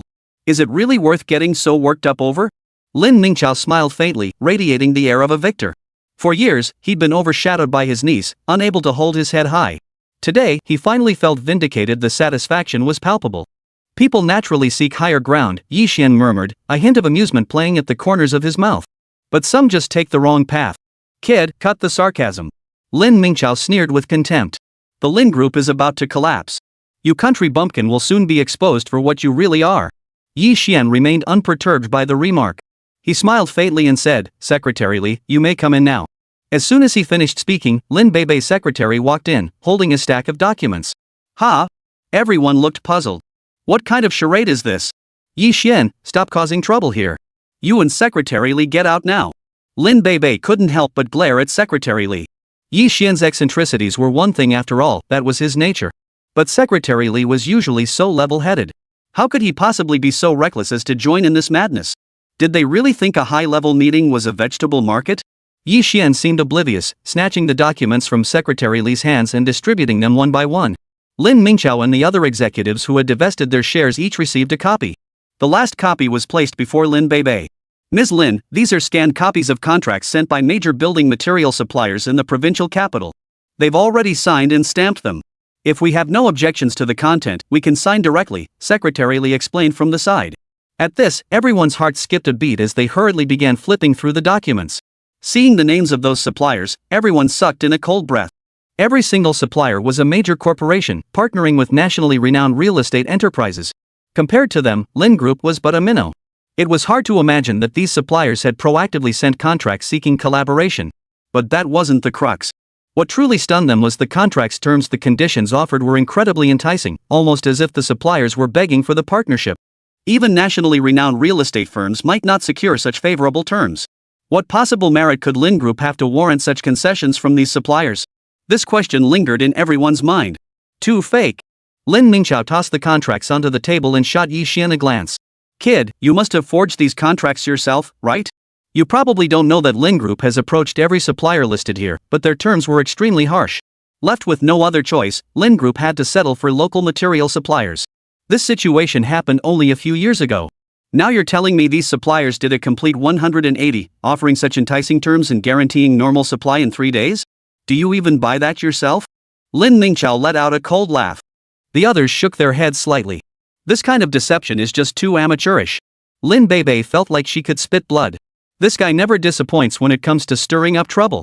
Yi Xian, this is a high-level meeting, not a place for you to cause trouble. Put those documents away immediately. Before Lin Beibei could finish, Lin Mingqiao cut her off with a faint smile.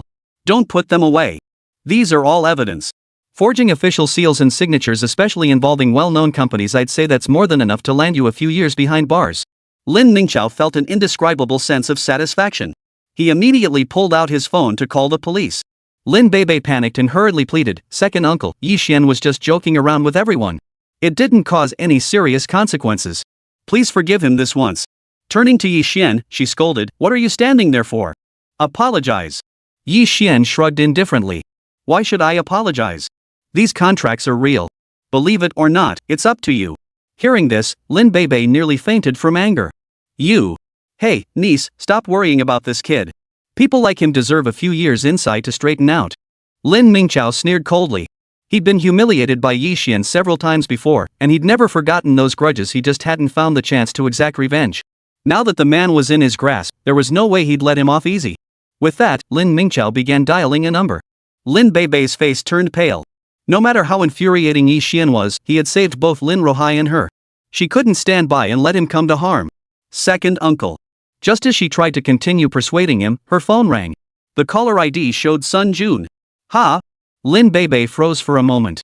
Sun Jun was the CEO of one of the companies involved in these contracts.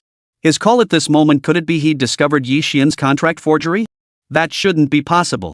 Without pausing to think further, Lin Beibei answered the call. "Is this Ms. Lin? This is Sun Jun." His voice carried an unexpected warmth that caught Lin Beibei off guard. When they discussed the partnership earlier, Sun Jun had been downright arrogant. Why the sudden change today? "This is Lin Beibei. What can I do for you, Mr. Sun?" "Ms. Lin, you've received the contract our company sent, correct?" The words exploded like thunder in Lin Beibei's ears. "This contract, it's actually real? Hey, Ms. Lin, are you even listening?" Lin Beibei snapped back to reality and nodded urgently. "Mr. Sun, I've received the contract. The Lin Group has no objections to any of the terms." Chapter 71, Loss. "Are you certain you've reviewed the terms? Might they be overly favorable to Lin Group?" Lin Beibei inquired. "Every single clause was personally drafted by me. Do you really think I wouldn't have reviewed it?" Sun Jun paused before continuing. "Regarding your point about excessive favor, it's true that compared to other real estate companies, we have offered Lin Group some preferential policies. First, Mr. Lin proactively sought cooperation with us several years ago. I was foolish back then and failed to partner with your company. I truly regret that. Second, I genuinely believe in the current momentum of Lin Group's development. Such a partner deserves certain preferential policies." A bitter taste lingered on Sun Jun's tongue. In business, one naturally strives to earn every penny possible. Yet with Lin Group, he dared not act that way. Not long ago, Wang Yuanshan personally called him, instructing him to reach out to Lin Beibei regarding a partnership. The Wang family of Jiangcheng wasn't merely a local powerhouse, they wielded considerable influence across the entire province of Chu. While they might not necessarily succeed in any endeavor, sabotaging one was as easy as moving their lips. After much deliberation, Sun Jun offered the Lin Group substantial concessions, effectively handing them money. Lin Beibei found it hard to believe this reason was simply too unbelievable. Hesitating repeatedly, she finally asked, "Mr. Sun, why did you proactively reach out to the Lin Group to propose this partnership?" This was her greatest puzzlement. Although Lin Group had shown strong momentum in recent days, its influence remained confined to Jiangcheng. Compared to those renowned real estate enterprises, it was worlds apart. Sun Jun chuckled softly. "We monitor all real estate enterprises in Chu province. The Lin Group is no exception. Over the past few years, your company has shown remarkable growth momentum, and your group's internal capital operations are sound. This makes you an exceptionally high-quality client for our company. Therefore, upon learning that your company's supplier requested to terminate cooperation, I had you contact your company's secretary to convey our intention to collaborate." "Sun Jun is too kind," Lin Beibei replied modestly. "Lin Group is still far from that level." Lin Beibei replied modestly. She had initially assumed Sun Jun's overtures were connected to Yi Xian. But now it seemed the latter had merely stumbled upon Secretary Li, who happened to be arriving for a briefing, leading to this current situation. She didn't entirely believe Sun Jun's words, but that wasn't the crucial point. The other party had excellent business reputation. As long as they could supply materials on time, that was sufficient. No sooner had she hung up than her phone rang again. The caller ID showed Wang Ming, another building materials supplier from the provincial capital. Among the contracts on her desk were those from his company. "Mr. Wang, hello?" In this manner, Lin Beibei took 6 calls, covering every company listed in the contracts. Their explanations were remarkably consistent. They were proactively seeking cooperation because they held high hopes for the Lin Group. This left Lin Beibei feeling somewhat dazed. Staring at the contracts on her desk, she felt a sense of unreality. Was she dreaming? The senior executives were equally bewildered. None of them could have imagined the contracts were genuine. Lin Beibei's supporters were all incredibly excited. With the support and concessions from these provincial capital material suppliers, Lin Group's development would proceed more smoothly. It was only a matter of time before they surpassed Tianlong Group. Meanwhile, Lin Mingqiao and the executives who had sold their shares were ashen-faced. They had sold their shares at half the market value. This was a loss so huge it could bankrupt their great-grandmothers. "Lin Beibei, you actually schemed against me? Return that transfer agreement immediately, or this won't end here." Lin Mingqiao stood up, his face twisted with rage. "You concealed so much crucial information, this transfer agreement is null and void." "Exactly. Give us back the agreement." Several executives rushed toward Lin Beibei, lunging for the share transfer agreement on the table. Seeing this, Yi Xian kicked out with his right foot. The men flew several meters away, their mouths emitting pitiful moans, a stark contrast to their earlier arrogance and tyranny. "Don't push me to get physical," Yi Xian said coldly. The executives scrambled to their feet, glaring furiously at Yi Xian. "You dare hit someone? You're nothing but Lin Beibei's lapdog, yet you dare act so brazenly in front of us? Don't waste your breath on him. Call the police." Lin Beibei raised an eyebrow. "You lot were trying to seize the agreement. Every executive here witnessed it. Are you sure you want to call the police?" At her words, the executives instantly deflated like punctured balloons, backing down. Failing to intimidate, they resorted to pleading. "Ms. Lin, I was momentarily blinded by greed. Please give me another chance. We were all deceived by that scoundrel Lin Mingqiao. The transfer agreement was never our true intention." "That's right. It was all that despicable scoundrel Lin Mingqiao. If not for him, how could we ever betray you?" The executives wore expressions of deep regret. Lin Mingqiao nearly spat out a mouthful of blood. "Those old bastards. If I'd known this would happen, why bother in the first place?" Lin Beibei shot them a cold glance before turning her attention to Lin Mingqiao. "Second uncle, to say I schemed against you is to overestimate my cunning. I only just learned about the supplier's request for cooperation. If blame must be assigned, it lies solely with you. I tried my best to reason with you, but you wouldn't listen. Now, after all your scheming, you've ended up like this. You." Lin Mingqiao seethed with rage and regret. He never imagined things would take such a dramatic turn. Otherwise, he would have died before ever signing that share transfer agreement. Taking a deep breath to suppress his raging fury, he forced a faint smile. "Bibi, I've already secured the Huang family's amusement park project. Let's make a deal. If you return the share transfer agreement to me, I'll remain with the group, and the amusement park project will be signed over to the Lin Group. If you really force me out and establish a new company, it would be a significant loss for the Lin Group. Little did he know, the amusement park project had already been promised to Lin Beibei. Is that so? Then I can only wish Uncle Air's new company prosperous business. Lin Beibei didn't even lift her eyelids, her expression impassive. Alright, we need to continue the meeting. Everyone, please leave immediately. Otherwise, I'll have security escort you all out.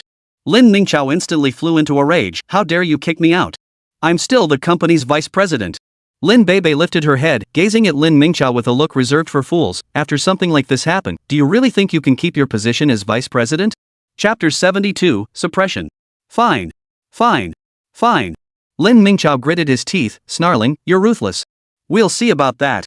He shot a glance at the executives who had withdrawn their shares and snapped, what are you standing around for? You don't seriously think this woman can just return her shares, do you? How naive. With that, he strode out of the conference room. The other executives exchanged glances and slunk out dejectedly. Cheers erupted inside the conference room. Lin Beibei tried her best to maintain a serious expression, but the slight upturn of her lips betrayed her true feelings. A flurry of instructions were swiftly issued. Legal department, those suppliers who wanted to terminate contracts early? Gather all evidence and sue them directly. Finance department, settle all outstanding payments to those suppliers immediately. This will prevent them from twisting the facts and exploiting the situation. HR department. Lin Beibei paused, her gaze sweeping over Wang Li, Yao Tian, and several other executives. These individuals were either Lin Mingqiao's confidants or the trusted lieutenants of the executives who had divested their shares. Wang Li, Yao Tian, and the others terminate them immediately. As soon as the words left her mouth, Wang Li, Yao Tian, and the others were escorted out of the company. Near the Lin building, inside a private room at a coffee shop, Lin Mingqiao was surrounded by a crowd that included several executives who had divested their shares, along with Wang Li, Yao Tian, and others. Lin Mingqiao, we all withdrew our shares to support you. Now that we've ended up like this, you have to take responsibility, right? That's right. We've suffered huge losses this time. You have to compensate us. The executives who had withdrawn their shares began to clamor. Wang Li, Yao Tian, and the others remained silent but fixed their gaze on Lin Mingqiao, demanding an explanation. What are you all yelling about? My losses are way bigger than yours. Lin Mingqiao was seething inside. His stake alone was larger than all these executives combined. The sheer magnitude of his losses made his heart bleed. Now was not the time for infighting. That Lin Beibei might have lucked out this time, but he wasn't one to be pushed around. With the Huang family's amusement park project in hand, what do we have to fear? Let's take on the Lin group head-on. Lin Mingqiao projected extreme optimism, but the others furrowed their brows. The Lin group had been cultivating its position for so many years it wouldn't be easy to take on. Wouldn't a mere amusement park project be insufficient? The group felt a bit uneasy. Lin Mingqiao snorted coldly, his face brimming with arrogance. What do you know? The amusement park project is merely an entry ticket. Once we execute this project well, we'll be able to climb onto the Huang family's mighty tree. With the Huang family's backing, our rise to prominence is just around the corner. Their eyes lit up. The Huang family? That's a colossal powerhouse. If we can latch onto them, the Lin group will be nothing. Seeing everyone's reactions, Lin Mingqiao grew even more smug. Besides the amusement park project, I have other cards up my sleeve. Lin Beibei thought she had only a handful of loyal followers, but it turned out she was still too naive. She didn't know that years ago, I had secretly bribed several people, precisely for the day when they could be put to use. These individuals hold positions in critical departments. With them as our inside men, every move of the Lin group is under our watchful eye. With inside and outside forces working together, how could Lin Beibei possibly stand a chance? The Lin group will be ours sooner or later. This blueprint stirred the hearts of all present, and the room soon filled with a chorus of flattery and sycophantic praise. Lin group. After the meeting, Lin Beibei summoned Secretary Li to her office. Those contracts, were they sent by the suppliers, or did Yi Xian hand them to you? Lin Beibei inquired. Though the suppliers hadn't mentioned Yi Xian during their phone calls, her intuition told her this matter was inextricably linked to him. Ever since Yi Xian arrived at the Lin family, too many extraordinary events had unfolded. First, the Chao family's integrated development project. Then the Chu Province Bank. Next, the Huang family's amusement park project. And finally, today's suppliers proactively seeking cooperation. Even now, she couldn't fathom why these opportunities had fallen upon Lin Group. She couldn't shake the feeling that Yi Xian's elusive presence loomed behind it all. Secretary Li paused before answering. The contracts were all sent over by the suppliers. Lin Beibei shook her head slightly upon hearing this. It seemed she was overthinking things. That guy? He doesn't have that kind of clout. Alright, you may leave now. Lin Beibei waved her hand dismissively. Secretary Li hesitated for a moment, nodded, and walked out. Truth be told, she'd had something she wanted to say earlier, but in the end, she hadn't voiced it. At the conference room door, when she encountered Yi Xian, he asked if the document she was holding was the new supplier contract. This meant Yi Xian had already known a supplier was reaching out to Lin Group. However, since Lin Beibei hadn't asked, she felt it best not to say more. Yi Xian remained unaware of the events unfolding in the conference room. Just as he reached the entrance of the General Affairs Department, his phone rang. After stepping aside to answer it, Wang Yuanshan's voice came through. "Mr. Yi, everything has been taken care of. Is there anything you feel needs adjusting?" Yi Xian shook his head slightly. "Thank you for your trouble, Mr. Wang. You flatter me. You saved the Wang family's life. This was merely a small favor." Wang Yuanshan's tone was deeply humble. He dared not disturb Yi Xian further and added, "Knowing you're satisfied puts my mind at ease. Should you ever need anything in the future, just give me the word." "Very well." Yi Xian nodded, hung up the phone, and entered his office. Inside, the four troublemakers were in high spirits. Streamers hung from the ceiling, and Li Jun waved a champagne bottle, sending a spray of bubbly into the air. Yi Xian, who had just entered, watched the scene in stunned silence. He felt like he'd walked into the wrong party. "Bro Xian, where've you been? You didn't hear? Lin Mingqiao got kicked out. That jerk was always picking on us, he got what he deserved. We're celebrating big tonight, no one's leaving sober." Several people gathered around Yi Xian, chattering excitedly. Their excitement was written all over their faces. Yi Xian shook his head slightly. The four troublemakers had suffered plenty of oppression from Lin Mingqiao, which explained their wild excitement. As for him, Yi Xian felt nothing about Lin Mingqiao's departure. He couldn't be bothered to get involved. After exchanging greetings with the others, he left the office. Equally excited were Wu Tianlin and Xiao Shan. Outside the Lin Group headquarters, a black Maybach was parked by the roadside. Inside sat Wu Tianlin and Xiao Shan, deep in conversation. Chapter 73, Coming Willingly. "Mr. Wu, you're truly formidable managing to get the Fang family involved. If I hadn't had a good relationship with one of their suppliers, I wouldn't have known any of this inside information." Xiao Shan gestured wildly with excitement, spouting flattery as if it cost him nothing. Upon learning of the impending disaster at Lin Group, he had immediately contacted Wu Tianlin. When he heard Wu was coming to Lin Group, he followed suit. His sole purpose? To witness the Lin family's downfall with his own eyes. Nothing gave him greater satisfaction than that. But just now, someone texted that Lin Group had already sued them. "Mr. Wu, be prepared, we absolutely cannot let Lin Group win. We have to crush them completely." A venomous glint flashed in Xiao Shan's eyes. Just as Wu Tianlin was about to speak, his phone buzzed with several incoming texts. They were all from suppliers, nearly identical in content, each stating that Lin Group had sued them. "Brother Qiao, you asked me earlier why I didn't go up? I was waiting for this very message." Wu Tianlin flashed his phone and grinned savagely. If the Lin Group had chosen not to sue and instead tried to plead with these suppliers, it would mean they still harbored hope. Going up today would have been a wasted effort. But now, by suing these suppliers, they've shown they're prepared to go down fighting. There's no chance of reconciliation between us. What this reveals is nothing but despair and helplessness. The time to harvest the Lin family is now. With that, Wu Tianlin stepped out of the car and headed toward the group's headquarters. Xiao Shan followed closely behind. The two soon arrived at the president's office. Seeing the uninvited guests before her, Lin Beibei frowned. "Why are these two here?" "Gentlemen, what brings you to Lin Group?" Lin Beibei asked impassively. If she hadn't wanted to avoid complications, she would have called security to escort them out already. Before Wu Tianlin could speak, Xiao Shan interjected from the side, "Cut the nonsense. Get Lin Rohai over here. Chairman Wu has business to discuss with him." Lin Beibei raised an eyebrow. "My grandfather hasn't been involved in company affairs for ages. Whatever you need, I can handle it entirely." Wu Tianlin flashed a smug grin. "This is a major matter. I'm afraid you're not qualified to handle it." "Is that so?" "If that's how Mr. Wu feels, he's welcome to turn right and leave. No need to see him out." Lin Beibei couldn't be bothered with his nonsense. What kind of attitude is that? Apologize to Mr. Wu immediately. After all, he'll soon be the owner here, Xiao Shan scolded. "The owner of this place? Xiao Shan, are you out of your mind?" Lin Beibei couldn't help but retort. "You." Xiao Shan was about to speak again when Wu Tianlin cut him off. The latter gave a calm smile. The collective termination of contracts by Lin Group's suppliers is a monumental matter. Yet, Mr. Lin remains utterly unfazed. This level of composure truly commands my respect. But what good is composure when it solves nothing? Without a steady supply of building materials, the project can't be completed. Then, not only will we not get the project payment, but we'll also have to pay a huge penalty.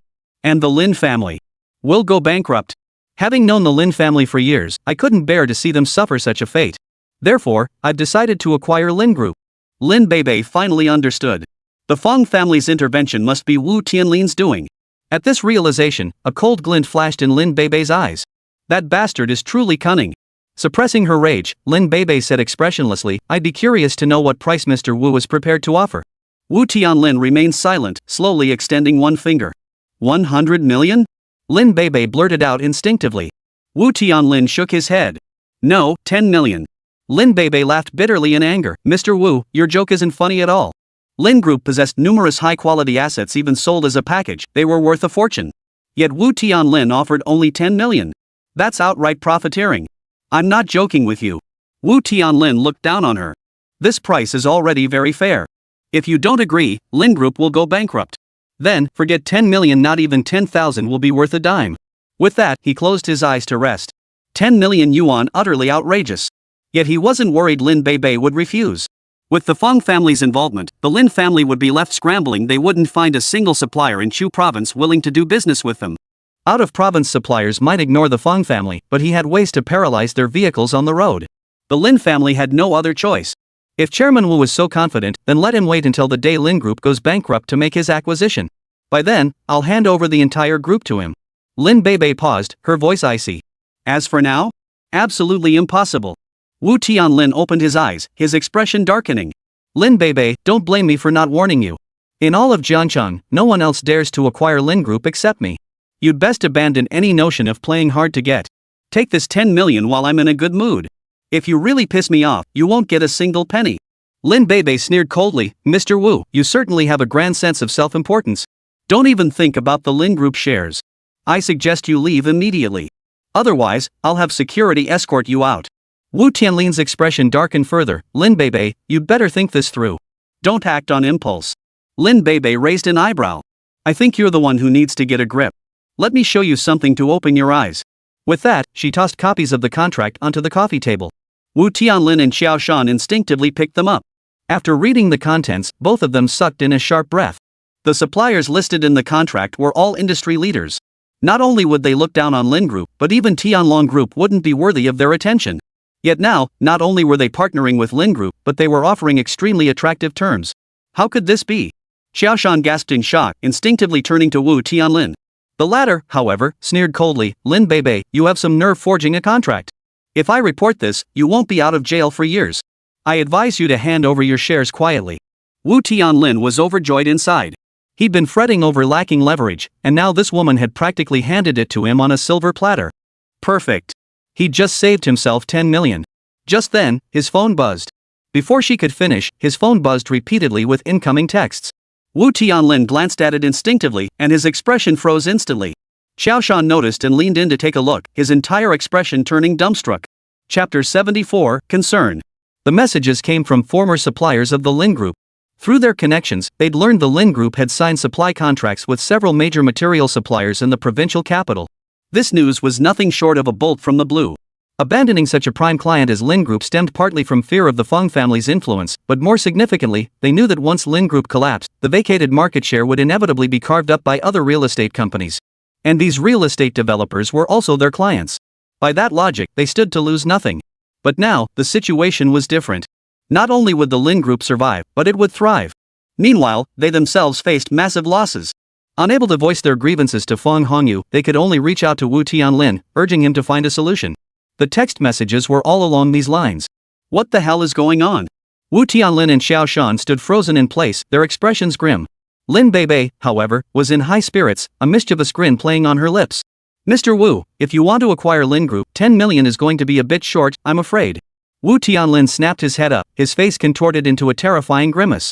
Losing face like this was something he simply couldn't swallow. You little. Don't think signing a few worthless contracts gives you the right to act so cocky in front of me. Back when I was wielding a knife to cut people down, you were still sucking on your mother's breast. I'll acquire Lin Group today, come hell or high water. If you refuse, I'll strip you naked and toss you out the window. Wu Tianlin grinned savagely as he pulled out his phone to call for backup. Lin Bei's face drained of color. She had underestimated Wu Tianlin's shamelessness. Instinctively, Lin Bei tried to bolt for the door, but Xiao Shan blocked her path. Xiao Shan, are you sure you want to aid and abet this villain? Do you even know the consequences? Lin Bei gritted her teeth. Xiao Shan sneered, his face brimming with contempt. Lin Bei, spare me the threats. With the Feng family backing me, do you really think I'd be afraid? It's all that old bastard Lin Rohai's fault. He humiliated me too much. Lin Beibei was filled with regret.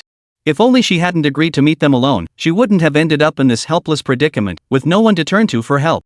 Meanwhile, Wu Tianlin dialed a number, his voice harsh. "Mad dog, bring your men up." Before he could finish, a familiar yet distant voice answered, "Mr. Wu, my apologies. I may have been a bit too aggressive. This mad dog probably won't be biting anyone anymore." Wu Tianlin froze, then felt a chill run up his spine. "Yi Xian? It's rare that you still recognize my voice, Mr. Wu. From the sound of it, you intend to harm our CEO Lin? Rest assured, I'm on my way up. We'll have a proper chat." The call ended abruptly, leaving Wu Tianlin's face twisted in anger. That bastard! Wu Tianlin roared inwardly. Yi Xian had repeatedly ruined his plans, and the hatred in his heart was beyond measure. "Lin Beibei, you got lucky this time. We'll see about that. And tell that you brat to clean his neck and wait to be slaughtered." Wu Tianlin shot Lin Beibei a piercing look before turning to Xiao Shan. "Let's go." With that, the two slunk out of the office. Not long after, the office door opened and Yi Xian walked in. He glanced around before fixing his gaze on Lin Beibei. "Did they do anything to you?" "I'm fine." Lin Beibei was still shaken. If it weren't for Yi Xian, she couldn't even imagine what today might have led to. At that thought, her gaze toward Yi Xian deepened with gratitude. "Thanks to you today." Her words of thanks were cut short by Yi Xian, who casually replied, "It was just a coincidence. I saw Wu Tianlin's car parked at the company entrance and thought I'd have another chat with him about that grand vision he described earlier. Then that mad dog guy showed up, even more arrogant than Wu Tianlin. How could I stand that? I gave him a good beating." Lin Beibei couldn't tell how much truth lay in those words. Pretending not to hear, she cautioned, "When Wu Tianlin left, his hatred for you was palpable. He's not the same man now. With the Feng family backing him, the resources he can mobilize far exceed your imagination. You'd better be careful." Yi Xian raised an eyebrow, a playful smile curling his lips. "Is this your way of caring about me?" Lin Beibei froze for a moment, her pretty face flushing crimson. "What are you thinking? How could I possibly care about someone as infuriating as you? I'm only warning you because you helped me. Otherwise, I couldn't care less about your fate." That flustered reaction screamed guilt. "That's more like it. Your earlier attitude was genuinely unsettling." Yi Xian's words nearly made Lin Beibei spit out a mouthful of blood. What does this guy think he's doing? Does he really see me as that kind of person? Muttering to herself, Lin Beibei couldn't help but warn him again as she saw Yi Xian's dismissive expression. "Don't take this lightly. The Feng family is far more formidable than you imagine." Yi Xian inquired, "Compared to the Wang family, which is more powerful?" This question stumped Lin Beibei. After a moment's thought, she replied, "In terms of overall strength, the Wang family is undoubtedly more powerful. But the Wang family leans more toward political connections, while the Feng family operates in the gray areas. Their methods over the years have grown increasingly sinister. In short, you need to be extra careful." Lin Beibei hadn't even noticed how long-winded and chatty she was being. Recalling Wu Tianlin's hate-filled glare as he left, she couldn't help but worry about Yi Xian's safety. "Don't worry. When it comes to fighting, I've never been intimidated by anyone except my old man. Off I go." Yi Xian slipped his hands into his pockets and walked out of the office. Downstairs at Lin Group, Wu Tianlin stared at his unconscious men, fuming with rage. "That brat Yi Xian, he's pushed things too far." Wu Tianlin let out an angry roar. Ever since encountering Yi Xian, he had been constantly humiliated. First, the small knife society was wiped out. Then the complex project slipped through his fingers. The Huang family amusement park project, which he had been certain to secure, also slipped through his fingers. In each of these incidents, Yi Xian's elusive presence loomed large, fueling Wu Tianlin's murderous rage. "Mr. Wu, please don't get angry. No matter how capable that kid is, even a hero can't stand up to overwhelming numbers. Pick a dark and stormy night, bring plenty of men, and just take him out." Xiao Shan mimed, slitting his throat. Yet this gesture stirred up unpleasant memories for Wu Tianlin. He had once thought the same way. As for the outcome, it was nothing short of a disaster. Chapter 75, Easy Target. "You, always coming up with Thai ideas." Xiao Shan might not know how formidable Yi Xian was, but Wu Tianlin certainly did. In a fit of rage, he kicked Xiao Shan flying across the room. Even then, Wu Tianlin wasn't satisfied.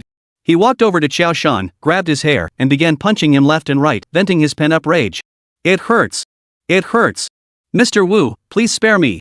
Xiao Shan let out a piercing scream, begging for mercy. Yet Wu Tianlin pretended not to hear. Only after a full minute of this venting did his rage finally subside slightly, and he stopped. Xiao Shan's appearance was utterly pitiful. His cheeks were swollen red, his lips split open. He looked like a pig's head, no exaggeration. "Mr. Wu, shut your mouth." Wu Tianlin roared, "You're nothing but bad luck.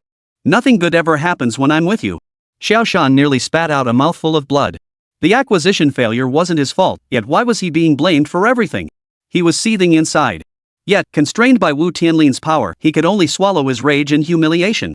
Truth be told, Wu Tianlin wasn't naturally the type to take his frustrations out on others.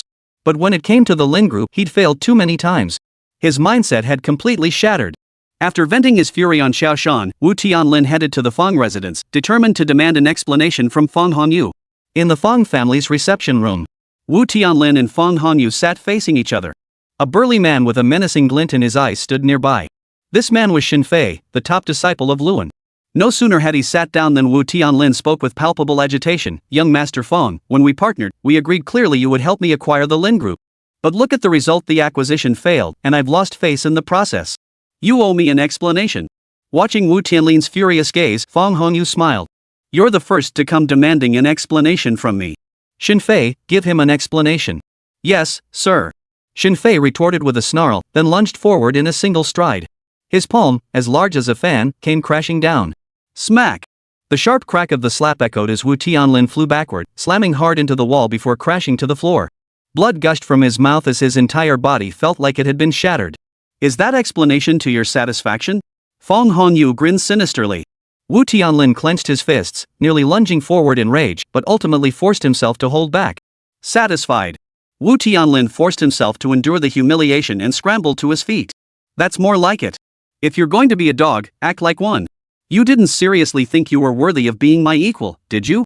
Fang Hongyu snorted coldly. "Young Master Fang is correct." Wu Tianlin bowed his head, his expression respectful. "I was a bit too emotional earlier and lost my composure. I hope young Master Fang will forgive me. But the failure to acquire the Lin Group, I simply cannot accept it."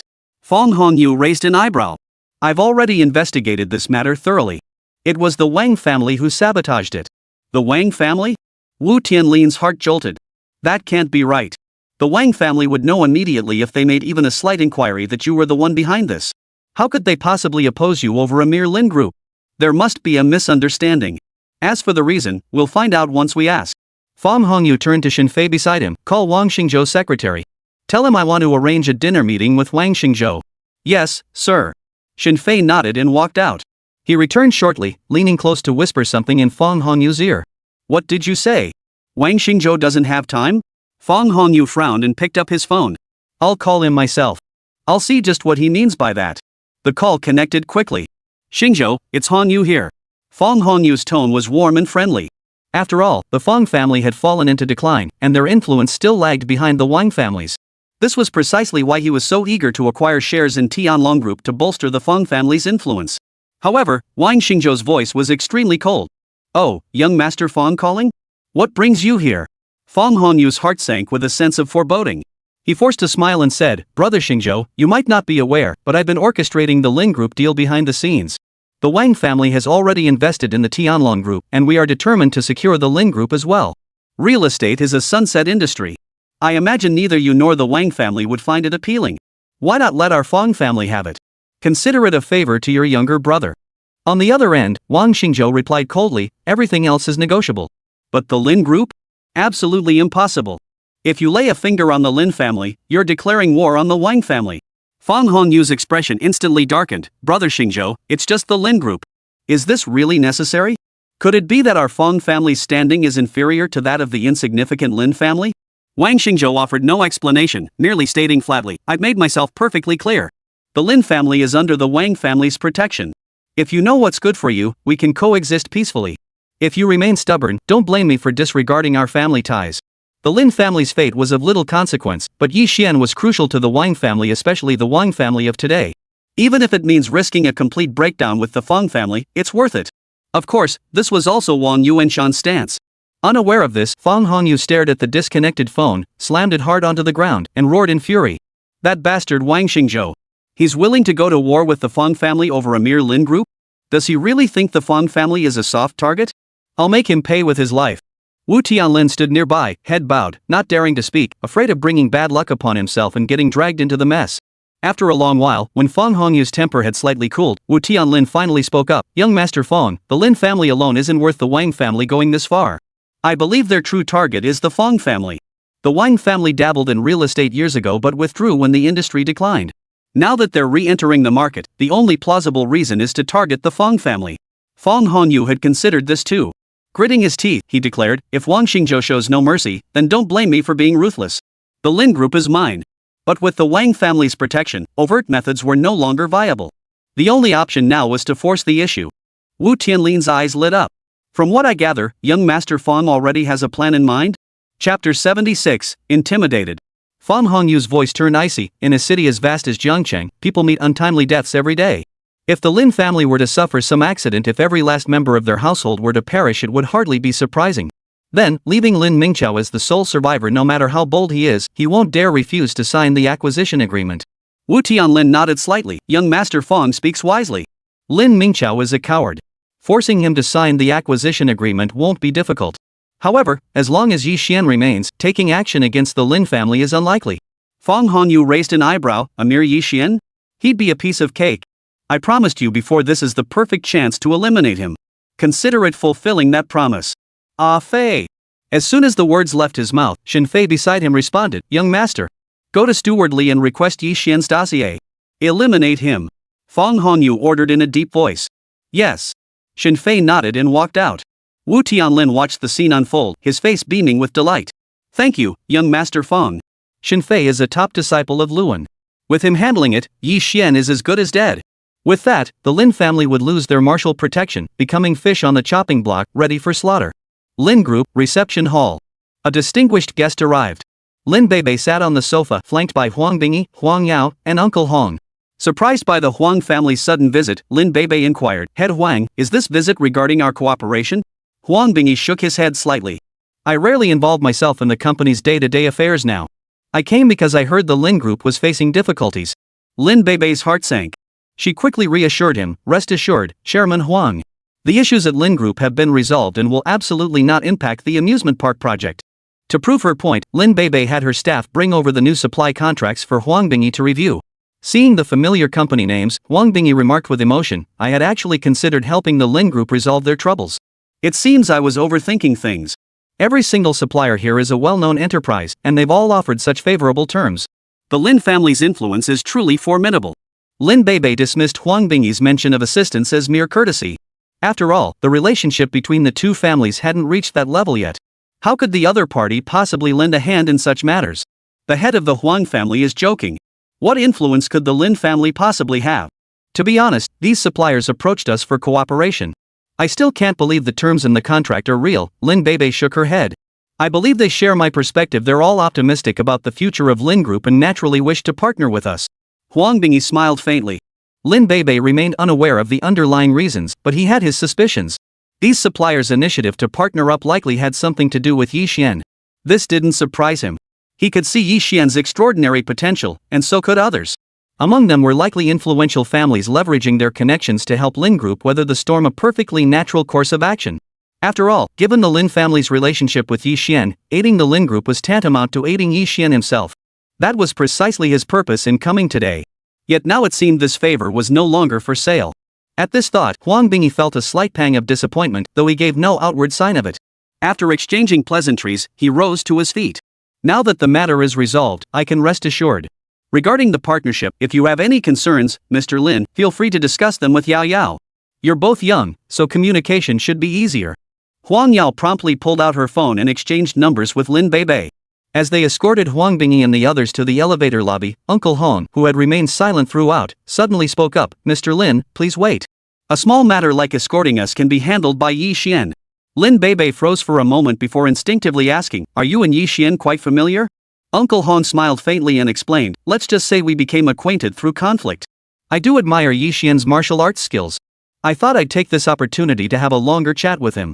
Glancing at Huang Bingyi, who showed no objection, Lin Beibei dialed Yi Xian's number. And so, Yi Xian escorted Huang Bingyi downstairs. They walked and talked until they reached the car. Huang Bingyi said solemnly, young friend, the Fong family wields immense power. Though you averted this crisis, knowing them as I do, they won't let this rest. Open attacks are easy to dodge, but hidden arrows are hard to guard against. If they resort to overt methods, with this old man and your friends backing you, you'll naturally be safe. But I fear they might employ underhanded tactics. As far as I know, the Fong family has recruited numerous martial artists. Among them, 3 stand out as the most skilled, known as the Fong family's 3 golden warriors, Shenfei, Joey, and Ling Yan. These 3 are formidable opponents. Young friend, you must not underestimate them. Yi Xian raised an eyebrow. Thank you for the warning, Elder Huang. I'll meet their force with mine. I'm actually eager to see just how strong the Fong family's experts truly are. Hearing this, Uncle Hong beside him couldn't help but warn, young brother Yi, you mustn't act recklessly. If it were only these 3, it might be manageable. But each of them has their own martial arts lineage backing them. Especially Shenfei, his master, Luan, is a renowned master throughout Chu province. His falling leaves palm is executed with such divine mastery that countless masters have been knocked off their pedestals by it. From his debut to this day, he has never tasted defeat. Maintaining an unblemished record for decades speaks volumes about the sheer power of Luan's martial arts. Most would have been intimidated by this, but Yi Xian merely smiled faintly. So you're saying that if I beat Shenfei, Luan will inevitably come to his defense? Of course. Uncle Hong nodded. Though Luan has many disciples, Shenfei is his favorite. Though they are master and disciple in name, their bond is like that of father and son. If Shenfei suffers any injustice, Luan will undoubtedly intervene. That would spell trouble. So if the Fong family sends others to trouble you, young man, feel free to strike back. But if the ones who come are the 3 great golden guards, especially Shenfei, you must not engage them. Find a way to escape. Yi Xian nodded. Thank you for the warning, Uncle Hong. Though he spoke these words, his heart burned with eagerness. Since descending the mountain, he hadn't had a single satisfying fight. The prospect of facing a master like Luan promised immense gratification. Chapter 77, You Won't Be Shortchanged. The CEO's office. Lin Beibei sat in her chair, growing increasingly uneasy the more she thought about it. The Huang family was known for its strict hierarchy. Uncle Hong was merely a bodyguard. How could he possibly request Yi Xian to escort him? Could this be Huang Bingyi's doing? With this thought, Lin Beibei walked to the floor-to-ceiling window and looked down. In her view, Yi Xian was chatting and laughing with Huang Bingyi. That shouldn't be possible. Lin Beibei felt a bit bewildered. As far as she knew, Huang Bingyi was usually serious and not someone easy to approach. Yet now, he was so amiable toward Yi Xian, even more warmly than he treated her. This just didn't add up. Could it be because of Huang Yao? The thought barely formed before Lin Beibei dismissed it outright. Come on, Huang Yao's status was far above Yi Xian's. There was no way she'd be interested in him. But then she recalled the Ferrari and BMW driving women Yi Xian knew, and suddenly she wasn't so sure. Women who could afford luxury cars must come from privileged backgrounds. They all seemed to favor Yi Xian, so it wasn't impossible that Huang Yao had feelings for him either. For a moment, both thoughts flashed back and forth in Lin Beibei's mind, leaving her deeply unsettled. That womanizer. Unaware of Lin Beibei's tumultuous inner turmoil, Yi Xian had just seen Huang Bingyi off and was about to head upstairs when a red Mercedes-Benz G-Class pulled up in front of him. The window rolled down, revealing Xiao Xiao's face, radiant with an almost overwhelming charm. She wore a white t-shirt and cropped pants, simple yet perfectly accentuating her alluring curves, a sight that could be described as breathtaking. Why did you change cars again? Yi Xian stopped and asked curiously. Surprisingly, Xiao didn't joke with Yi Xian. Her expression was serious as she said, "Get in. I need to talk to you." This was the first time Yi Xian had seen Xiao so serious, aside from when Xiao Dingtian was critically ill last time. After a moment's thought, he got in. This scene was captured by Lin Beibei from upstairs. Her face instantly turned ashen, her teeth clenched tightly. Though the driver's face remained obscured, the pale, slender arms confirmed it was a woman. First a Ferrari, then a BMW, and now a G-Class? How many wealthy women has this guy managed to attract? Was he moonlighting as a gigolo at nightclubs? Frustrated, Lin Beibei pulled out her phone, ready to confront Yi Xian. But the moment the call connected, she hung up. She and this guy had nothing to do with each other. Whatever he wanted to do was his own business. Once this period passed, she'd go to Grandpa and get to the bottom of it. Lin Beibei comforted herself with this thought. Yet her tightly clenched jade-like hands and knuckles turning white betrayed her inner turmoil. Meanwhile, Xiao drove the G-Class slowly along the road. "What's gotten into you?" Yi Xian gazed at Xiao's flawless, delicate face, his expression filled with curiosity. Xiao sighed, her expression grave. "Do you realize how dangerous you are right now?" Yi Xian froze for a moment. "You mean the Fong family? Seems you're not as dumb as I thought." Xiao retorted irritably, "This time the Fong family made their move because you helped the Lin group resolve their troubles, right? Do you realize you're setting yourself up for disaster? Fong Hongyu isn't some saint, he's notorious for being ruthless in his methods. Now that you've become a stumbling block, he'll stop at nothing to eliminate you. This woman actually cares about me." Yi Xian felt a warm surge in his heart. He shook his head. "You're overreacting. I don't think someone like Shenfei can do anything to me." "I know you're highly skilled. If it were just the Fong family's 3 golden guards, I wouldn't be so worried. But things aren't as simple as you think. Xiao Xiaoqiao paused before explaining. Truthfully, years ago, the Fong family was in decline, nearly expelled from the ranks of the 3 great clans. But after Fong Hu took over as the current head, he recruited a large number of martial artists, which helped the Fong family restore its prestige. Fong Hu himself is exceptionally low-key, but according to Qiao family intelligence, he's likely a hidden master. Hearing this, Yi Xian's lips curved into an amused smile. A hidden master? How high could he be? Exactly how high? No one knows. Xiao Xiaoqiao shook her head. He's never left a single survivor after his interventions. But one thing is certain, he commands an army of martial artists, making men like Xin Fei fight for him. His power absolutely surpasses theirs. Staying in Jiangchang is too dangerous for you now. I've already booked you a flight. Go to another city to lie low for a while. Rest assured, I've dispatched men to recruit martial artists everywhere. Once I've gathered enough masters, you can return. Yi Xian froze. He never imagined Xiao Xiaoqiao would go to such lengths for him. The most difficult thing to bear is a beauty's kindness. Just as Yi Xian was about to speak, a black SUV suddenly veered out from an angle, roaring toward the G-Class with a deafening crash. Fortunately, Xiao Xiaoqiao reacted with lightning speed. She yanked the steering wheel hard to the opposite side while slamming on the brakes, narrowly avoiding the collision. The black SUV slammed on its brakes and came to a halt. The Fong family? Yi Xian's expression darkened slightly. Through the window, he could vaguely make out a burly man sitting inside the black SUV not far away. Looks like it's Xin Fei. Let's get out of here fast. Xiao Xiaoqiao started to rev the engine, but Yi Xian stopped her. Stay in the car and wait for me. Don't get out under any circumstances. Yi Xian's expression was grave as he opened the door and stepped out. Xiao Xiaoqiao wasn't about to obey. She immediately followed him out. At that moment, Xin Fei stepped out of the SUV. Standing nearly 2 meters tall, he resembled a mobile tower, radiating an overwhelming sense of pressure. Xin Fei, you were sent by Feng Hanyu, weren't you? I am Xiao Xiaojiao, the only daughter of Xiao Dingtian. I implore you to step aside. The Qiao family will never treat you unfairly. Xiao Xiaoqiao attempted to bribe him. Xin Fei, however, remained unmoved. His expressionless face delivered a cold warning: step aside if you know what's good for you. Otherwise, I'll slaughter both you and this brat. Xiao Xiaoqiao's face darkened. Just as she was about to plead further, Yi Xian interjected in a deep voice, Miss Xiao, don't waste your breath on this big oaf. His falling leaf palm is only good for splitting leaves. Big oaf? Xin Fei had never heard anyone describe him that way before. His rage flared instantly. Kid, you're asking for death. With that, Xin Fei planted his feet and launched forward like an arrow from a bowstring, charging straight at Yi Xian. Stay out of this. Yi Xian shoved Xiao Xiaoqiao aside, his expression as calm as ever as he watched Xin Fei surge toward him. Chapter 78, Unmatched. In the blink of an eye, Xin Fei closed the distance to Yi Xian. He roared, his right palm slashing out violently, aiming straight for Yi Xian's face. A torrent of air surged forth, whipping up a whirlwind that scattered leaves. The sheer force of this strike lived up to the falling leaves' palm's reputation. Xiao Xiaoqiao, watching from nearby, paled visibly. Yi Xian, watch out. Yi Xian heard her warning and a faint smile touched his lips. Don't worry. With that, Yi Xian moved, his right foot shooting forward. Boom! In the next instant, fists and feet collided, erupting in a deafening clamor.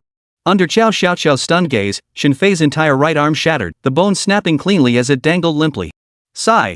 Even Xin Fei, with his iron will, couldn't help but suck in a sharp breath of pain. His eyes were filled with utter disbelief, all traces of his earlier arrogance vanished. How could this be? He couldn't fathom it. His falling leaf palm had clearly reached the realm of perfection, unmatched among the younger generation. Yet, against Yi Xian, he couldn't even block a single strike. You're just too weak. Yi Xian arched an eyebrow, his right fist shooting out with effortless grace. The punch appeared ordinary, yet its speed was blinding. Xin Fei couldn't react in time before it slammed into his face. A piercing scream echoed as Xin Fei was sent flying through the air, leaving a terrifying crimson trail behind him. He crashed to the ground, lifeless. Xiao Xiaoqiao, watching from the sidelines, stared in stunned disbelief. Xin Fei was renowned throughout Jiangchang as a martial arts master, yet before Yi Xian, he proved utterly helpless. But soon, her expression turned grim. You shouldn't have killed Xin Fei. After all, his master is Luan. You've killed him. Luan won't let this go. Yi Xian shrugged his shoulders. Both you and the Huang family head said Xin Fei was formidable. How was I to know he was such a weakling?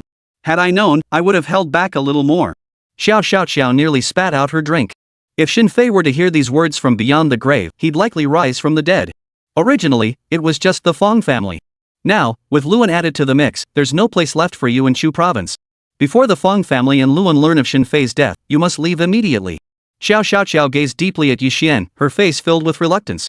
Having offended Luan, Yi Xian's return to Jiangchang was now virtually impossible. And Qiao Dingtian has only her as his daughter. With the Qiao family's vast wealth and influence, she has no possibility of leaving. This parting meant they might never meet again. For a moment, boundless sorrow filled Xiao Xiaoqiao's heart. Yi Xian shook his head. What's there to fear from mere Feng Jia and Luan? Truth be told, I'm actually eager to fight Luan. Let's see what makes this top martial artist of Chu province so exceptional. Xiao Xiaoqiao immediately protested, you're risking your life. Please listen to me, leave for a while. With your talent, it won't be long before Luan is no match for you. Then you can return in triumph. Then I'll personally host a 3-day banquet for you, letting all of Jiangchang know that Yi Xian has returned. Yi Xian smiled indifferently, no need to wait. Even now, whether Luan or I am stronger remains to be seen. His tone was light, yet it carried a profound confidence. Xiao Xiaoqiao furrowed her brow slightly. She wanted to persuade him, but the words died on her lips. Knowing Yi Xian as she did, she understood that once he made up his mind, no amount of persuasion would sway him. For now, she could only devise another plan. After making up her mind, Xiao Xiaoqiao glanced at Shen Fei's corpse and asked, what should we do with this body? Though the road to the airport was deserted, it would inevitably be discovered sooner or later. Of course, we'll notify the Fong family to collect the body. Yi Xian said, dialing Wu Tianlin's number. In the side hall of the Fong residence, Wu Tianlin wore a respectful expression as he lavishly flattered Fong Hongyu. Young Master Fong, with Shen Fei handling things, that brat Yi Xian is as good as dead. And the Lin group will be ours for the taking. Once these two matters are settled, my wish will finally be fulfilled. All thanks to young Master Fong. Your immense kindness is deeply engraved in my heart. Fong Hongyu narrowed his eyes and waved dismissively. A mere Yi Xian and the Lin family? That's nothing more than a trifling matter. This Jiangchang will belong to the Fong family sooner or later. When that day comes, your share of glory and wealth will be assured. Wu Tianlin's face lit up, about to pledge his loyalty, when his phone rang. Seeing Yi Xian's name on the caller ID, his smile broadened into a dazzling grin. Young Master Fong, it seems Shen Fei has succeeded. He actually used Yi Xian's phone to call me. Looks like this guy isn't as rigid and boring as I thought. Calculating the time, nearly an hour had passed. With Shen Fei's methods, it should be done by now. As he spoke, Wu Tianlin answered the call. Brother Shen Fei.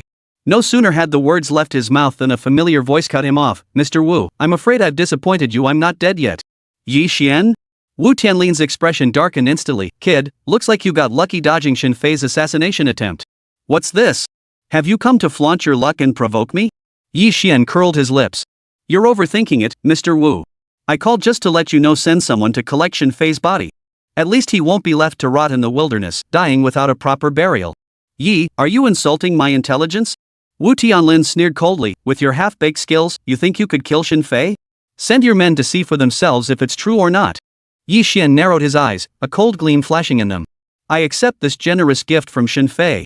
Thank Fong Hongyu for me, and tell him this, reciprocity is the way of courtesy. I'll find a way to repay this favor. With that, he hung up. Wu Tianlin clutched the phone, his face turning ashen. From Yi Xian's tone, it didn't sound like he was joking. What the hell is going on? Fong Hongyu demanded, his face darkening. Wu Tianlin quickly repeated Yi Xian's words. That Yi Xian is full of it. Shen Fei's falling leaf palm is virtually unmatched.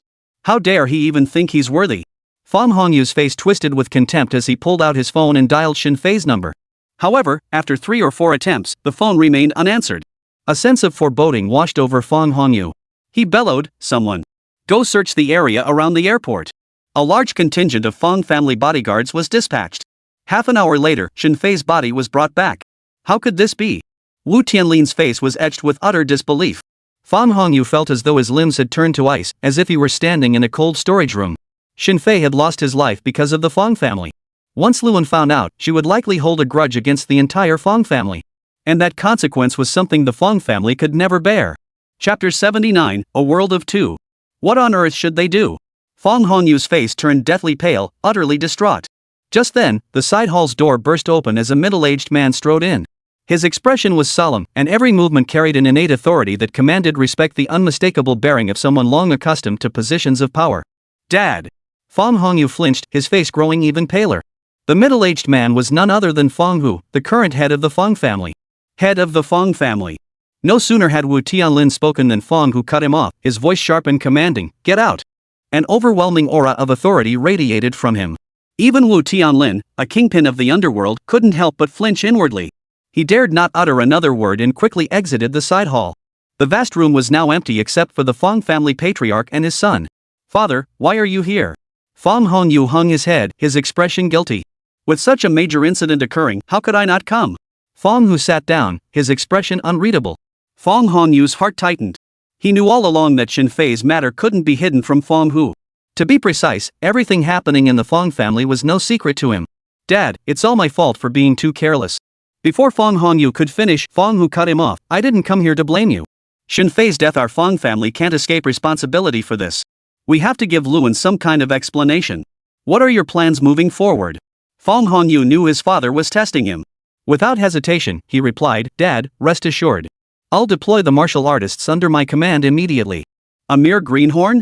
I refuse to believe he can cause any trouble. Before he could finish, Fong Hu rose and delivered a flying kick that sent Fong Hongyu crashing to the floor. His previously impassive face was now twisted with fury. Shin Fei's death doesn't anger me, for I know there's still time to make amends. But I never imagined you'd be this stupid. If Yi Xian were so easy to deal with, how could he have killed Shin Fei? Facing Fong Hu's fury, Fong Hongyu dared not utter a word of defense. Ignoring the pain in his body, he scrambled to his feet and knelt on the ground. Father, so according to your plan. Fong Hongyu looked at Fong Hu timidly. At all costs, mobilize every resource the Fong family possesses. Kill Yi Xian before Luan learns of his death. Since the matter originated with Wu Tianlin, he couldn't remain uninvolved. Make him transfer 10% of his shares in Tianlong Group to Luan as an apology. If these two demands are met, it should satisfy Luan and get us through this. Fong Hu spoke calmly, having clearly devised the strategy before arriving. Dad, the Tianlong Group is practically ours already. Its market value is tens of billions. 10% of the shares alone would be worth 7 or 800 million. Isn't that a bit too much? Fong Hongyu felt a twinge of regret and spoke cautiously. His response was met with a merciless slap from Fong Hu. The excruciating pain nearly knocked him unconscious. You fool! Do you have any idea what happens when you cross Luan? Neither you nor I might survive. If we can just get through this crisis, what's the big deal about giving up 10% of the shares? Even handing over the entire Tianlong Group wouldn't matter. Fong Hu looked at him with disappointment, as if he were a piece of iron that refused to be forged into steel. They say like father, like son. He now understood those words all too well. I understand. Fong Hongyu nodded urgently. Outside the Lin family villa, a Mercedes-Benz G-Class was parked by the roadside. Recalling today's events, Yi Xian looked at Xiao Xiaoqiao and said, Thank you for today. What are you thanking me for? I didn't really help with Shin Fei's situation. Xiao Xiaoqiao looked puzzled. Yi Xian smiled faintly. Thank you for caring so much about me and helping me strategize. Thinking of how anxiously Xiao Xiaoqiao had urged him to leave Jiangcheng, a wave of warmth washed over him. All you can do is talk. You don't even offer anything tangible. Xiao Xiaoqiao pouted. Hearing this, Yi Xian nodded. What tangible benefit do you want? Just ask. As long as it's within my power, I'll fulfill it. The moment the words left his mouth, he regretted them. This girl before him was no ordinary woman. Her driving skills rivaled the legendary Autumn Name mountain racers. He had no idea what astonishing demands she might make. Sure enough, Xiao Xiaoqiao never disappointed in this regard. She lightly licked her lips, her eyes glancing around as she said, What if I asked you to kiss me? Her voice was incredibly seductive, tantalizingly alluring. Staring at those fiery red lips mere inches away, Yi Xian felt an instant surge of desire. Kiss her. Fortunately, a sliver of his sanity remained, and he forced himself to resist. I'm leaving first. Yi Xian swiftly pushed open the car door and stepped out. Behind him, a pleasant laugh echoed. The moment he entered the Lin residence, Yi Xian saw the entire Lin family seated on the sofa. Little Yi is back. Lin Rohai chuckled.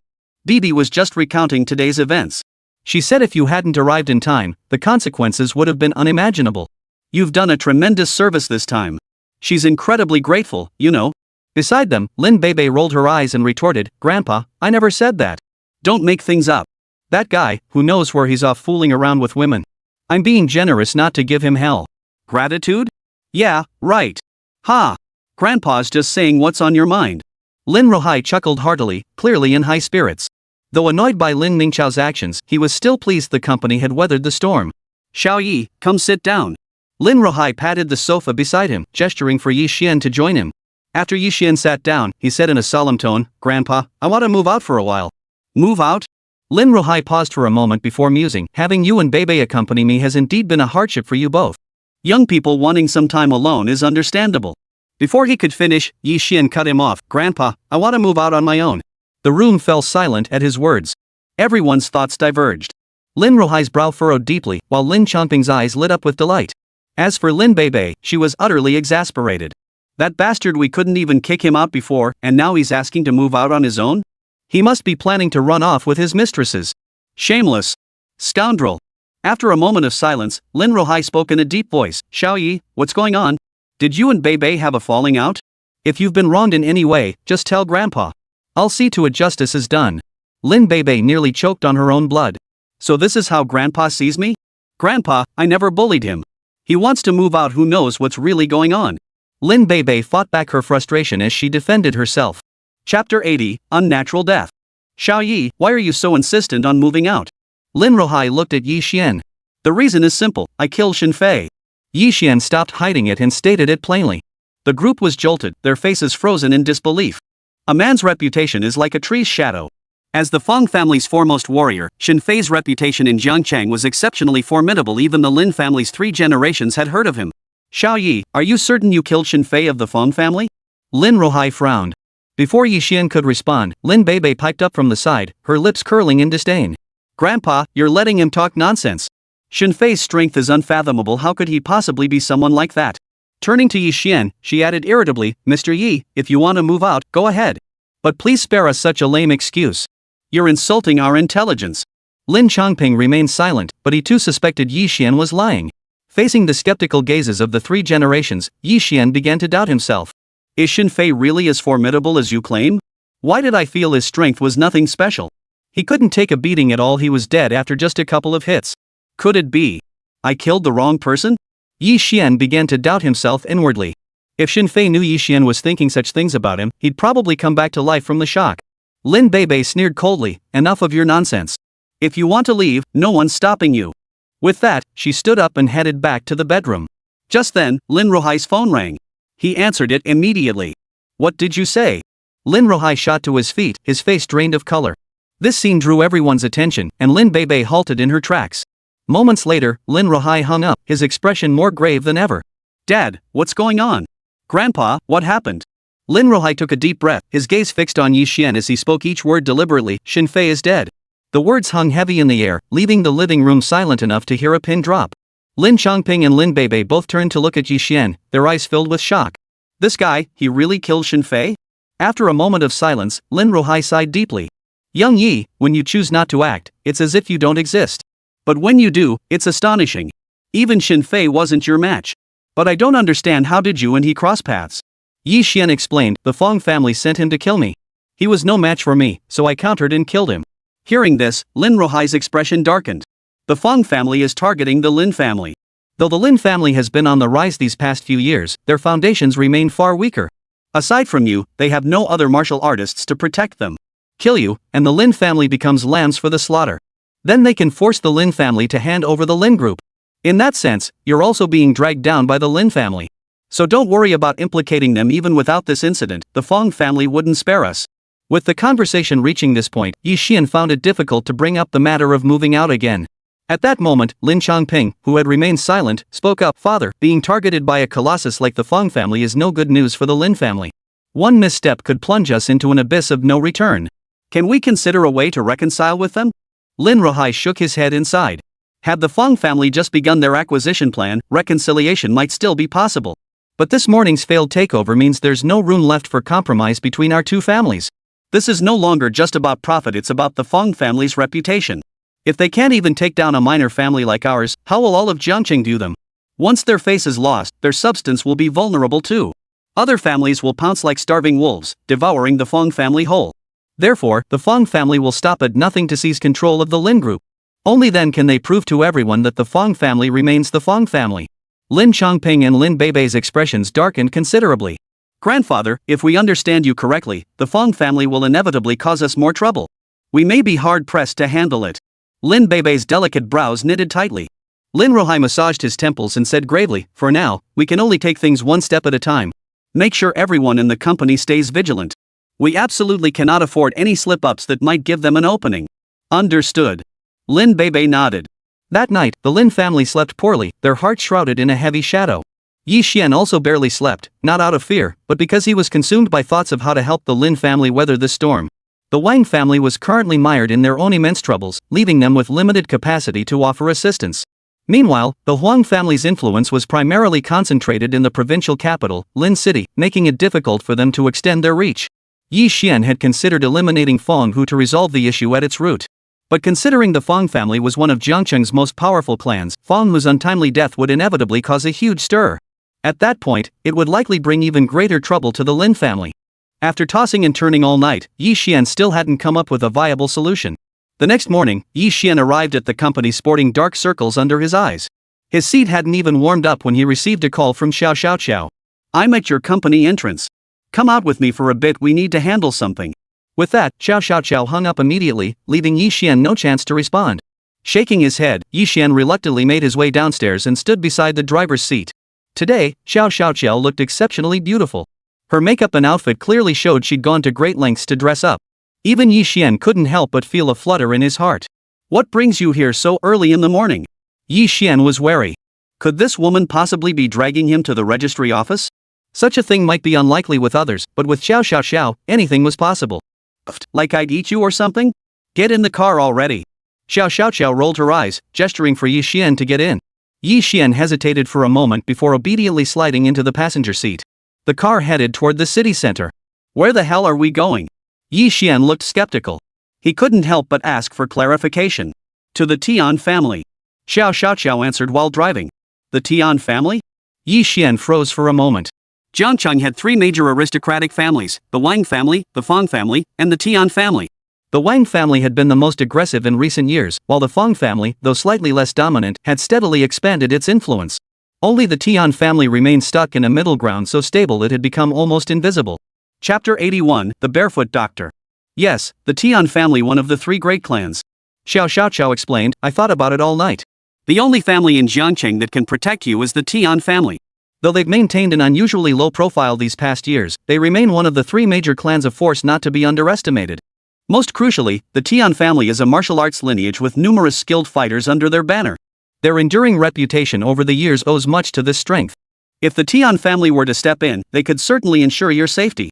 Among the three great families, the Wang family is renowned for its cunning, relying on Wang Yuanshan's foresight and ability to navigate any situation. The Feng family, however, is ruthless, acting without scruple and displaying a cruelty beyond the ordinary. As for the Tian family, they are martial. Yi Xian shook his head. "What are you thinking? The Tian family certainly has the strength to oppose the Feng family, but nothing comes for free. Why would they help me? Is it because I'm so handsome? First time I've heard you being so full of yourself." Xiao Xiao laughed until she was shaking like a leaf. "Though, if you're handsome enough, it might actually give you an edge. Because the person you'll be facing next is the Tian family's eldest daughter, Tian Xingrong." I only sell my artistry, not my body." Yi Xian's mind began to churn with doubts. "Wait, they wouldn't actually make me sell my looks, would they? What are you thinking? Even if you wanted to sell yourself, I doubt you'd have the guts." Xiao Xiao raised an eyebrow. Tian Xingrong had 2 arranged marriages, but both times, her fiancé died suddenly on the wedding day. Since then, the people of Jiangcheng have nicknamed her the Black Widow. None of the major aristocratic families dare to marry into her family anymore. With such a formidable husband-killing fate, if you don't mind, you could give it a shot. Yi Xian clicked his tongue. "With such a hard-to-break fate, you can't seriously expect me to resolve it? I don't have that kind of power. I meant for you to see a doctor." Xiao Xiao explained, years ago, Tian Xingrong was secretly poisoned with a bug poison. Though the perpetrator was eventually caught, he lacked the skill to counteract the poison only to inflict it. According to him, without the poison being neutralized, Tian Xingrong wouldn't live past 30. Over the years, the Tian family has sought countless renowned physicians and master healers, along with many powerful martial artists, but all have been helpless. If you can cure her, the Tian family will certainly stand up for you and shield you from both the Feng family and Luan. Yi Xian frowned. Bug poison was unlike ordinary toxins. Each shaman's method of cultivating the bug differed, making the poison unique. Finding an antidote would be no simple task. Frankly, I don't have much confidence in this endeavor. But you never know until you try, right? Maybe you'll cure her after all. Xiao Xiao offered reassurance. Half an hour later, the two arrived at a villa in the city center. As soon as Yi Xian and Xiao Xiao parked and stepped out, a man who looked like a butler approached them. "Mr. Li, this is the renowned Dr. Yi I mentioned. Would the head of the Tian family be available now?" Xiao Xiao addressed the man. Butler Li didn't respond. Instead, he scrutinized Yi Xian with unabashed scrutiny, as if he were picking out vegetables at the market. "So young? Are you certain this is the divine physician you mentioned?" Butler Li shot a cold glance at Xiao Xiao. Xiao Xiao, don't think your status as the Qiao family's young miss gives you license to speak recklessly. Our young miss holds a position of great honor, not just any Tom, Dick, or Harry is qualified to treat her. Such words were extremely rude. Had it not been for Xiao, Yi Xian would have stormed off long ago. Fearing Yi Xian's anger, Xiao hurriedly interjected, "Stewardly, I pledge the Qiao family's reputation. Yi Xian's medical skill is truly extraordinary. He cured my father's illness. I've already arranged everything with the Tian family head. You need only inform them of our arrival." Seeing Stewardly show no intention of moving, Xiao pulled out a check and placed it in his hand. Li the steward discreetly tucked it away, his expression softening considerably. "Xiao, it's not that I'm deliberately making things difficult for you. It's just that this man is far too young. As steward, it's my duty to vet candidates for the family head." "I understand. You have your reasons," Xiao said with a smile. Stewardly nodded. "Wait here. I'll go inform the head of the household." After Li left, Yi Xian looked at Xiao and sighed. "Why must you stoop so low to beg for me?" Xiao was a woman of immense pride. Begging like this today was likely a first for her. This left him with a deeply complicated feeling. "I'm willing." Xiao flicked her hair and smiled sweetly. "If it were anyone else, I wouldn't care whether they lived or died. But for you, even if it means groveling and begging, I'd do it willingly." These words were practically a confession, leaving Yi Xian momentarily at a loss for words. Truth be told, he did harbor some affection for Xiao. Yet his fate was sealed. He must leave Jiangcheng and return to his master. There could be no future for them. Yet to reject her outright would be too hurtful.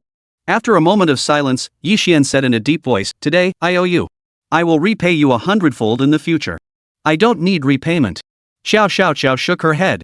"What I want, you can't give me now. What you want to give, I don't need." With her sharp intelligence, she could clearly see Yi Xian's hesitation. But she wasn't in a hurry. What was meant for her would come to her in time. What wasn't meant for her wouldn't be gained by force. Yi Xian was rendered speechless. Just as the atmosphere grew heavy, Stewardly returned. "Xiao, the master is in the side hall. You may escort this gentleman there." Xiao nodded and led Yi Xian to the side hall. She looked at the middle-aged man on the sofa and addressed him respectfully, "Uncle Tian." Tian Qing gave a slight nod in acknowledgement before turning his gaze to Yi Xian. "So you're the divine healer Xiao mentioned?" His condescending demeanor made Yi Xian distinctly uncomfortable. "I wouldn't dare call myself a divine physician. I've merely gained some insights into the medical arts," Yi Xian replied solemnly. "I don't want mere insights, I want cures that work." Tian Chang snorted coldly, her expression unreadable. "For anyone else, your age alone disqualifies you from treating my daughter. But since Xiao vouched for you, I'll give you this chance. But before I let you examine her, I have a few questions. If your answers satisfy me, you may treat my daughter. Otherwise, you can go cool your heels somewhere else." Yi Xian's irritation deepened, but considering Xiao, he held his tongue. "Go ahead, Mr. Tian." "Very well." Tian Ching cut straight to the point. "Who is your medical mentor?" "My master is merely a country bumpkin. His name is unlikely to be known to the Tian family head." Yi Xian replied. He had intended to mention the divine calculator, but upon second thought, someone like Tian Chang was unworthy of knowing his master's name. "What?" Tian Chang's expression darkened instantly. "So you're saying both you and your master are nothing more than village quacks?" Chapter 82, A Silent Loss. Facing Tian Chang's accusatory tone, Yi Xian remained composed. "You could interpret it that way." As the words fell, Tian Chang's expression darkened further. "A barefoot doctor dares to treat my daughter? Xiao, you really have some nerve." Tian Cheng glared at Xiao, his voice icy. "Give me a reasonable explanation. Otherwise, I can't guarantee you'll walk out of here today." "Uncle Tian, Yi Xian may indeed come from the countryside, but his medical skills far exceed your imagination. My father is living proof. Countless renowned physicians were helpless against his illness, yet Yi Xian cured him with ease. Please trust me on this." Xiao pleaded earnestly. "Trust you? Based on this nonsense?" Tian Cheng sneered coldly twice, then bellowed toward the entrance, "Guards! Throw these two out." As soon as the words left her mouth, several martial artists entered from outside, surrounding Yi Xian and Xiao. "Let's see who dares to touch us." Yi Xian stood up, a terrifying aura emanating from him that pressed down on the martial artists, making it hard for them to breathe. Their legs trembled. If Tian Chang hadn't been there, they would have collapsed to the ground long ago. This was the suppression of a higher realm. Tian Chang narrowed his eyes. "Who knew you had some tricks up your sleeve?" As he spoke, the energy within his body surged rapidly. The Tian family had risen through martial prowess. To Tian Xing, Yi Xian's actions were nothing short of an affront of provocation that demanded severe punishment. Yet the very next moment, just as Tian Xing prepared to strike, terror gripped his heart. He realized Yi Xian seemed to have fused with the surrounding heavens and earth. His aura flickered in and out of existence, leaving not a single flaw to exploit. Could it be, this kid has broken through to the Hotian realm? The thought flashed through his mind, only to be immediately dismissed by Tian Cheng. Post-heaven realm martial artists were as rare as phoenix feathers and Shilin horns, each an exceptionally gifted prodigy. How could this nameless nobody possibly achieve such a feat? Seeing Tianqing's silence, Yi Xian turned to Xiao Xiaoqiao and said, "Let's go." With that, he strode purposefully toward the exit, Xiao Xiaoqiao following close behind. The martial artists turned their gaze toward Tianqing in unison, but he remained silent, his face dark and sullen. Before ascertaining Yi Xian's true cultivation level, Tianqing dared not make any rash moves. Back in the car, Yi Xian glanced at Xiao Xiaoqiao and said in a low voice, "Will you blame me for messing up the opportunity you worked so hard to secure?" Xiao Xiaoqiao shook her head immediately. "How could I? It's actually my fault for not understanding the situation clearly." Judging by Tianqing's demeanor, he must have just secured a renowned physician to treat Tianqing wrong. Otherwise, he wouldn't have been so warm yesterday only to treat us with such hostility today. It's all my fault for being incompetent and letting you suffer this humiliation. Xiao Xiaoqiao watched Yi Xian, fearing he might be upset over what had just happened. This was the first time in her life she'd ever cared so much about someone's feelings. "It wasn't humiliation," Yi Xian said, shaking his head. "Just being disgusted by a petty villain. The head of the prestigious Tian family is nothing special. Truthfully, Tianqing's abilities are quite mediocre. Over the years, the Tian family has maintained its current standing solely through Tian Xingrong's efforts." Xiao Xiaoqiao explained, "Though Tian Xingrong is a woman, her strategic acumen rivals and even surpasses any man. Were it not for Tian Cheng holding her back, the Tian family's influence would be even greater than it is now. It was precisely for this reason that Tian Qing cherished this daughter above all else. Both of her husbands were taken in as sons-in-law, but tragically, neither even made it through the Tian family's gates before meeting violent ends."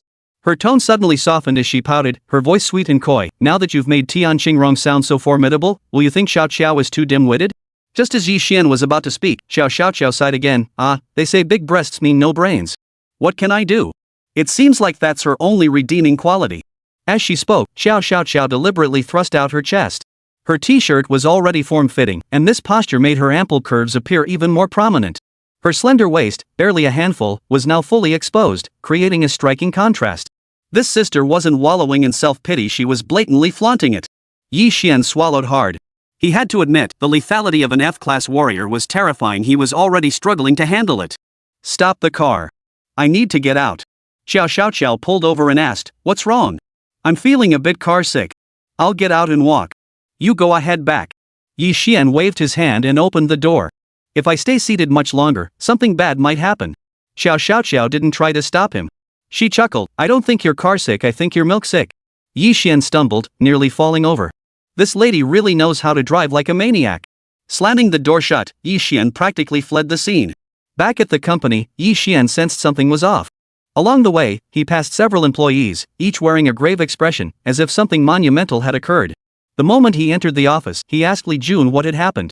"Brother Xian, the Feng family has declared war on us," Li Jun said with a bitter smile. "Declared war?" Yi Xian frowned. "That's right.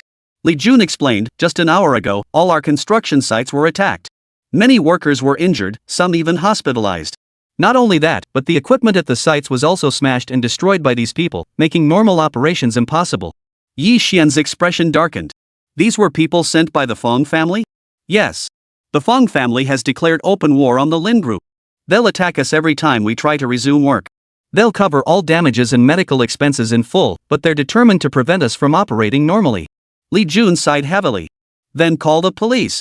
I refuse to believe there's no law in this country." Yi Xian snorted coldly. "Brother Xian, the Feng family wouldn't dare do this without a plan. Those thugs who smashed things were arrested, but none of them admitted to being sent by the Feng family. Even though the Feng family made threats, with their power and connections, no one would dare use that as evidence. Which means we're stuck swallowing this bitter pill." Li Jun sighed again before continuing, "The Feng family is incredibly wealthy. That compensation is a drop in the bucket for them. But with the construction site halted, our daily losses are a significant expense. If that were all, it might be bearable. But if we miss the deadline, not only will we lose our project payments, we'll have to compensate the client. Worse still, once word spreads that the Feng family has declared war on US, we'll likely never secure another project from today onward." Chapter 83, Determined to Prevail. The Feng family is truly despicable. Yi Xian cursed silently in his heart. For the first time, he deeply understood the ruthlessness of the Feng family. For most small and medium-sized families, facing such an offensive is practically impossible to counter. Aside from voluntarily requesting a buyout, there's simply no other viable solution. In my opinion, we should suggest to the boss that she hire more large security companies to protect the safety of all the construction sites. Wang Shan shouted loudly. Li Jun shot him a look of utter contempt. Dashin, I can overlook your, well, let's just say you're not exactly in top form. But how can your brain be this slow too? The Fong family has already made their intentions clear. What security company would be so blind as to take our business? Wang Shan was rendered speechless. The office atmosphere grew heavy with anxiety as everyone worried deeply. Just then, Yi Xian's phone rang. The caller ID displayed Wang Yuanshan. Yi Xian stepped out of the office and found a corner to take the call. Mr. Wang, you must have heard about the situation at Lin Group. Do you have any solutions? Yi Xian asked. On the other end, Wang Yuanshan's voice was solemn. The Fong family ignored my warnings and moved against Lin Group. This time, they're determined to succeed. They've paid hefty bribes to the police department, and we're already leveraging our connections to apply pressure. However, given the status of the Fong family father and son, it's unlikely we can have them arrested over this incident. And arresting some minor henchmen won't solve the problem either. For now, we can only respond to their moves as they come. Our first priority is to stabilize morale. Shortly, I will personally visit Lin Group to show support. Simultaneously, I will order all companies under the Wang family to launch a full-scale offensive against the Fong family's assets. Additionally, construction sites require immediate security reinforcement. The knife gang would be the ideal choice, but for some reason, Guo Feng's phone remains unreachable. I suspect he may have encountered trouble. Therefore, I've already dispatched personnel to seek out suitable security firms outside the province to safeguard all Lin Group construction sites. Alright, then I'll leave it to you, Mr. Wang. Yi Xian nodded. Wang Yuanshan immediately responded, Mr. Yi, you're too kind. This is simply what the Wang family should do. After hanging up, Yi Xian narrowed his eyes. At such a critical juncture, Guo Feng being unreachable almost certainly meant the Fong family was pulling strings behind the scenes. Given their current resolve, relying solely on the Wang family might not be enough to weather this storm. The root of the problem must be addressed. Just as Yi Xian was deep in thought, his phone rang again. The caller ID displayed Wu Tianlin. Just as expected. Answering the call immediately, Yi Xian said coldly, Guo Feng is in your hands, isn't he? Wu Tianlin's brazen laughter echoed through the line, Yi Xian, you're quite clever. That's right. After deciding to launch a full-scale war against the Lin Group, I advised young Master Fong to send men to capture Guo Feng. That traitorous bastard thought he'd found a powerful ally and dared to turn on me. This time, I'll make him wish he were dead. Yi Xian raised an eyebrow. You called me just to spout this nonsense? Wu Tianlin's voice turned icy. Young Master Fong wants to discuss matters concerning the Lin Group with you. Meet us at the South Suburb warehouse. You have exactly half an hour. If you fail to arrive on time, the Lin family will be destroyed. With that, Wu Tianlin hung up. Across from him sat Fong Hongyu. Behind Fong Hongyu stood two middle-aged men. One carried a massive sword on his back, while the other was a mass of bulging muscles, clearly a master of internal martial arts. These two were Zhou Yi and Lin Yan, masters renowned alongside Qin Fei. Surrounding them were Qinglin gang members led by Mad Dog, providing security. As for Guo Feng, he hung nearby, blood-soaked and barely conscious. Mr. Wu, is your plan really going to work? Fong Hongyu asked. Anyone can see this is a trap. That kid Yi Xian isn't stupid, how could he walk into such danger? Last night, he had already relayed Fong Hu's demands to Wu Tianlin. Gritting his teeth, Wu Tianlin agreed to the 10% share. At the same time, he offered a plan. That was to declare all-out war on the Lin Group. This move would strike a blow against the Lin family, restoring the Fong family's lost face. Moreover, it would force Yi Xian out of hiding, presenting an opportunity to eliminate him. It was a 2-for-1 move. After a moment's thought, Fong Hongyu agreed. But if Yi Xian doesn't show up, or worse, flees to another region after we tip him off, things could get messy. That's why Fong Hongyu isn't entirely at ease. Young Master Fong, rest assured. After several encounters, I've come to understand Yi Xian quite well. He fancies himself a martial arts prodigy and doesn't give us the time of day. Given his close ties to the Lin family, he wouldn't stand idly by and watch them perish. Therefore, I'm certain he will come. Fong Hongyu finally nodded in relief. Very well. I'll trust Director Wu this once. If this succeeds, the Lin family shares will be split evenly between you and me, a fitting reward for your strategic counsel. Thank you, young Master Fong. Wu Tianlin's expression brightened. The Lin Group was no small entity. Securing half its shares would not only fully compensate for his financial losses but also yield substantial profits. Overcome with excitement, his twisted desires began to stir once more. He walked over to Guo Feng's side. Guo Feng, you traitorous scum. If not for me, you'd be nothing but a dog trampled underfoot. I gave you dignity and status, yet you turn around and bite the hand that feeds you. Today, I'll show you what happens to those who betray me." As he spoke, Wu Tianlin clapped his hands. A Qinglin gang member approached carrying a high-pressure water gun, spraying salt water directly onto Guofeng's body. Ah! A piercing scream erupted. Salt water washing over wounds, the agony was beyond description. "Wu Tianlin, you old dog!" Guofeng erupted in curses. This left Wu Tianlin thoroughly frustrated. From what he knew, Guofeng was usually a coward who avoided trouble. How could he have become so principled after siding with Yi Xian? Even now, he showed no sign of begging for mercy. This greatly diminished Wu Tianlin's sense of satisfaction in exacting revenge. Keep pouring water on him. Keep it up until he begs for mercy. Wu Tianlin growled hatefully. In truth, Guofeng possessed no real backbone. His refusal to beg for mercy thus far was merely a gamble that Yi Xian would come to rescue him. The moment he begged for mercy, Wu Tianlin would lose all interest in tormenting him and would simply order his men to kill him. Therefore, no matter what, he had to hold out until Yi Xian arrived. "Wu Tianlin, you old dog! Kill me if you dare!" Guofeng cursed viciously, gritting his teeth against the pain. Chapter 84, Staying Behind. Lin Group, President's Office.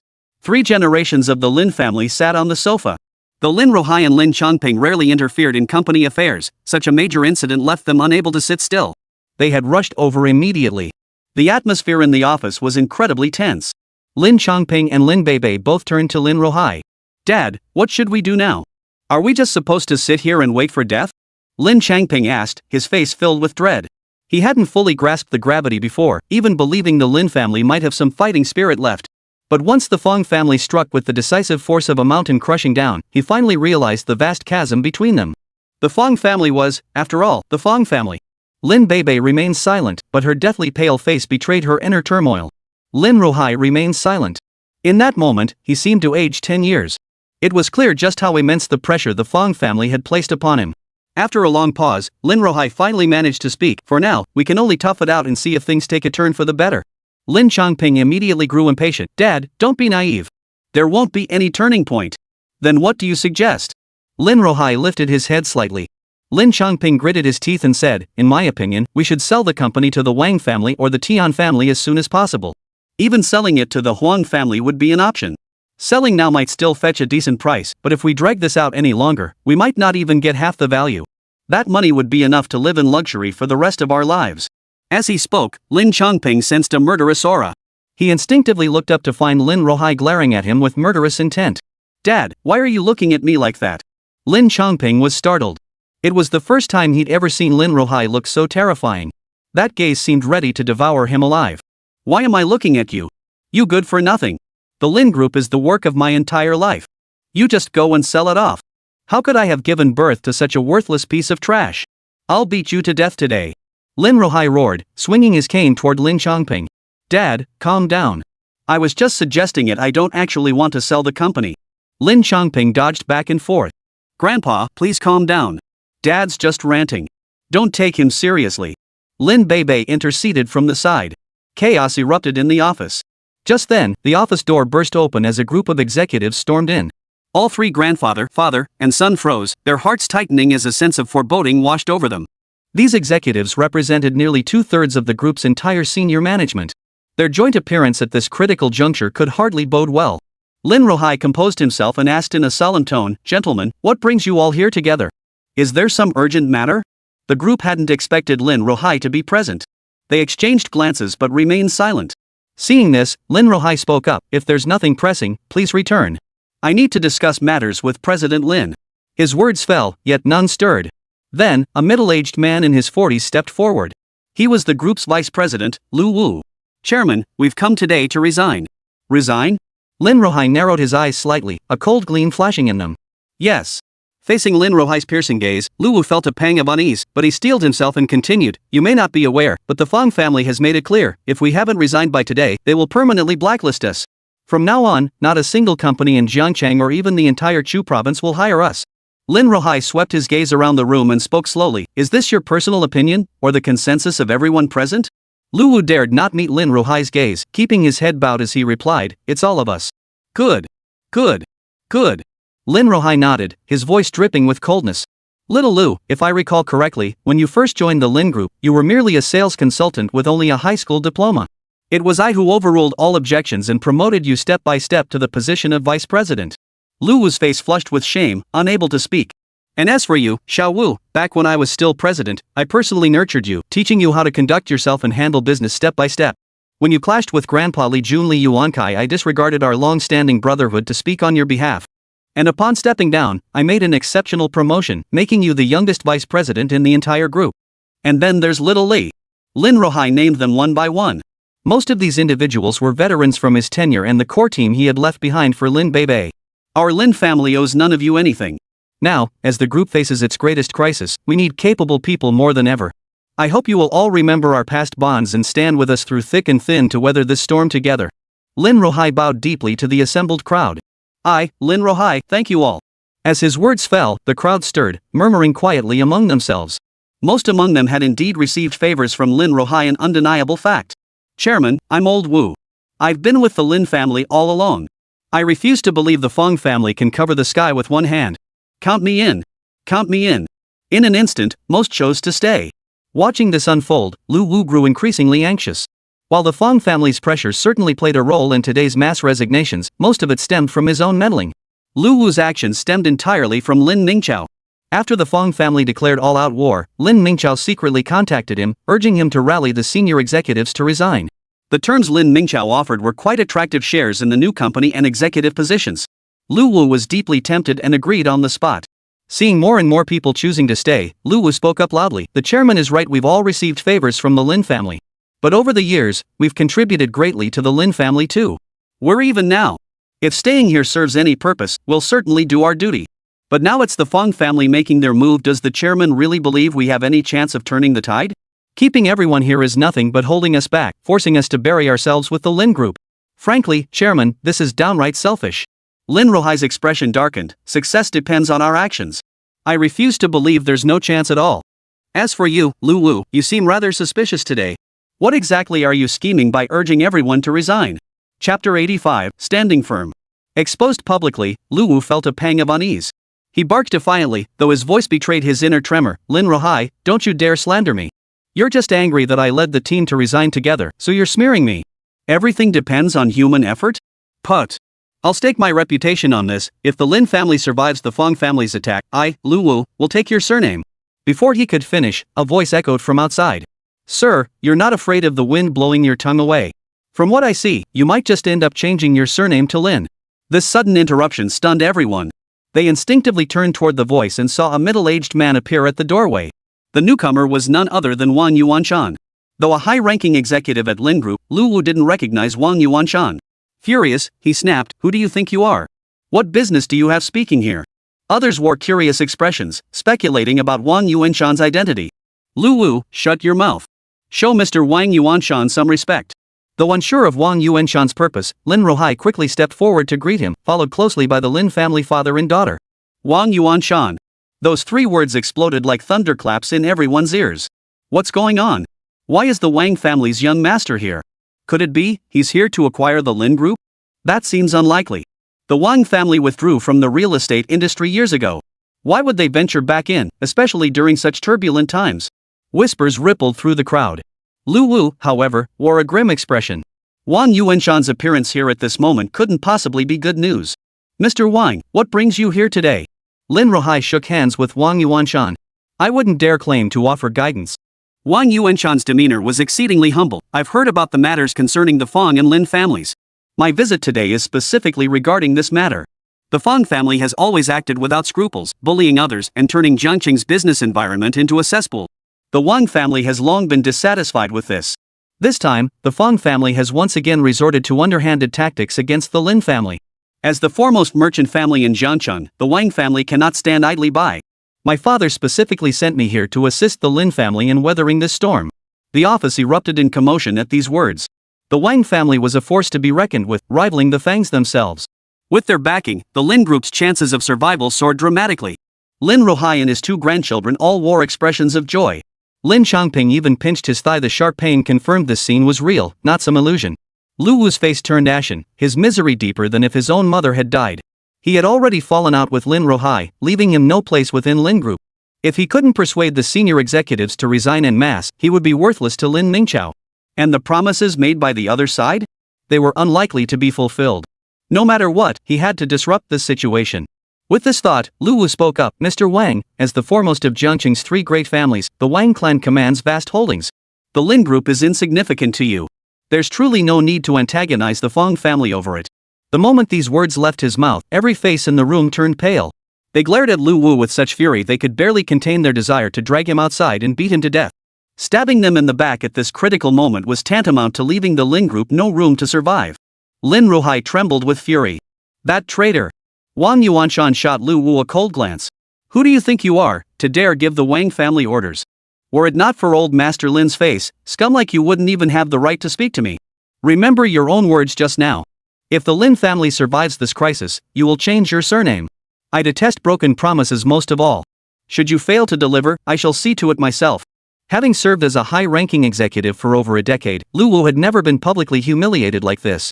His face flushed with embarrassment, and he snapped back in anger. Wang Yuanshan, don't get too cocky. The Wang family may be the foremost among the three great clans, but would you truly risk a life or death battle with the Fong family for the sake of the Lin family? Besides, the Wang family withdrew from the real estate industry years ago. Don't you know how little help you can offer the Lin family? Your meager support is nothing but a drop in the bucket for the Lin family. I'll be damned if I don't see how you plan to help the Lin family weather this storm. Wang Yuanshan's face darkened instantly. Just as he was about to speak, a melodious voice rang out. What the Wang family cannot give, the Huang family can. As the words fell, a figure appeared before the assembled crowd. It was none other than Huang Yao. The Huang family? The Huang family from the provincial capital? Indeed, this was Huang Yao, granddaughter of Huang Bingyi, vice president of Yuan Group.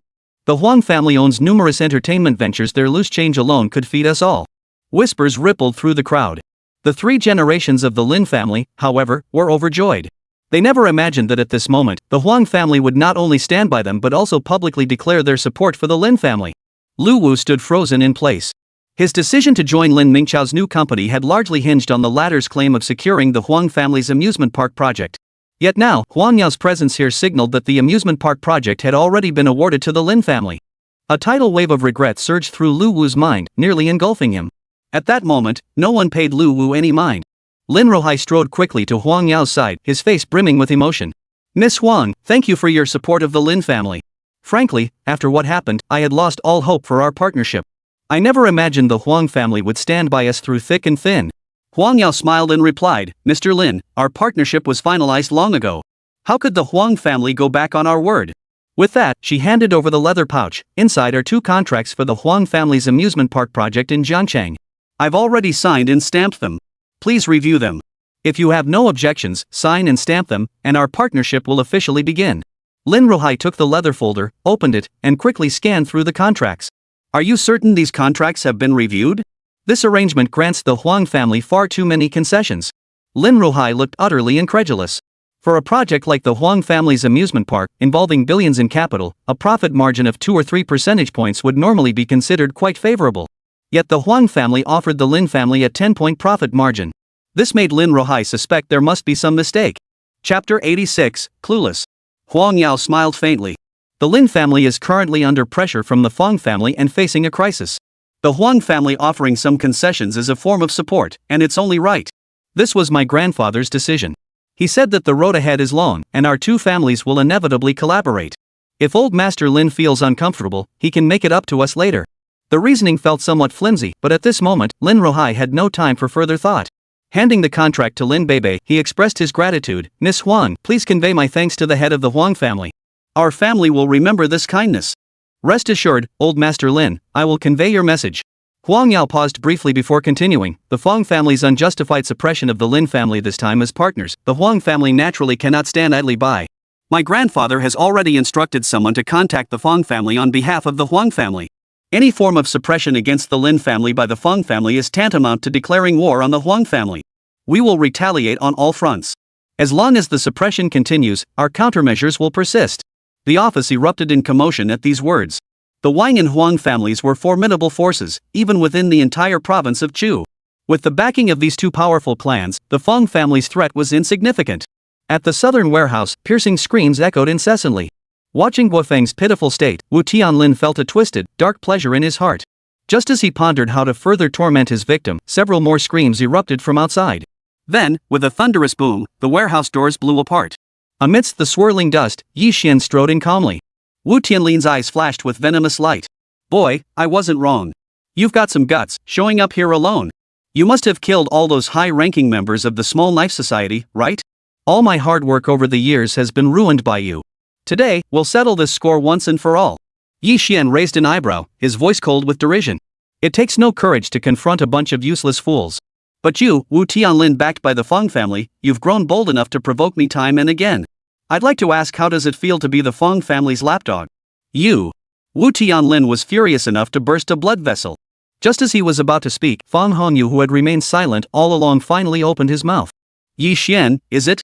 For someone so young, you sure talk big. Do you really think a little skill gives you free rein to run rampant in Jiangcheng? Today I'll make it clear, this Jiangcheng belongs to the Fong family.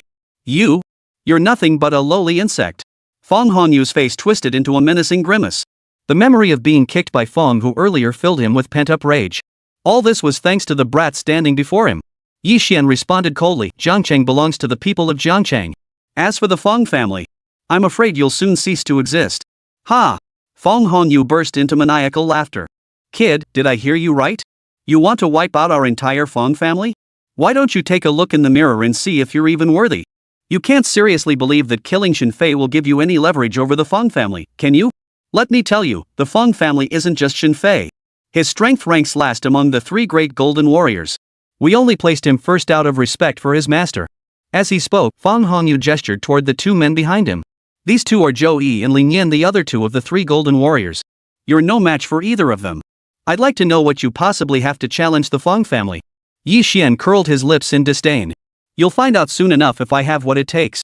With that, Yi Xian planted his feet and lunged at Fong Hongyu like a sharp arrow. Seeing this, Zhou Yi and Lin Yan flashed forward, blocking Fong Hongyu's path. Brother Zhou, why use a sledgehammer to crack a nut? Leave this brat to me. Lin Yan roared, crackling with energy as he unleashed a punch aimed squarely at Yi Xian's face. The punch combined speed and power, accompanied by a series of air-bursting sounds that attested to its formidable force. Fong Hongyu and Wu Tianlin both wore cruel grins, already envisioning Yi Xian's head split open. Yet the scene that unfolded next stunned both men. Facing Lin Yan's assault, Yi Xian showed no intention of dodging.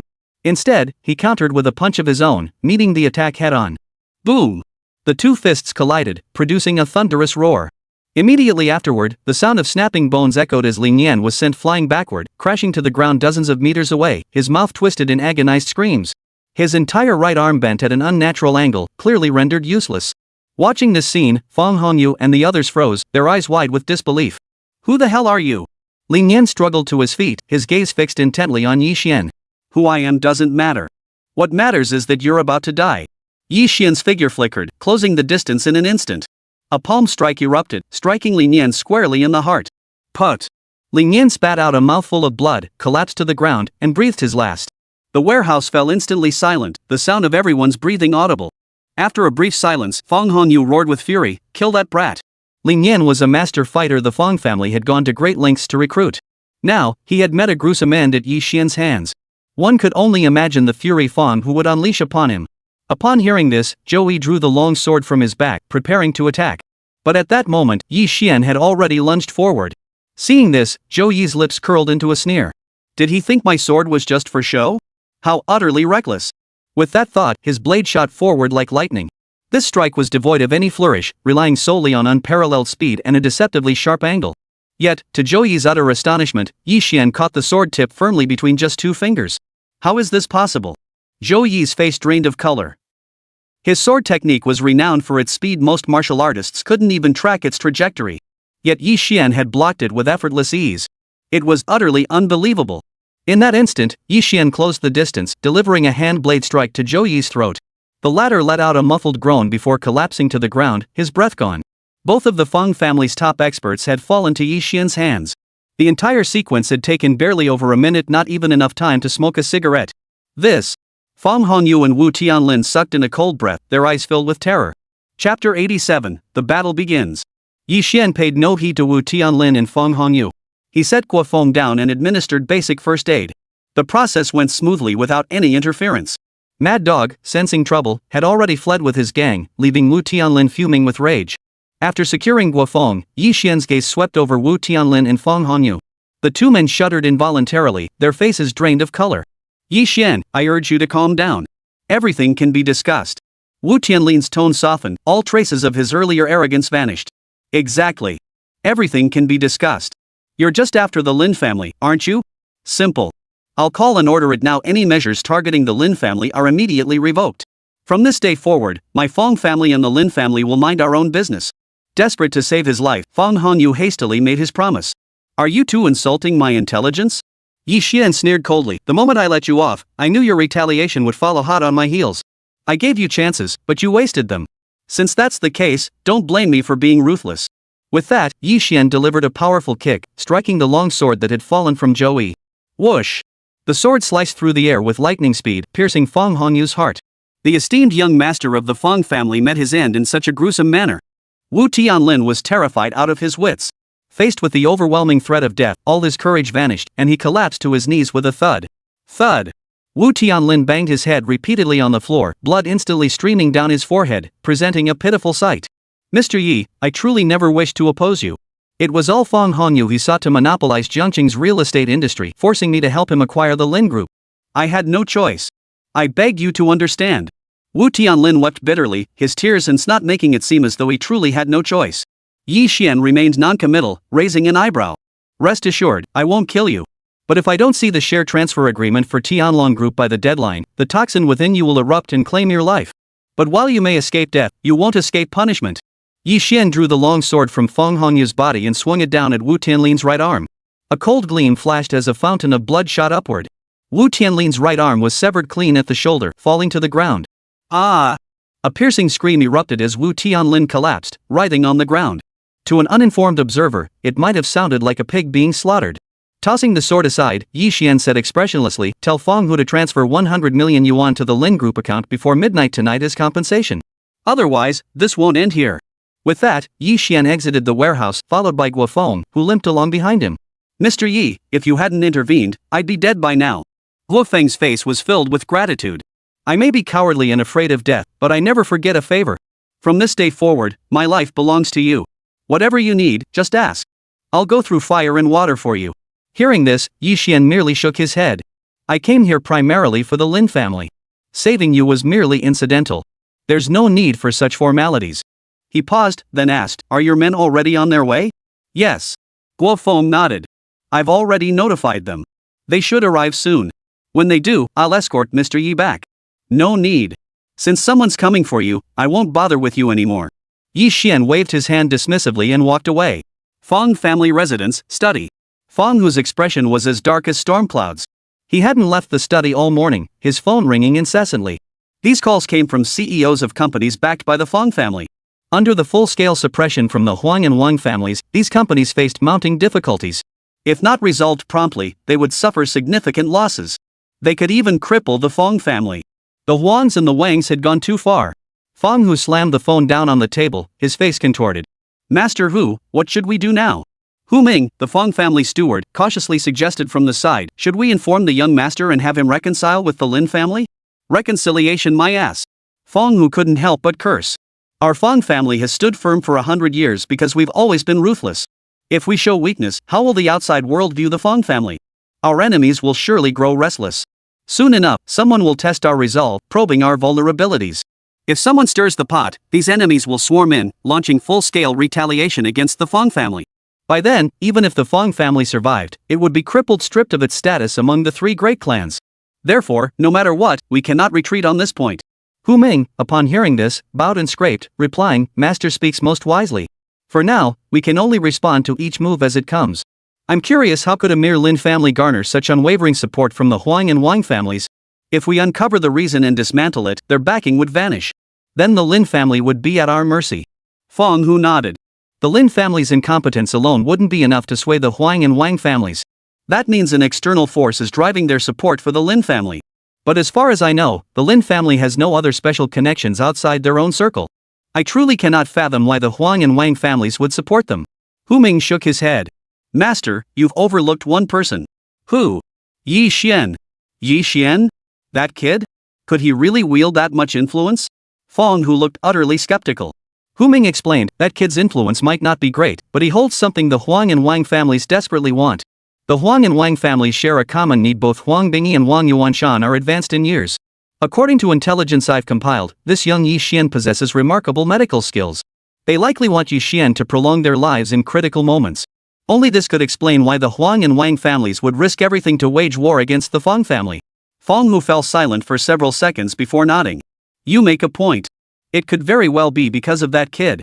Fortunately, I've already ordered Han Yu to deal with him.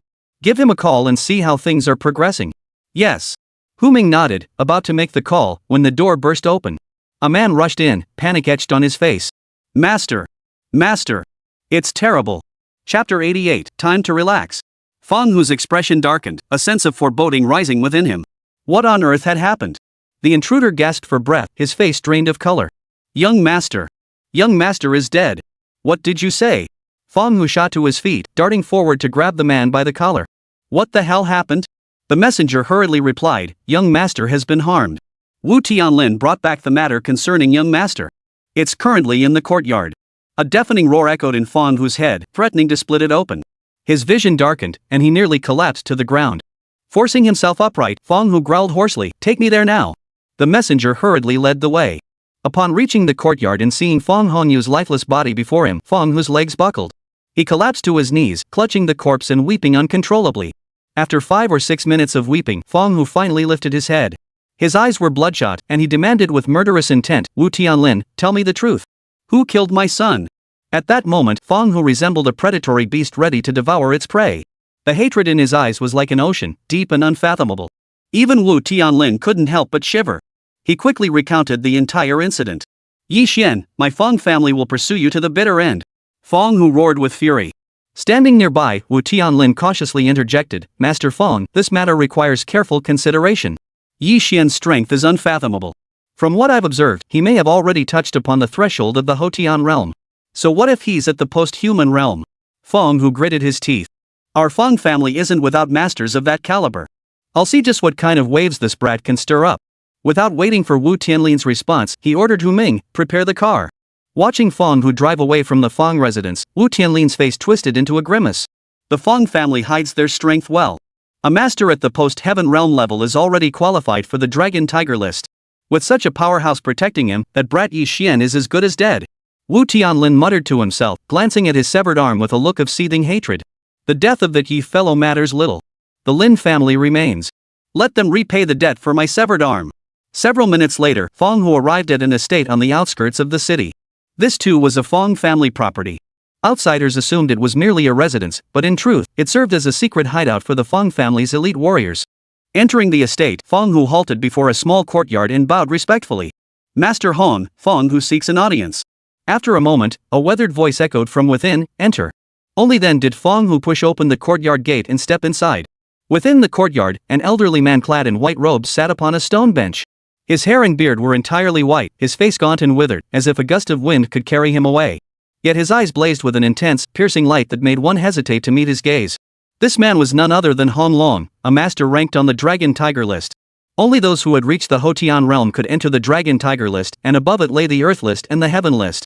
Those qualified to rank on the Dragon Tiger list were already few and far between, while martial artists on the Earth list and Heaven list were even rarer than a phoenix's feather or a Chilin's horn. Hong Long glanced at Feng Hu, his expression unreadable. I have been here for several years now. During this time, the Feng family head has not disturbed me except during the major holidays. You've broken with tradition this time. Have you encountered some difficulty that requires this old man's intervention? Feng Hu nodded, his voice filled with hatred. My son was murdered. That man is exceptionally powerful. Zhou Yi and the others also fell victim to his cruelty. I seek your help, master, to eliminate him and avenge my son. Oh? Someone capable of slaying Zhou Yi and his men? This fellow seems rather interesting. Hong Long raised an eyebrow. Avenge your son? No problem. But you know my terms, 1% of the Feng family's assets. Are you willing? That bastard. Feng Hu cursed inwardly. All these years, he'd lavishly provided for Hong Long, yet never asked for his help precisely because Hong Long's demands were exorbitant. The Feng family's holdings were vast, and even 1% represented a staggering sum. How could he possibly part with it so easily? But now, for the sake of vengeance, Feng Hu couldn't afford to be picky. I understand that perfectly well. On the way here, I had my people draft the share transfer agreements for these holdings. They also include Yi Xian's background information. I'd appreciate it if Master Hong would take a look. Fong Hu handed a leather pouch to Hong Long.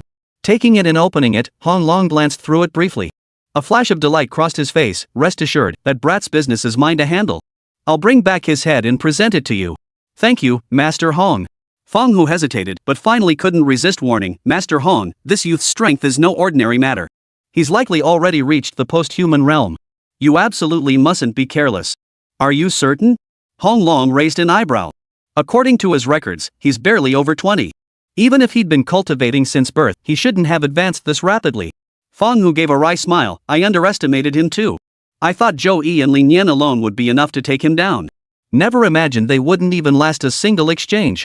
Zhou Yi and Lin Yan have already reached the great perfection of inner strength realm. They're just a hair's breadth away from the post-heaven realm. Only by reaching the post-heaven realm could Yi Xian win so effortlessly. It seems this man's innate talent is truly rare indeed. However, even among those at the post-human realm, there are vast differences in strength. I entered the post-human realm many years ago.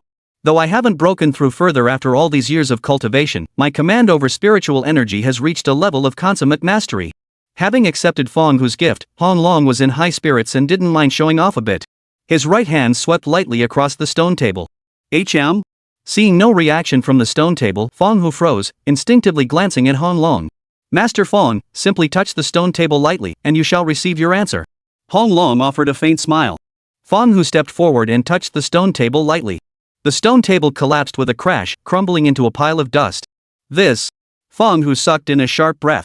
What mastery of spiritual energy must one possess to execute such a feat? Most astonishingly, Hong Long hadn't even touched the stone table with his sleeve. He'd destroyed it merely by stirring a faint breeze. Congratulations, Master. You've truly mastered the projection of spiritual energy. Hong Long smiled faintly, his face glowing with satisfaction. Now, you can finally rest assured, right? Rest assured, rest assured. Fong Hu nodded repeatedly. Projecting spiritual energy outward isn't something just anyone can do. It requires one's internal spiritual energy to be exceptionally dense and concentrated. Yi, you'd better clean your neck and wait for death. Fong Hu grinned savagely. Chapter 89, Two Fists Can't Fight Four Hands. Inside the villa, Lin Mingchao's mood was like a roller coaster. Earlier that morning, he'd received word that the Fong family had declared war on the Lin family. At that moment, he couldn't have been happier. Once the Lin Group collapsed, it would inevitably cede a significant portion of its market share, and his new company could seize some of that territory. Most crucially, seeing Lin Beibei suffer misfortune brought him more joy than anything else. Lin Mingchao hadn't been idle either. He'd secretly contacted Lu Wu, instructing him to lead a mass resignation of senior executives, a backstabbing move against Lin Group. Yet, to his utter surprise, the Wang and Huang families had actually joined forces with the Fong family to fight the Lin family. This left him in a foul mood. Nothing was more painful than seeing his enemies thrive. Though bound by blood, Lin Beibei was clearly classified as an enemy by Lin Mingchao. In the villa's grand hall, besides Lin Mingchao, stood the executives who had previously resigned from the Lin Group alongside him. Each of them wore a grim expression. Lin Mingchao, you claimed the Huang family had promised you the amusement park project. But how is it I hear they've already signed a contract with Lin Group? If you hadn't kept insisting you secured the amusement park project, why would we have followed you to start this new company? We've all invested real money here. You owe us an explanation. Their emotions were running high. After leaving Lin Group, they hadn't been idle. They'd invested their funds into Lin Mingchao's new company. They believed that with the Huang family as their backing, the company's future was assured. But now, look at how things have turned out. You can imagine how these people feel. Quiet down. Lin Mingchao roared, silencing the crowd. He continued, the amusement park project was personally promised to me by Huang Tianda, the president of Yuan Group. To express my gratitude, I even spent tens of millions on a pair of jade pendants, mother and child, which Huang Tianda accepted.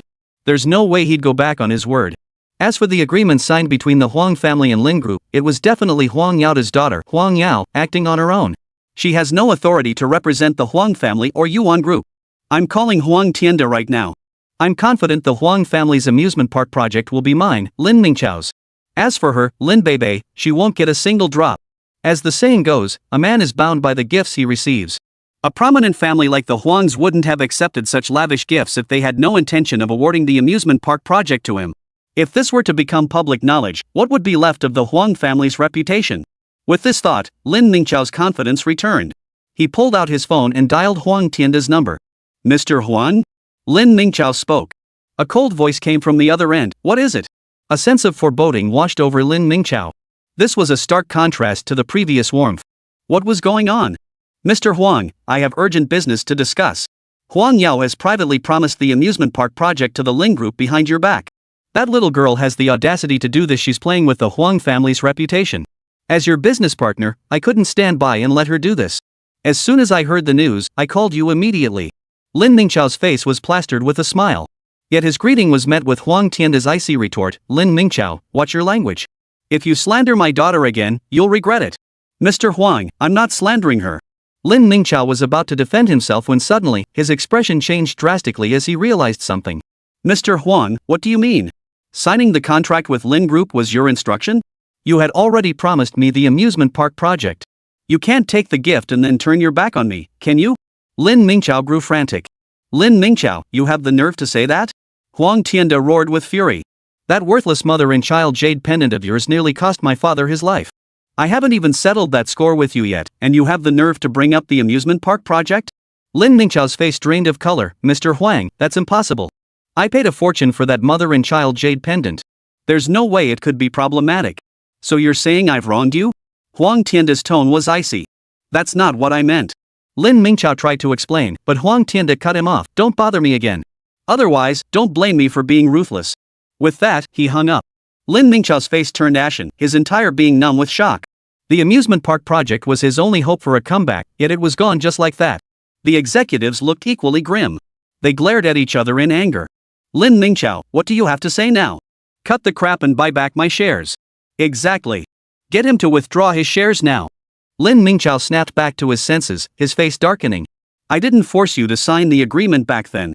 Now you want to withdraw? Are you kidding me? With the amusement park project gone, if he lost these shares too, his new company would be finished. No matter what, he absolutely couldn't let them withdraw their shares. He had to find a way to tie these people to his chariot. With their connections, there might still be a sliver of hope. Damn it, playing the hardball card, huh? Refuse to withdraw your shares, and I'll beat you to death today. A few hotheads immediately got into a scuffle with Lin Mingchao. Seeing this, others joined the fray. Two fists couldn't fight four hands, especially against a pampered rich kid like Lin Mingchao. Amidst the mob's beating, his cries of agony echoed in waves. Lin Group headquarters, President's office. After seeing off Huang Yao and Wang Xingzhou, the three generations of the Lin family sat down. Their moods were now completely different. Grandfather, why would the Wangs and the Yangs risk declaring war on the Fangs just to support us? Could someone be secretly aiding our Lin family? Lin Beibei asked. Before Lin Rohai could respond, Lin Chongping shook his head. Beibei, you're overthinking this. The number of people in the entire Chu province capable of simultaneously mobilizing both the Wang and Huang families could be counted on one hand. Such figures are far beyond our Lin family's reach. How could they possibly be secretly aiding us? If you ask me, the Feng family has been too flashy these past years. The Huang and Wang families have likely been displeased with them for a long time. This is just the perfect opportunity to rein in their arrogance. Lin Rohai nodded in agreement. Chongping's right. The Fangs have been far too arrogant. It's only natural the Huangs and Wang family would take issue with their behavior. None of the three generations connected this matter to Yi Xian. Enough of that. Lin Rohai waved his hand, smiling broadly. Our Lin family has weathered this storm. It's cause for celebration. Let's invite young Yi home. The two of us need to raise a toast properly. Chapter 90, Generous Reward. With Lin Rohai speaking up, Lin Beibei naturally couldn't object and dialed Yi Xian's number. To her frustration, however, the phone went unanswered after several attempts. Left with no choice, Lin Beibei called Li Jun instead. The response she got was that Yi Xian had skipped work. Young Yi wouldn't skip work without reason. Something must have happened. Beibei, when he returns, check in with him and find out what's going on, Lin Rohai instructed. Grandpa, what could possibly be so important? He's probably out messing around somewhere right now. Lin Beibei felt utterly miserable. Yi Xian had no family or friends in Jiangcheng. Skipping work to go out meant he was probably fooling around with some rich mistress. She couldn't think of any other possibility. Don't talk nonsense. Lin Rohai's scolding only made Lin Beibei angrier, and she mentally cursed Yi Xian countless times. On the way back, Lin Beibei kept a sullen face. Just as they were about to reach home, an elderly man in white robes suddenly darted out from the side and walked straight into the middle of the road. This terrified Lin Beibei, but thankfully her reflexes were lightning fast. She slammed on the brakes, coming to a screeching halt just a few inches away from the old man. Lin Chongping's temper flared. He flung open the door and stormed out, bellowing, "How the hell do you walk? Get out of the way." The white-robed elder was none other than Hong Long. He showed no intention of moving, his expression cold as he demanded, "Where's that kid Yi Xian? Tell him to come down." Ha! Lin Chongping froze for a moment. He had instinctively assumed the white-robed old man was one of Yi Xian's relatives from the mountains. With a sour tone, he snapped, "If you found your way here, you must have his phone number. Now, get out of the way and stop blocking the road." "So the kid isn't in the car," Hong Long muttered to himself, his gaze settling on Lin Chongping. A sinister smile curled his lips. "You're the first to speak to this old man like that. Well then, I'll use you to force that brat out." With that, he flipped his wrist, sending a silver needle shooting out to pierce Lin Chongping's chest. In an instant, Lin Chongping felt dizzy and disoriented, collapsing unconscious onto the ground. "Dad! Chongping!" Lin Rohai and Lin Beibei hurried down the steps, supporting Lin Chongping as he rose. His condition was dire, his face drained of color instantly, and his breathing grew faint. "What have you done to my father?" Lin Beibei lunged forward, but Lin Rohai held her back. His voice was deep and grave. "Who exactly are you?" "You must be Lin Rohai. Who I am is irrelevant. Your son has been poisoned by my needle. If he wants to live, send that brat Yi Xian to find me at the desolate lake to the north." Hong Long spoke, then drifted away. "Grandfather, why did you just let him go?" Lin Beibei was utterly baffled, her face flushed with indignation. Lin Rohai shook his head. "This man clearly isn't ordinary. He's likely a martial artist. Trying to detain him would have endangered our entire family. Call Young Yi first and tell him to come immediately." Lin Beibei frowned. "Why call him? We need to get Dad to the hospital first." "It won't help." Lin Rohai explained, "That man dared use such methods to force Xiao Yi to come find him. That poison needle is definitely no ordinary thing. Regular doctors would be completely helpless. Instead of wasting time, we should wait for Xiao Yi. He's the top disciple of the divine healer. His medical skills are extraordinary. He might just be able to cure your father." Hearing this, Lin Beibei quickly pulled out her phone and dialed Yi Xian's number. Meanwhile, Yi Xian had returned to the General Affairs office. The moment he stepped inside, he was surrounded by the four thugs. They chattered away, describing how the Huang and Wang families were backing the Lin group. No matter how powerful the Fang family is, could they possibly stand against the combined might of the Huang and Wang families? "Our group is saved this time. But why would the Huang and Wang families help us? What else could it be? Probably because they can't stand the Fang family's arrogance." This line of thinking wasn't limited to the four troublemakers. It echoed throughout the entire Lin group and even across Jiangcheng. Yi Xian merely smiled. Just as he was about to sit down, his phone rang. Seeing Lin Beibei's name on the screen, Yi Xian stepped outside and answered immediately. "Yi Xian, hurry back. My father's been poisoned." Hearing Lin Beibei's tearful voice, Yi Xian hung up and sprinted toward the Lin family's ancestral home at top speed. By the car, Lin Rohai and Lin Beibei stood guard beside Lin Chongping. As his complexion grew increasingly dark and blue, Lin Beibei grew frantic with worry. "Where is Yi Xian? Why isn't he here yet? I'll call him to hurry up." Lin Beibei reached for her phone to dial, but Lin Rohai stopped her. "It's only been 5 minutes. Even if Xiao Yi were flying over, he couldn't possibly be that fast. But my dad, he's not going to make it." Watching Lin Chongping's breaths grow fainter, Lin Beibei's eyes welled up with tears. Just as grandfather and grandson spoke, a black Maybach pulled up beside them. The door opened, and an elderly man dressed in a Zhongshan suit stepped out. His gaze fell on Lin Chongping, and he frowned. "He's been poisoned. Doesn't look good at all," the man muttered to himself. Lin Beibei froze. "Are you a doctor?" The man in the Zhongshan suit gave a slight nod. Lin Beibei's eyes lit up. "Master healer, my father has been poisoned. Please, I beg you, examine him. Rest assured, I will reward you generously afterward. A doctor's heart is like a parent's. Since I've seen this, I won't stand by and do nothing." The man in the Zhongshan suit approached Lin Chongping and began examining him. Half a minute later, he stood up, shook his head, and sighed. "The poison within your father has already invaded his heart meridians. Even if Bian Ke or Hua Tuo were reborn, they would be powerless. You should prepare for the funeral." Lin Beibei felt her blood surge, nearly collapsing to the ground. She shook her head repeatedly, her expression agitated. "Impossible. This absolutely cannot be." Seeing his granddaughter's grief, Lin Rohai placed a hand on her shoulder and comforted her. "Beibei, don't be so upset. Once Xiao Yi arrives, he'll surely find a way." Lin Beibei lifted her head, her eyes brimming with tears. "Grandpa, can Yi Xian really cure my father?" "Of course. You've seen his medical skills. While not unmatched in the world, they far surpass those of ordinary people. A mere toxin is nothing to him. He'll handle it with ease." Lin Rohai himself wasn't entirely certain, but to comfort his granddaughter, he had to praise Yi Xian first. His words, however, spread like an AoE attack, accidentally hitting the elderly man in the Zhongshan suit standing nearby. "You speak with quite the confidence, young man. It seems I, Lu Zhong, am but an ordinary man in your estimation." The old man's face darkened considerably. He held unwavering confidence in his medical skills. Others could insult him, but questioning his expertise was utterly unacceptable. Chapter 91, The Silver Needle Master. "Lu Zhong? Lin Ruhai felt the name was profoundly familiar. Suddenly, his expression changed, and he exclaimed in astonishment, "You are Lu Zhong, the renowned master of silver needles, the divine physician Lu? Master of silver needles? That's too much praise. It's just friends joking around. But I do have some understanding of acupuncture techniques." Recalling Lin Ruhai's earlier words, Lu Zhong snorted coldly, "When I said your son is beyond cure, I meant he is utterly beyond hope. There's no need to wait for Xiao Yi or Lao Yi, even the heavenly king himself arriving now would be useless. In my opinion, you'd be wise to start preparing for the funeral arrangements." Hearing this, Lin Beibei's face instantly turned ashen. The reputation of Lu Zhong, the silver needle master, was no stranger to her. It was said his acupuncture skills were unmatched in the world. Back when the Lin family sought to rid Lin Ruhai of toxins in his body, they had traveled to the imperial capital to find Lu Zhong.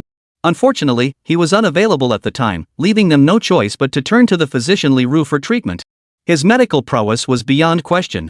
Now, with such a renowned physician effectively sentencing Lin Chongping to death, panic instantly gripped Lin Beibei. Lin Ruhai's expression darkened, yet he managed to say, "Thank you for your warning, divine physician Lu.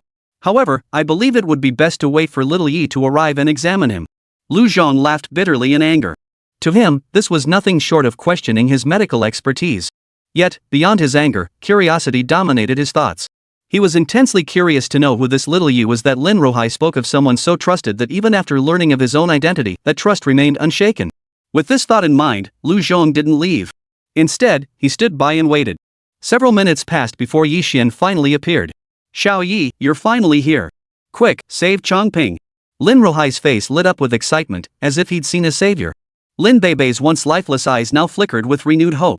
Though she didn't believe Yi Xian's medical skills surpassed Lu Zhong's, perhaps a blind cat might stumble upon a dead mouse.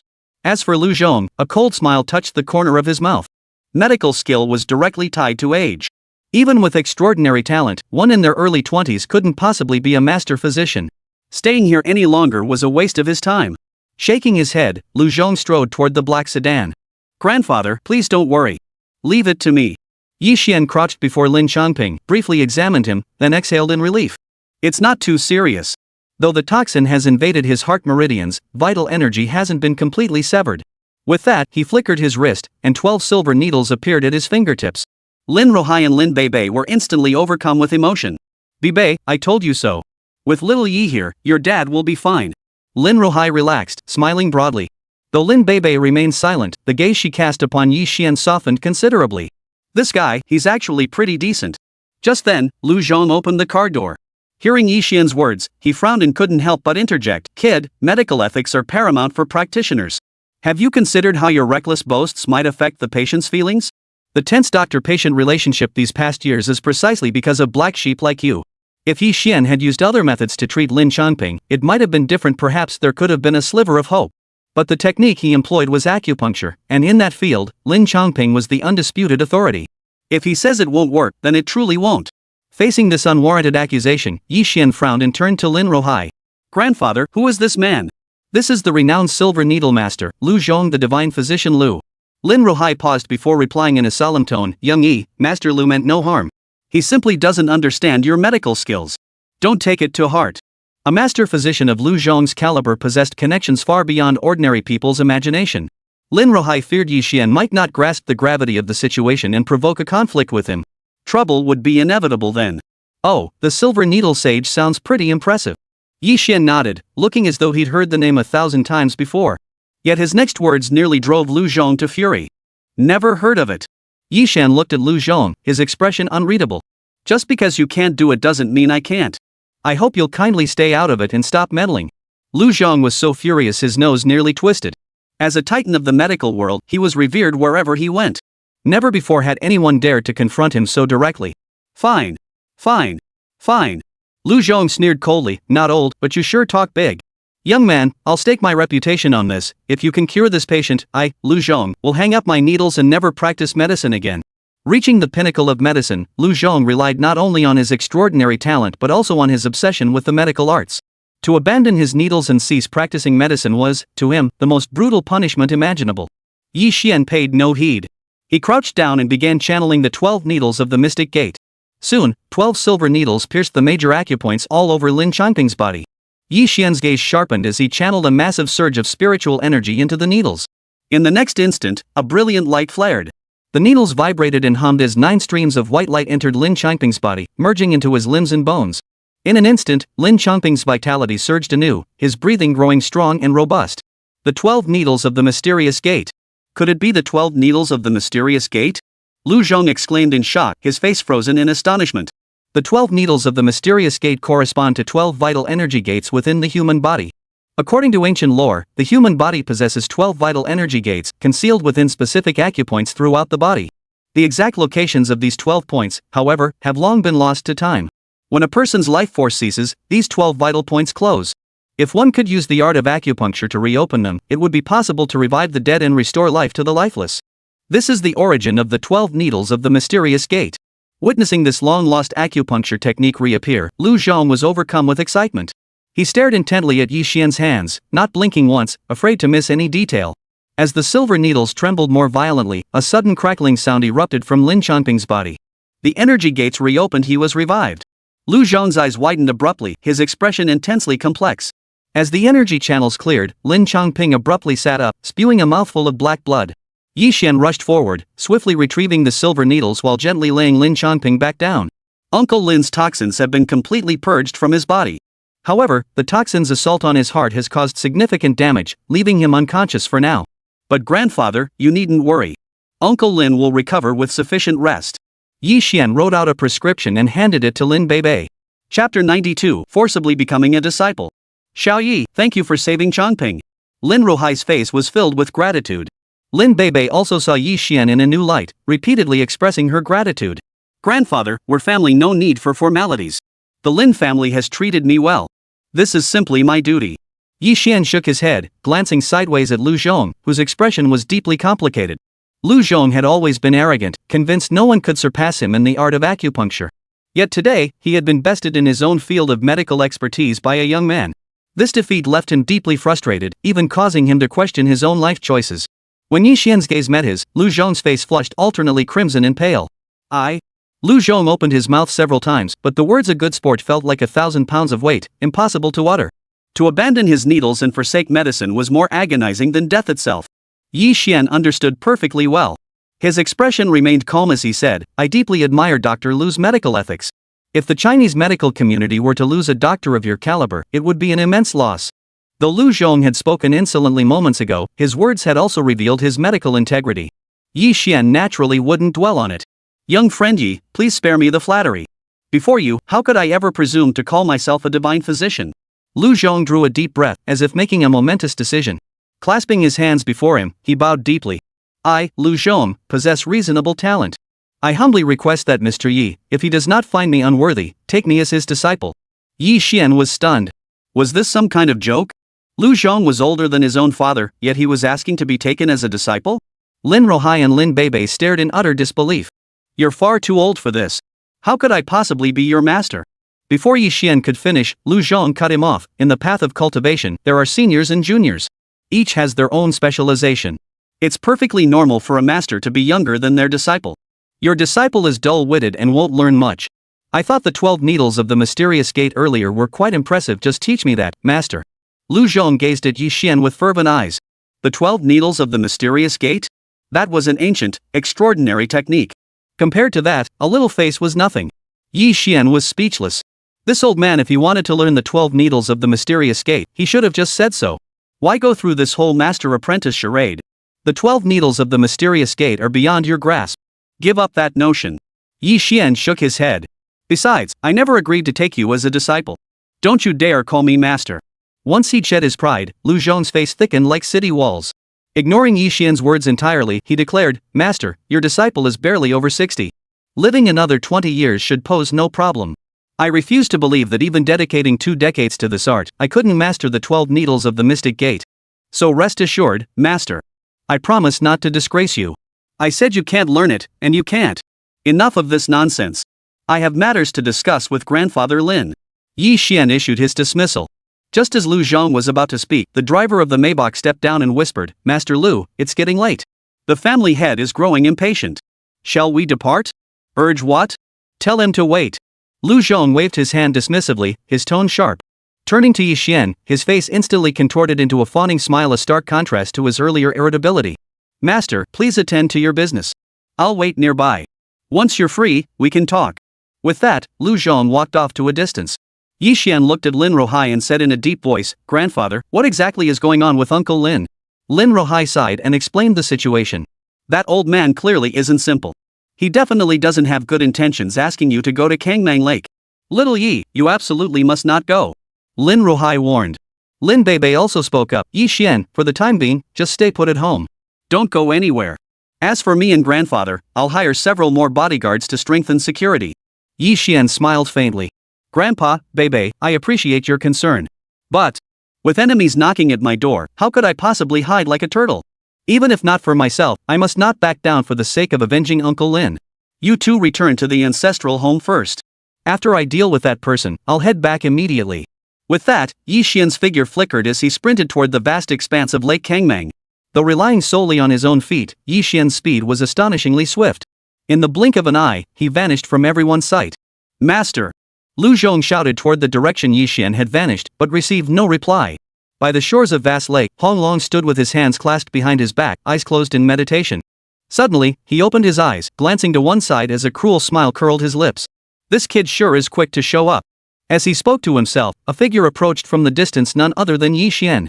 Stopping about 10 meters before Hong Long, Yi Xian's eyes flashed with cold determination. "You're the one who injured Lin Changping, aren't you? I'll give you 10 seconds. Choose how you want to die."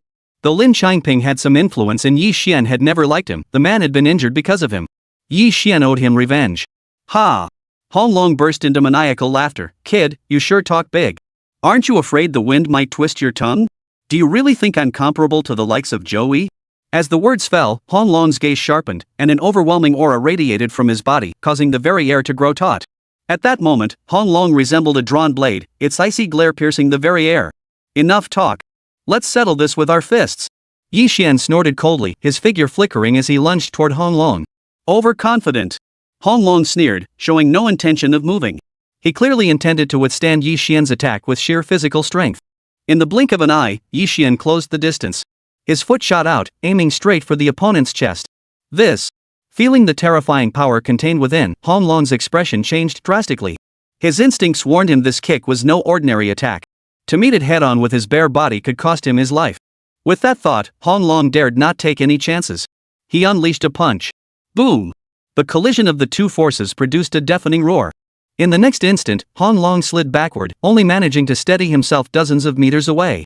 In contrast, Yi Xian stood rooted to the spot, utterly unmoved. How could this be? Hong Long's face was etched with utter disbelief. Though he had struck hastily, diminishing its power somewhat, this outcome was still unimaginable. Yi Xian shook his head and sighed. "How disappointing. You're even weaker than I imagined. With such petty tricks, you dare come looking for trouble?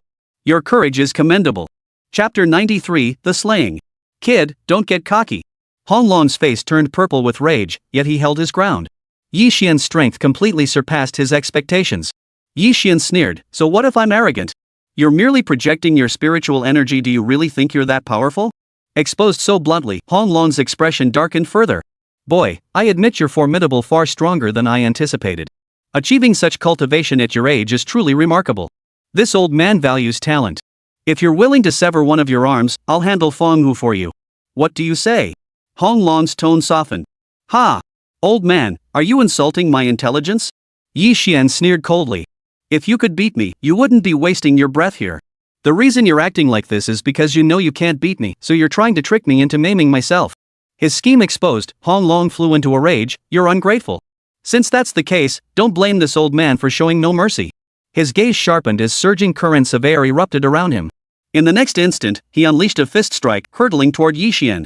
Being able to transform spiritual energy into defense shows you're no slouch. But unfortunately, you've crossed paths with me. Yi Xian sneered twice, countering with a punch of his own. A thunderous boom echoed. The fists collided. The defensive barrier formed by Hong Long's spiritual energy instantly shattered, and a surging force slammed into his fist. Snap! The sound of shattered bones echoed as Hong Long let out a piercing scream, flying backward dozens of meters. His appearance was utterly pitiful. His entire right arm was shattered, his combat effectiveness severely diminished. The excruciating pain seared through Hong Long's nerves. This familiar yet unfamiliar sensation sent a chill through his heart. How could this happen? Hong Long's face was etched with utter disbelief. Reaching the Hotian realm already placed him among the elite of humanity. Moreover, being able to project his spiritual energy outside his body was a feat achieved by only a handful across the entire nation of Huaxia. Yet here, in the insignificant city of Jiangcheng, he had suffered a crushing defeat. It was utterly beyond comprehension. "Young man, I'll remember today's humiliation. We'll see about that." Hong Long began to consider retreat. If the fight continued, he feared he might lose his life here. As for how he would explain this to Feng Hu, that was the last thing on his mind now. "Thinking of running? Did I give you permission?" Yi Xian naturally wouldn't let Hong Long go. Releasing a tiger back to the mountain would only invite endless trouble, a principle he understood well. "Boy, do you truly believe that after all these years of fighting, I lack the means to save my own skin?" As he spoke, a thick white smoke began billowing from Hong Long's body. The smoke spread with astonishing speed, quickly enveloping the surroundings. Its potent irritant fumes were so intense that even Yi Xian couldn't help but seal off his five senses. Seconds later, the smoke dissipated. Yi Xian scanned the area and saw a figure already vanishing into the distance. Hong Long. How naive. Yi Xian let out a cold laugh, then flickered forward in pursuit. Hong Long sprinted like a madman. In all his years on the job, he'd never been so thoroughly outmaneuvered. Damn it, I got too cocky this time. Never expected this kid to be so formidable. Still, his strength is far beyond mine. Next time, I'll bring reinforcements. This kid won't stand a chance. Hong Long plotted his revenge as he fled. To have his right arm shattered by some nobody, though recovery was no issue at his current cultivation level, remained a profound humiliation. Only with Yi Xian's blood could he wash away this shame. As Hong Long raced frantically along the path, a sudden gust of wind struck from behind. His heart sank, and he immediately darted to the side to evade it. Yet he was a split second too slow. A dense swarm of silver needles struck from behind, poised to pierce his flesh. With no other choice, Hong Long halted abruptly. He drew in a deep breath and unleashed two thunderous punches, sending a torrent of fist winds crashing toward the silver needles. Yet Hong Long had underestimated the force carried by the needles. Though most were blasted away, a few still pierced various parts of his body. The excruciating pain made him cry out in agony. Blood streamed from the wounds, quickly turning him into a blood-soaked figure. Taking advantage of this moment, Yi Xian closed the distance from behind. How could this kid be so fast? Hong Long's face paled. He was about to turn and flee when Yi Xian launched himself from the sky, blocking his path. Hong Long panicked instantly. Whether he wanted to admit it or not, he was no match for Yi Xian at this moment. "Young friend, let's talk this out. If you're willing to spare me, we can discuss anything." Hong Long's earlier arrogance vanished, replaced by boundless dread. Seeing Yi Xian's silence only deepened his panic. "Young friend, blame the right person. This was all orchestrated by Feng Hu. I was merely following orders. If you harbor resentment, I can personally see to it that Feng Hu meets his end." "What do you say?" Yi Xian raised an eyebrow. "No need. I have my own hands. I'll take Feng Hu's life myself." With that, his figure flickered like a ghost, instantly closing the distance to Hong Long. Before the latter could react, Yi Xian's fingers were already clamped around his throat. Hong Long hadn't finished speaking when Yi Xian exerted his strength, snapping Hong Long's neck. He died instantly. A legendary master met his end at Yi Xian's hands. Releasing his grip, Yi Xian dialed Wang Xingzhou's number. "Mr. Yi, what are your orders?" Wang Xingzhou inquired with utmost respect. "Feng Hu sent a post-heaven realm martial artist, and I've already disposed of him. I'm now preparing to kill Feng Hu. You handle the disposal of this martial artist's body. Can you manage that?" Yi Xian said in a deep voice. Wang Xingzhou sucked in a sharp breath, frozen in place. Yi Xian's words carried an overwhelming weight of information. A post-heaven realm martial artist, and the mission to kill Feng Hu. Either of these events would be earth-shattering for him. After a moment of silence, Wang Xingzhou regained his composure and replied, "Leave the corpse to me. I guarantee Mr. Yi will have no worries. However, Feng Hu's status is different. Killing him will likely trigger a massive upheaval. Mr. Yi would be wise to consider this carefully." Though he knew Wang Xingzhou meant well, Yi Xian replied coldly, "Feng Hu must not be spared. Otherwise, the Lin family will never know peace." Wang Xingzhou understood further persuasion was futile and swiftly made his decision. "Mr. Yi, proceed with confidence. No matter how immense the trouble you stir up, my Wang family will always stand by you." Having slain a post-heaven realm martial artist, Yi Xian's standing in Wang Xingzhou's eyes rose another notch. Chapter 94, The Slaying. Feng Family Ancestral Hall. Feng Hu knelt on the mat, his face etched with grief. "Ancestors of the Feng family, Feng Hu has failed you. I allowed Hong Yu to be killed and the Feng family to be humiliated. But rest assured, ancestors, I have already dispatched men to claim that man's life. I will wash away the shame upon our Feng family." As he spoke, two icy glints flashed in Feng Hu's eyes. Feng Hong Yu was his only son. Though he had spoiled him excessively, making him somewhat unworthy, he was still his flesh and blood. The vast legacy of the Feng family was meant to be inherited by him. Yet all of this had been destroyed by Yi Xian. Killing the Yi family won't be enough. I'll make the entire Lin family pay with their lives for Hong Yu. Feng Hu spat out hatefully. Before he could finish, a voice drifted in from outside. You won't get the chance. Feng Hu's face paled. He sprang to his feet and whirled around, only to see Yi Xian striding slowly into the ancestral hall. How did you get in? Feng Hu's expression darkened considerably. The Feng family's security was ironclad. A place like the ancestral hall was virtually impenetrable to outsiders.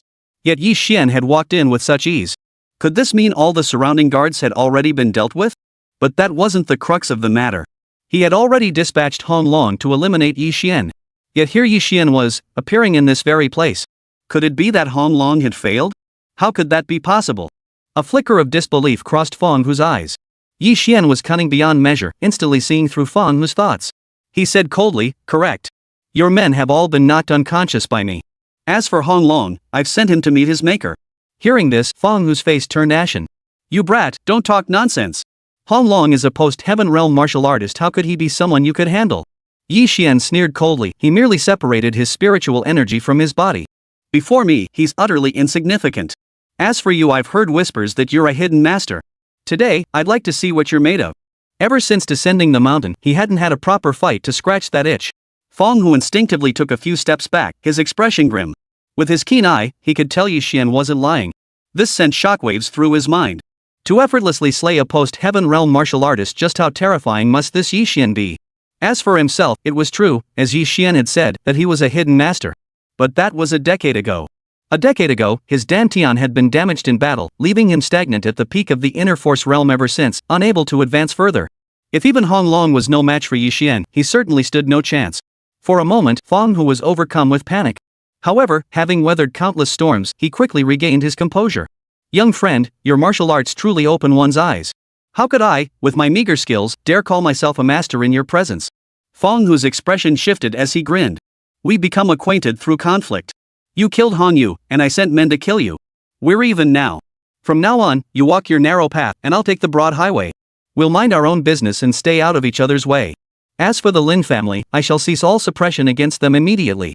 Not only that, but I will grant them several major real estate projects as compensation. What do you say, young friend? It must be said, Feng Hu was indeed a formidable figure. Even in such dire straits, he maintained his composure and made such decisive moves. Water from different wells won't mix? Did the Feng family head really think I'd believe that? Yi Xian sneered coldly. I killed your only son, the heir to the Feng family. Does his life hold so little value? The Feng family head hastily interjected. Feng Hongyu was a good-for-nothing. His death at your hands is actually a blessing for our family. With his abilities, how could I possibly entrust the Feng family to him? As for this only son? I beg to differ. I, Feng Hu, am barely over 50. Years of martial training have kept me in prime condition. Having more children? Not a problem. Then I can select an outstanding one to be the heir. Wouldn't that be far superior to Feng Hongyu? You're lying. Yi Xian glared at Feng Hu, sneering. If you could have children, you would have done so long ago. Why wait until now? If I'm not mistaken, you've lost your ability to father children, haven't you? At these words, Feng Hu's face turned ashen. Yi Xian had hit the nail on the head. In that battle 10 years ago, he had not only injured his dantian but also suffered damage to his lower body, completely losing his ability to father children. That was precisely why, despite Feng Hongyu's utter incompetence, he had never given up on him and had continued to nurture him with care. This is your only son in this lifetime. The vast Feng family estate will now pass to a collateral branch. How could you, Feng Hu, ever accept that? Yi Xian snorted coldly. You despise me beyond measure. This is a blood feud utterly irreconcilable. Therefore, it is either your death or mine. Feng Hu's face darkened further as he gritted his teeth. Yi Xian, I must admit, your scheming is truly formidable. But have you considered the consequences? Given the Feng family's standing in Jiangchang, killing me would unleash unimaginable trouble. Even if you don't consider yourself, you must think of the Lin family. But if you spare me, none of this trouble will come to pass. I swear to heaven I'll never trouble you again. If that's not enough, I'll transfer half of the Feng family's assets into your name. Surely that shows sufficient sincerity? Half of the Feng family's assets? That's an astronomical sum. Anyone else would have been tempted long ago. But alas, Feng Hu had crossed paths with Yi Xian. Those assets? They'll be your burial offerings. As for you, no matter how silver-tongued you may be, you cannot alter your fate. With that, Yi Xian flicked his right hand. A silver needle shot forth, piercing Feng Hu's throat. The current head of the Feng family, one of Jiangqing's 3 great aristocratic clans, met his end within the ancestral hall. Yi Xian dialed Wang Xingzhou's number. The matter is settled. Fong Hu is dead. Wang Xingzhou remained silent for a long moment before replying with a bitter laugh. Mr. Ye's methods truly surpass imagination. To eliminate Fong Hu so swiftly, Jiangcheng is bound to be shaken soon. Rest assured, I'll immediately mobilize every connection the Wang family can muster to ensure you and the Lin family remain untouched. Yi Xian replied in a solemn tone, I'm merely informing you. I'll handle this matter myself. With that, Yi Xian hung up. He had already made up his mind. He would return to the mountains to find the divine fortune teller. His master's lifetime of connections far exceeded ordinary imagination. Settling the repercussions triggered by a mere Fong family should pose no significant problem. Chapter 95, The Choice. Fong Hu's death sent shockwaves through Jiangcheng. Both the legitimate and underworld spheres were churning with hidden currents. Moreover, Luan had rushed over from the provincial capital. All of this had spiraled completely beyond the Wang family's control. Even as the foremost powerhouse among Jiangcheng's elite families, they were powerless to resolve the situation. However, after the divine calculator intervened, the entire situation dissipated like smoke. The divine calculator's extensive network, cultivated over many years, spanned every corner of the nation. With just a few phone calls, both the legitimate and criminal underworlds of Jiangcheng were silenced. As for Luan, despite being the premier martial artist in Chu province, he still fell to Yi Xian. On the national highway of Jiangcheng, two figures walked side by side, the divine calculator and Yi Xian. Master, you sent me down the mountain to seek my own path. Why must I return with you now? Yi Xian frowned. He knew he would return eventually, but the sudden departure left an emptiness in his heart.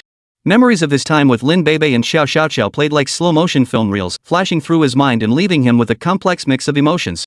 Young man, the sage sighed, I sent you down the mountain to seek your fortune, not to court trouble. The sage sighed. Your martial prowess has indeed reached the pinnacle. Even I cannot guarantee victory against you. But you must understand, in the mortal world, fists alone are not enough. As the saying goes, too rigid, and it will break. You clearly haven't grasped this principle yet. How could I possibly feel at ease leaving you alone down there? This time, when you return, you will meditate in seclusion and reflect on your actions. Only when you have tempered your fiery nature will you be permitted to descend the mountain again. Seeing Yi Xian show no sign of budging, the divine calculator snapped impatiently, I've met that girl from the Lin family too. She is indeed a beauty of unparalleled grace. But you are my divine calculator's prized disciple. How could you let yourself be so utterly captivated by a woman? What a disgrace! Yi Xian's face flushed crimson instantly. I didn't, he protested. I just think that instead of cultivating in the mountains, tempering myself in the mortal world might be more beneficial. The divine calculator shook his head. Young man, failing the test of beauty is one thing, but how is it that after just a few days apart, your courage has shrunk so much? You dare to act but not own up to it? I raised you from a child. I know what you're up to the moment you lift your butt. Do you think I can't see through your little schemes? Confess honestly, besides Lin Beibei, are there any other women? Yi Xian's heart skipped a beat, though his expression remained composed. Master, don't say such things. I have no other woman. Even with Lin Beibei, it's only a sham marriage. Before he could finish, a sedan pulled up to the curb. The doors opened, and Lin Beibei and Xiao Xiaoqiao stepped out. The fortune teller glanced over and sneered coldly, still playing dumb, kid? They've come knocking on your door. Go settle this once and for all. At least you'll have no regrets when you return. Yi Xian nodded and walked over. Staring at the two women before him, he took a deep breath and asked, Why are you here? Before he could finish, Xiao Xiaoqiao's palm smacked across his face. Smack! The full force of her blow landed squarely on Yi Xian's face, leaving an instant handprint imprinted there. Xiao Qiao, what the hell is this? Yi Xian looked utterly bewildered. You're actually upset? Do you think you deserve that slap? Lin Beibei snapped angrily, Answer me. Why didn't you tell me your sister Xiao Qiao when you left Jiangcheng? Were you planning to just slip away without a word? Yi Xian was even more bewildered. In his memory, Lin Beibei and Xiao Xiaoqiao didn't seem to get along. Why were they calling each other sisters now? Why aren't you saying anything? Xiao Xiaoqiao demanded. Leaving like this without a word, what do you take me and Beibei for? Yi Xian opened his mouth several times, wanting to say something, but the words died on his lips. Beibei, let's go. Pretend this man never existed. Xiao Xiaoqiao, disheartened, grabbed Lin Beibei's arm and started to walk away. Yi Xian panicked and blurted out, Stop right there. In that moment, a flood of emotions surged through him. Yi Xian's heart opened instantly as he spoke, After coming down the mountain, I met both of you. I'm truly happy. Though Beibei always glared at me, I knew she was actually warm-hearted beneath that cold exterior, always caring for me. As for Xiaoqiao, I've always understood your feelings. But I didn't know what I could offer you. I feared that one day, I'd have to return to the mountains, and we'd never see each other again.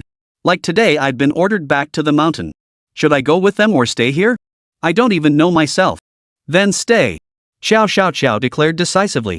That's right, stay. Lin Beibei echoed. Facing the expectant gazes of the two women, Yi Xian hesitated. On one side stood his master, on the other a woman he deeply admired. For a moment, he truly didn't know how to choose. The two women remained silent, waiting for Yi Xian's decision. Just as their patience was nearly exhausted, Yi Xian stepped before the divine calculator and bowed deeply. Master, forgive your disciple for disobedience. I cannot return to the mountains with you. I hope you will pardon me. Good for nothing. The divine calculator snorted coldly and swept his sleeves away. Yet as he strode swiftly along the national highway, a faint smile slipped unconsciously across his lips. He had been testing Yi Xian all along.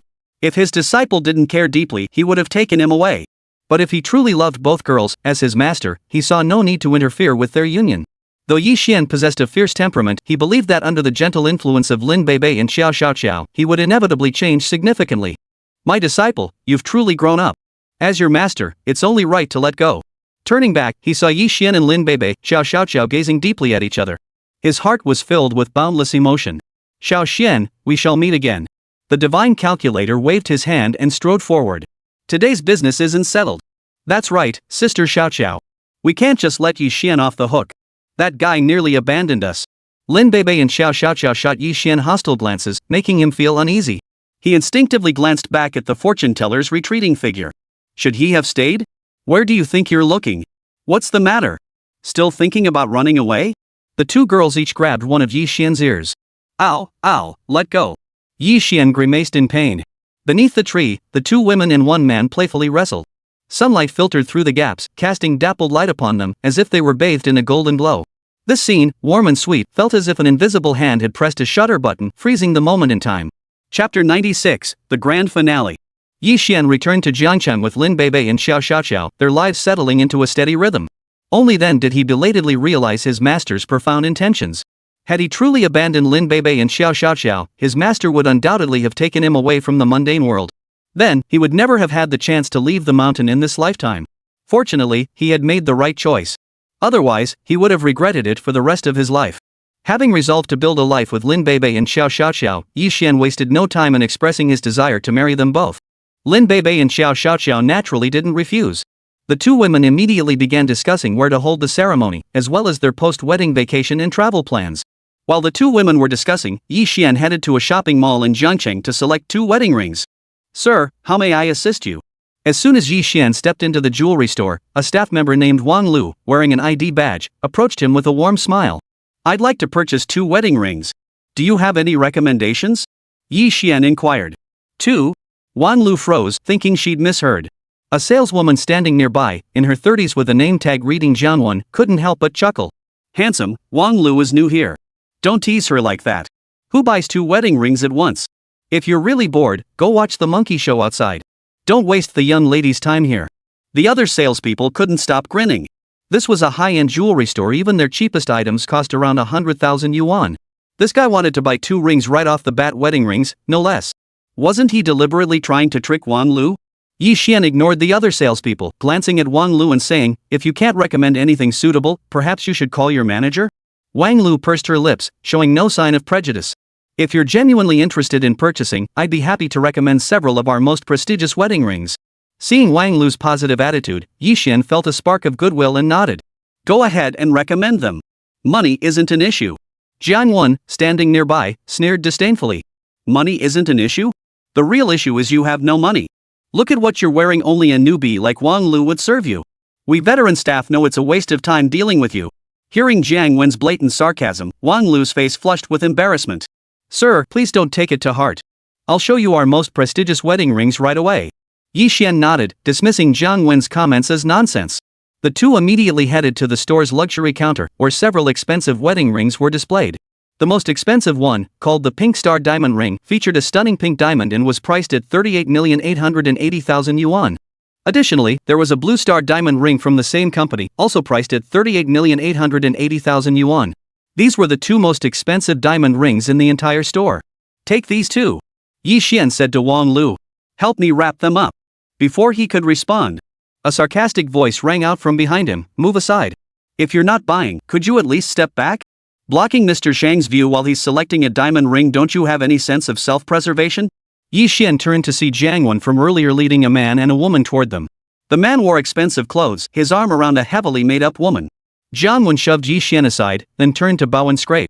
Mr. Zhang, please take a look at these 2 diamond rings. They're guaranteed to meet your standards. It's just that the price is a bit steep, what do you think? Mr. Zhang chuckled heartily and declared magnanimously, if it satisfies me, what's a little price tag?